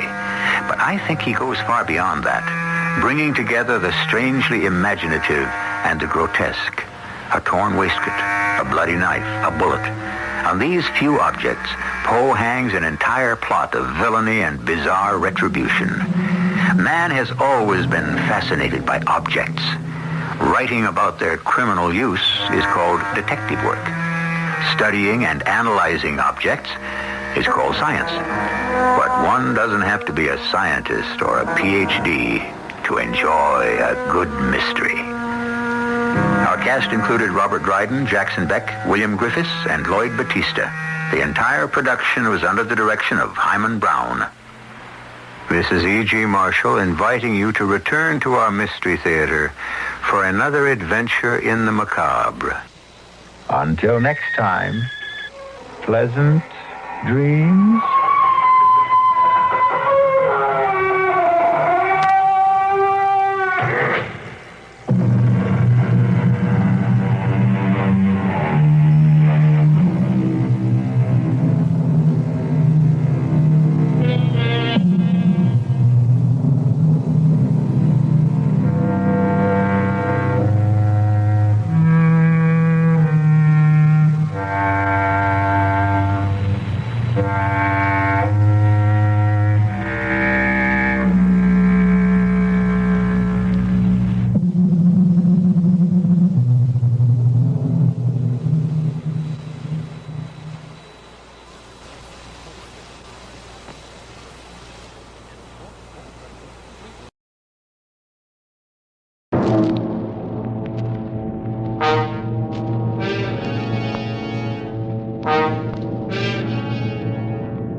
Are you upset with today's headlines? Worried about the high cost of living? Want to get away from it all? CBS offers you Escape.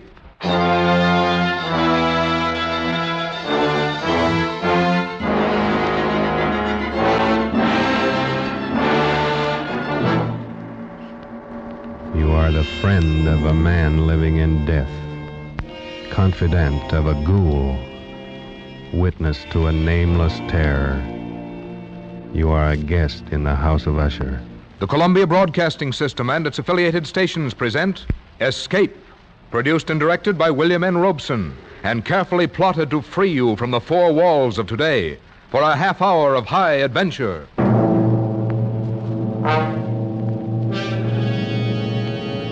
Tonight, we escape to a gloom-shrouded moor and a house where dread holds sway, as Edgar Allan Poe recounts it in his famous story, The Fall of the House of Usher.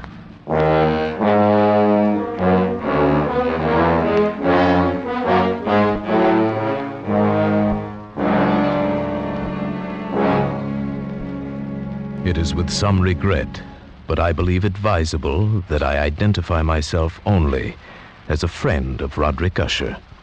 Certainly the last and perhaps the only friend of that unhappy man. Having only one sister, he was the last male descendant of the ancient house of Usher. Roderick had been one of my boon companions in boyhood, but many years had elapsed now since our last meeting. And so as I held his letter in my hand, not yet opening it, I reflected with no little sadness upon the devious fates that chart our courses and drive old friends away from one another. But then a sudden feverish and nostalgic curiosity laid hold of me, and with fingers made clumsy by their eagerness, I tore open the letter and read, My dear friend, my need of you has so far outgrown my pride that I'm going to request a favor which I realize full well may involve considerable inconvenience to yourself. For some time past, I have been suffering from an acute bodily illness intensified by serious mental oppression, if I may so call it. A horror which looms over me, A horror grown so great I dare no longer face it alone. And so, in all humility, and for the sake of years gone by, I beseech you to come to me at once, here to the family estate in the north. Should events conspire to prevent your coming, then only God may know the consequences. Your friend in desperation, Roderick Usher.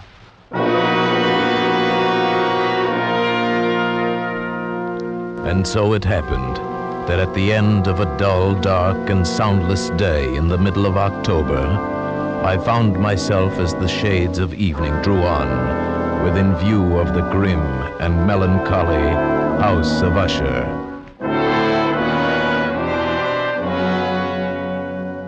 I confess that the first sight of the house, the fungus-covered walls of stone thrusting their crumbling ramparts against the darkening sky, rising out of the sullen, sluggish waters of the black tarn at their base, the bleak and vacant windows staring blindly, the bone-white trunks of decaying trees, these things filled me with a nameless and desolate terror, so that I reined in my horse and sat trembling, half fearing to cross the wooden bridge that led over the waters of the moat and up to the entrance of the House of Usher.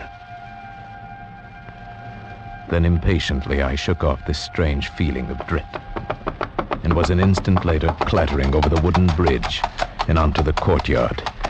I dismounted quickly, tossed my reins to the silent lackey who approached, strode across the gravel and up to the massive wooden portal, the door of the House of Usher.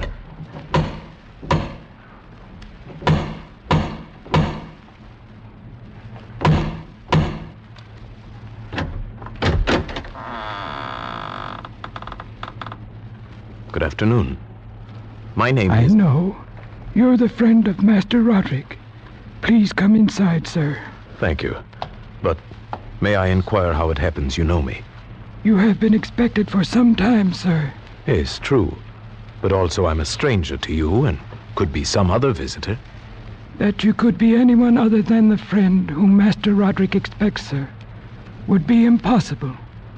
You see, no one else would ever come to this house. Then I followed his stealthy footsteps through many dark and intricate passages. My earlier foreboding heightened and was made fearful by the somber aspect of the hallways by which we passed. The many unused rooms reaching out with their vast emptiness like some hideous jungle creeper. But at length we stood before the door of the master's studio, and there the servant left me, departed and left me to go in alone. The man across the room, half reclining on the couch, his back turned toward me, did not hear the opening of the door. For the space of several heartbeats, I saw only the deathly pale and ghastly sunken features of a stranger. Then only with difficulty could I recognize, behind that mask, my boyhood friend. For surely, under light of heaven, no man had ever before so terribly altered in so brief a time as had Roderick Usher. Oh, my friend, you've come at last. Thank God you did come. Oh, Roderick, did you not know I would? Could you not be sure that no long years would ever dim the friendship we shared in youth? So many things have dimmed. Youth. It seems so long ago. But now you're here, and we'll find it, relive it all over again, every glorious moment of it. And all these shadows, all these gibbering phantoms that haunt me, they'll be driven out. And then the sun will shine again, and we'll be young again and relive... Roderick! But forgive me, my friend. My excessive joy at the sight of you after so many years drives me into a frenzy of talk. How many years has it? No matter. It is enough that you are here, and brought with you all the lost, all the happy days of my boyhood. But I'd expected from your letter to find you in serious straits indeed. Instead, you seem in the best of spirits. You have the right to know. But in all frankness, here in your presence, I find it difficult to credit importance to those things which only yesterday filled me with terror. True, I've been ill. A nervous affliction, something in the nature of a family weakness, probably. It has affected me with a morbid acuteness of the senses, such that quite often the least sounds and odors and colors become irritating beyond endurance. Then I've eaten but little, as you can see. But surely you've retained the services of a physician. A physician? Oh, yes, of course. He calls almost daily, though it is more often Madeline that he attends. You remember my twin sister, Madeline? For her I fear more greatly than for myself. Even today she's taken to her bed, and I have no doubt will never rise from it again. Oh, a tragedy. The sympathies of my heart go out to you. Oh, but leave it for the present. Leave it to dream of all those happy days we left so far behind. Everything will be different now that you're here. Do you remember when we were 12? But the happy forgetfulness which Roderick found in my coming was short-lived, and in a few days he had sunk into a morose torpor, from which only occasionally with frantic difficulty could he reach the joy of our first few hours of meeting. More often his mental apathy was broken by bursts of vicious temper and violent ill humor. Fits I could only excuse on the basis of his illness. And that illness began in my mind to assume a most mysterious character. Being unable to divine its true nature from Roderick's hesitant offerings, I took the liberty of questioning the physician a few days later when I chanced to encounter him in a hallway. Yes, she's resting as well as might be expected. But she continues to decline. Is that not correct, Doctor? That would seem to be the case. And the malady, the illness which has stricken her, is it the same as that which affects her brother Roderick? I may venture that it is. Might I inquire the nature of this illness? As to that, I am unable to say. You imply, then, that I have no right to the information? Not at all. I am confessing to you quite simply, sir. I do not know what afflicts Madeline and Roderick Usher.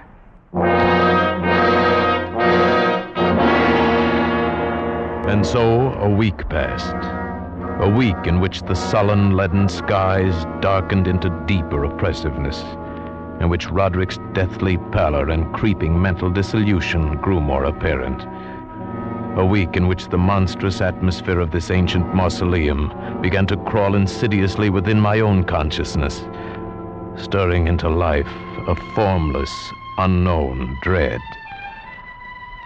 Then one evening, we were sitting in the vaulted studio, while the first shadows of night began to flow together into pools of darkness. Roderick had been unusually troubled during the day, and had been trying to find some solace by playing on the violin. Of a sudden, there came a knock upon the door. Stop it! Stop that infernal pounding, do you hear? Do you wish to drive me completely mad? Open the door and come in, come in! It's the doctor. Well, what is it? What do you want? Master Usher, I regret that I must say this, but it is my sad duty to inform you that your sister Madeline is no longer living. Madeline? My sister? Then she's dead? She breathes no more. Dead? And perhaps, my dear doctor, you can tell me what caused her death. Unfortunately, I can only take refuge in the term heart failure. Heart failure? Yes, of course. Very well, Doctor. If you'll be kind enough to wait, I'll come down directly and discuss the arrangement. At your service. I bid you good afternoon, gentlemen. Roderick, I assure you of my deepest sympathy. You do. Your deepest sympathy. The doctor regrets his sad duty. Are you fools, both of you fools? I don't understand. Haven't you seen it yet? Can you not feel it about you? The horrid, monstrous, brooding spirit of this accursed house. Can't you hear its evil laughter as it lurks in the hallways and grows fat upon the soul? My dead sister. Roderick. Can't you see that it matters nothing to me that she's dead? That I myself walk but a few steps behind her into the same shadows of hell? Can't you sense those hideous tentacles even now reaching out for me? For me, who now the last living, if it be living, the last living descendant of the accursed house of USHER.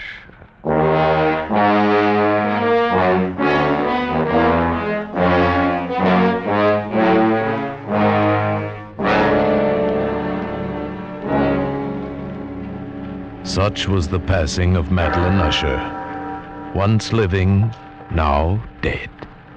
And her very death, untimely in its aspects, bore to my trembling soul a portent of events yet more hideous, more horrible, and yet to come.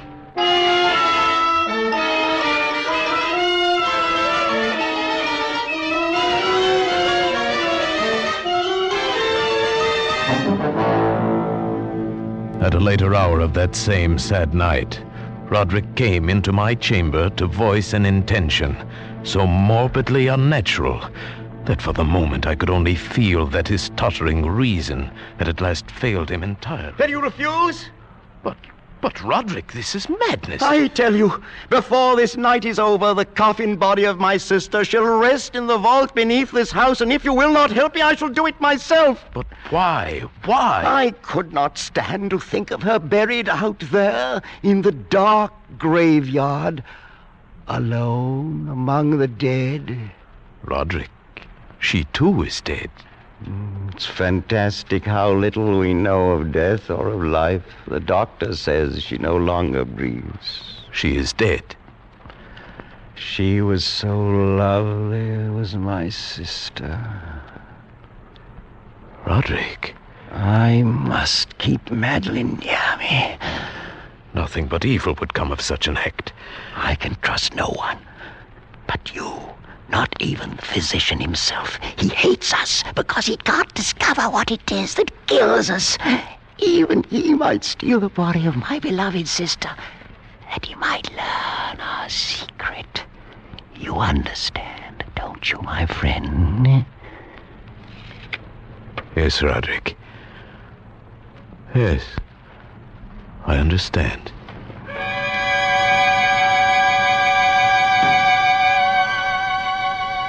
And so it came about. Near midnight, we two alone made our way to an upper chamber of the house. And taking up the black coffin between us, in the shuddering light of candles, we walked the tortuous passageways, slowly descended the curving stairs of stone, passed beneath the moldy level of the earth, forced open a massive and age-rusted door of iron, and stood at last, with our ghastly burden, in a subterranean, dank and musty crypt, underneath the house of USHER. Over here, my friend, on these trestles. Now, a trifle higher with the head. There. Oh, may you sleep in peace and dream, sweet sister. From I who tread the same path soft behind you. Come, Roderick. The thing is done. Oh, wait. Stay a moment. We've not yet affixed the coffin lid. See? I've left it loose so it can be turned back. No, I beg you. A last farewell, no more. Look. Is she not beautiful? Yes, she was very beautiful. Was? Yes, of course. The look of her confused me. But do you not see it too? you. The warm glow of the cheeks, the eyes shut softly, those lips half parted. Does it not seem that she may rise up and speak to us at any moment? This gruesome place inspires those morbid fancies. Morbid fancies? That now dead she seems to live, and living seems already dead? Man, you seek out madness. You court it with your very thoughts. And if I do, what matters? What value can there be in reason without the hope of life? Dead, you say to me, she is dead. Upon what certainty? Why not with equal reason say instead she lives? And that I, the last of Usher, am the one who is already dead.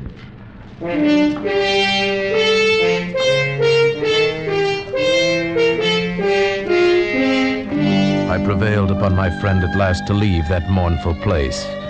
And so with grim finality we secured the ebon lid, took up our flickering candles and departed from the crypt, leaving it alone with its darkness and death. The ponderous portal closed behind us, and then my soul for one brief instant felt the dread and awful meaning of eternity.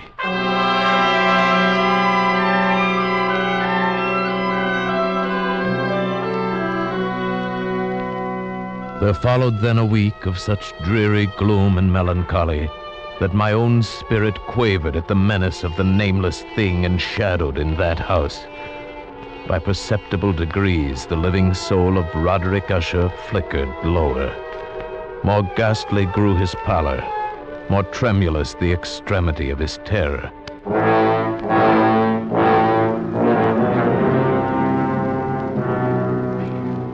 The 8th day following the death of Lady Madeline fell upon the last day of grim and gray October, and brought with it, as the curtains of night descended, the fitful breath of a rising tempest, uneasy gusts of sodden rain, and the sound of sullen thunderous rumbles born of the dim flares of sheet lightning somewhere behind the lowering pall.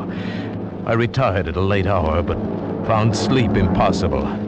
At length, overpowered by some strange presentiment of evil, I found my reposeful inaction no longer endurable. And so I arose, threw on my clothes in haste, and fell to pacing the floor of my darkened chamber. Then in one instant, a soft sound in the blackness froze my steps in paralysis of terror. The latch of my chamber door was being lifted from without. Who is it? Who is it, I say? It is I, Roderick. Oh, Roderick. What are you doing up and about at this hour, in pitch blackness? Wait, let me light the candles. No, I am quite used to darkness. I heard your footsteps and knew that you must be awake, even as I was. But can it be that you've not seen it? I don't understand you. I've seen nothing. Then stay. You shall see it, even as I've seen it for these past 2 hours. Wait. I'll throw open the casement window. There. Look!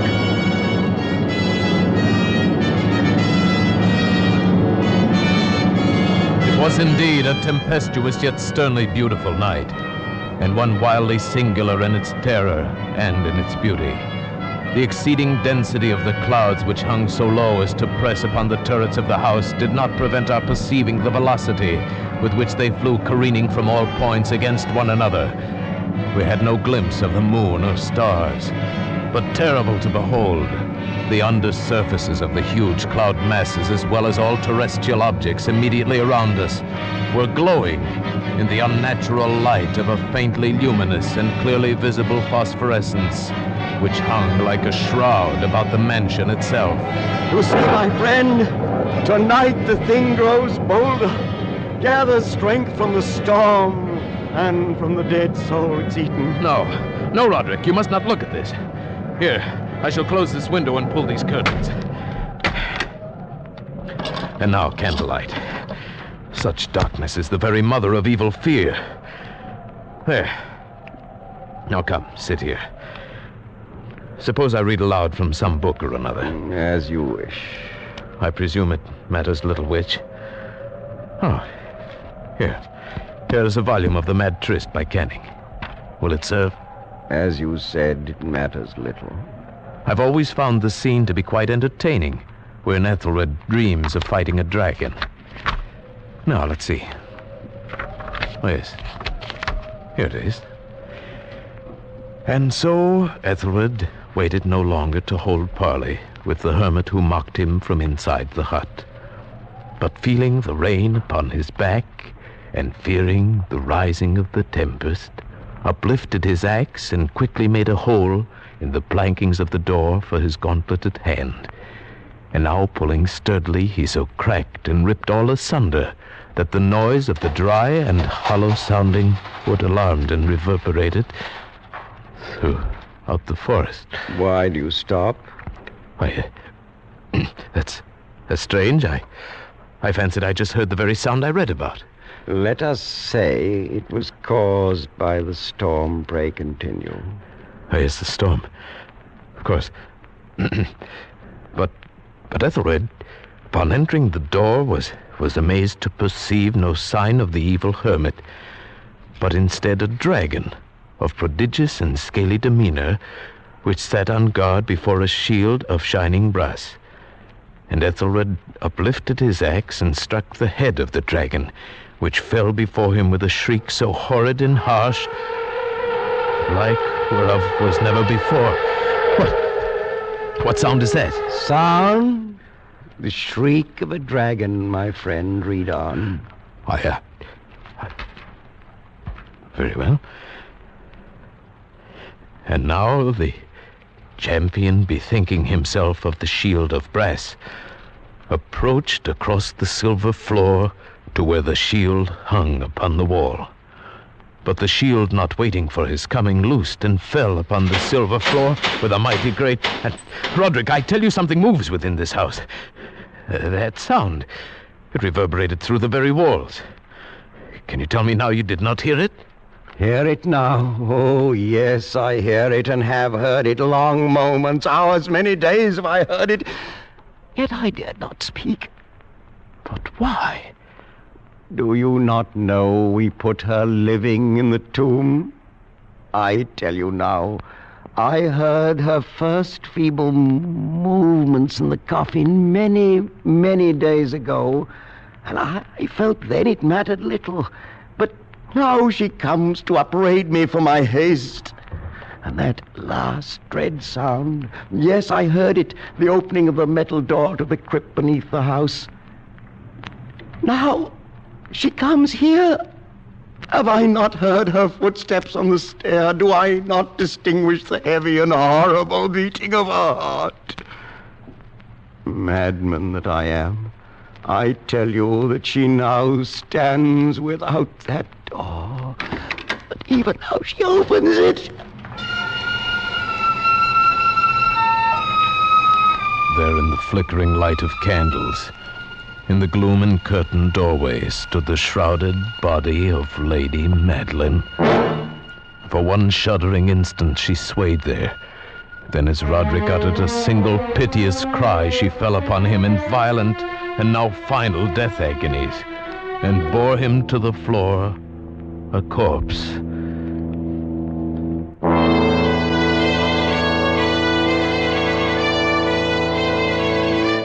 From that chamber and from that mansion, I fled aghast out the massive portal over the causeway into the night. Suddenly there shot along the path a wild light, and I looked back in heightened terror, for the vast house and its shadows were alone behind me.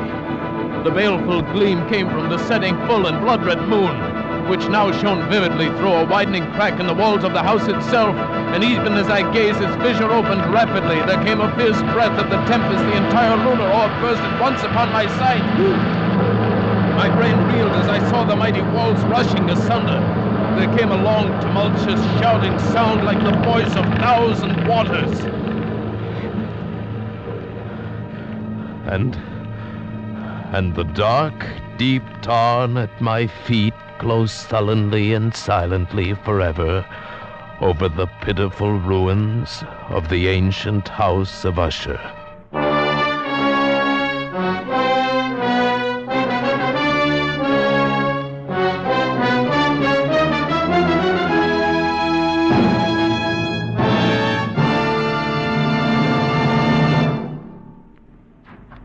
Escape is produced and directed by William N. Robeson, and tonight brought you The Fall of the House of Usher by Edgar Allan Poe, adapted for radio by Les Crutchfield, with Paul Frees as the narrator, Ramsey Hill as Roderick Usher, and Sheridan Hall as the physician. The special musical score was conceived and conducted by Cy Fuhrer. Next week... You are the victim of a poorer man, pursued from the west coast of Africa to the west end of London by a dead man's head, which grins at you upside down.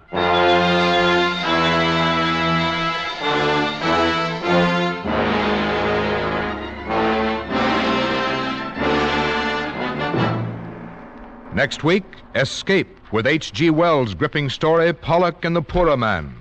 Good night, then, until this same time next week, when CBS again offers you Escape.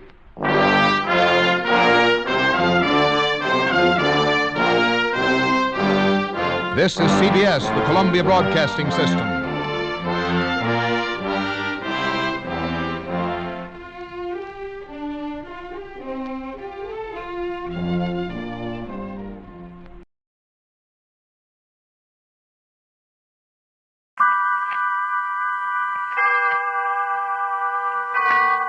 Autolite and its 98,000 dealers bring you Mr. Cornell Wilde in tonight's presentation of Suspense.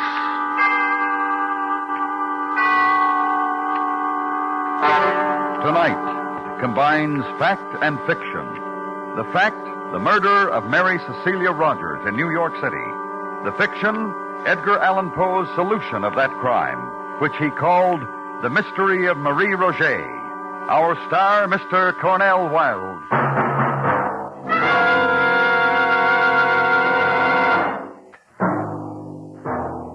Mary Cecilia Rogers was murdered in the vicinity of New York City in the summer of 1842. It was still an unsolved crime in November when The Mystery of Marie Roget was published. The author, Edgar Allan Poe. It paralleled in every essential detail the murder of Mary Rogers. Poe wrote it far from the scene of the atrocity, with only the newspaper reports of the day. Nevertheless, the subsequent confession connected with the murder of Mary Rogers confirmed not only the killer named by Poe, but all the chief details by which he arrived at his identification.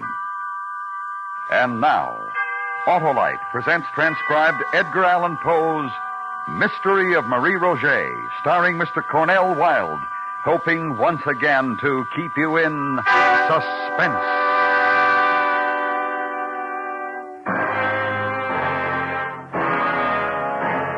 Good evening. My name is Dupin. I should like to extend an invitation. Regard first a certain event which truly occurred in New York City on a warm summer night in 1842. Secondly, I invite you to employ your imagination and displace that same event intact with all of the essential facts to a cobbled, old-world Paris on an identical, warm and fragrant summer night in the same year. Lastly, and most interesting, I should like to invite you to attend that event. It is a murder.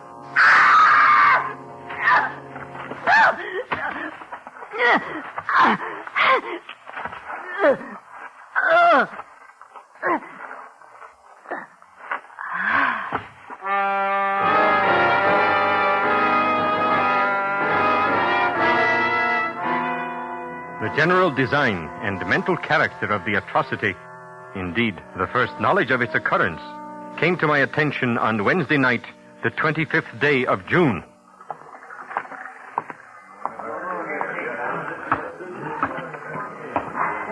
Who is the prefect of police?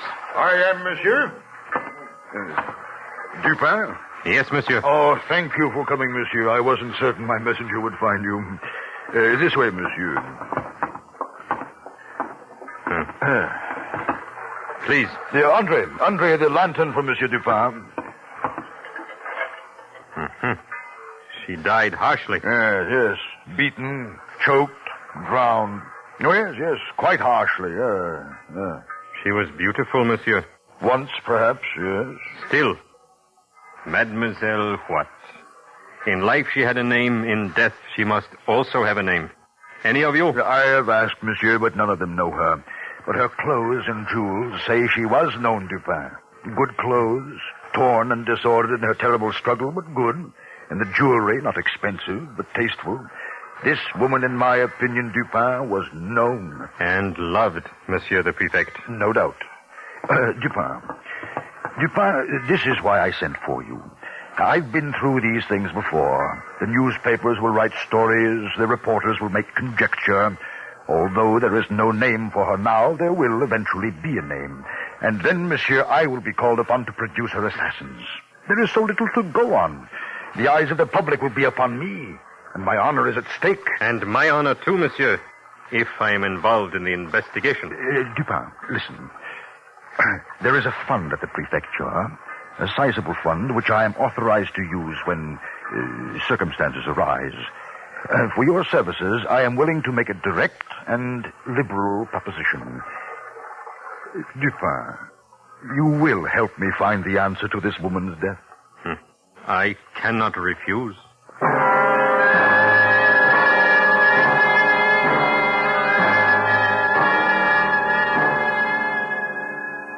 No foam about the mouth, as in the case of the merely drowned, monsieur. Here, bruises, impressions of fingers.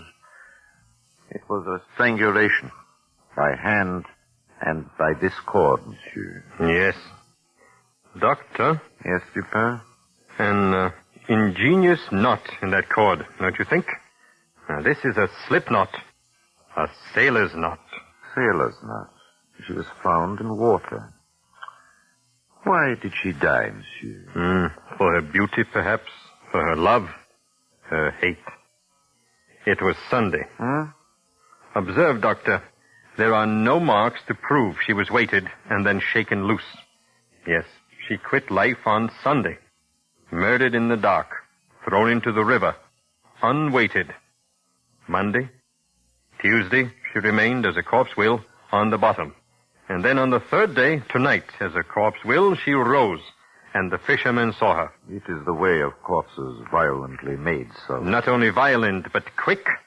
Near the riverbank, somewhere.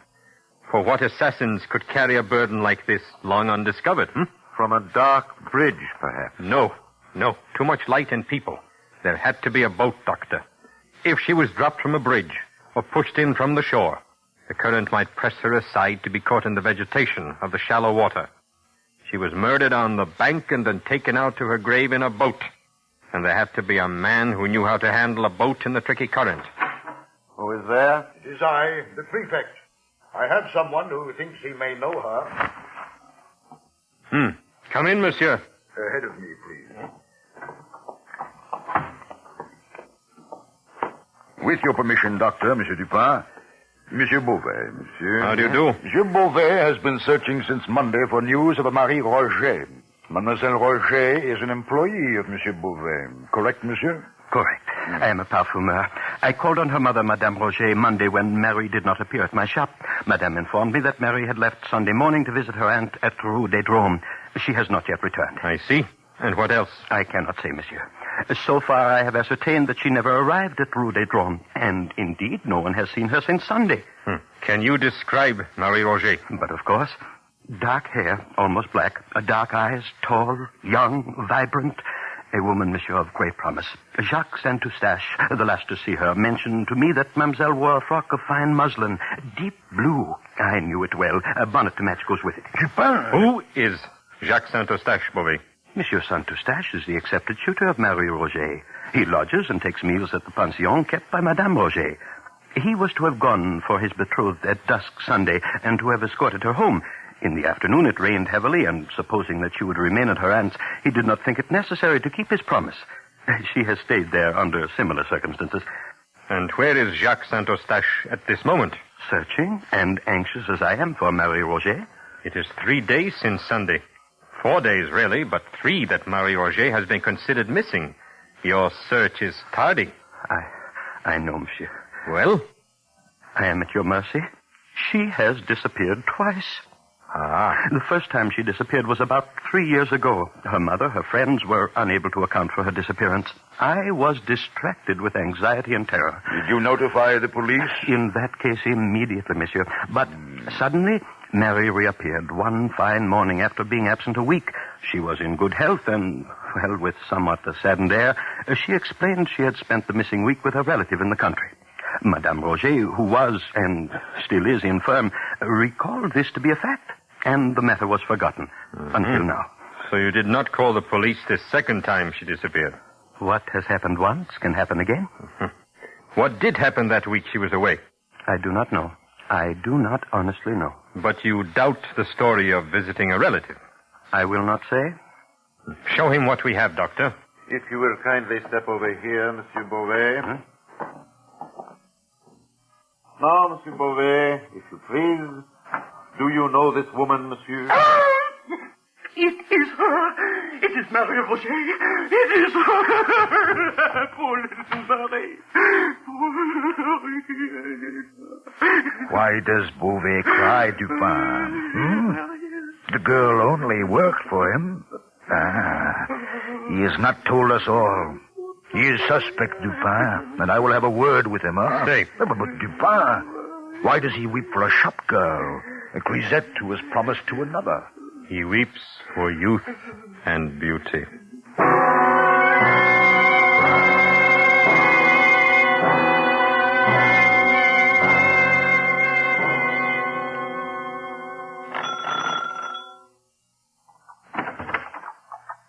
Yes, monsieur? I am Dupin, Madame Roget.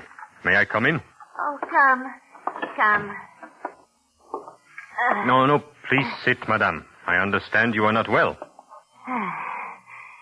I have been invalid 10 years now. I will not consume a great deal of time. May I ask, did your daughter often visit relatives in other distant parts of the city? Often. And stay overnight? Often. With your approval, madame? She was and has been free of me since her 16th year. That is a very frank answer, madame. I can tell you nothing of what has happened to her. She leaves me on a morning with no enemies I know of.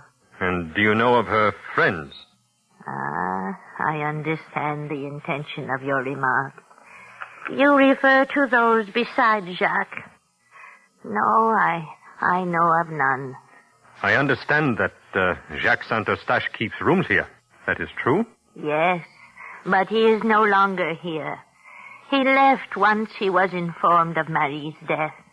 Where, I do not know. But surely he understood that we would be by to question him? He was beside himself with grief. I cannot blame him. I see. Oh, I have been of no assistance where I would like to be. And yet, I knew something that morning. I knew she would not come back to her mama again. You knew she would not be back, madame? Did she take clothes, bid a longer goodbye? How did you know? I knew, monsieur. Death was very close to her that day. If you knew this, madame, why did you allow her to venture out? I stop her? No. If it is not met, death will arrange a meeting. If the meeting had been here, death might have visited me, too. And I am yet afraid to die.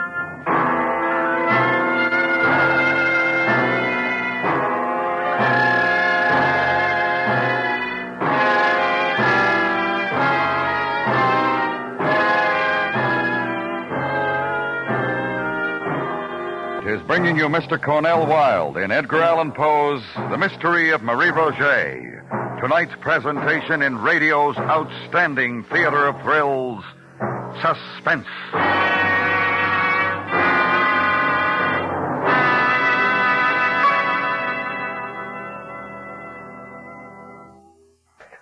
And now, brings back to our Hollywood soundstage Mr. Cornell Wilde in Elliot Lewis's production of Edgar Allan Poe's The Mystery of Marie Roget, a tale well calculated to keep you in suspense.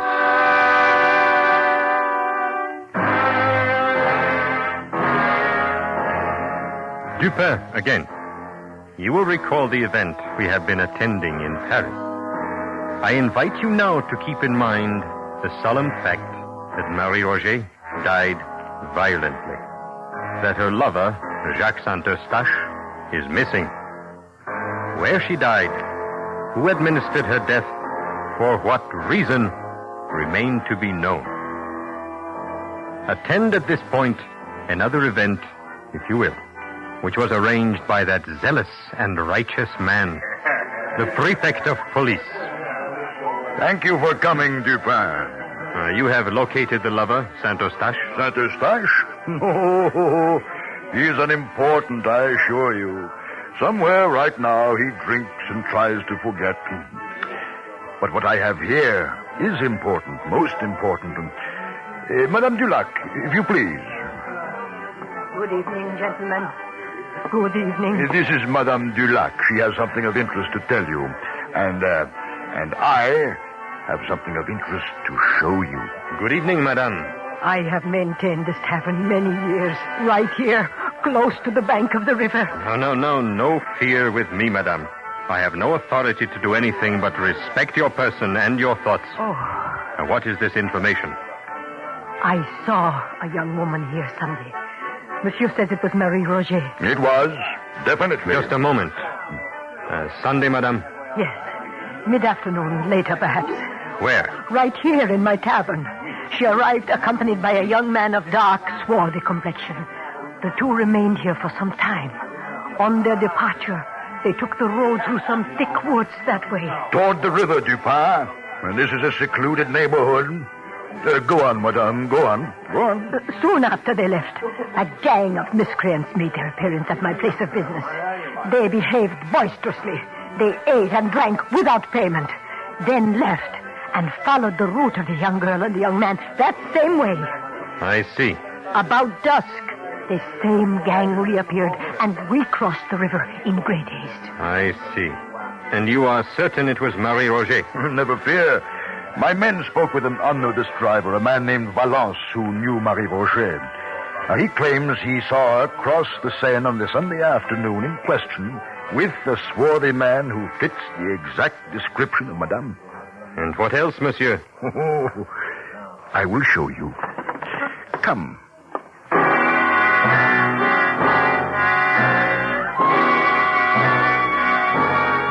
I followed him through the back of the tavern into the thick woods which line the Seine at that point.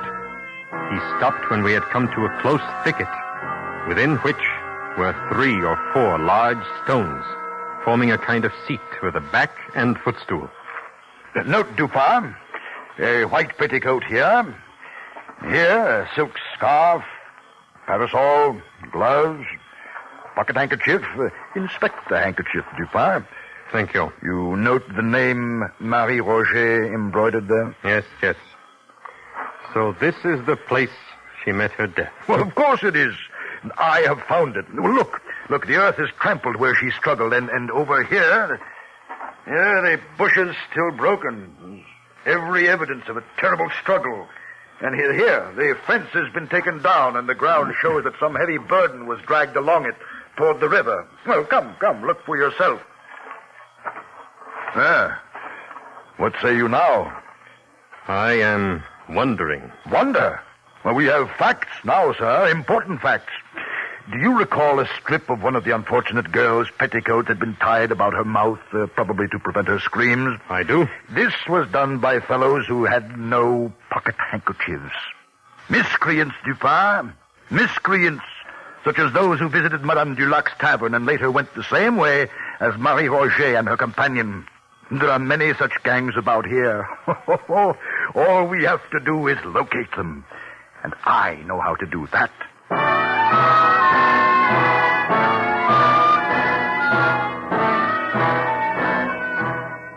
That night, the shrill cries of the Paris newsboys proclaimed the prefect's resolve. he offered a reward of 20,000 francs and a full pardon for any king's evidence. It was an accepted conclusion that Marie Roget had been waylaid and slain by a gang of miscreants in the vicinity of Madame Dulac's tavern. Well, are you defeated, Monsieur Dupin? Now that I have solved the mystery of Marie Roget? No, monsieur. Oh, I have doubled the reward. Soon one of the miscreants will come forward, then you'll see. 40,000 francs should be temptation enough. 20,000 was temptation enough. Huh? No one will come forward, monsieur. A gang, such as is hoped for, would be composed of men who have never seen more than 100 francs at one time. 20,000 would bring all of them, if they had any knowledge of Marie Roget's murder. Oh, they're just waiting. You know that. Waiting? When each is in jeopardy because of the other? We shall see, Dupin. Wait. It was one man. Huh? A man who dragged the body of Mademoiselle to the river's edge. A gang, even two men, could have carried it. Oh. Gang would have lifted it over the fence easily instead of taking a fence down. As it was taken down, one man labored hard. Well, my conjecture is as good as yours. Are you talking of Saint-Eustache? No. No. He is quite unguilty. Monsieur, allow me to point out that the newspapers, the police, all have identified themselves with what apparently happened. We must consider what did not happen. First, a gang did not set upon her and murder her. Secondly, Marie Roget had no intention of visiting her aunt at Rue des Drômes when she left her mother and lover last Sunday morning. Dupin, if you have confident information, explain yourself. I have the same information as you. Nothing else. You said she had no intention of visiting her aunt that day. Why do you say that? Monsieur, consider what might have happened if her intended, Jacques Saint-Eustache, had called for her at her aunt's and discovered she was not there, that she had not been there all day. He would have been chagrined, suspicious, angry. Saint-Eustache would have been all these. Something for Marie Roget to worry about when she returned home. But nothing to worry about if Marie did not intend to return home. A point to consider, perhaps. Go on. Consider that she kept a rendezvous instead. This we know. A rendezvous with a swarthy man. We have been told that by two witnesses who saw him. Now, monsieur, I ask you, as I have asked myself, did this swarthy companion allow Marie to be slain before his eyes? Or was he himself slain trying to help her? If so, where is his body? Well, he left her before she was set upon, obviously. Did he leave her alone in such a dark district? They quarreled. Indeed they did. Another question. Marie Roget's death is known everywhere in France. Why has he not come forward to help us clear up the mystery? Many reasons. Perhaps he's married. He's left. He's uninformed. He has a swarthy complexion. A sea complexion. A well-attested fact. Now, accumulate that with the cord that was tied about her neck in a sailor's knot. Monsieur Dupin, I have not the... And the need of a skilled boatman to handle a boat on the river to dispose of the body. But it could be anyone. No, it could not. What? Marie Roget was a gay, not an abject girl. No common seaman for her. An officer, a naval officer, monsieur. Like the one who might have led her into a false elopement the first time she disappeared. 3 years passed. The approved time for a French man of war to consume encircling the globe. The officer returns, thinking of the same coquette, Marie Roget. The same bargain. What he has managed to do once, he can do again. Marie meets him Sunday for this purpose. Then she thinks the better of an elopement and refuses to accompany him. Saint-Eustache has captured her love. Her former lover slays her in quick anger. He drags her body to the river, commandeers a boat.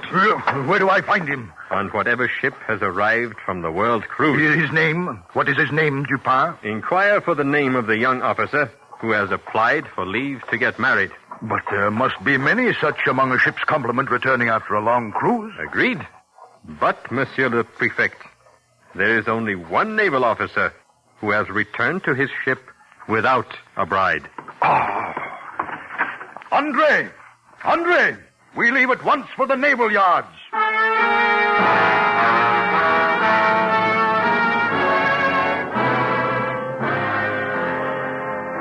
It has been an interesting evening, And now I issue a last invitation, my friends.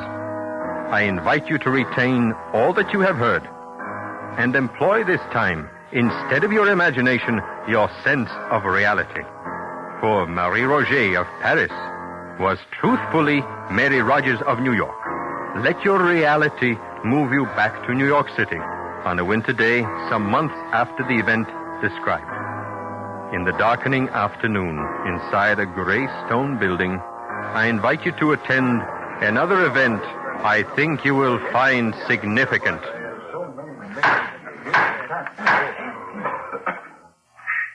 Ensign Robert Bryant Wilson. You have been found guilty of the murder of Mary Cecilia Rogers. It is the judgment of this court that you be hanged by the neck until you are dead.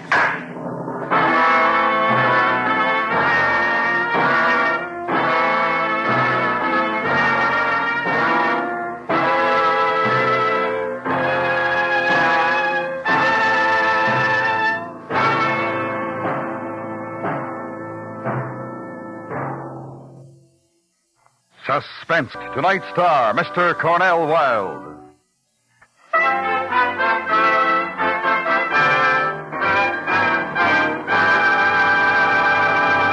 Next week, Suspense.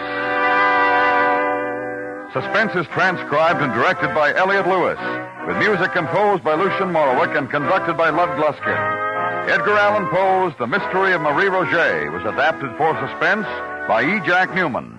In tonight's cast, John Daner was heard as the Prefect of Police. Others in the cast were Lou Merrill, Jeanette Nolan, Paula Winslow, William Johnstone, and Edgar Barrier. This is the CBS Radio Network.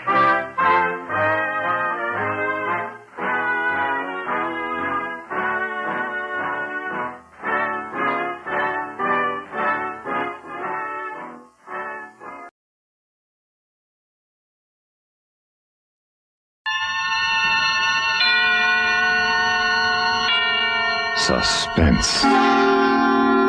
And the producer of radio's outstanding theater of thrills, the master of mystery and adventure, William N. Robeson. In a niche all his own, apart from other great tellers of tales of terror, stands the moody, dark, and devious genius, Edgar Allan Poe. Obscure and ambiguous, the rolling periods of his prose are not for the casual reader, no more than for the casual listener. But for sheer suspense compounded of horror piled upon horror, literature offers nothing more awful than the pit and the pendulum. The terror of the Black Pit would have sufficed a lesser imagination, but to this, the macabre intellect of Poe added the inescapable doom of the razor-sharp pendulum, and then piled on the rats and the moving walls of red-hot iron until the edge of the unbearable is reached. Can you take it? Can you listen through the next half hour? Try. Try to listen to Mr. Vincent Price, starring in The Pit and the Pendulum, which begins in exactly 1 minute. And now, Mr. Vincent Price stars in Edgar Allan Poe's immortal story of punishment by terror, The Pit and the Pendulum. A tale well calculated to keep you in suspense. I was sick unto death with that long agony. And when at length they unbound me and I was permitted to sit, I felt that my senses were leaving me. The sound of the inquisitorial voices seemed merged in one dreamy, indeterminate hum, from which emerged the syllables of my name. Captain Jean d'Albret. Good fathers, gentlemen. We hear you, my son. Even now I have no knowledge of where I am or to whom I may be speaking. You're speaking to me, my son. I am Fra Pedro d'Espia, prior of the Dominicans of Segovia, and Grand Inquisitor for all Spain. This, then, is the court of the Inquisition? It is. But I am a French officer. That is true. A soldier and creature of the arch-fiend, the Antichrist Napoleon Bonaparte, who even now is at the gates of Madrid, while his General La Salle menaces our city of Toledo itself. Nonetheless, I am a prisoner of war. By what right do you try me in this court? Let the clerk read the charges against the prisoner. Item, that on the 4th day of September, in the year of our Lord, 1808, the said Captain Jean d'Albret did wed and espouse that most noble lady, the Doña Beatriz Valdez, niece and ward of the illustrious... One moment. Excellency? This marriage was a deplorable thing, if you like, but lawful marriage, however regrettable in a case like this, is no sin nor crime. There are other matters in the indictment. Then continue, but give us nothing that is not material. Item, that on the 12th of October, 1808, the said Jean d'Albret, being in command of a battery of light artillery, did direct the fire of his guns against the holy church of Santa Marta the Innocent, and thereby, of his wicked malice, destroyed that church utterly. Captain d'Albret, is this charge true? Yes. You admit it. Good father, the church blew up, did it not? Would you boast of your sin, young man? It blew up because it was stored with kegs of gunpowder for your army. I had every right to fire on it. And that is all the defense you have to make? I tell you, I had every right to fire on it by military law. Is military law above God's law? I don't know. I did my duty. Long live the Emperor! Captain d'Albret, mark what I say. No man, however great his heresy, is condemned to be burnt in the fire if he first recant and acknowledge the error of his ways. Do you so? I cannot. I was under orders. I obeyed them. Then, Jean d'Albret, there can be no mercy, no pity, since there is no atonement.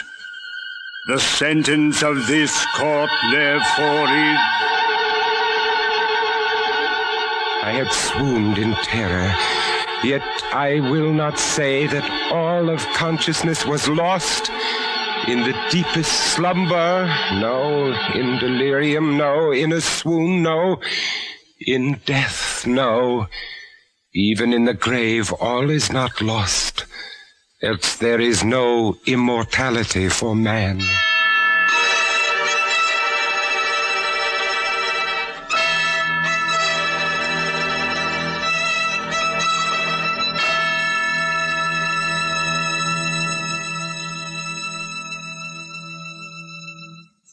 In a moment, we continue with the second act of Suspense. And now, Mr. Vincent Price in The Pit and the Pendulum by Edgar Allan Poe. A tale well calculated to keep you in suspense.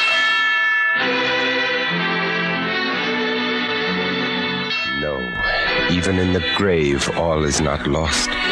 There were shadows of memory which told me indistinctly of tall figures that lifted me and bore me in silence down, down, still down, until a hideous dizziness oppressed me at that descent into the earth.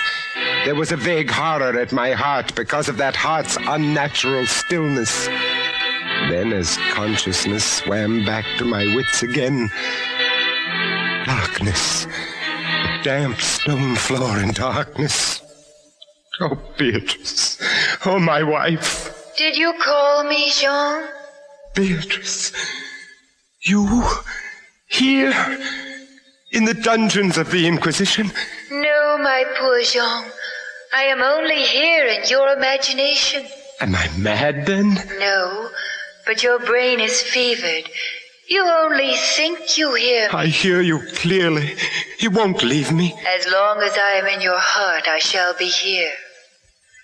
Have they chained you to the wall? No, they've taken away my uniform. They've given me sandals and a robe of rough cloth, but I'm unchained. Beatrice, suppose they have buried me alive. Have courage, Jean.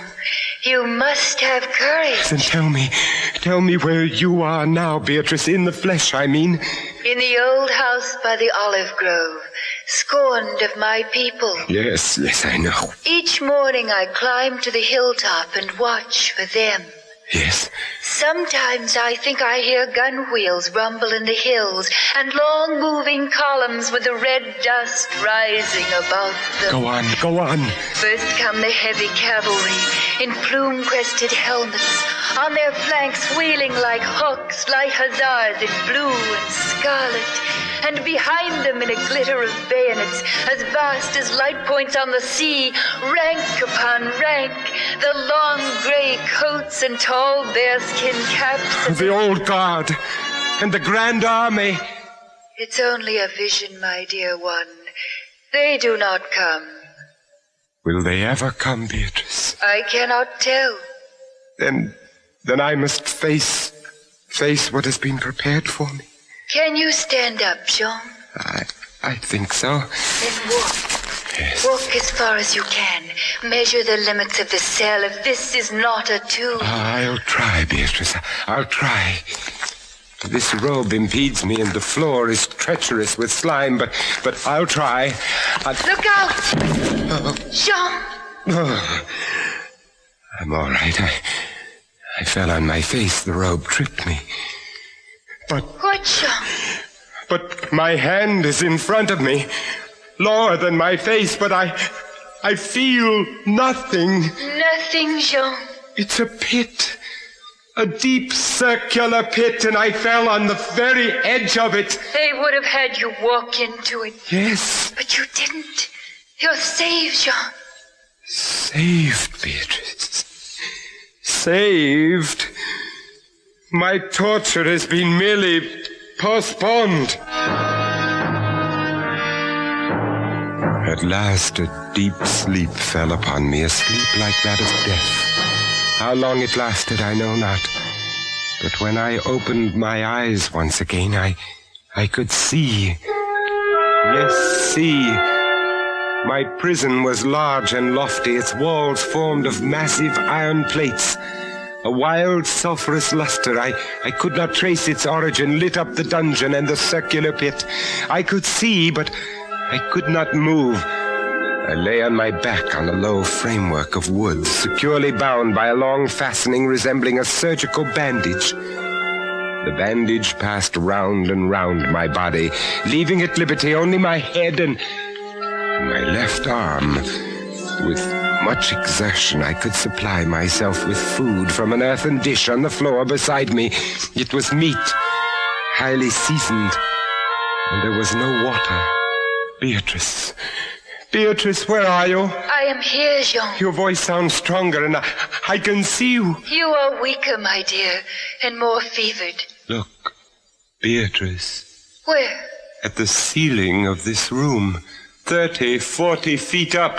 What do you see? I see, painted on the ceiling, a figure of Father Time. Yes, but this Father Time carries no scythe.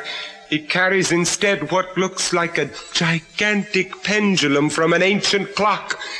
And the pendulum is moving. A painting cannot move. But I swear the pendulum did. It swung a little back and forth, just like a real pendulum. Beatrice, take care. Take care of what? Take care of the rats. The rats from the pit. They're swarming out in dozens. You can see their eyes glitter.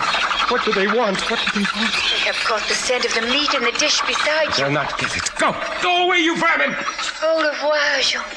Au revoir. Beatrice, where are you going? I can hardly hear you. You are sending me away, Jean. I'm sending you away. My poor loved one. You can't bear to see the rats running about my feet, can you? Even when you know I'm not here. Beatrice. It is true, Jean. You are sending me away. Yes, it's true.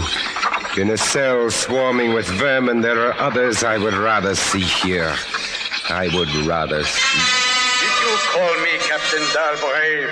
Then in spirit, I am here. Go. I command you, Fra Antonio, go! Not until I have first told you what is in store for you. Which is? Listen, do you hear anything? Yes, I hear something. Turn your eyes upward. Look at the ceiling. The pendulum. Aye, the pendulum. It is descended. Only a foot or so as yet. And as you notice, it is not really a pendulum. No? No. Its underside is a crescent formed of razor-sharp steel. You mean? A ponderous weight, Captain Dalbray. Its movement is slow now, but soon it will take on momentum. It will swing wider and wider. And with each broad movement, it will creep a trifle lower. The steel is directly over me. Yes, above the region of your heart. How long before? You need have no immediate fear. It will not be too soon. But how soon? Who can tell?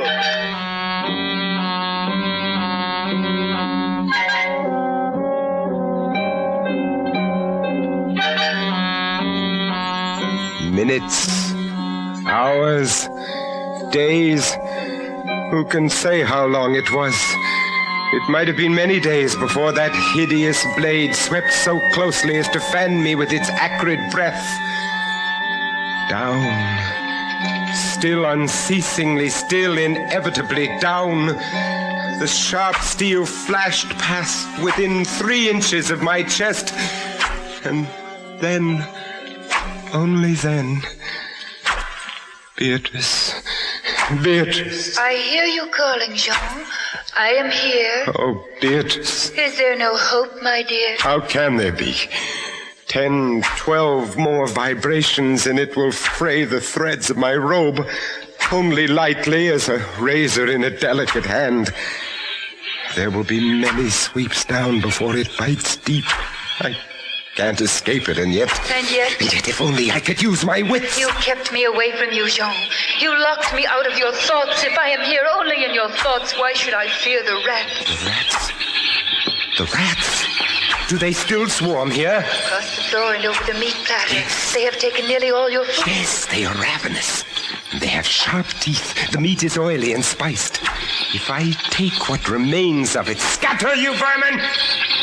Rub that meat on the bandages that hold me here. Try it, Jean, try. It may be too late. If I move my body of a fraction of an inch up, Try it, I tell you, try. Can I stand those rats crawling across me? Can the flesh bear it? One of them has leaped on the wooden framework. Another follows. They are gnawing at the bandage. 7, 8 more sweeps of the pendulum. Does the bandage give way? Lie still, Jean, lie still. 10, a dozen rats now. Is death, I wonder, worse than this disgust? A dozen sharp knives could do no better. The bandage has loosened to ribbons. If you move sideways, carefully, and drop to the floor. Beatrice, I can't move. My arms and legs are numb. There is no power to... The steel has frayed your robe. A minute more will be too late. Try. Then with all the strength that is in me and the hatred I bear my enemies... Yes, a second time, I'm free. See, Jean, the pendulum stops. They are drawing it back up through the roof. Each move I make is watched. You never doubted that? No. Yet with all they could do to you, they have failed twice. They will not fail a third time, my dear. Listen. What you hear? A groaning. A grinding as of metal. It is only the cogwheels of the pendulum. I think not, Beatrice. Why not? It seems to come from behind these iron-plated walls. It seems to shake the dungeon as a mill wheel might shake at it. Stand up, my poor Jean. Get up off your knees. I can't endure any more. Don't you sense even now the odor of the heated iron? Heated iron? Yes, the walls are beginning to glow red. Oh, Beatrice, I have been much humbled. But I won't have you see me in tears. I order you to go. Jean, in the name of heaven. Yes, in the name of heaven, go.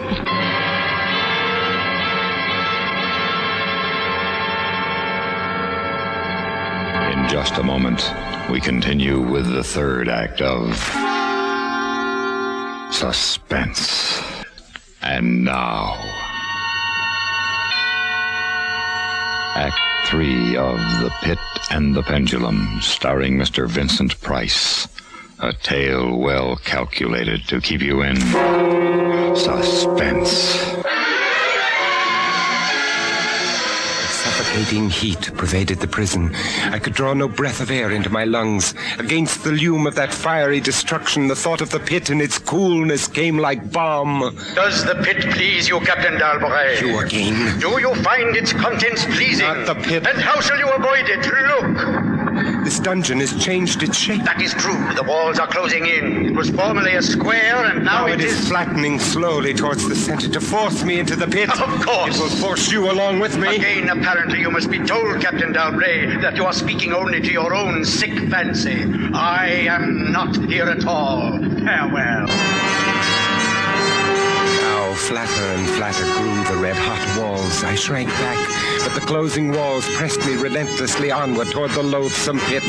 At length, for my seared and writhing body, there was no longer an inch of foothold. I screamed once. I tottered on the edge of the pit. I averted my eyes. Then there was a discordant hum of human voices, and then a loud blast of many trumpets. The fiery walls rushed back. An outstretched arm caught my own as I fell fainting into the abyss. It was that of General LaSalle. The French army had entered Toledo. The Spanish Inquisition was in the hands of its enemy.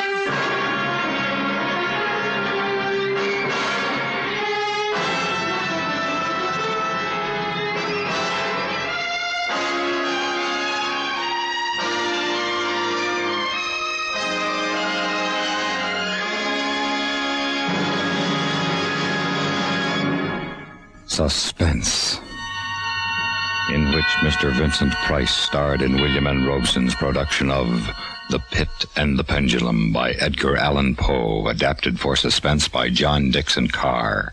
In a moment, the names of tonight's supporting players and a word about next week's story of Suspense. Supporting Mr. Price in The Pit and the Pendulum were Ellen Morgan, Jay Novello, Ben Wright, and John Hoyt. Listen. Listen again next week. Suspense.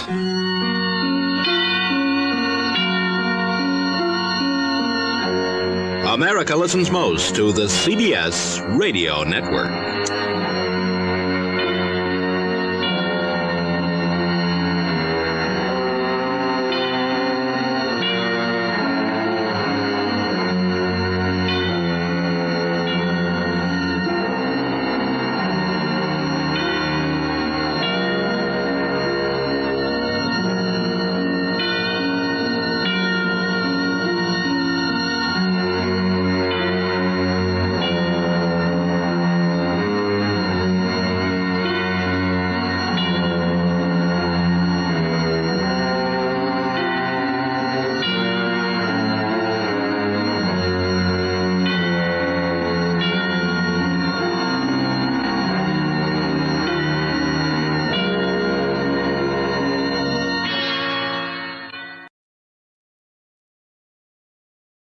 And now, the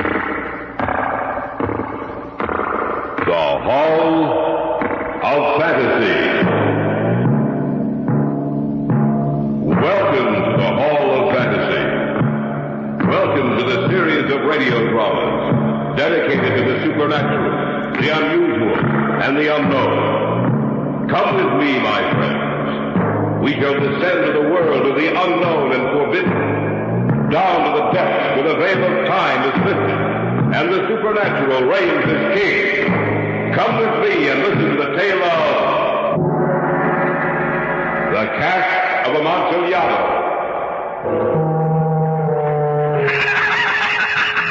Fools and cowards, Montresa. Fools and cowards. What I say about your ancestors is true, Montresa. Every last word of it.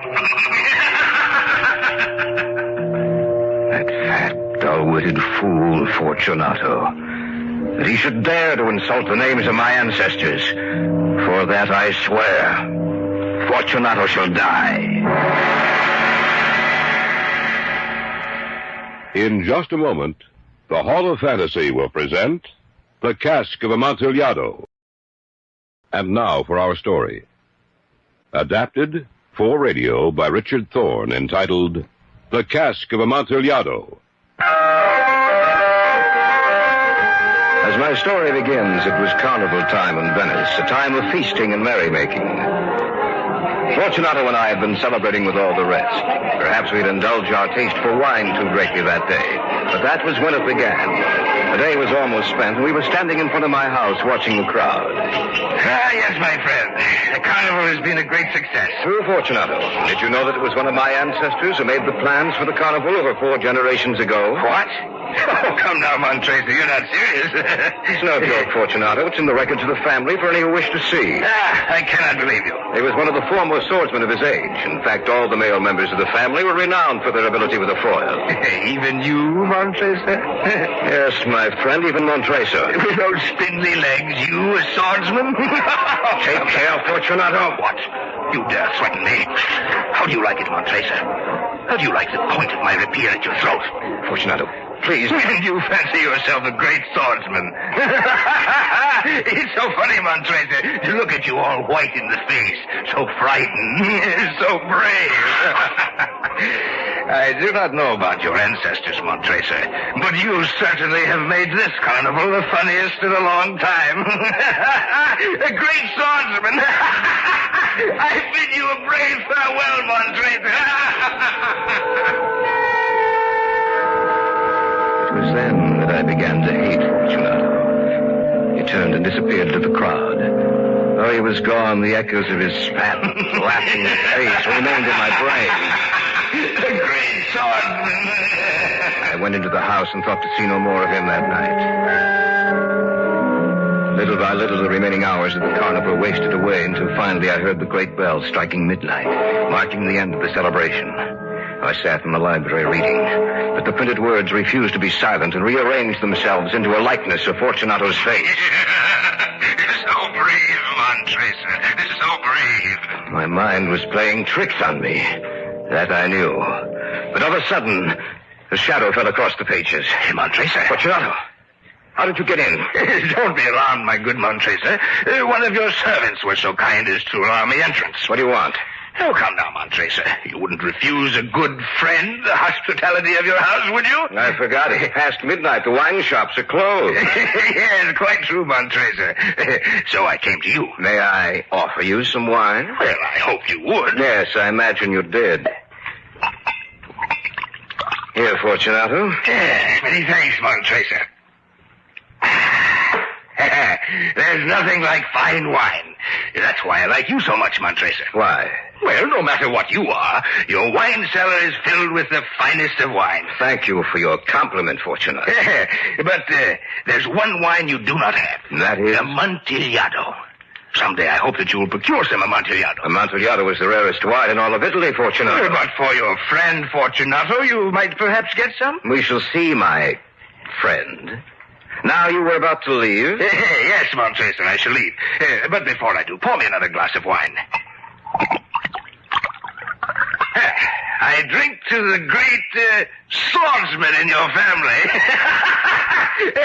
You needn't lie to me about your family, Montresa. I know them for what they are. And that was? Fools and cowards, Montresa, all of them. What you say of my ancestors should be well tempered with thought, Fortunato. Oh, it was, Montresa, it was. Fortunato, if you... No matter. You're drunk. You're not responsible for what you say. Drunk? I never drink enough to muddle my brain, Montresa. I mean what I say. Just the same. I'll excuse you this time. Why, excuse me. What I have said is the truth. I think perhaps you'd better leave. Yes, my friend, I shall leave. But before I do, however, may I ask if you're going to the party tomorrow night? Yes, I am. Why? Merely asking. Of course, Rosita will be there. Yes, I know. Lovely girl, Rosita. Yes, I know. I shall be going. Do. I shall accompany you to the door. No need, my friend. I'm steady enough to make it myself. I'll see you tomorrow night, Montresa. Yes, tomorrow night. Oh, and what I said about your ancestors still holds true, Montresa. Oh, and Montresa, don't forget the Amontillado.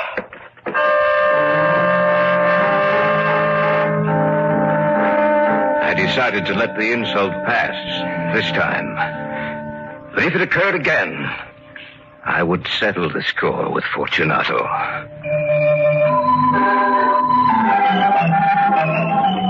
The next night, I was with Rosita at the ball. It's a lovely party, Montrese. Yes, Rosita, and with you here, it's all the lovelier. You flatter me. It is deserved. Rosita. Yes? I've been observing you closely of late, Rosita. Indeed. Yes. And do you find me pleasing? Well, you know I do. I was wondering... Oh, well, here you are, Montrese. Out in the balcony. You thought you'd lost me, huh? Well, listen, it'll take much more than you to outwit me, Montrese. I wondered where you were, Fortunato. Oh, indeed, Rosita? Well, of course I do not doubt it. Montrese is such a terrible boor. I do not make excuses, my friend. The whole family were boors, and therefore you cannot help it. Can you, Rosita? True that I... Forgive me for bothering you, Rosita. I have come looking for you in the hope that I may have the next dance, Rosita. But I promised to... Don't let me worry you, Rosita. Dance with Fortunato. Are you sure you don't mind? Only too sure. Montrese doesn't mind. How could such a dolt as he mind anything? Shall we go, my dear? Goodbye, Montrese. Enjoy yourself. Never did I think he would go so far as to insult me before Rosita. To deliberately interfere between Rosita and myself. I knew then that Fortunato would pay for his insults, for I hated him more than anyone else on earth. It was then I swore that Fortunato would die. I determined then to even the score, to revenge the desecration of my name, of my family honor, and immediately into my brain flooded a host of ideas to destroy him. What were his weak points? How could I catch him at a disadvantage? If only I could lure him down into the catacombs beneath my house. Few people knew of the vast subterranean caverns that lay beneath the house. But how to get them there? Let me see. Something he said might give me a clue. Something he said. Fools and cowards, Montrese. Fools and cowards. No, not that. Something else. And what they said about your ancestors still holds true, Montrese. And, Montrese, don't forget the Amontillado. The Amontillado. The Amontillado. Don't forget the Amontillado. Don't forget the Amontillado. Yes, that was it. The Amontillado. The cask of Amontillado. Wine drinker, was he? A connoisseur of fine wines, eh? That was it. That was the way to accomplish my revenge. Amontillado, the rarest wine in all of Italy. Fortunato would die for a glass of Amontillado. Yes. Fortunato would die for a glass of Amontillado. Accordingly, a few days later, I sent him a message saying I would like to meet him at his favorite place of entertainment with wine merchants in, of course. I waited anxiously for his answer.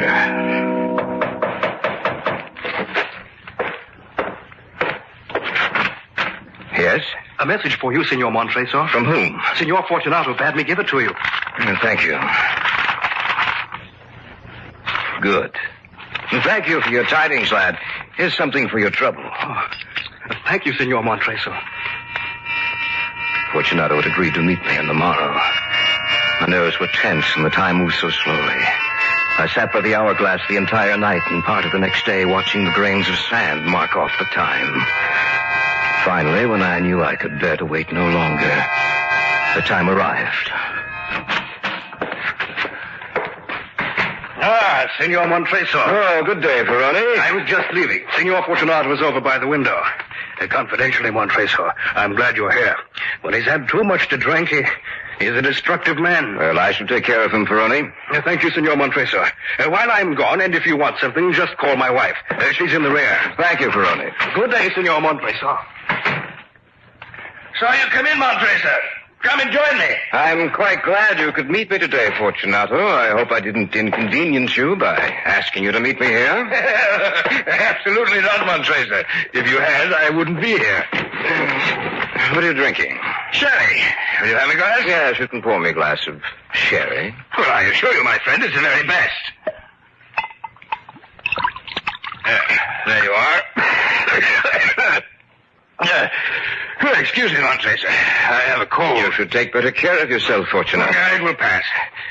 Well, then, tell me, what did you wish to see me about? Perhaps I'd better not mention it. Oh, come, Montracer. Don't tell me you wanted to see me for nothing. Well, I wanted your advice on something. Oh, what? You see, I have procured a cask of what is supposed to be Amontillado. Amontillado? Where, when, from whom? That I cannot tell you, but you see, I have my doubts about it. A cask of Amontillado? A whole cask? It sounds impossible. I agree with you, my friend. It does sound impossible. Perhaps I was foolish to pay the full Amontillado price without consulting you in the matter. But you were not to be found, and I was fearful of losing a bargain. No, I can't get over it. Amontillado. I have my doubts for you. Amontillado. And I must satisfy them. Amontillado. I had contented myself with Lucchese. If anyone should know, it should be he. He will tell you. Lucchese is a fool. But he cannot tell Amontillado from common sherry. And yet some people say his taste is a match for your own. They lie. Well, that is a matter of opinion. No, they lie, I tell you. Lucchese is an imposter. I think I'd better be going. I'm going with you. My friend, no. I will not impose upon your good nature. You will not go to Lucchese. Montracer, are you insulting me? Why, no, Fortunato. I merely thought... I care not for what you think. I will go with you. It is really your cold that I worry about, Fortunato. It is damp in the cellars. Very damp and very cold. It matters not to me. This cold is a mere nothing. But Amontillado... I must know if you've been swindled. Oh, and Montracer. Yes? Forget about Lucchese. He knows nothing about fine wines. As you say, my friend. Shall we go?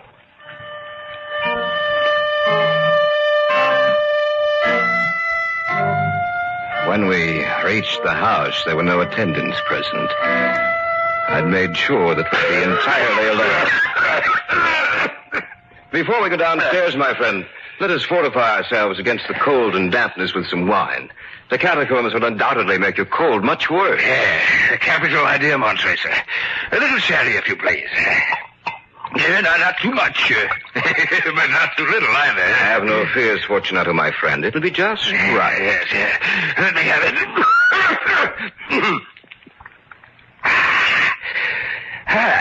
This makes me feel better. Much better. Have another glass, Fortunato. No. Please. Well, on second thought, Montracer, yes, I will have another glass. I thought so. Here you are, Fortunato. Yeah, many thanks, Montracer. Drink heartily. Who knows, you may not be alive tomorrow to enjoy it. Yes, Montracer, how right you are. What a sense of humor you have. But I intend to be alive tomorrow. But then, who can tell, huh? Yes, who can tell?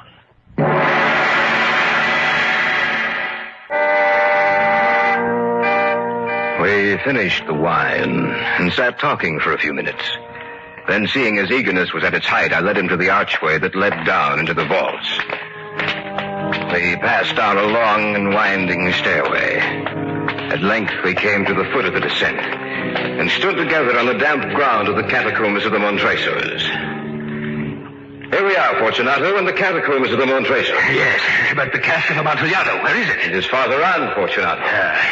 The walls of this place are so dirty. I hate to be caught down here. How long have you had that cough? It's nothing. Let us proceed. No, we'll go back. Your health is precious. You'll be ill, and I'd be responsible. We might even become lost. Besides, there's always Lucchese. Enough! The cough is nothing. I shall not die of a cough. True, Fortunato. You will not die of a cough. I had no intention of alarming you unnecessarily, Fortunato, but you should use the proper caution.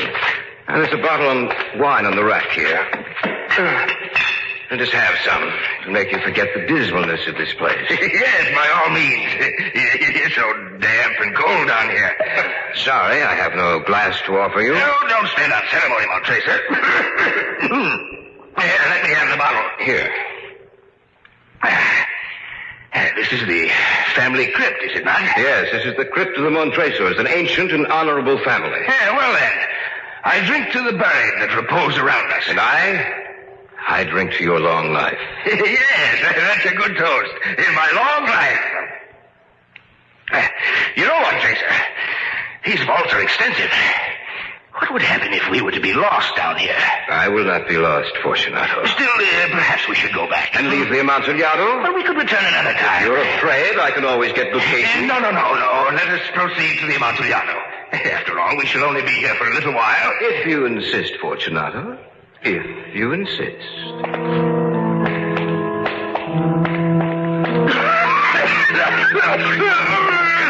Coughing grew worse, but I said nothing. I could see that he was not quite so enthusiastic about finding the Amontillado. We passed through a range of low arches, descended, passed on, and descending again, arrived at a deep crypt. Come on, Tracer. Where is the Amontillado? The Amontillado? Oh, yes, in the crypt, Fortunato. I can't... Where? In that low crypt ahead of you. Why, it's just tall enough for a man of my size. Yes, isn't it? But, I do not see the cask of Amontillado. Oh, but you will, Fortunato, you will. You wouldn't want to turn back now, would you? A man of your courage. I will not have it said that Fortunato is a coward. Now then, just where is the Amontillado, Montracer? Lift your torch a little higher, Fortunato. You'll see it. Where? Just inside this niche, Fortunato. Just inside. Why did I hide it here? You forget Amontillado is the rarest wine in all of Italy, Fortunato. Yes, you're wise, Montracer. Now, Fortunato, herein lies the Amontillado. As for Ducati... Here's a fool. Yes, Amontillado. A whole cask of Amontillado. Yes, go in. Get to the Amontillado, Fortunato. Yes. The Amontillado. This rock is in the way. Put your hands up high and push, Fortunato. No, higher. That's it. That's just right. Montracer, what are you doing? Just chaining you, Fortunato. But Montracer, the Amontillado. Now, Fortunato, dance. Dance with Rosita. You should have seen the look of terror on his round face. He could barely move. The crypt was just the right size for him. Just the right size for him to die in. Then I began to work. I began walling up the entrance to the niche in which Fortunato was chained. Montracer, what are you doing? Even a dolt can understand what I'm doing, Fortunato. Even a dolt such as Montracer. Please, Montracer, don't wall me up in here. I didn't mean the things I said. Please, I promise I shall leave Rosita alone. Yes, Fortunato, you will leave Rosita alone. Have mercy, Montracer. I'm sorry for what I said. It's too late, Fortunato. Too late to make excuses. I had barely finished with the first tier of masonry when I discovered that the effect of the wine had worn off Fortunato. He began shaking his chains in an effort to throw them off. I'll get loose, Montracer. I'll throw these chains off and I'll kill you. It'll do you no good to shake those chains. They're strong, Fortunato. I made sure of that. Montracer, look, I'll give you anything you want. Rosita, money 1,000 lira. Anything at all. Anything. No, Fortunato, I find this payment enough. Montracer, please have pity on me. Pity, Fortunato? You ask for pity? I have no pity for you. For the love of heaven, Montracer! His head was twisted over his shoulder, watching me as I piled brick upon brick. With each stone I put into position, his eyes took on a look of increasing terror and torture. I beg of you. He made little sounds in his throat. I continued my work. I had finished laying the 7th tier of rocks before I paused to rest.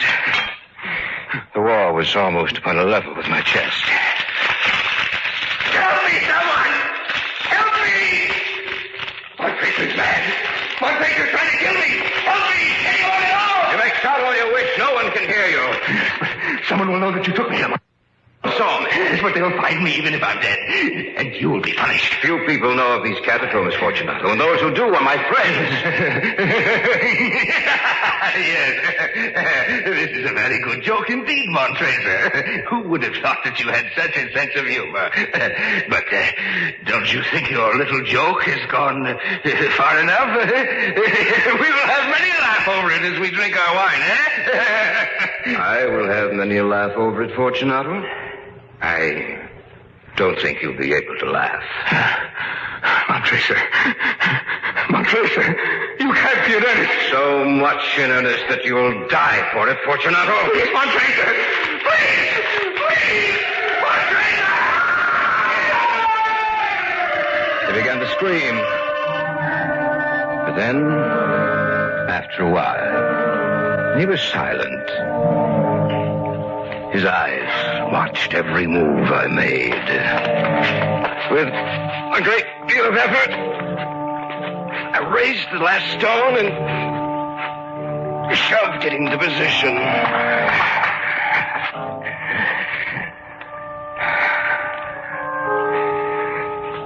I waited for a few minutes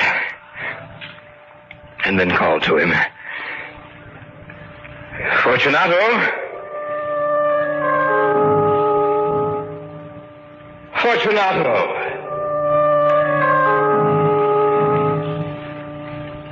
Dear me, where is Fortunato?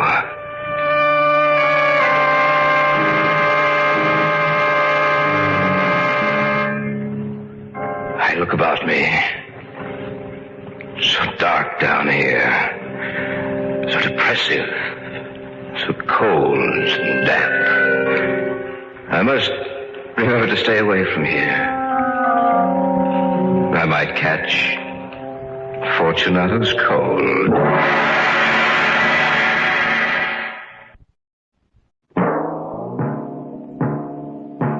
So runs tonight's tale of the unusual, the terrifying, the unknown.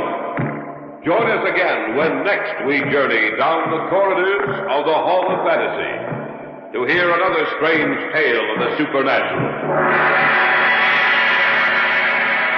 All characters and events portrayed in these programs are fictional, and any similarity to actual events or persons, living or dead, is purely coincidental.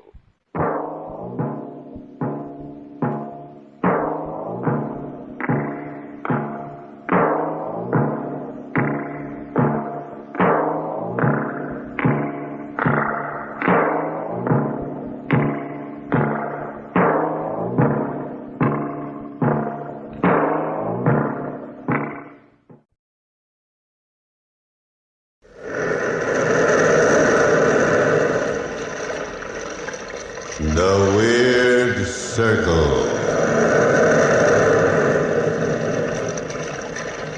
In this cave by the restless sea, we are met to call from out the past stories strange and weird.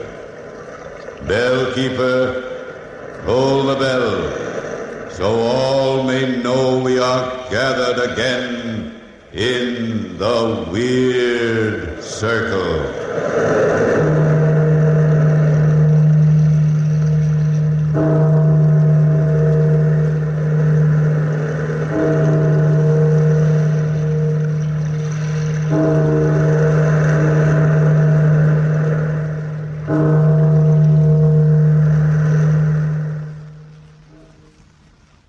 Phantoms of a world gone by, speak again the immortal tale, narrative of Arthur Gordon Pym.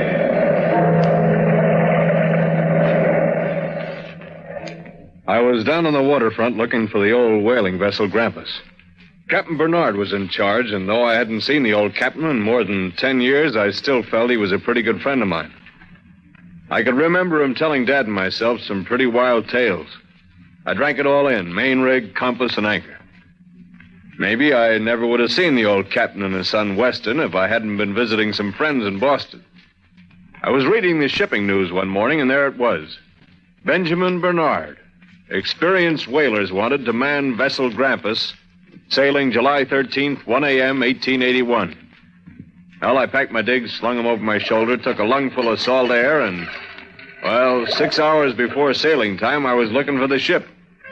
It was dark as I walked down the waterfront, and I stopped the stranger. Yeah, Bud? What do you want? I'm looking for a whaler known as the Grampus, and I think I'm lost. There it is, right in front of you. What's the matter? Can't you read? Yeah, it seems that way. Thanks, fella. Do you happen to know if Captain Bernard's on board? Yeah, he's there. You shipping out on her? I'm looking for a job. I'm pretty green, but I'm an old friend of his. I'm an old friend of his, too. I was out in his last voyage. I wouldn't ship out again under that yellow curve. I was to starve first. When Dirk Peters says, don't go, don't go. What's the matter? Is the ship haunted or something? Nothing's the matter with the ship. The captain's nuts. Are you sure you're talking about the same man I am? There's only one Captain Bernard, and that's him. He and his son both, two of a kind. Don't take my word for it. Ask any man that was aboard the Grampus last trip. Ask Sanford Allen, our second mate. Talk to the cook, little Tony Matseo and Sale. Ask him. The captain got playful and cut little Tony's arm off. Look, I'll take you aboard. I've been trying to collect my scratch ever since we landed 2 weeks ago, and I get word tonight it's ready. Watch out for the loose boards on the gangplank. Yeah, I see what you mean. I'm right behind you. I don't think this ship's sailing tonight, Mr. Peters. Look at that sky. A little squall don't bother Bernard. Human life's cheap. Climb over the gunwale. It's fastest. All right. It's a dirty-looking ship. Captain Bernard! Captain Bernard! I guess he's in the cabin aft. Follow me. That doesn't sound like a little squall, does it, Mr. Peters? Yeah? Oh, incidentally, my name's Gordon Pym. Everybody's got a name. Drivers like that, I guess. Now we get on the passageway here. Captain Bernard, All right, men. Take Mr. Peters and his friend and put them in irons. What's this? You dirty swine, you double-crosser! Down up, Peters. Take them down to the hold until we sail. Aye, then we'll see what you have to say, Mr. Peters. We're being shanghaied, Mr. Pym. Shanghaied!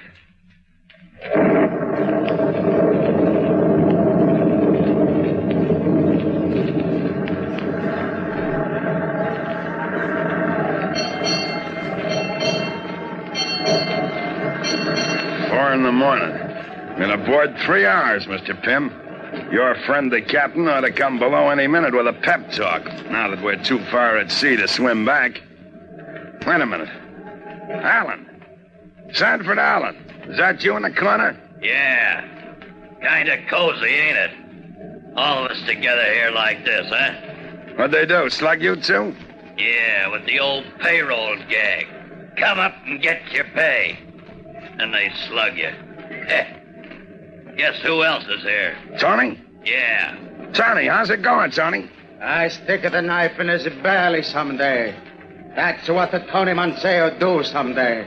Stick to the knife. Yeah, you better not stick in a knife or you get swinging the head on the gallows. They call that mutiny, Tony. Oh, meet Mr. Allen and Tony. This is Pym, Gordon Pym. Hiya, Pym. Hello. How long are we out for, do you know, Allen? Sure. 6 months. You listen to Tony, Peters. Listen to Tony. We stick together this time, you know? He cut off my arm. Someday I cut off his head. Ah, shut up. It's a lot of gab. That's life, I guess. The captain says for you to go on deck. Well, if it ain't the kid. What you doing aboard ship, Weston? Playing sailor? Mr. Peters, I didn't know that... I'm sorry that... Sorry. He's sorry. You didn't know that we was going to get shanghaied when you come down and tell us the payroll's made out? You lying, sniveling yellow pig. Well, honestly, forget it. You're in the same boat. Oh, here's a friend of yours, Weston. At least, that's what he says. Friend of mine? I have no friends. No friends at all. Watch out, Mr. Manseo. Don't touch me. I'll not touch you.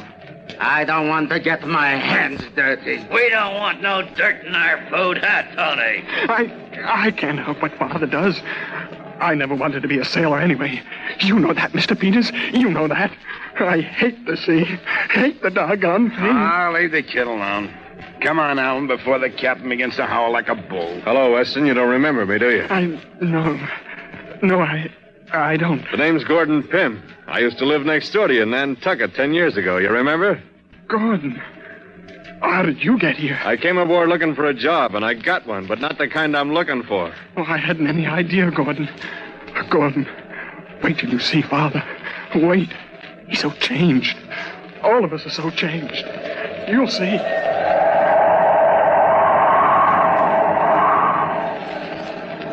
We walked slowly up to the deck, and we lined up.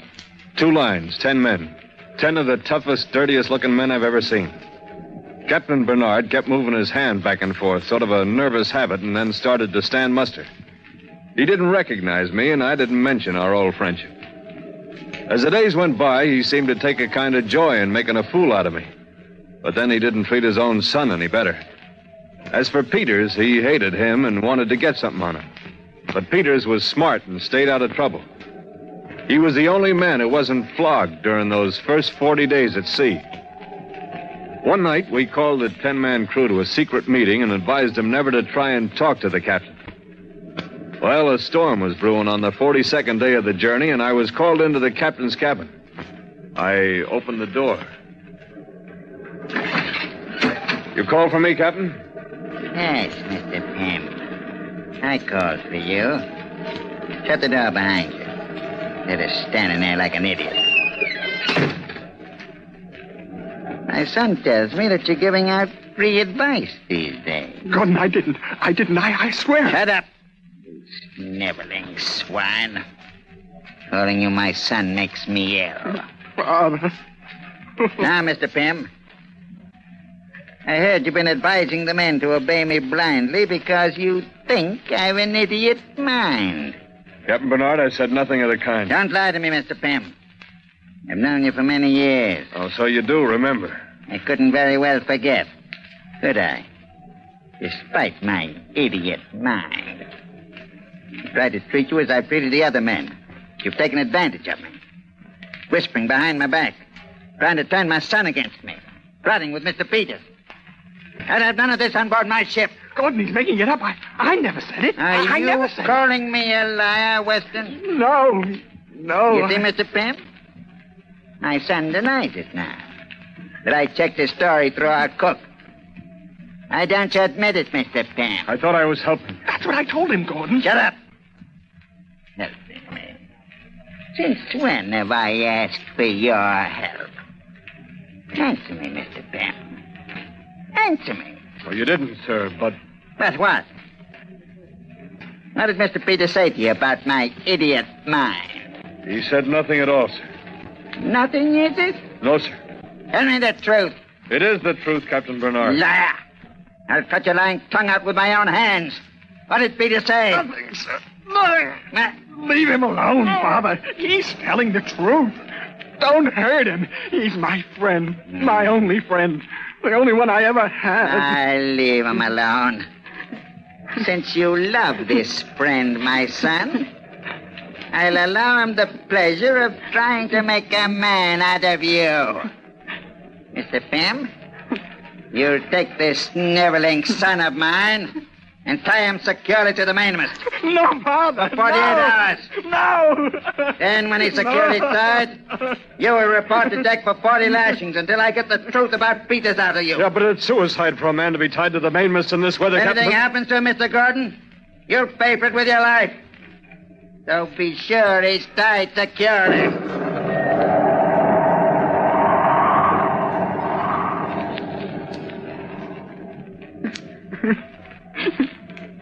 Those were the captain's orders, and we obeyed him.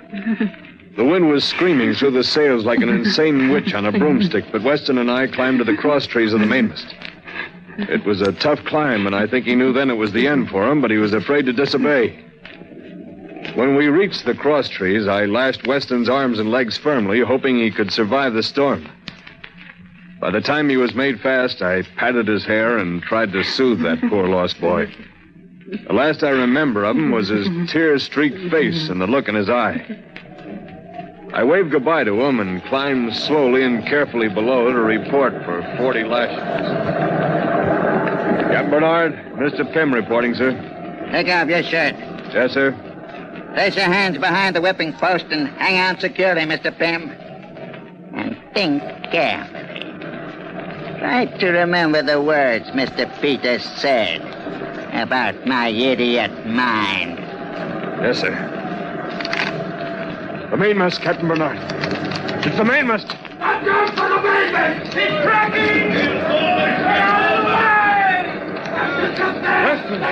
Weston, my son. You fool. If he wants overboard, save him. Weston. What's overboard? My son. Yes, your son, Captain Bernard, and you killed him. You dare say that to me? You murderer. Yes, I warned you of this, but you wouldn't listen. I'll say it. I'll say you're insane. Peters! Throw this man in irons! Were you talking to me, Captain Bernard? Throw this man in! Take your hand! Help me, Peters! This man isn't going to captain the ship any longer. This is only Mr. Pym! You realize that?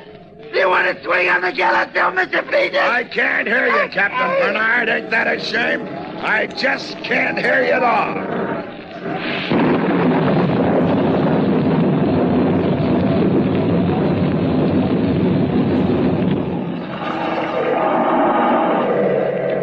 You'll swing with it. Ah, shut up. Here, I'll tie this gag around your mouth.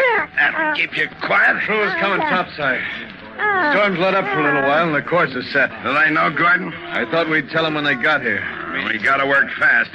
This calm ain't gonna last, and we won't be able to steer no course at all with the mainmast gone. What's this special meeting about? Look, Alan. Look at the captain. Look at him.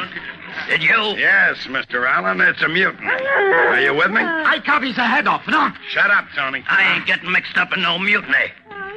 Is this your idea, Gordon? Yeah, that's my idea, all of it. If any man swings around here, it'll be me, so listen to me. You should have asked us, Gordon.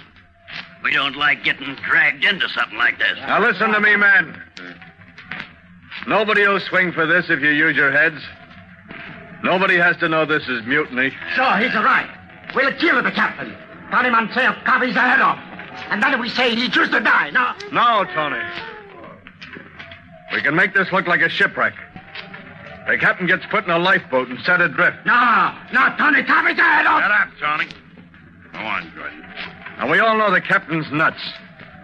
In 2 or 3 days alone on the ocean, he'll be a babbling idiot. Idiots don't talk sense even if they're found. And even if he is found, he'll look like a shipwreck victim. What about the boat? We're gonna scuttle her. Get off in lifeboats when we're near land.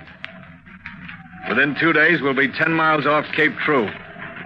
We can row to safety, and it'll be up to you men to keep quiet. Now, are you with me, men? We're with you. We're with you. All right, let's go. And work fast, you monkeys, because we're in for a whale of a blow tonight.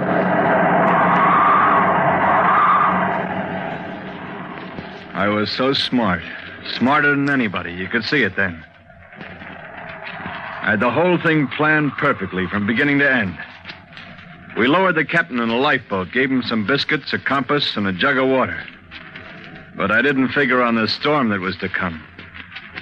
But the storm broke soon after in all its mad, screaming fury.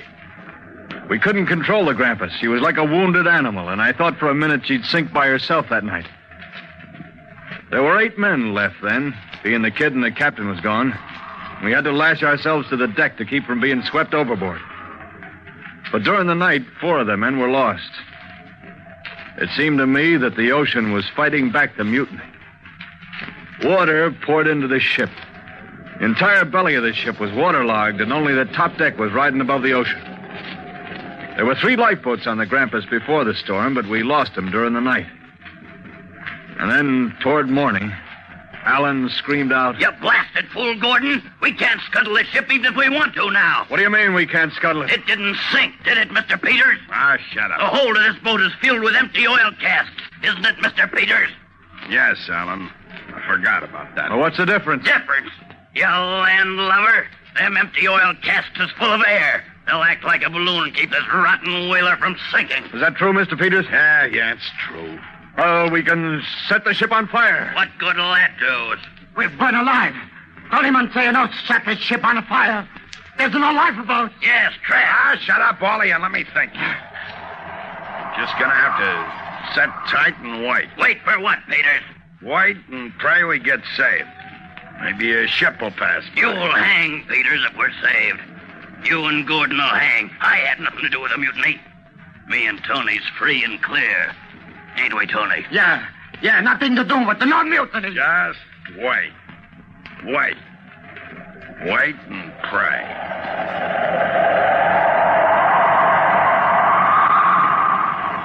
We did wait and pray. Waited for 13 horrible days without food or water. 13 days. And then one morning, Alan began to complain as usual.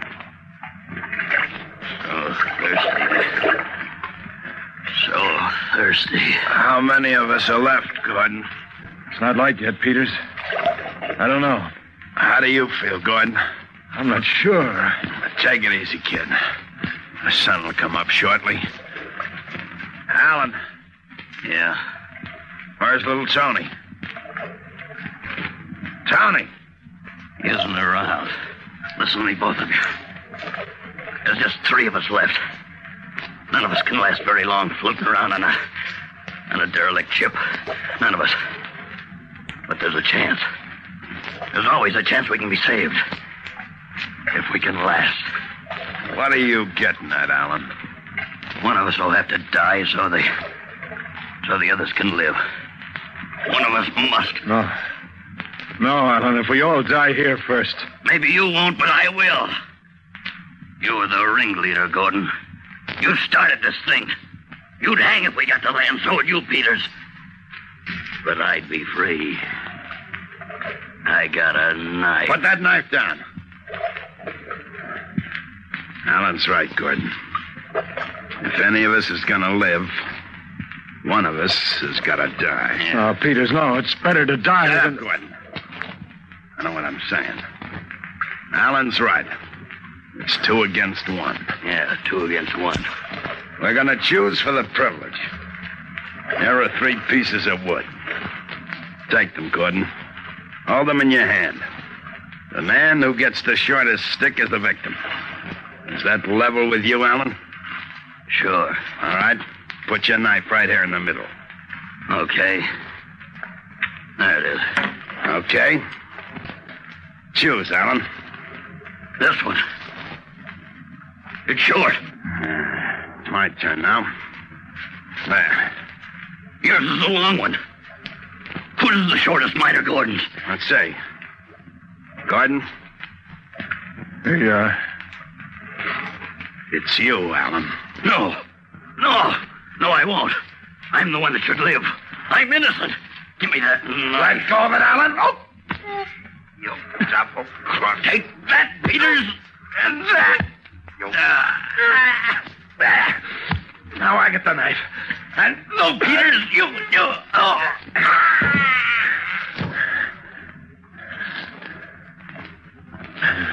Dead, Peters?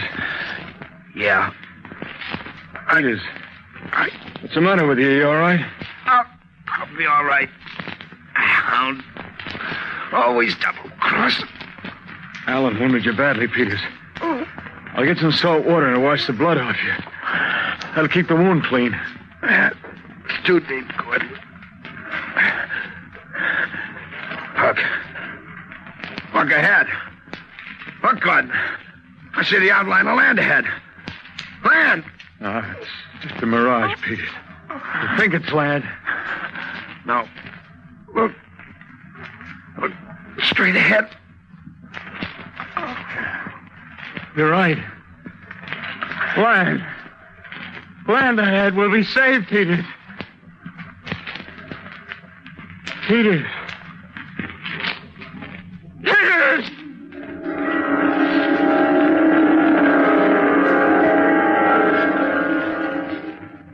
But Peters was dead. Peters and Alan lay side by side. I climbed over the gunwale of that ship and started for land. I don't know how I ever made it. I couldn't swim 4 miles in good condition, yet I swam 4 miles after 13 days of no food or water. I climbed out of the water, wet and tired, and fell exhausted on the beach. I don't remember what happened after that. I was in a native village of some sort, I knew, and some native women had taken me in and cared for me until I was well. They thought I'd been shipwrecked. They would have kept on thinking it, too, if it hadn't been for the first day I was well enough to walk around. I stopped in at the settlement's only inn to figure things out. And as I opened the door... What do you mean there's a derelict ship out there, eh? I mean what I say. All the grampus. This old loon keeps saying he was once the captain of that ship. Oh, loon. I'm crazy, huh? You men think I'm crazy. But I'll prove I'm sane. There was no shipwreck. It was mutiny. Mutiny. And my son was killed. He did it. Yes, he did it. Mutiny. And he did it. There he is. Right there. Standing at the door. Look at him. Don't let me get away. Don't let me get away. Hey, mister. You mustn't get away. Mister, come over here. Talking to me? Yeah. Come on over here to this table, stranger. This old loon claims he knows you. Yes, I know you. Don't I? Well, answer me. You were hired on board the Grampus and led a mutiny against me, and you'll swing for it. I was picked up 3 days after you put me in that rowboat. I've stayed alive for one reason and one reason only. To watch your body swing from the gallows. Tell these men the truth. Speak up, man. Speak up. Are you a Gordon Pym? I demand an answer. Are you a Gordon Pym? Well, mister, are you? It's your word against his. Tell the truth. Are you a Gordon Pym? Frankly, I don't know who I am. I guess I'm just something washed up out of the sea. Yeah, I'm just somebody washed up out of the sea.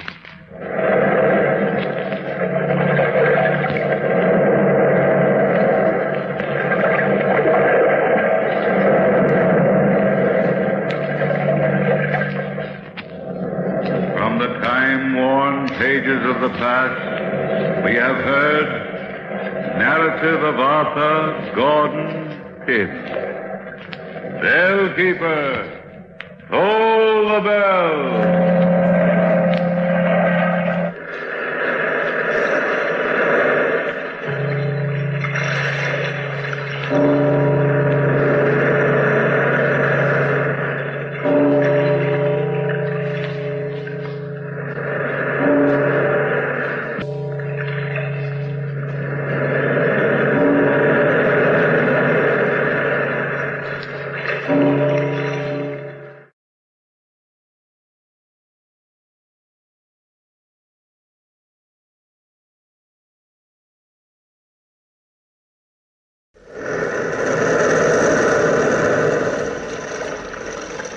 The Weird Circle.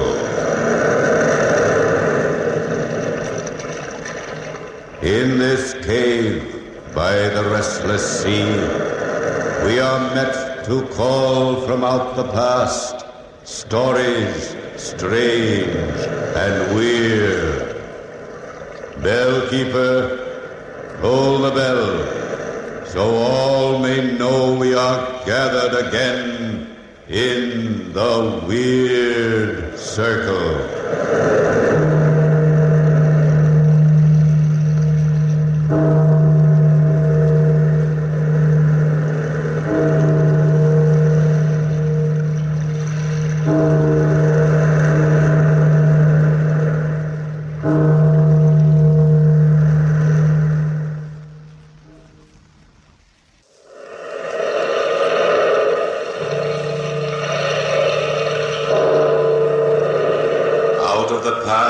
Phantoms of a world gone by speak again their immortal tale.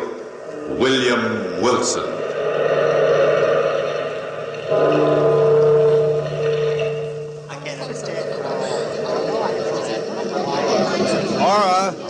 Ora! Oh, Charlie Vernon. I thought you weren't going to come to my party tonight. Now, this is one party I wouldn't miss for all the cobblestones in New York.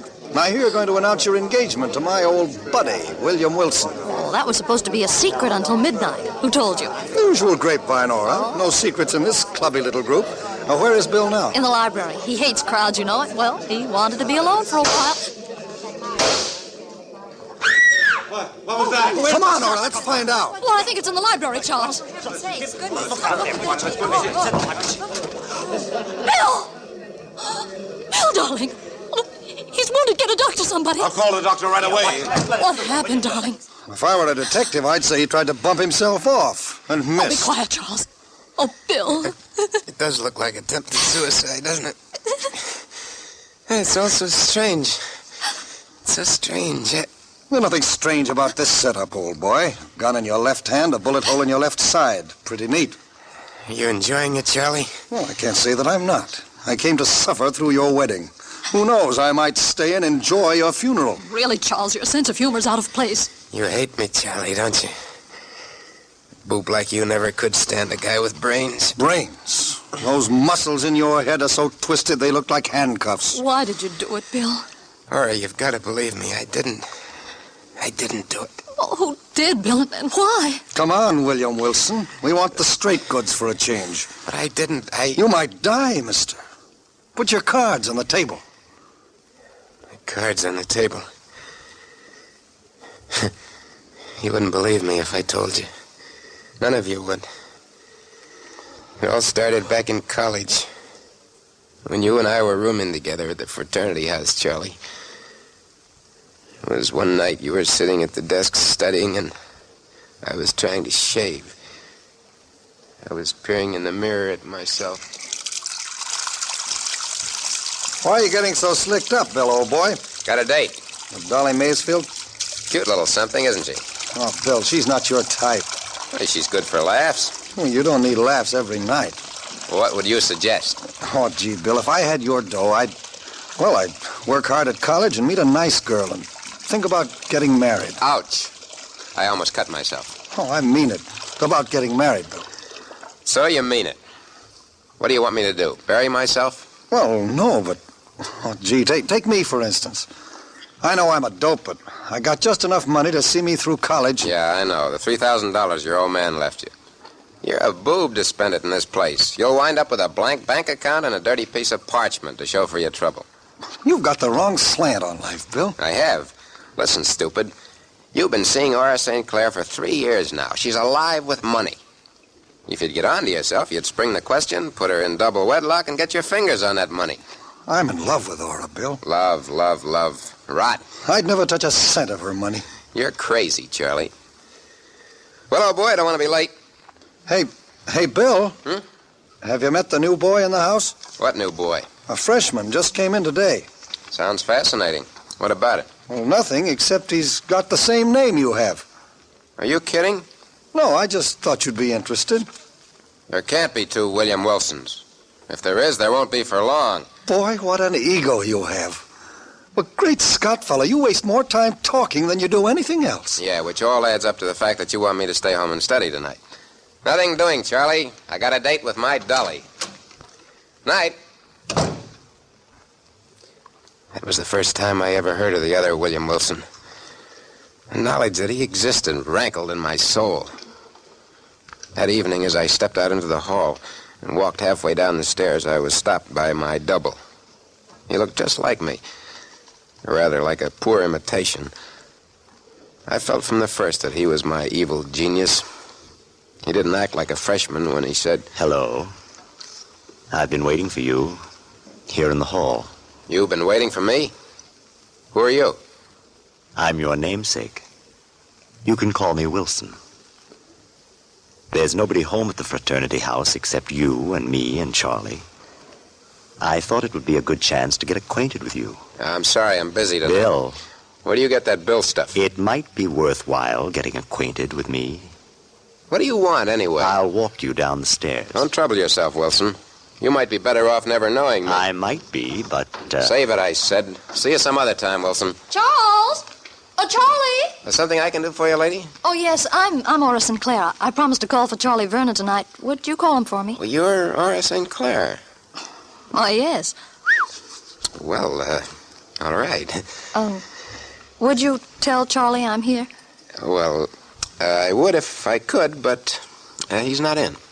Oh, but he promised Imagine him forgetting a date with a nice girl like you. Oh, that's strange. Do you know where he is? Yeah. I mean, well, gee, Miss St. Clair, I don't think I ought to tell you. Is he out with another girl? Well, now that you've guessed it, I guess I'll have to say yes. I see.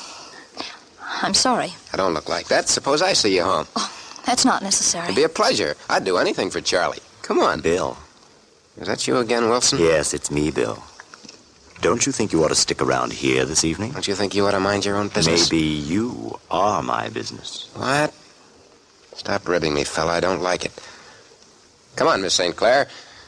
I think you and I'll have a lot to talk about. This is awfully nice of you.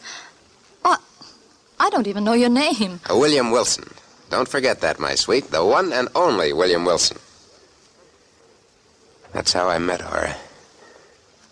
We spent the entire evening together, Charlie.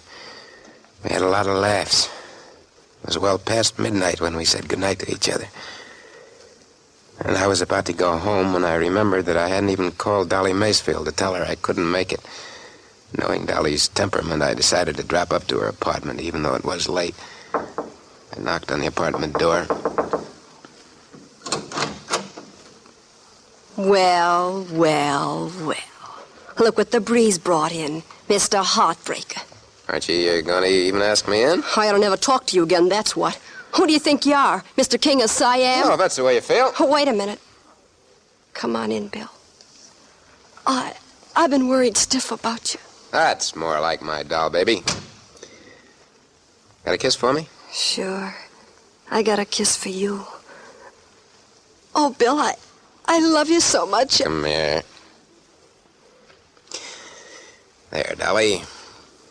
There. Where were you, Bill? Where was I? Don't you trust me, Dolly? Sure, I trust you. I had something important to attend to. Come on, give us a smile. There. I like to see you smile, Dolly. I like it a lot. Oh, I do most anything for you, Bill. I'm glad to hear that, because I've got to ask you a favor. Anything you want. I want you to stay away from me from now on, baby. You and I are through. Through? Oh, Bill, what are you talking about? Don't joke with me. This is no joke. I'm serious. I'm giving it to you right from the shoulder, kid. But you're joking, aren't you? No, I'm not. I found the girl I want to marry. She's class, Dolly. Real class, with plenty of money. You get me? You'll never marry her, Bill. She'll find out what a cheap four-flusher you are, Who's and gonna then tell her? I'll tell her. I'll tell her a lot of things about you.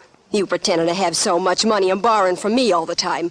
Pretending to be such a big shot when you got holes in your shoes. Shooting off your mouth. Shut up. acting...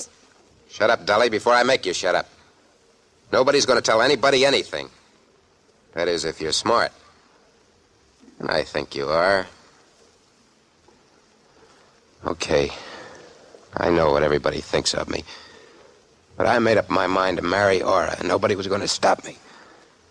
I saw Aura every day and every night after that for the next 3 weeks. Things went according to plan. I thought I was rid of Dolly Macefield for good until... Well, you remember that night, Charlie? You and I and Wilson were sitting around the living room of the fraternity house chewing the fat. It was all Wilson's fault. I knew from the first time I saw him he was my evil genius. And you were saying... I just can't understand it, Bill. I've been calling Aura every night, but she won't talk to me. Yeah, that's how women are, Charlie. Why don't you tell him why, Bill? Keep out of this, Wilson. It won't make any difference now. I said mind your own business. You are my business, Bill. What are you talking about, Wilson? Ask Bill why you never saw Aura the night she was to call for you. Ask him. Go on, Charlie. Bill? Well, what did Bill have to do with it? What difference does that make now? It's all over and done with. Aura's not interested in you anymore, Charlie. She told me so herself. You dirty double-crosser. Sit down, Charlie, and cool off. Why don't you write Aura a letter and tell her the truth, Charlie? Oh, what's the use? But I'll get even with you someday, Bill Wilson. Don't think I won't. I'll answer it. Yeah, you make a good doorman, Wilson. I told you, Charlie, to grab the girl while you had the chance. You didn't tell me you were going to stick a knife in my back. A smart guy gets what he wants in this world. Is William Wilson in? You have to be smart, Yes, like me. He's in the living room. Thanks. Bill? Oh, Bill? Well, look who's here. If it isn't the doll baby herself. Hello, Bill. Hello, Dolly. Meet the boys. This is Charlie Vernon. The doorman is my double, William Wilson. Hello. How do you do? How do you do? Tell you what I'll do for you, Charlie. I'll give you the doll baby here in exchange for Aura. How's that? That's fair. You make a man sick, Bill. Bill. Bill, I gotta see you. Well, you see me. How do I look? Alone, I mean. I told you not to bother me anymore. Oh, please, Bill, if you've any pity. Pity? Sure, I got pity. Where'll we go? Anywhere you say, Bill. How about the river? How about a nice walk down to the river? Sure, Bill. That's a good place for what I want. That's just about perfect.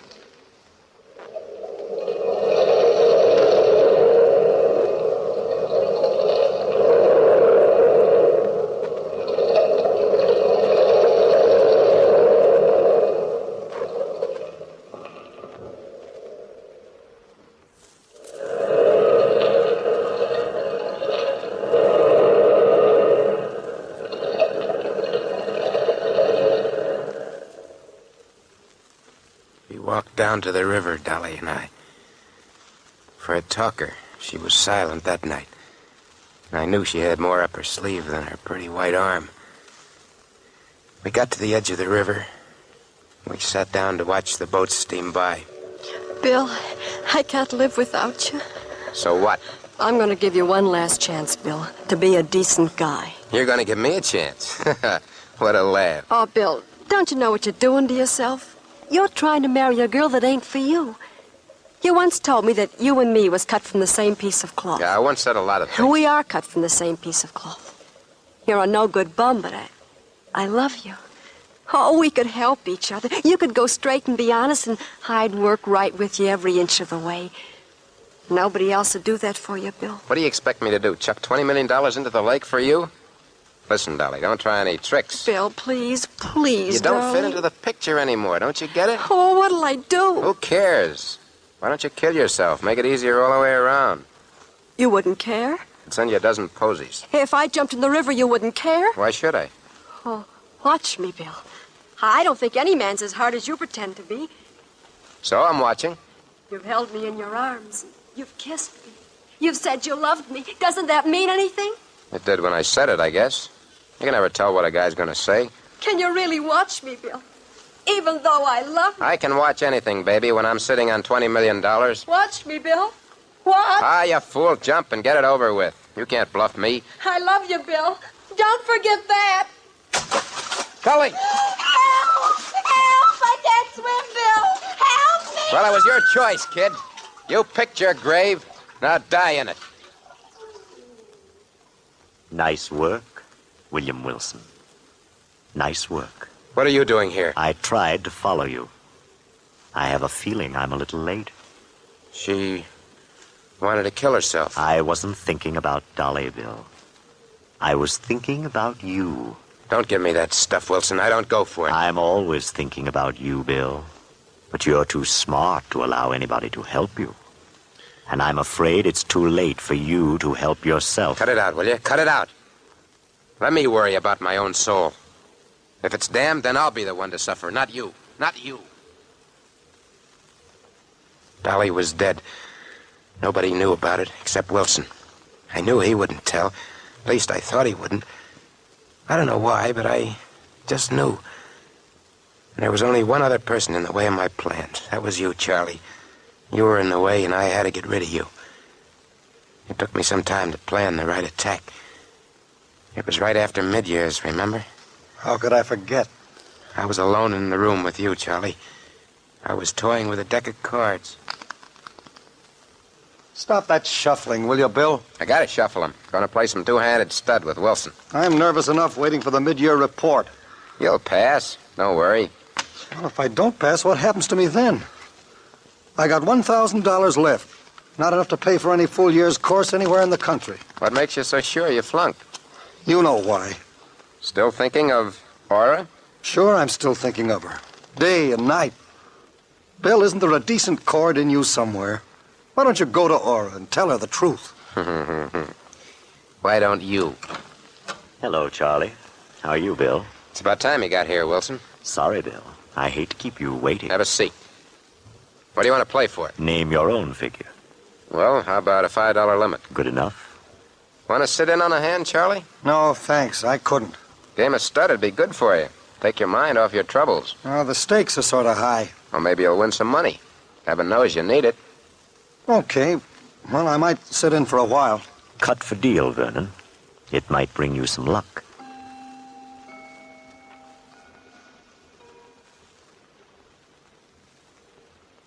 Don't you ever lose, Bill? Not very often, old boy. Not very often.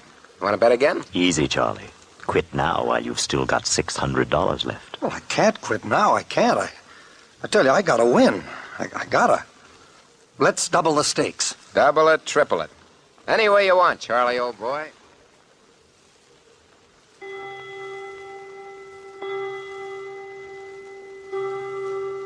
$3:00, Bill. It's not up to me to quit. I'm the winner. It's up to Charlie. How about it, Charlie? I haven't got much choice, have I? I'm flat busted. Well, that's tough luck, Charlie. That's real tough luck. You've got my girl. You've got my money.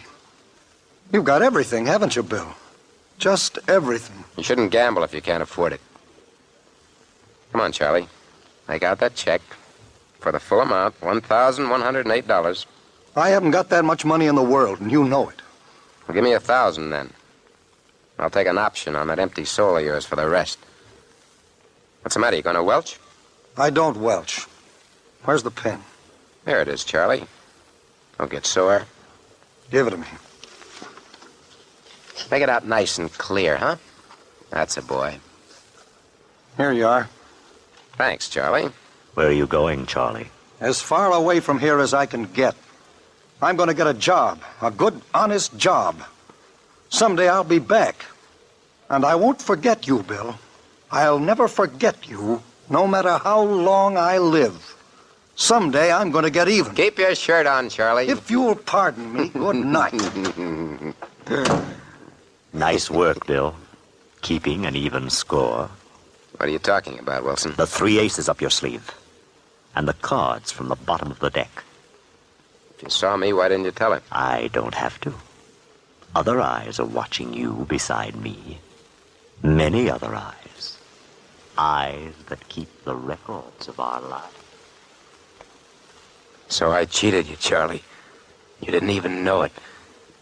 You left town and it was clear sailing for me. All the way. Yeah, it was clear sailing. Right to the altar. At least almost to the altar. Except for one thing, which you didn't know, Bill. One little thing. I left the fraternity house that night, but I didn't leave town. I went to Aura's house and I told her the full story. Charlie, this isn't a new story to me. All along I've known Bill's pretty rotten. But I'm in love with him. I'm horribly in love with him. Do you know what I mean? Yes, I know exactly what you mean. I'm fascinated by him. And yet there's something almost appalling about him. He's crude and earthy and... How can I make you understand? I think I understand, Aura. Sometimes I wish I'd never met him. You'd have been better off. And then again, I'd die without him, Charlie. That's my answer. I'm so sorry, my dear. It's all right, Aura. Someday I'll be back. When you need me. I don't mind being an old shoe for you. I'll be back, and I hope you've gotten over him by then. That was a right touching scene. Yeah. Maybe you still got a chance, Charlie, if that doctor doesn't get here soon. But you still haven't told me who... Bill, what happened tonight? Well, I graduated from college, and you and I became engaged. And you sent out the invitations to this ball tonight, to all my old friends, even to Wilson, the one man I didn't want to see. I was standing in the ballroom a little while ago, watching you, Aura, when Wilson beckoned to me. He was in the doorway of the library. Somehow or other, I felt drawn to it. I had to go there, even though I didn't want to. I walked in, closed the door behind me. Hello, Bill. What do you want? You know what I've come for. Why don't you turn on the lights? Are you afraid of the dark, Bill? What are you talking about, Wilson? The world you'll know will be dark forever. Are you trying to threaten me? I don't think I have to threaten you. You threaten yourself by your mere existence. Who are you, anyway, William Wilson? Don't you know, Bill? Stop looking at me that way. Think back, Bill. Think back a long way. Remember Dolly. I don't want to die, Bill. I just want to threaten you. I don't want to die. I love you. Remember her screams and your laugh? Remember what Charlie said? You'll pay for this someday, Bill.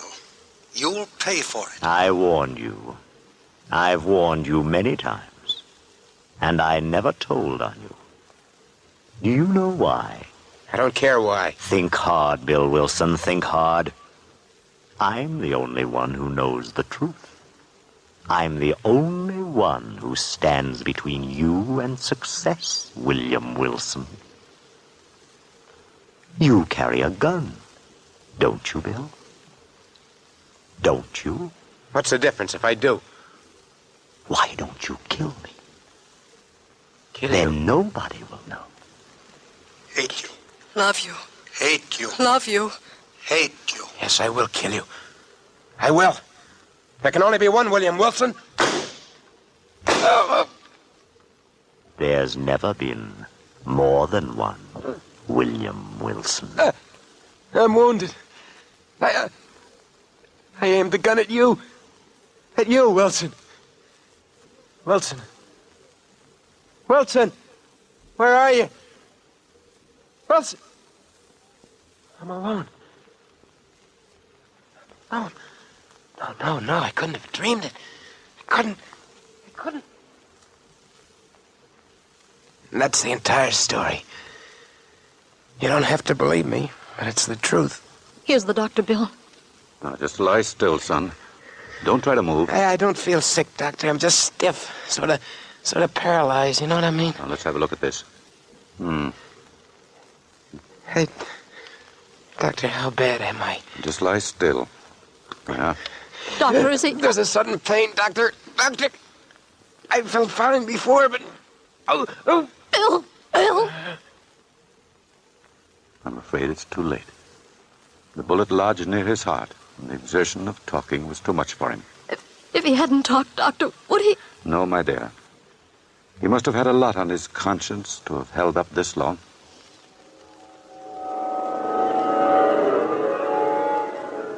William Wilson, I'm waiting for you.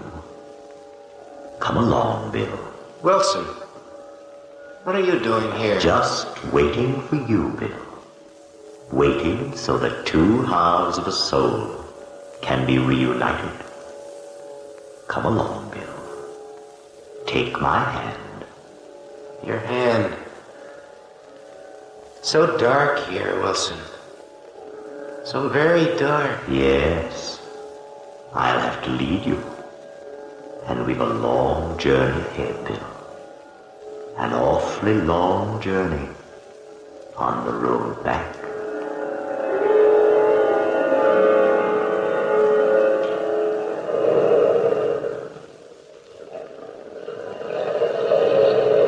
From the time-worn pages of the past, we have brought to you William Wilson. Bellkeeper, toll the bell.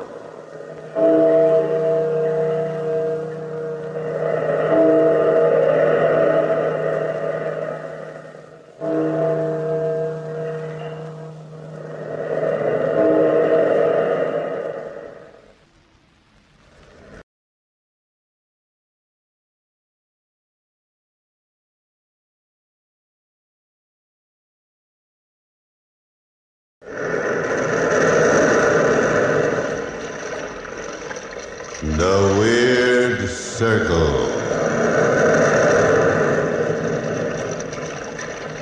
In this cave by the restless sea, we are met to call from out the past stories strange and weird. Bellkeeper, toll the bell, so all may know we are gathered again in the Weird Circle.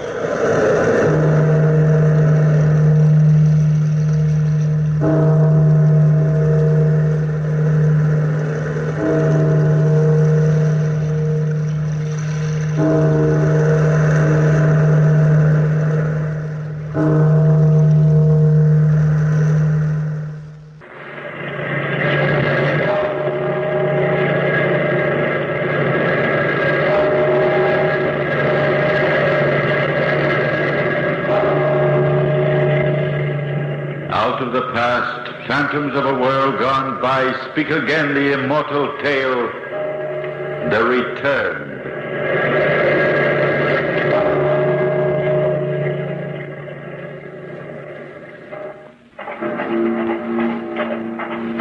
Jacob, there comes the hearse. Poor Lady Ligeia. What a tragedy it was, Ellen. Look how the village folks lie the street. And look, he rides in a carriage directly behind the coffin. Poor Sir Charles. What will he do now? Why, didn't he tell you? Now, you know that you're his favorite in service. Just the other night when I was taking him his late cup of tea, he said, Ellen, I'm going away for a long time. I'm afraid I'll have to leave everything to you and Jacob. The whole of Glanville Castle? Did he say that? He did. So he's leaving right after the coffin's lowered in the ground directly after. How grieved he is. To think, 3 days ago, Lady Ligeia was laughing and dancing at the ball. And now they're putting her body in the ground. Does any of us know we'll be alive tomorrow? It's not so strange. Accidents happen every day.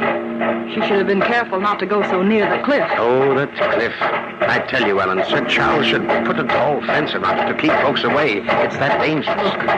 Look, the hearse is passing. Look at all the snow-white lilies. They were her favorites, lilies. But you, Ellen, I haven't seen you shed a single tear. Well, it's hard to. I don't believe she's really dead at all. But whatever do you mean by that? You'll not say I told you now. Not a word. And you promise not to be frightened? Of course not. Whatever is it? I've been saying to myself how much better I'd feel for telling it to somebody. Then come, tell it to me. Well, it's not that I mean she's not dead. She is, of course, but... Well, only last night, Jacob. Yes? I found some of the funeral lilies in a vase in the library. Oh, well, what of that? It was Lady Ligeia who put them there. Her ghost, Jacob. Her ever-living ghost. Well, how do you know that? Because I heard her wailing from the sea.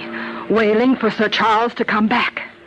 Now I've told you. And you mustn't breathe it to a soul, do you hear? Not a soul, Ellen. Not a soul.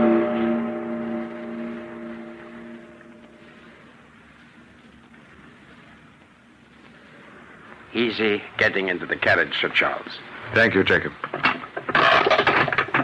Goodbye, Ellen.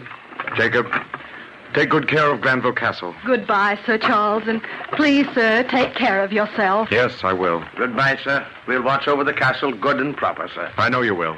Go ahead, driver. Goodbye. I'll let you hear from me. Goodbye, Sir Charles. Goodbye, Sir Charles. Sir Charles. Sir Charles. Run away. Run away. But wherever you go, wherever you are, you will come back to me. For all roads lead to Ligeia. To Ligeia.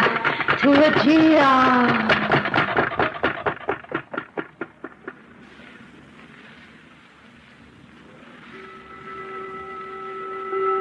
So, Ellen, I've seen the world. Nearly all of it, I suppose. And the months have quickly slipped by. It seems only yesterday I left you and Jacob at Glanville Castle. 4 years aren't so very long, after all. But this isn't what I'm writing to say. Ellen, there's one thing more. It's by way of a surprise, a wonderful surprise. I won't tell you what. But have Lady Ligeia's rooms aired and cleaned, and prepare dinner for 2 on Wednesday. There, I've told you without intention. My best regards to you and Jacob, Sir Charles. Well, did you ever? Jacob, he's gone and gotten himself married again. You mark my words. Well, that's good. I hope he has. Indeed, I do. Wednesday. Why, that's day after tomorrow. Jacob will have to hire more servants. Now, tomorrow morning... Sir Charles. Ellen, listen. Sir Charles. Come home. Come home. Oh, it's her again. Lady Ligeia. Now you've heard it, too. She's been here all these years, Jacob, waiting for him to come back again. The ghost. The castle's haunted by her ghost. Now you believe me. Many's the time I've heard her crying in the sea wind, roaming through the big halls, her footfalls soft on the stairs. But I've never been afraid until now. Till she laughed just then. Oh, this is a terrible thing. What could she want here, Ellen? We mustn't let on we know anything about it, Jacob. Not to a soul. Come on now, it's late. But, Ellen... You see, Lady Ligeia's ghost cries for Sir Charles to join her. And now he can never do that, don't you see? You mean, because he's married again? Yes, and when the ghost finds out he belongs to someone else, what will she do? It's that frightens me. Come on now. Snuff the candles and close the shutters tight. Yes, sir.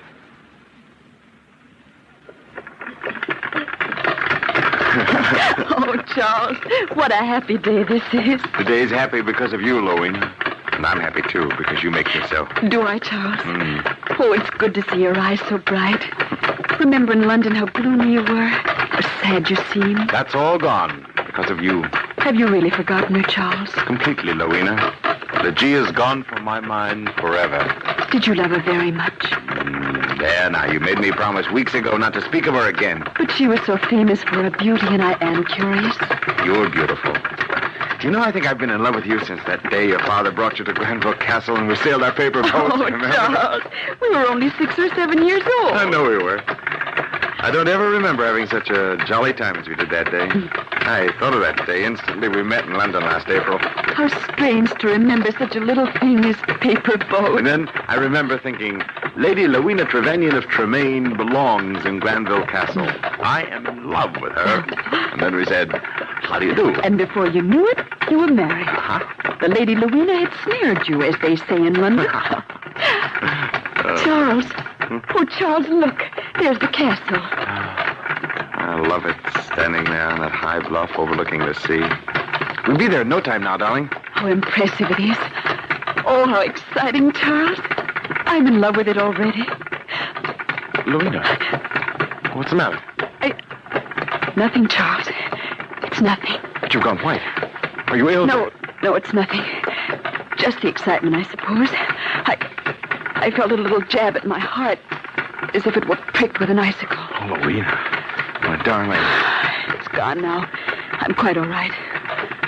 But, Charles... Yes? It's nothing. How silly I am.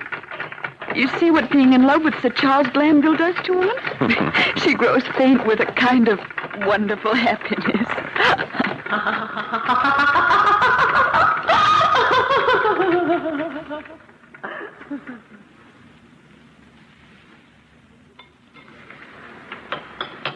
What delicious tea, Ellen. Thank you, Lady Louina. Jacob has lighted a fire in the library, Sir Charles. All right, Ellen. Shall we go into the fire, Louina? Charles, may I ask a question? Of course, my darling. Will you forgive me? It's about Legia. Well, what is it now? Something rather strange, I think. Was she a little taller than I? Blue eyes, very black and lovely hair, and a beautiful smile. Well, yes. How did you know? Twice this evening I've had a kind of glimpse of her. Louina, what do you mean? I mean, this afternoon in the carriage when I felt ill, a picture of her passed for a second through my mind. I saw her quite clearly. Then tonight at dinner when I spoke of the draft in the room, I saw her again. Louina, those flowers. Ellen! Ellen, come here. Charles, what is it? I won't have them here. My darling, whatever's the matter? What won't Ellen! you have? Yes, sir. Yes, Sir Charles. What is it, sir? Those lilies in that vase, take them out. Oh, Sir Charles. What shall I do with them? I've been afraid to throw them out. Nonsense, Ellen. Why? Because they're her flowers. Oh, I didn't want to tell you. But those lilies have been there, white and beautiful as snow, since the day she died 5 years ago. What? Ellen, you can't believe such nonsense. It's true, sir, it's true. There are more in the chapel. Then we should leave them, Charles. What difference can a dozen lilies make? All right, Ellen. Leave them here. Yes, sir. Thank you, sir. Is Jacob locked up for the night? Yes, sir, he has. Good night, then, Ellen. Good night, Ellen. Charles, how gloomy you look. Come, my darling. The fire's warm and the room's cozy with it. Oh, Louina. The terrible depression's coming back. It's here, everywhere in the castle. A brooding, haunting fear. I'm afraid. I don't know why, Louina, but I'm afraid. My darling, there's nothing to be afraid of. It was like this before. Even the first night after she died, when her body lay in the chapel, covered with flowers. It was... Charles! The wind's blown open the terrace doors. Oh, close them. Charles! What is it? Something blew in the window from the sea. Charles, it's on my shoulder. Get it off. Get it off. Louina. There. Now it's gone. How awful. Oh, wet and slimy. Charles, close the windows. Yes.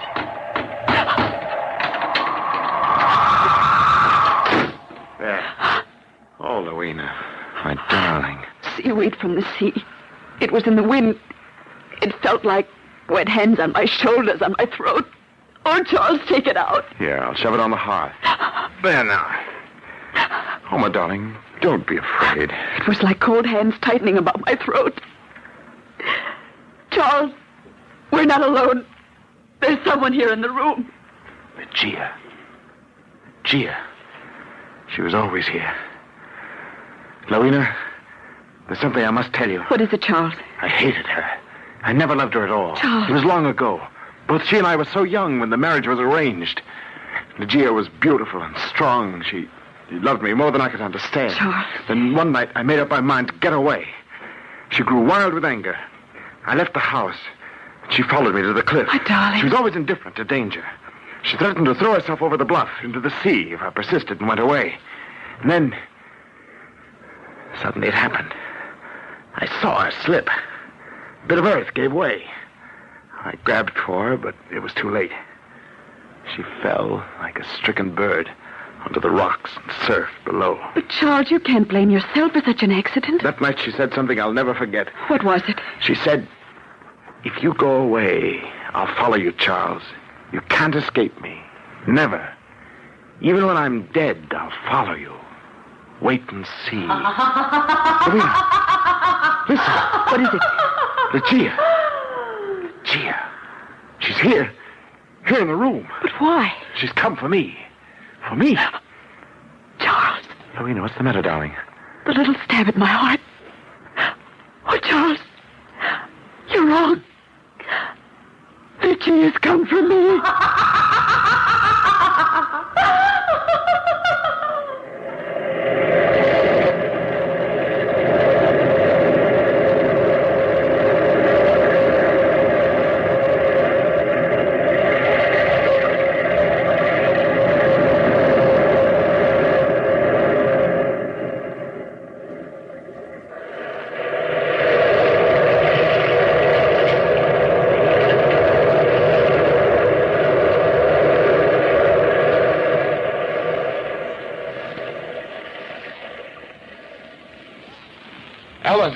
Ellen!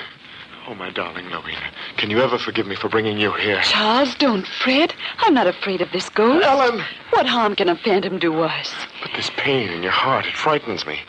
And you said she's come for you. I believe she has, Charles. I mean, Lygia's jealous. It's her wicked jealousy that haunts the castle. Did you call, Sir Charles? Yes, Ellen. Lady Louina's not well. I'm going to carry her upstairs. Will you take the candle for me? But I can walk, Charles. Really, I can. And if you feel well enough to walk, let's go away from here now. Oh, Louina, say you will. Leave Glenville Castle? Oh, Charles, we've only just come. No, you carry me upstairs if you wish, but let's stay here. It's our home. Oh, whatever will I do with her, Ellen? Now. There now. You're light as a feather. This way, sir. I'll open the door. Thank you. Ellen, has she been haunting the castle all these years that Charles was away? I suppose you could say she has, ma'am. Now and again, I've heard her climbing these very stairs and laughing, very happy-like. But mostly I've heard her outside on the bluff. How do you mean, Ellen?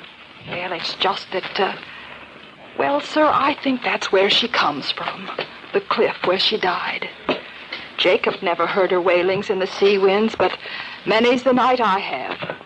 Her voice seems like part of the surf and the wind, if you know what I mean. Here, sir, I'll open the bedroom door. Thank you. Charles, how solemn you are. Let me down gently now. There. Adjust the pillows, Ellen. Oh, ma'am, forgive me for speaking so, but the way things are, I think Sir Charles is right. You should go away. Now, Ellen, I'll wager the phantom is already gone and your fears are for nothing. Charles, where are you going? I thought I heard a sound on the stairs. Oh, Louina, my darling, you can make light of this thing, but I tell you there's more to it than you know. There's evil, hatred and evil here. But where are you going? I'm going outside to the cliff. Ellen, stay here with her. He's gone. Oh, Ellen, I can tell you. I'm deathly afraid. But I'm here, ma'am. It's not that. Don't you see? She'll never let us be happy, Ellen, never. And she'll take him away from me somehow. I don't know how, but somehow she will.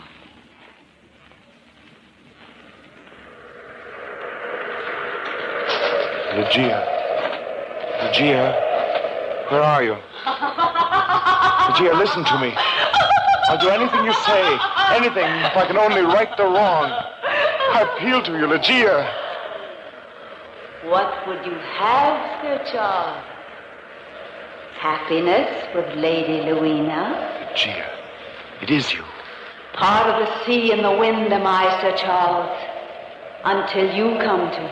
Oh, leave me alone, Ligeia. Let me live my life. There in the castle and here by the sea I've waited.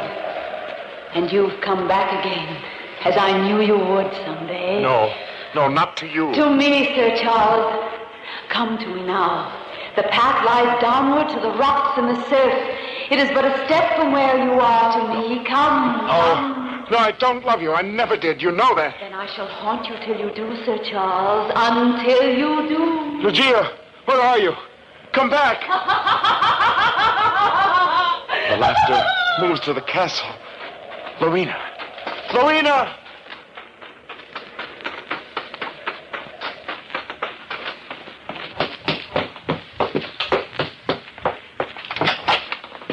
Ellen, is Lady Rowena all right? Oh, sir, I'm glad you've come. Something's terribly wrong with my mistress. Rowena, my darling, what's the matter? Jacob, fetch me the cold I should never have left you. Never. Here they are, Ellen. I feel so tired, Charles. So tired. This compress on your forehead, ma'am. It'll do you good. Does she have fever, Ellen? No, sir.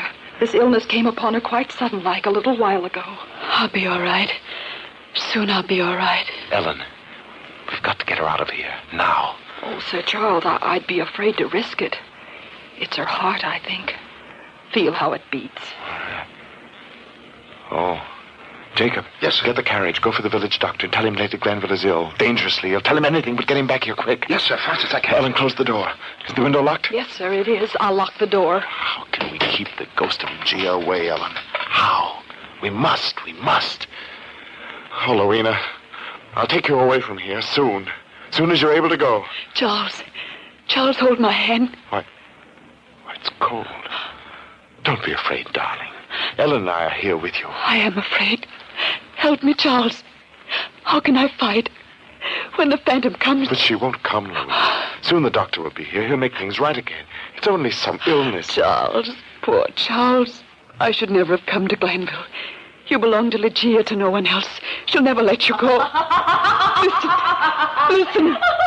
Ligeia comes for me, Charles, now. No, Louina, it's nothing. We're imagining it. Oh, she's coming nearer, sir. What shall we do? That laugh. Charles, I'm afraid of her. Help me. Help me. The lock turned. Ligeia, in the name of heaven, leave us alone. I'll do anything you say. Anything, but leave us alone. Look, sir. The lilies moved. She's there by the table, touching the white lilies. The lilies are a symbol of my ghostly eternity, Sir Charles. When the lilies wither and fade, your Ligeia dies. She stands near your side. Clearly I can see her now. And she reaches. Charles! She reaches to touch my heart. No. Ellen, help me quickly. Take the covers from her. What will you do? Ligeia will murder if we stay here. Hurry up. Carry her to the chapel. Oh, why didn't we think of the chapel before? Louina, darling, relax in my arms. It'll be only a moment. Sir Charles, wait. Look there. Her eyes are closed. Louina. Louina. Oh, well. We were too late. Too late. The phantom has murdered her. Oh, try to reach me now, Ligeia. I'll lock this castle tight as a drum, and your loneliness will torment you till the walls rot and crumble away. See what you've done. You've killed her. Your evil jealousy has smothered my lady to death. Oh, how terrible, sir, how terrible. Come, take her to the chapel. We will pray for her soul. Yes, we will pray for her soul.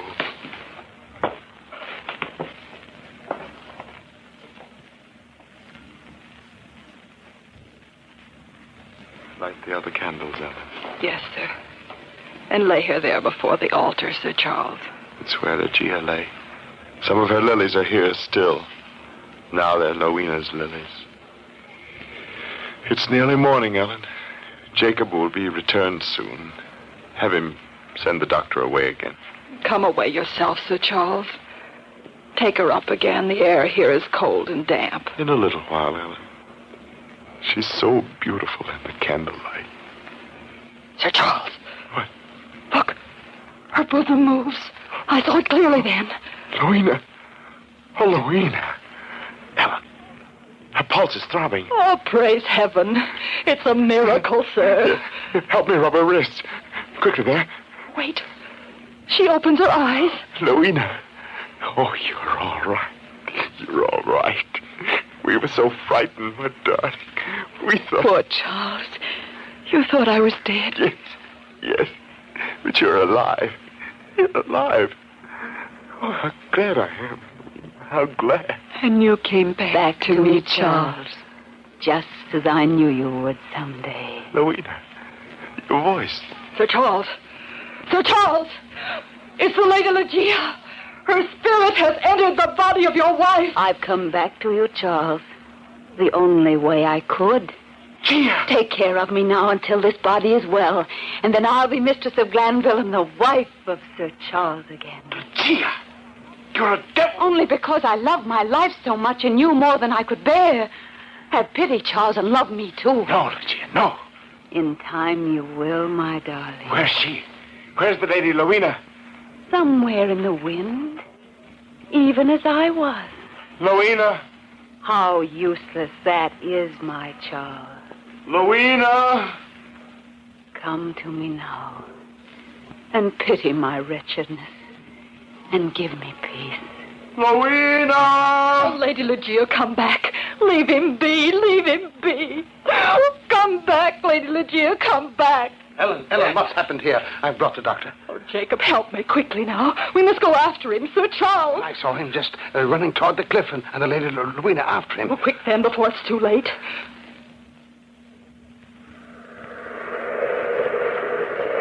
Look yonder, Ellen, on the cliff. Jacob, hurry. It's the Lady Louina. No, Jacob. It's the Lady Ligeia who has entered the body of Lady Louina. Jacob, look in the morning light. Far below on the rocks. It's Sir Charles. Oh, how terrible. How terrible it is. He died just as the Lady Ligeia herself went so long ago. Jacob, quickly now. We must get her inside out of the wind. How cold she is. She's coming around. Take her up, Jacob. In the castle. No, Ellen. There's no need for that. Is he dead? Yes. On the rocks below. I tried to save him. I didn't want him to die. Don't talk, ma'am. The doctor's here. Ellen, I cannot stay now. Yes, ma'am. I know. I've lost him forever. To her. To Louina. He loved her truly, Ellen. Indeed, that he did. And so did I, but not truly. Instead, I loved him wholly. Too selfishly, because he was my life, and I loved my life most of all. But now I cannot stay. Jacob, take me into the chapel and pray that my soul may find rest. Gladly, ma'am. We'll both pray for you. And as you pray, watch the lilies on the altar. I promise you, they will wither and turn brown and die. Ellen. She's dead, Jacob. A woman with 2 lives. Come, take her up and into the chapel. Let us pray for her soul. Ligeia and the lilies are dead.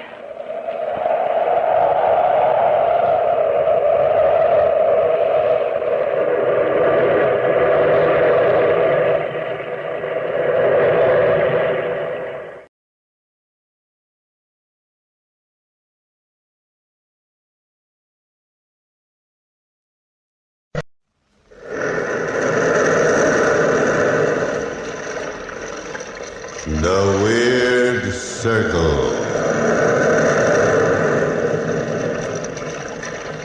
In this cave by the restless sea, we are met to call from out the past Stories strange and weird. Bellkeeper, toll the bell, so all may know we are gathered again in the Weird Circle.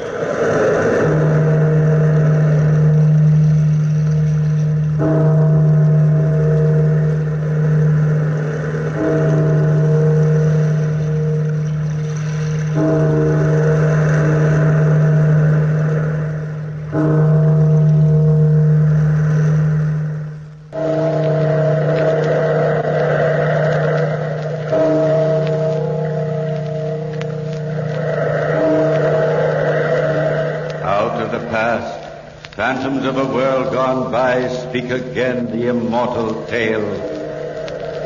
The case of Monsieur Valdemar.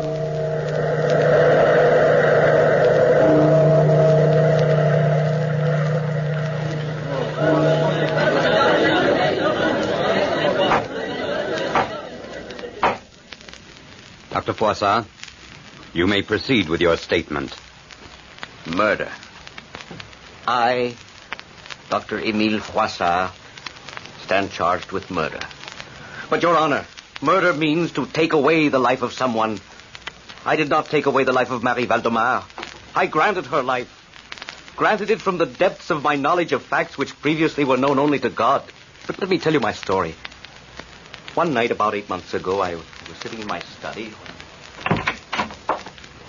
Dr. Froissart, a visitor wishes to see you. Oh, I'm about to begin an experiment in self-hypnosis. I cannot be disturbed. Tell him to come some other time. Sir, I told him that, but he said it might be too late. Too late? I'm no longer a physician subject to the call of every glutton whose stomach repents his sins. He knows you are a physician, no more, sir. He said he needs you to employ your powers of mesmerism. I wouldn't have bothered you, sir, but he seems so desperate. Mesmerism, eh? Yes, sir. I'll see him. Dr. Froissart will see you. Dr. Froissart, I'm Ernest Valdemar. I don't know how to thank you. My wife, my sweet wife Maria, lies desperately ill. I'm sure she will die. Monsieur Valdemar, you have gained entrance to my office by a trick. I cannot help your wife. My license to practice medicine has been taken away by pill peddlers who didn't have sufficient intelligence to understand my study of hypnotism. Take your case to one of them, Monsieur Valdemar, and permit me to go on with what they call my black art. Dr. Froissart, when I told your servant I wanted to employ your hypnotic powers, I meant it. Huh? I am acquainted with what your fellow physicians have done to you. You know? Yes, and I've heard your lectures on mesmerism many, many times. Oh, you like my lectures, eh? Oh, they were nothing. Wait till my new experiments are complete. But, Doctor, Please, you will really hear something then. On the threshold of discovering the art of hypnotizing myself. But... You see, when a trance has been... Please, Dr. Froissart, some other time. I beg your pardon. My enthusiasm, I forgot myself. Please go on. My wife is at the point of death. You have a physician attending her? Yes. Dr. Bulow. Bulow? That dulwit. He headed the committee which revoked my license. A more hypocritical, bombastic blowhard I have never seen in all my life. Let me tell you. Oh, please forgive me. Go on. We've been married a short year, during most of which Maria has been ill. We have not even had time to skim the cream of our happiness when ill health overcame her. What is the nature of her illness? Dr. Bulow says that it's a rare type of incurable consumption. She lies abed, her beauty unabated, but under the surface her flesh is rotting away in decay and waste. I see. Tonight, perhaps tomorrow, she will breathe her last. Monsieur Valdemar, believe me, sir, I understand your desperation. But I cannot see how I can help you. By hypnotism, Dr. Froissart. Hypnotism? Yes, from the depths of my anguish, an idea came to me. In your lectures, you have stated that a person in a mesmeric trance is, how shall I say it, suspended, lifted out of the stream of life. Yes? His consciousness is not like that of an ordinary feeling mortal. I see. You mean that if your wife were put in a trance before she died... She would go on living, exactly. She would be beyond the reach of death. Extraordinary. Monsieur Valdemar, you have leaped the last step in the logic of mesmerism.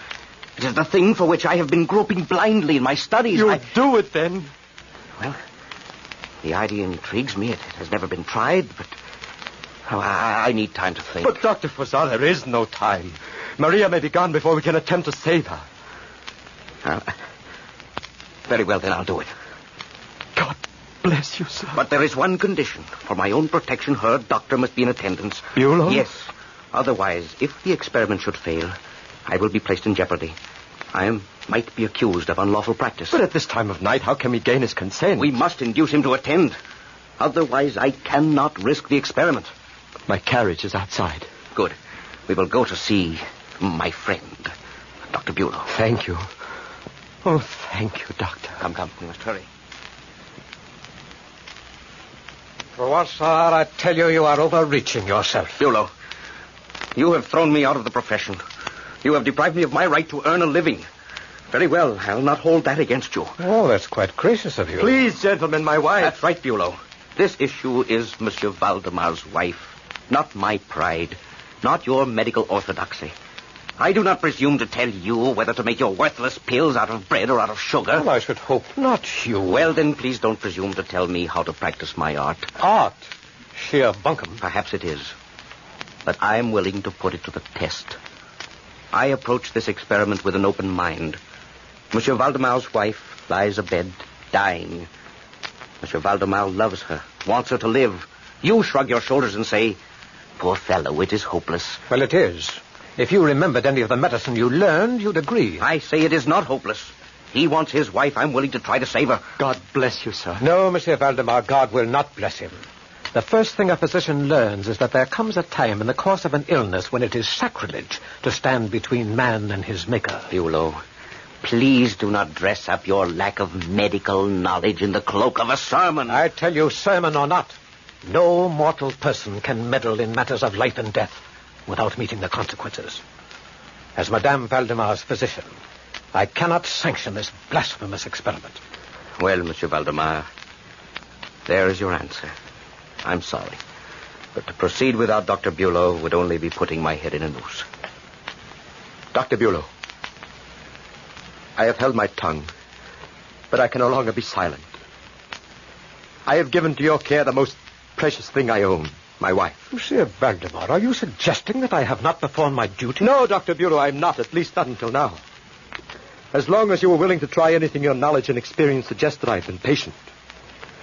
But I cannot bear to let Maria slip away from me without attempting to save her. What more can I do? Come to my wife's bedside. Oh, it's madness. Dr. Bulow, I have hesitated to say this.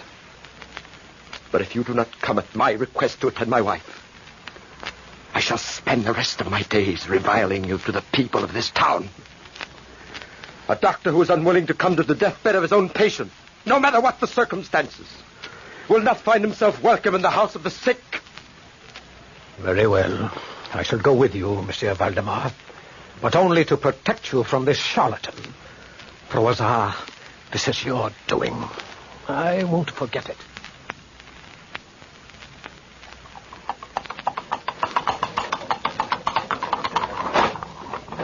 The light is on in my wife's chamber.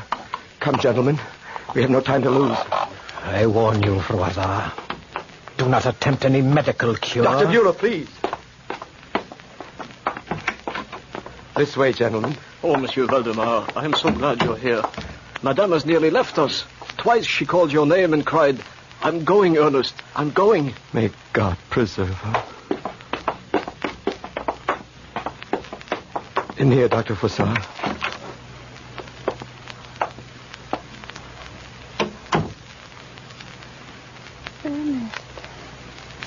Oh, I was afraid you'd left me alone forever. Never, Maria. I've brought someone who will help you. No one can help me now. Do not say that, madame. Put yourself in my hands. Think only of life, of the joy of living. Dr. Bulow, would you care to examine the patient? I have given my judgment. You may proceed. Do you need anything, Dr. Froissart? Give me a candle, please. Everyone be good enough to remain quiet and let me have your attention and good wishes. Here is the candle. Thank you. Now, Madame Valdemar, I am going to put you in a trance. Are you willing? Yes. Yes, I want to be put in a trance. But I'm afraid you've come too late. There is yet time. Life does not exist in quantity. It is all or none. While there is life, it can be preserved if you want it, wish it. If there is nothing dearer than it. Look at the candle. See the flame of the candle.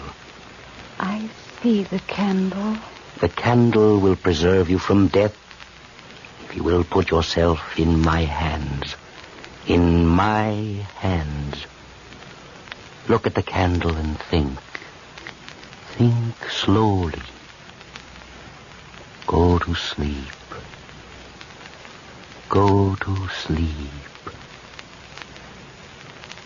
Go to sleep.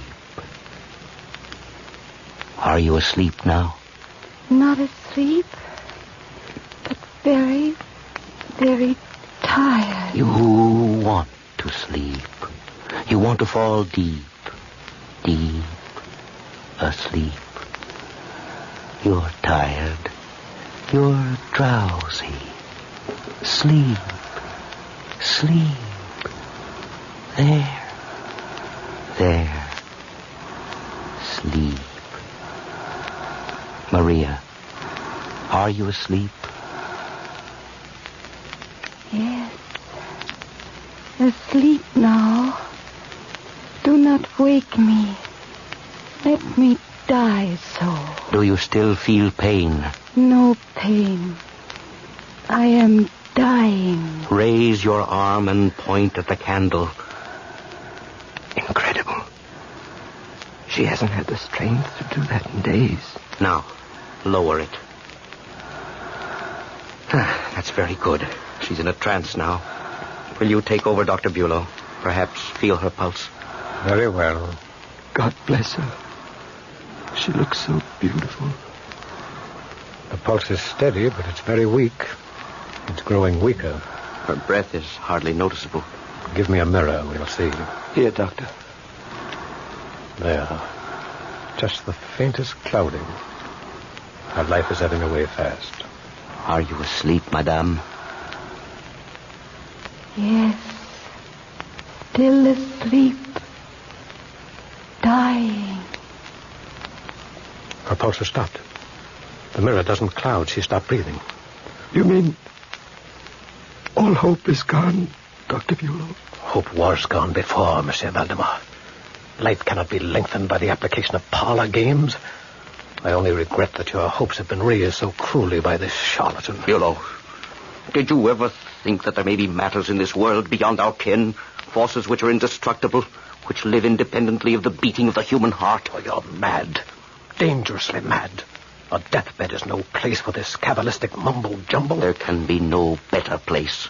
For there, where life and death meet, is the great mystery which man must ever aspire to know if he is to know God. What do you mean? You, a physician, say she is dead. But I put her in a trance, and only I can release her. But she is dead, man. Dead. There's nothing beyond death. I put her in a trance, I say, and only I can release her. It's blasphemy. Sheer blasphemy. Call it what you will. I care not for names. But watch. And watch carefully. Listen. Maria, are you still asleep? Yes. No. I have been sleeping. But now I am dead.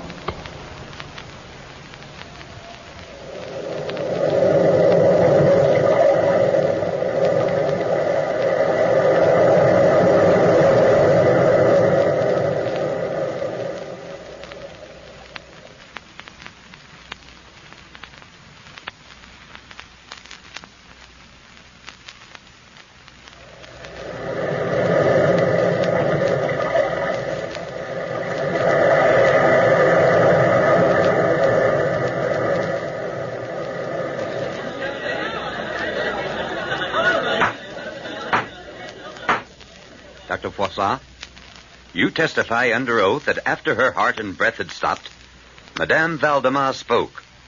Is this really true? I swear to it, Your Honor.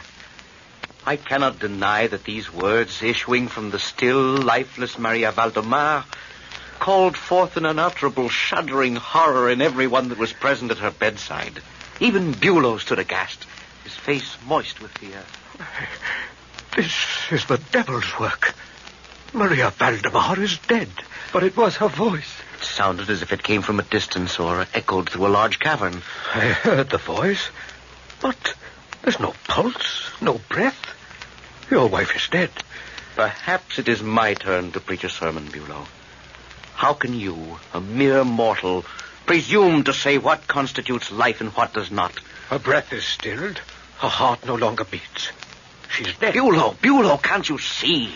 This is no time to recite elementary physiology by rote. She's dead. All the signs prove it. Signs? What signs? Does a dead person speak? No. It is plain that death has been arrested by the mesmeric process. Dr. Bulow, why do you insist she is dead? We had so little time for happiness together. Do you begrudge me the faint, small spark of life that yet remains? Maria, my love is yours forever. Her lips tremble as if she's trying to reply. Monsieur Valdemar, I have my responsibility. Your wife is dead. Her death must be reported. Bulow, I know your responsibility well.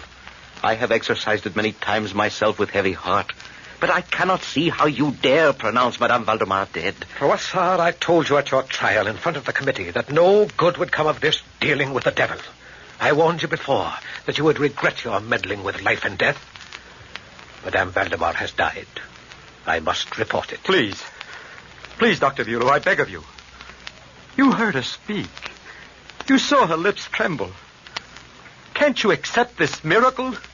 Suppose I do accept it. Would you? I can accept the miracle, but I cannot accept the responsibility arising from it. Then you will issue no certificate of death? There will be none issued so long as the flicker of life remains. Good night, gentlemen.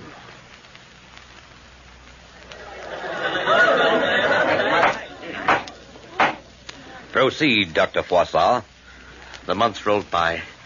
Monsieur Valdemar overwhelmed me with his gratitude for the prolonging of his wife's life. Madame Valdemar remained in the same condition. Her heartbeat and breath continued absent, but her skin, though cold and lacking blood, neither shriveled nor decayed. Her lips still responded to questions put to her with the slightest quiver. But there were no other evidences of life. Monsieur Valdemar derived much comfort from the presence of his wife and became my devoted pupil. Ernest, what brings you here today? To see you, and perhaps ask you a few troublesome questions. We'll save the trouble for last. No, Emil. My mind is ill at ease. Nonsense, Ernest. Listen, I have been making great progress lately with my new studies. Oh, yes? Yes, indeed. I've been practicing self-hypnosis. Really? There's no limit to the possibilities of mesmerism. When I can completely grasp the art of hypnotizing myself, perhaps then I will have come close to my goal. Don't you see? A man can be released from a trance only by the person who put him into it. Now, if I should put myself in a trance, Ernest, you're not even listening. Emil, I'm troubled. Sorely troubled. Your wife remains the same. Yes, but... Bulow has been to see her. Yes, as usual. He agrees that there is no change. Yes. Look, Emil. When I came to you 7 months ago in desperation, you did what I asked you to do. Whatever is the matter with you today, Valdemar?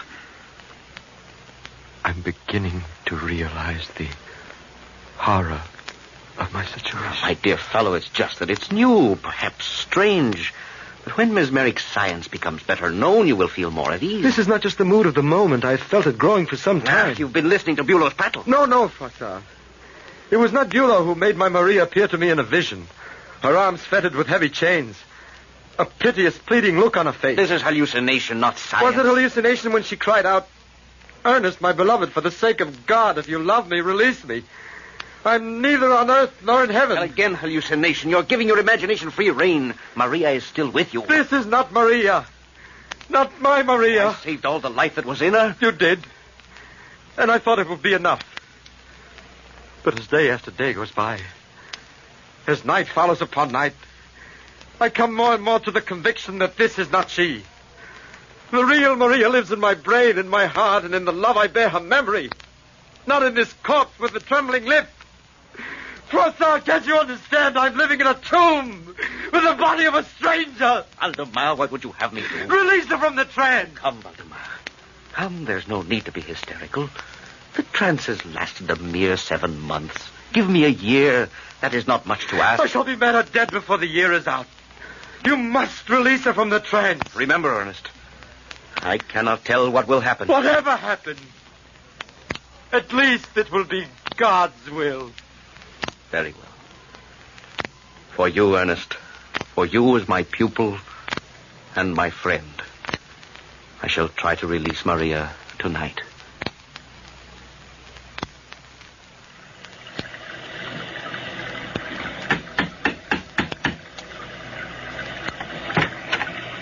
Dr. Froissart. Oh, good evening. It's good to be in out of the rain. They are up in Madame in her chamber. They? Monsieur Valdemar and Dr. Bulot.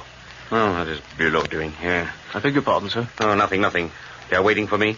Yes, sir. Thank you.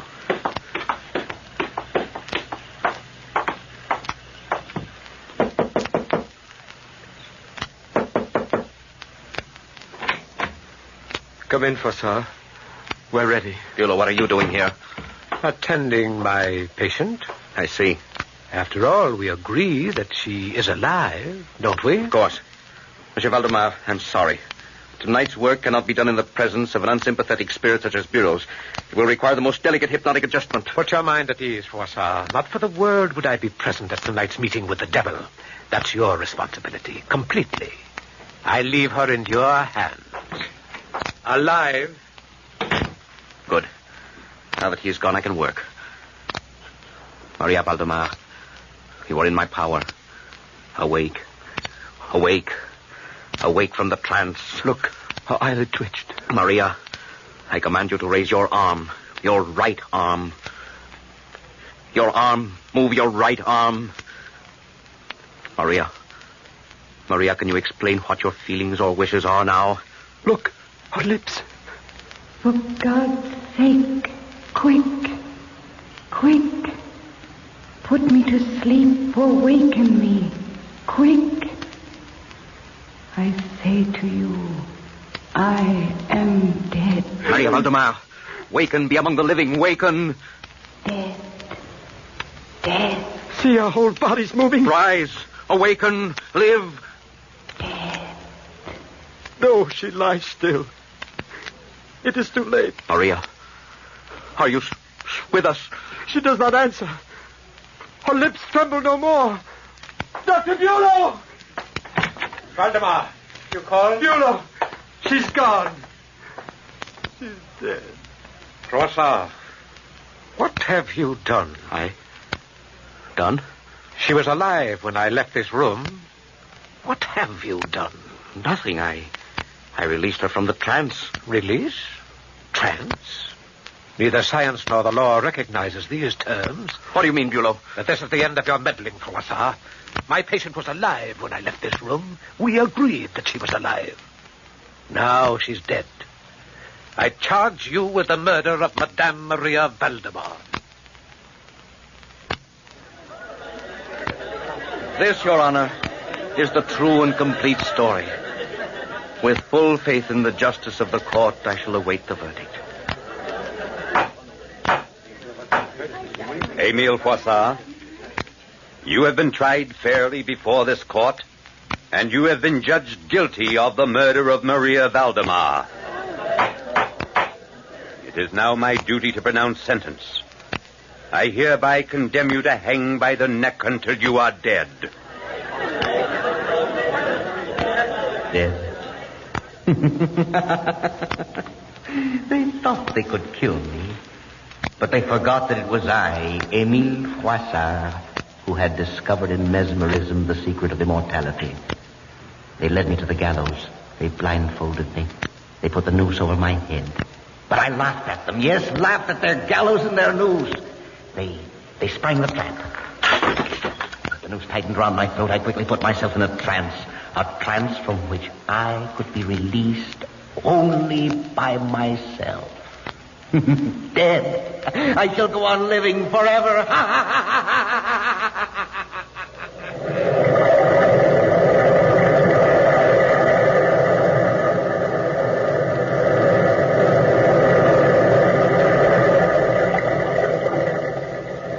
From the time-worn pages of the past, we have brought you the immortal tale, the case of Monsieur Valdemar. Bellkeeper, toll the bell.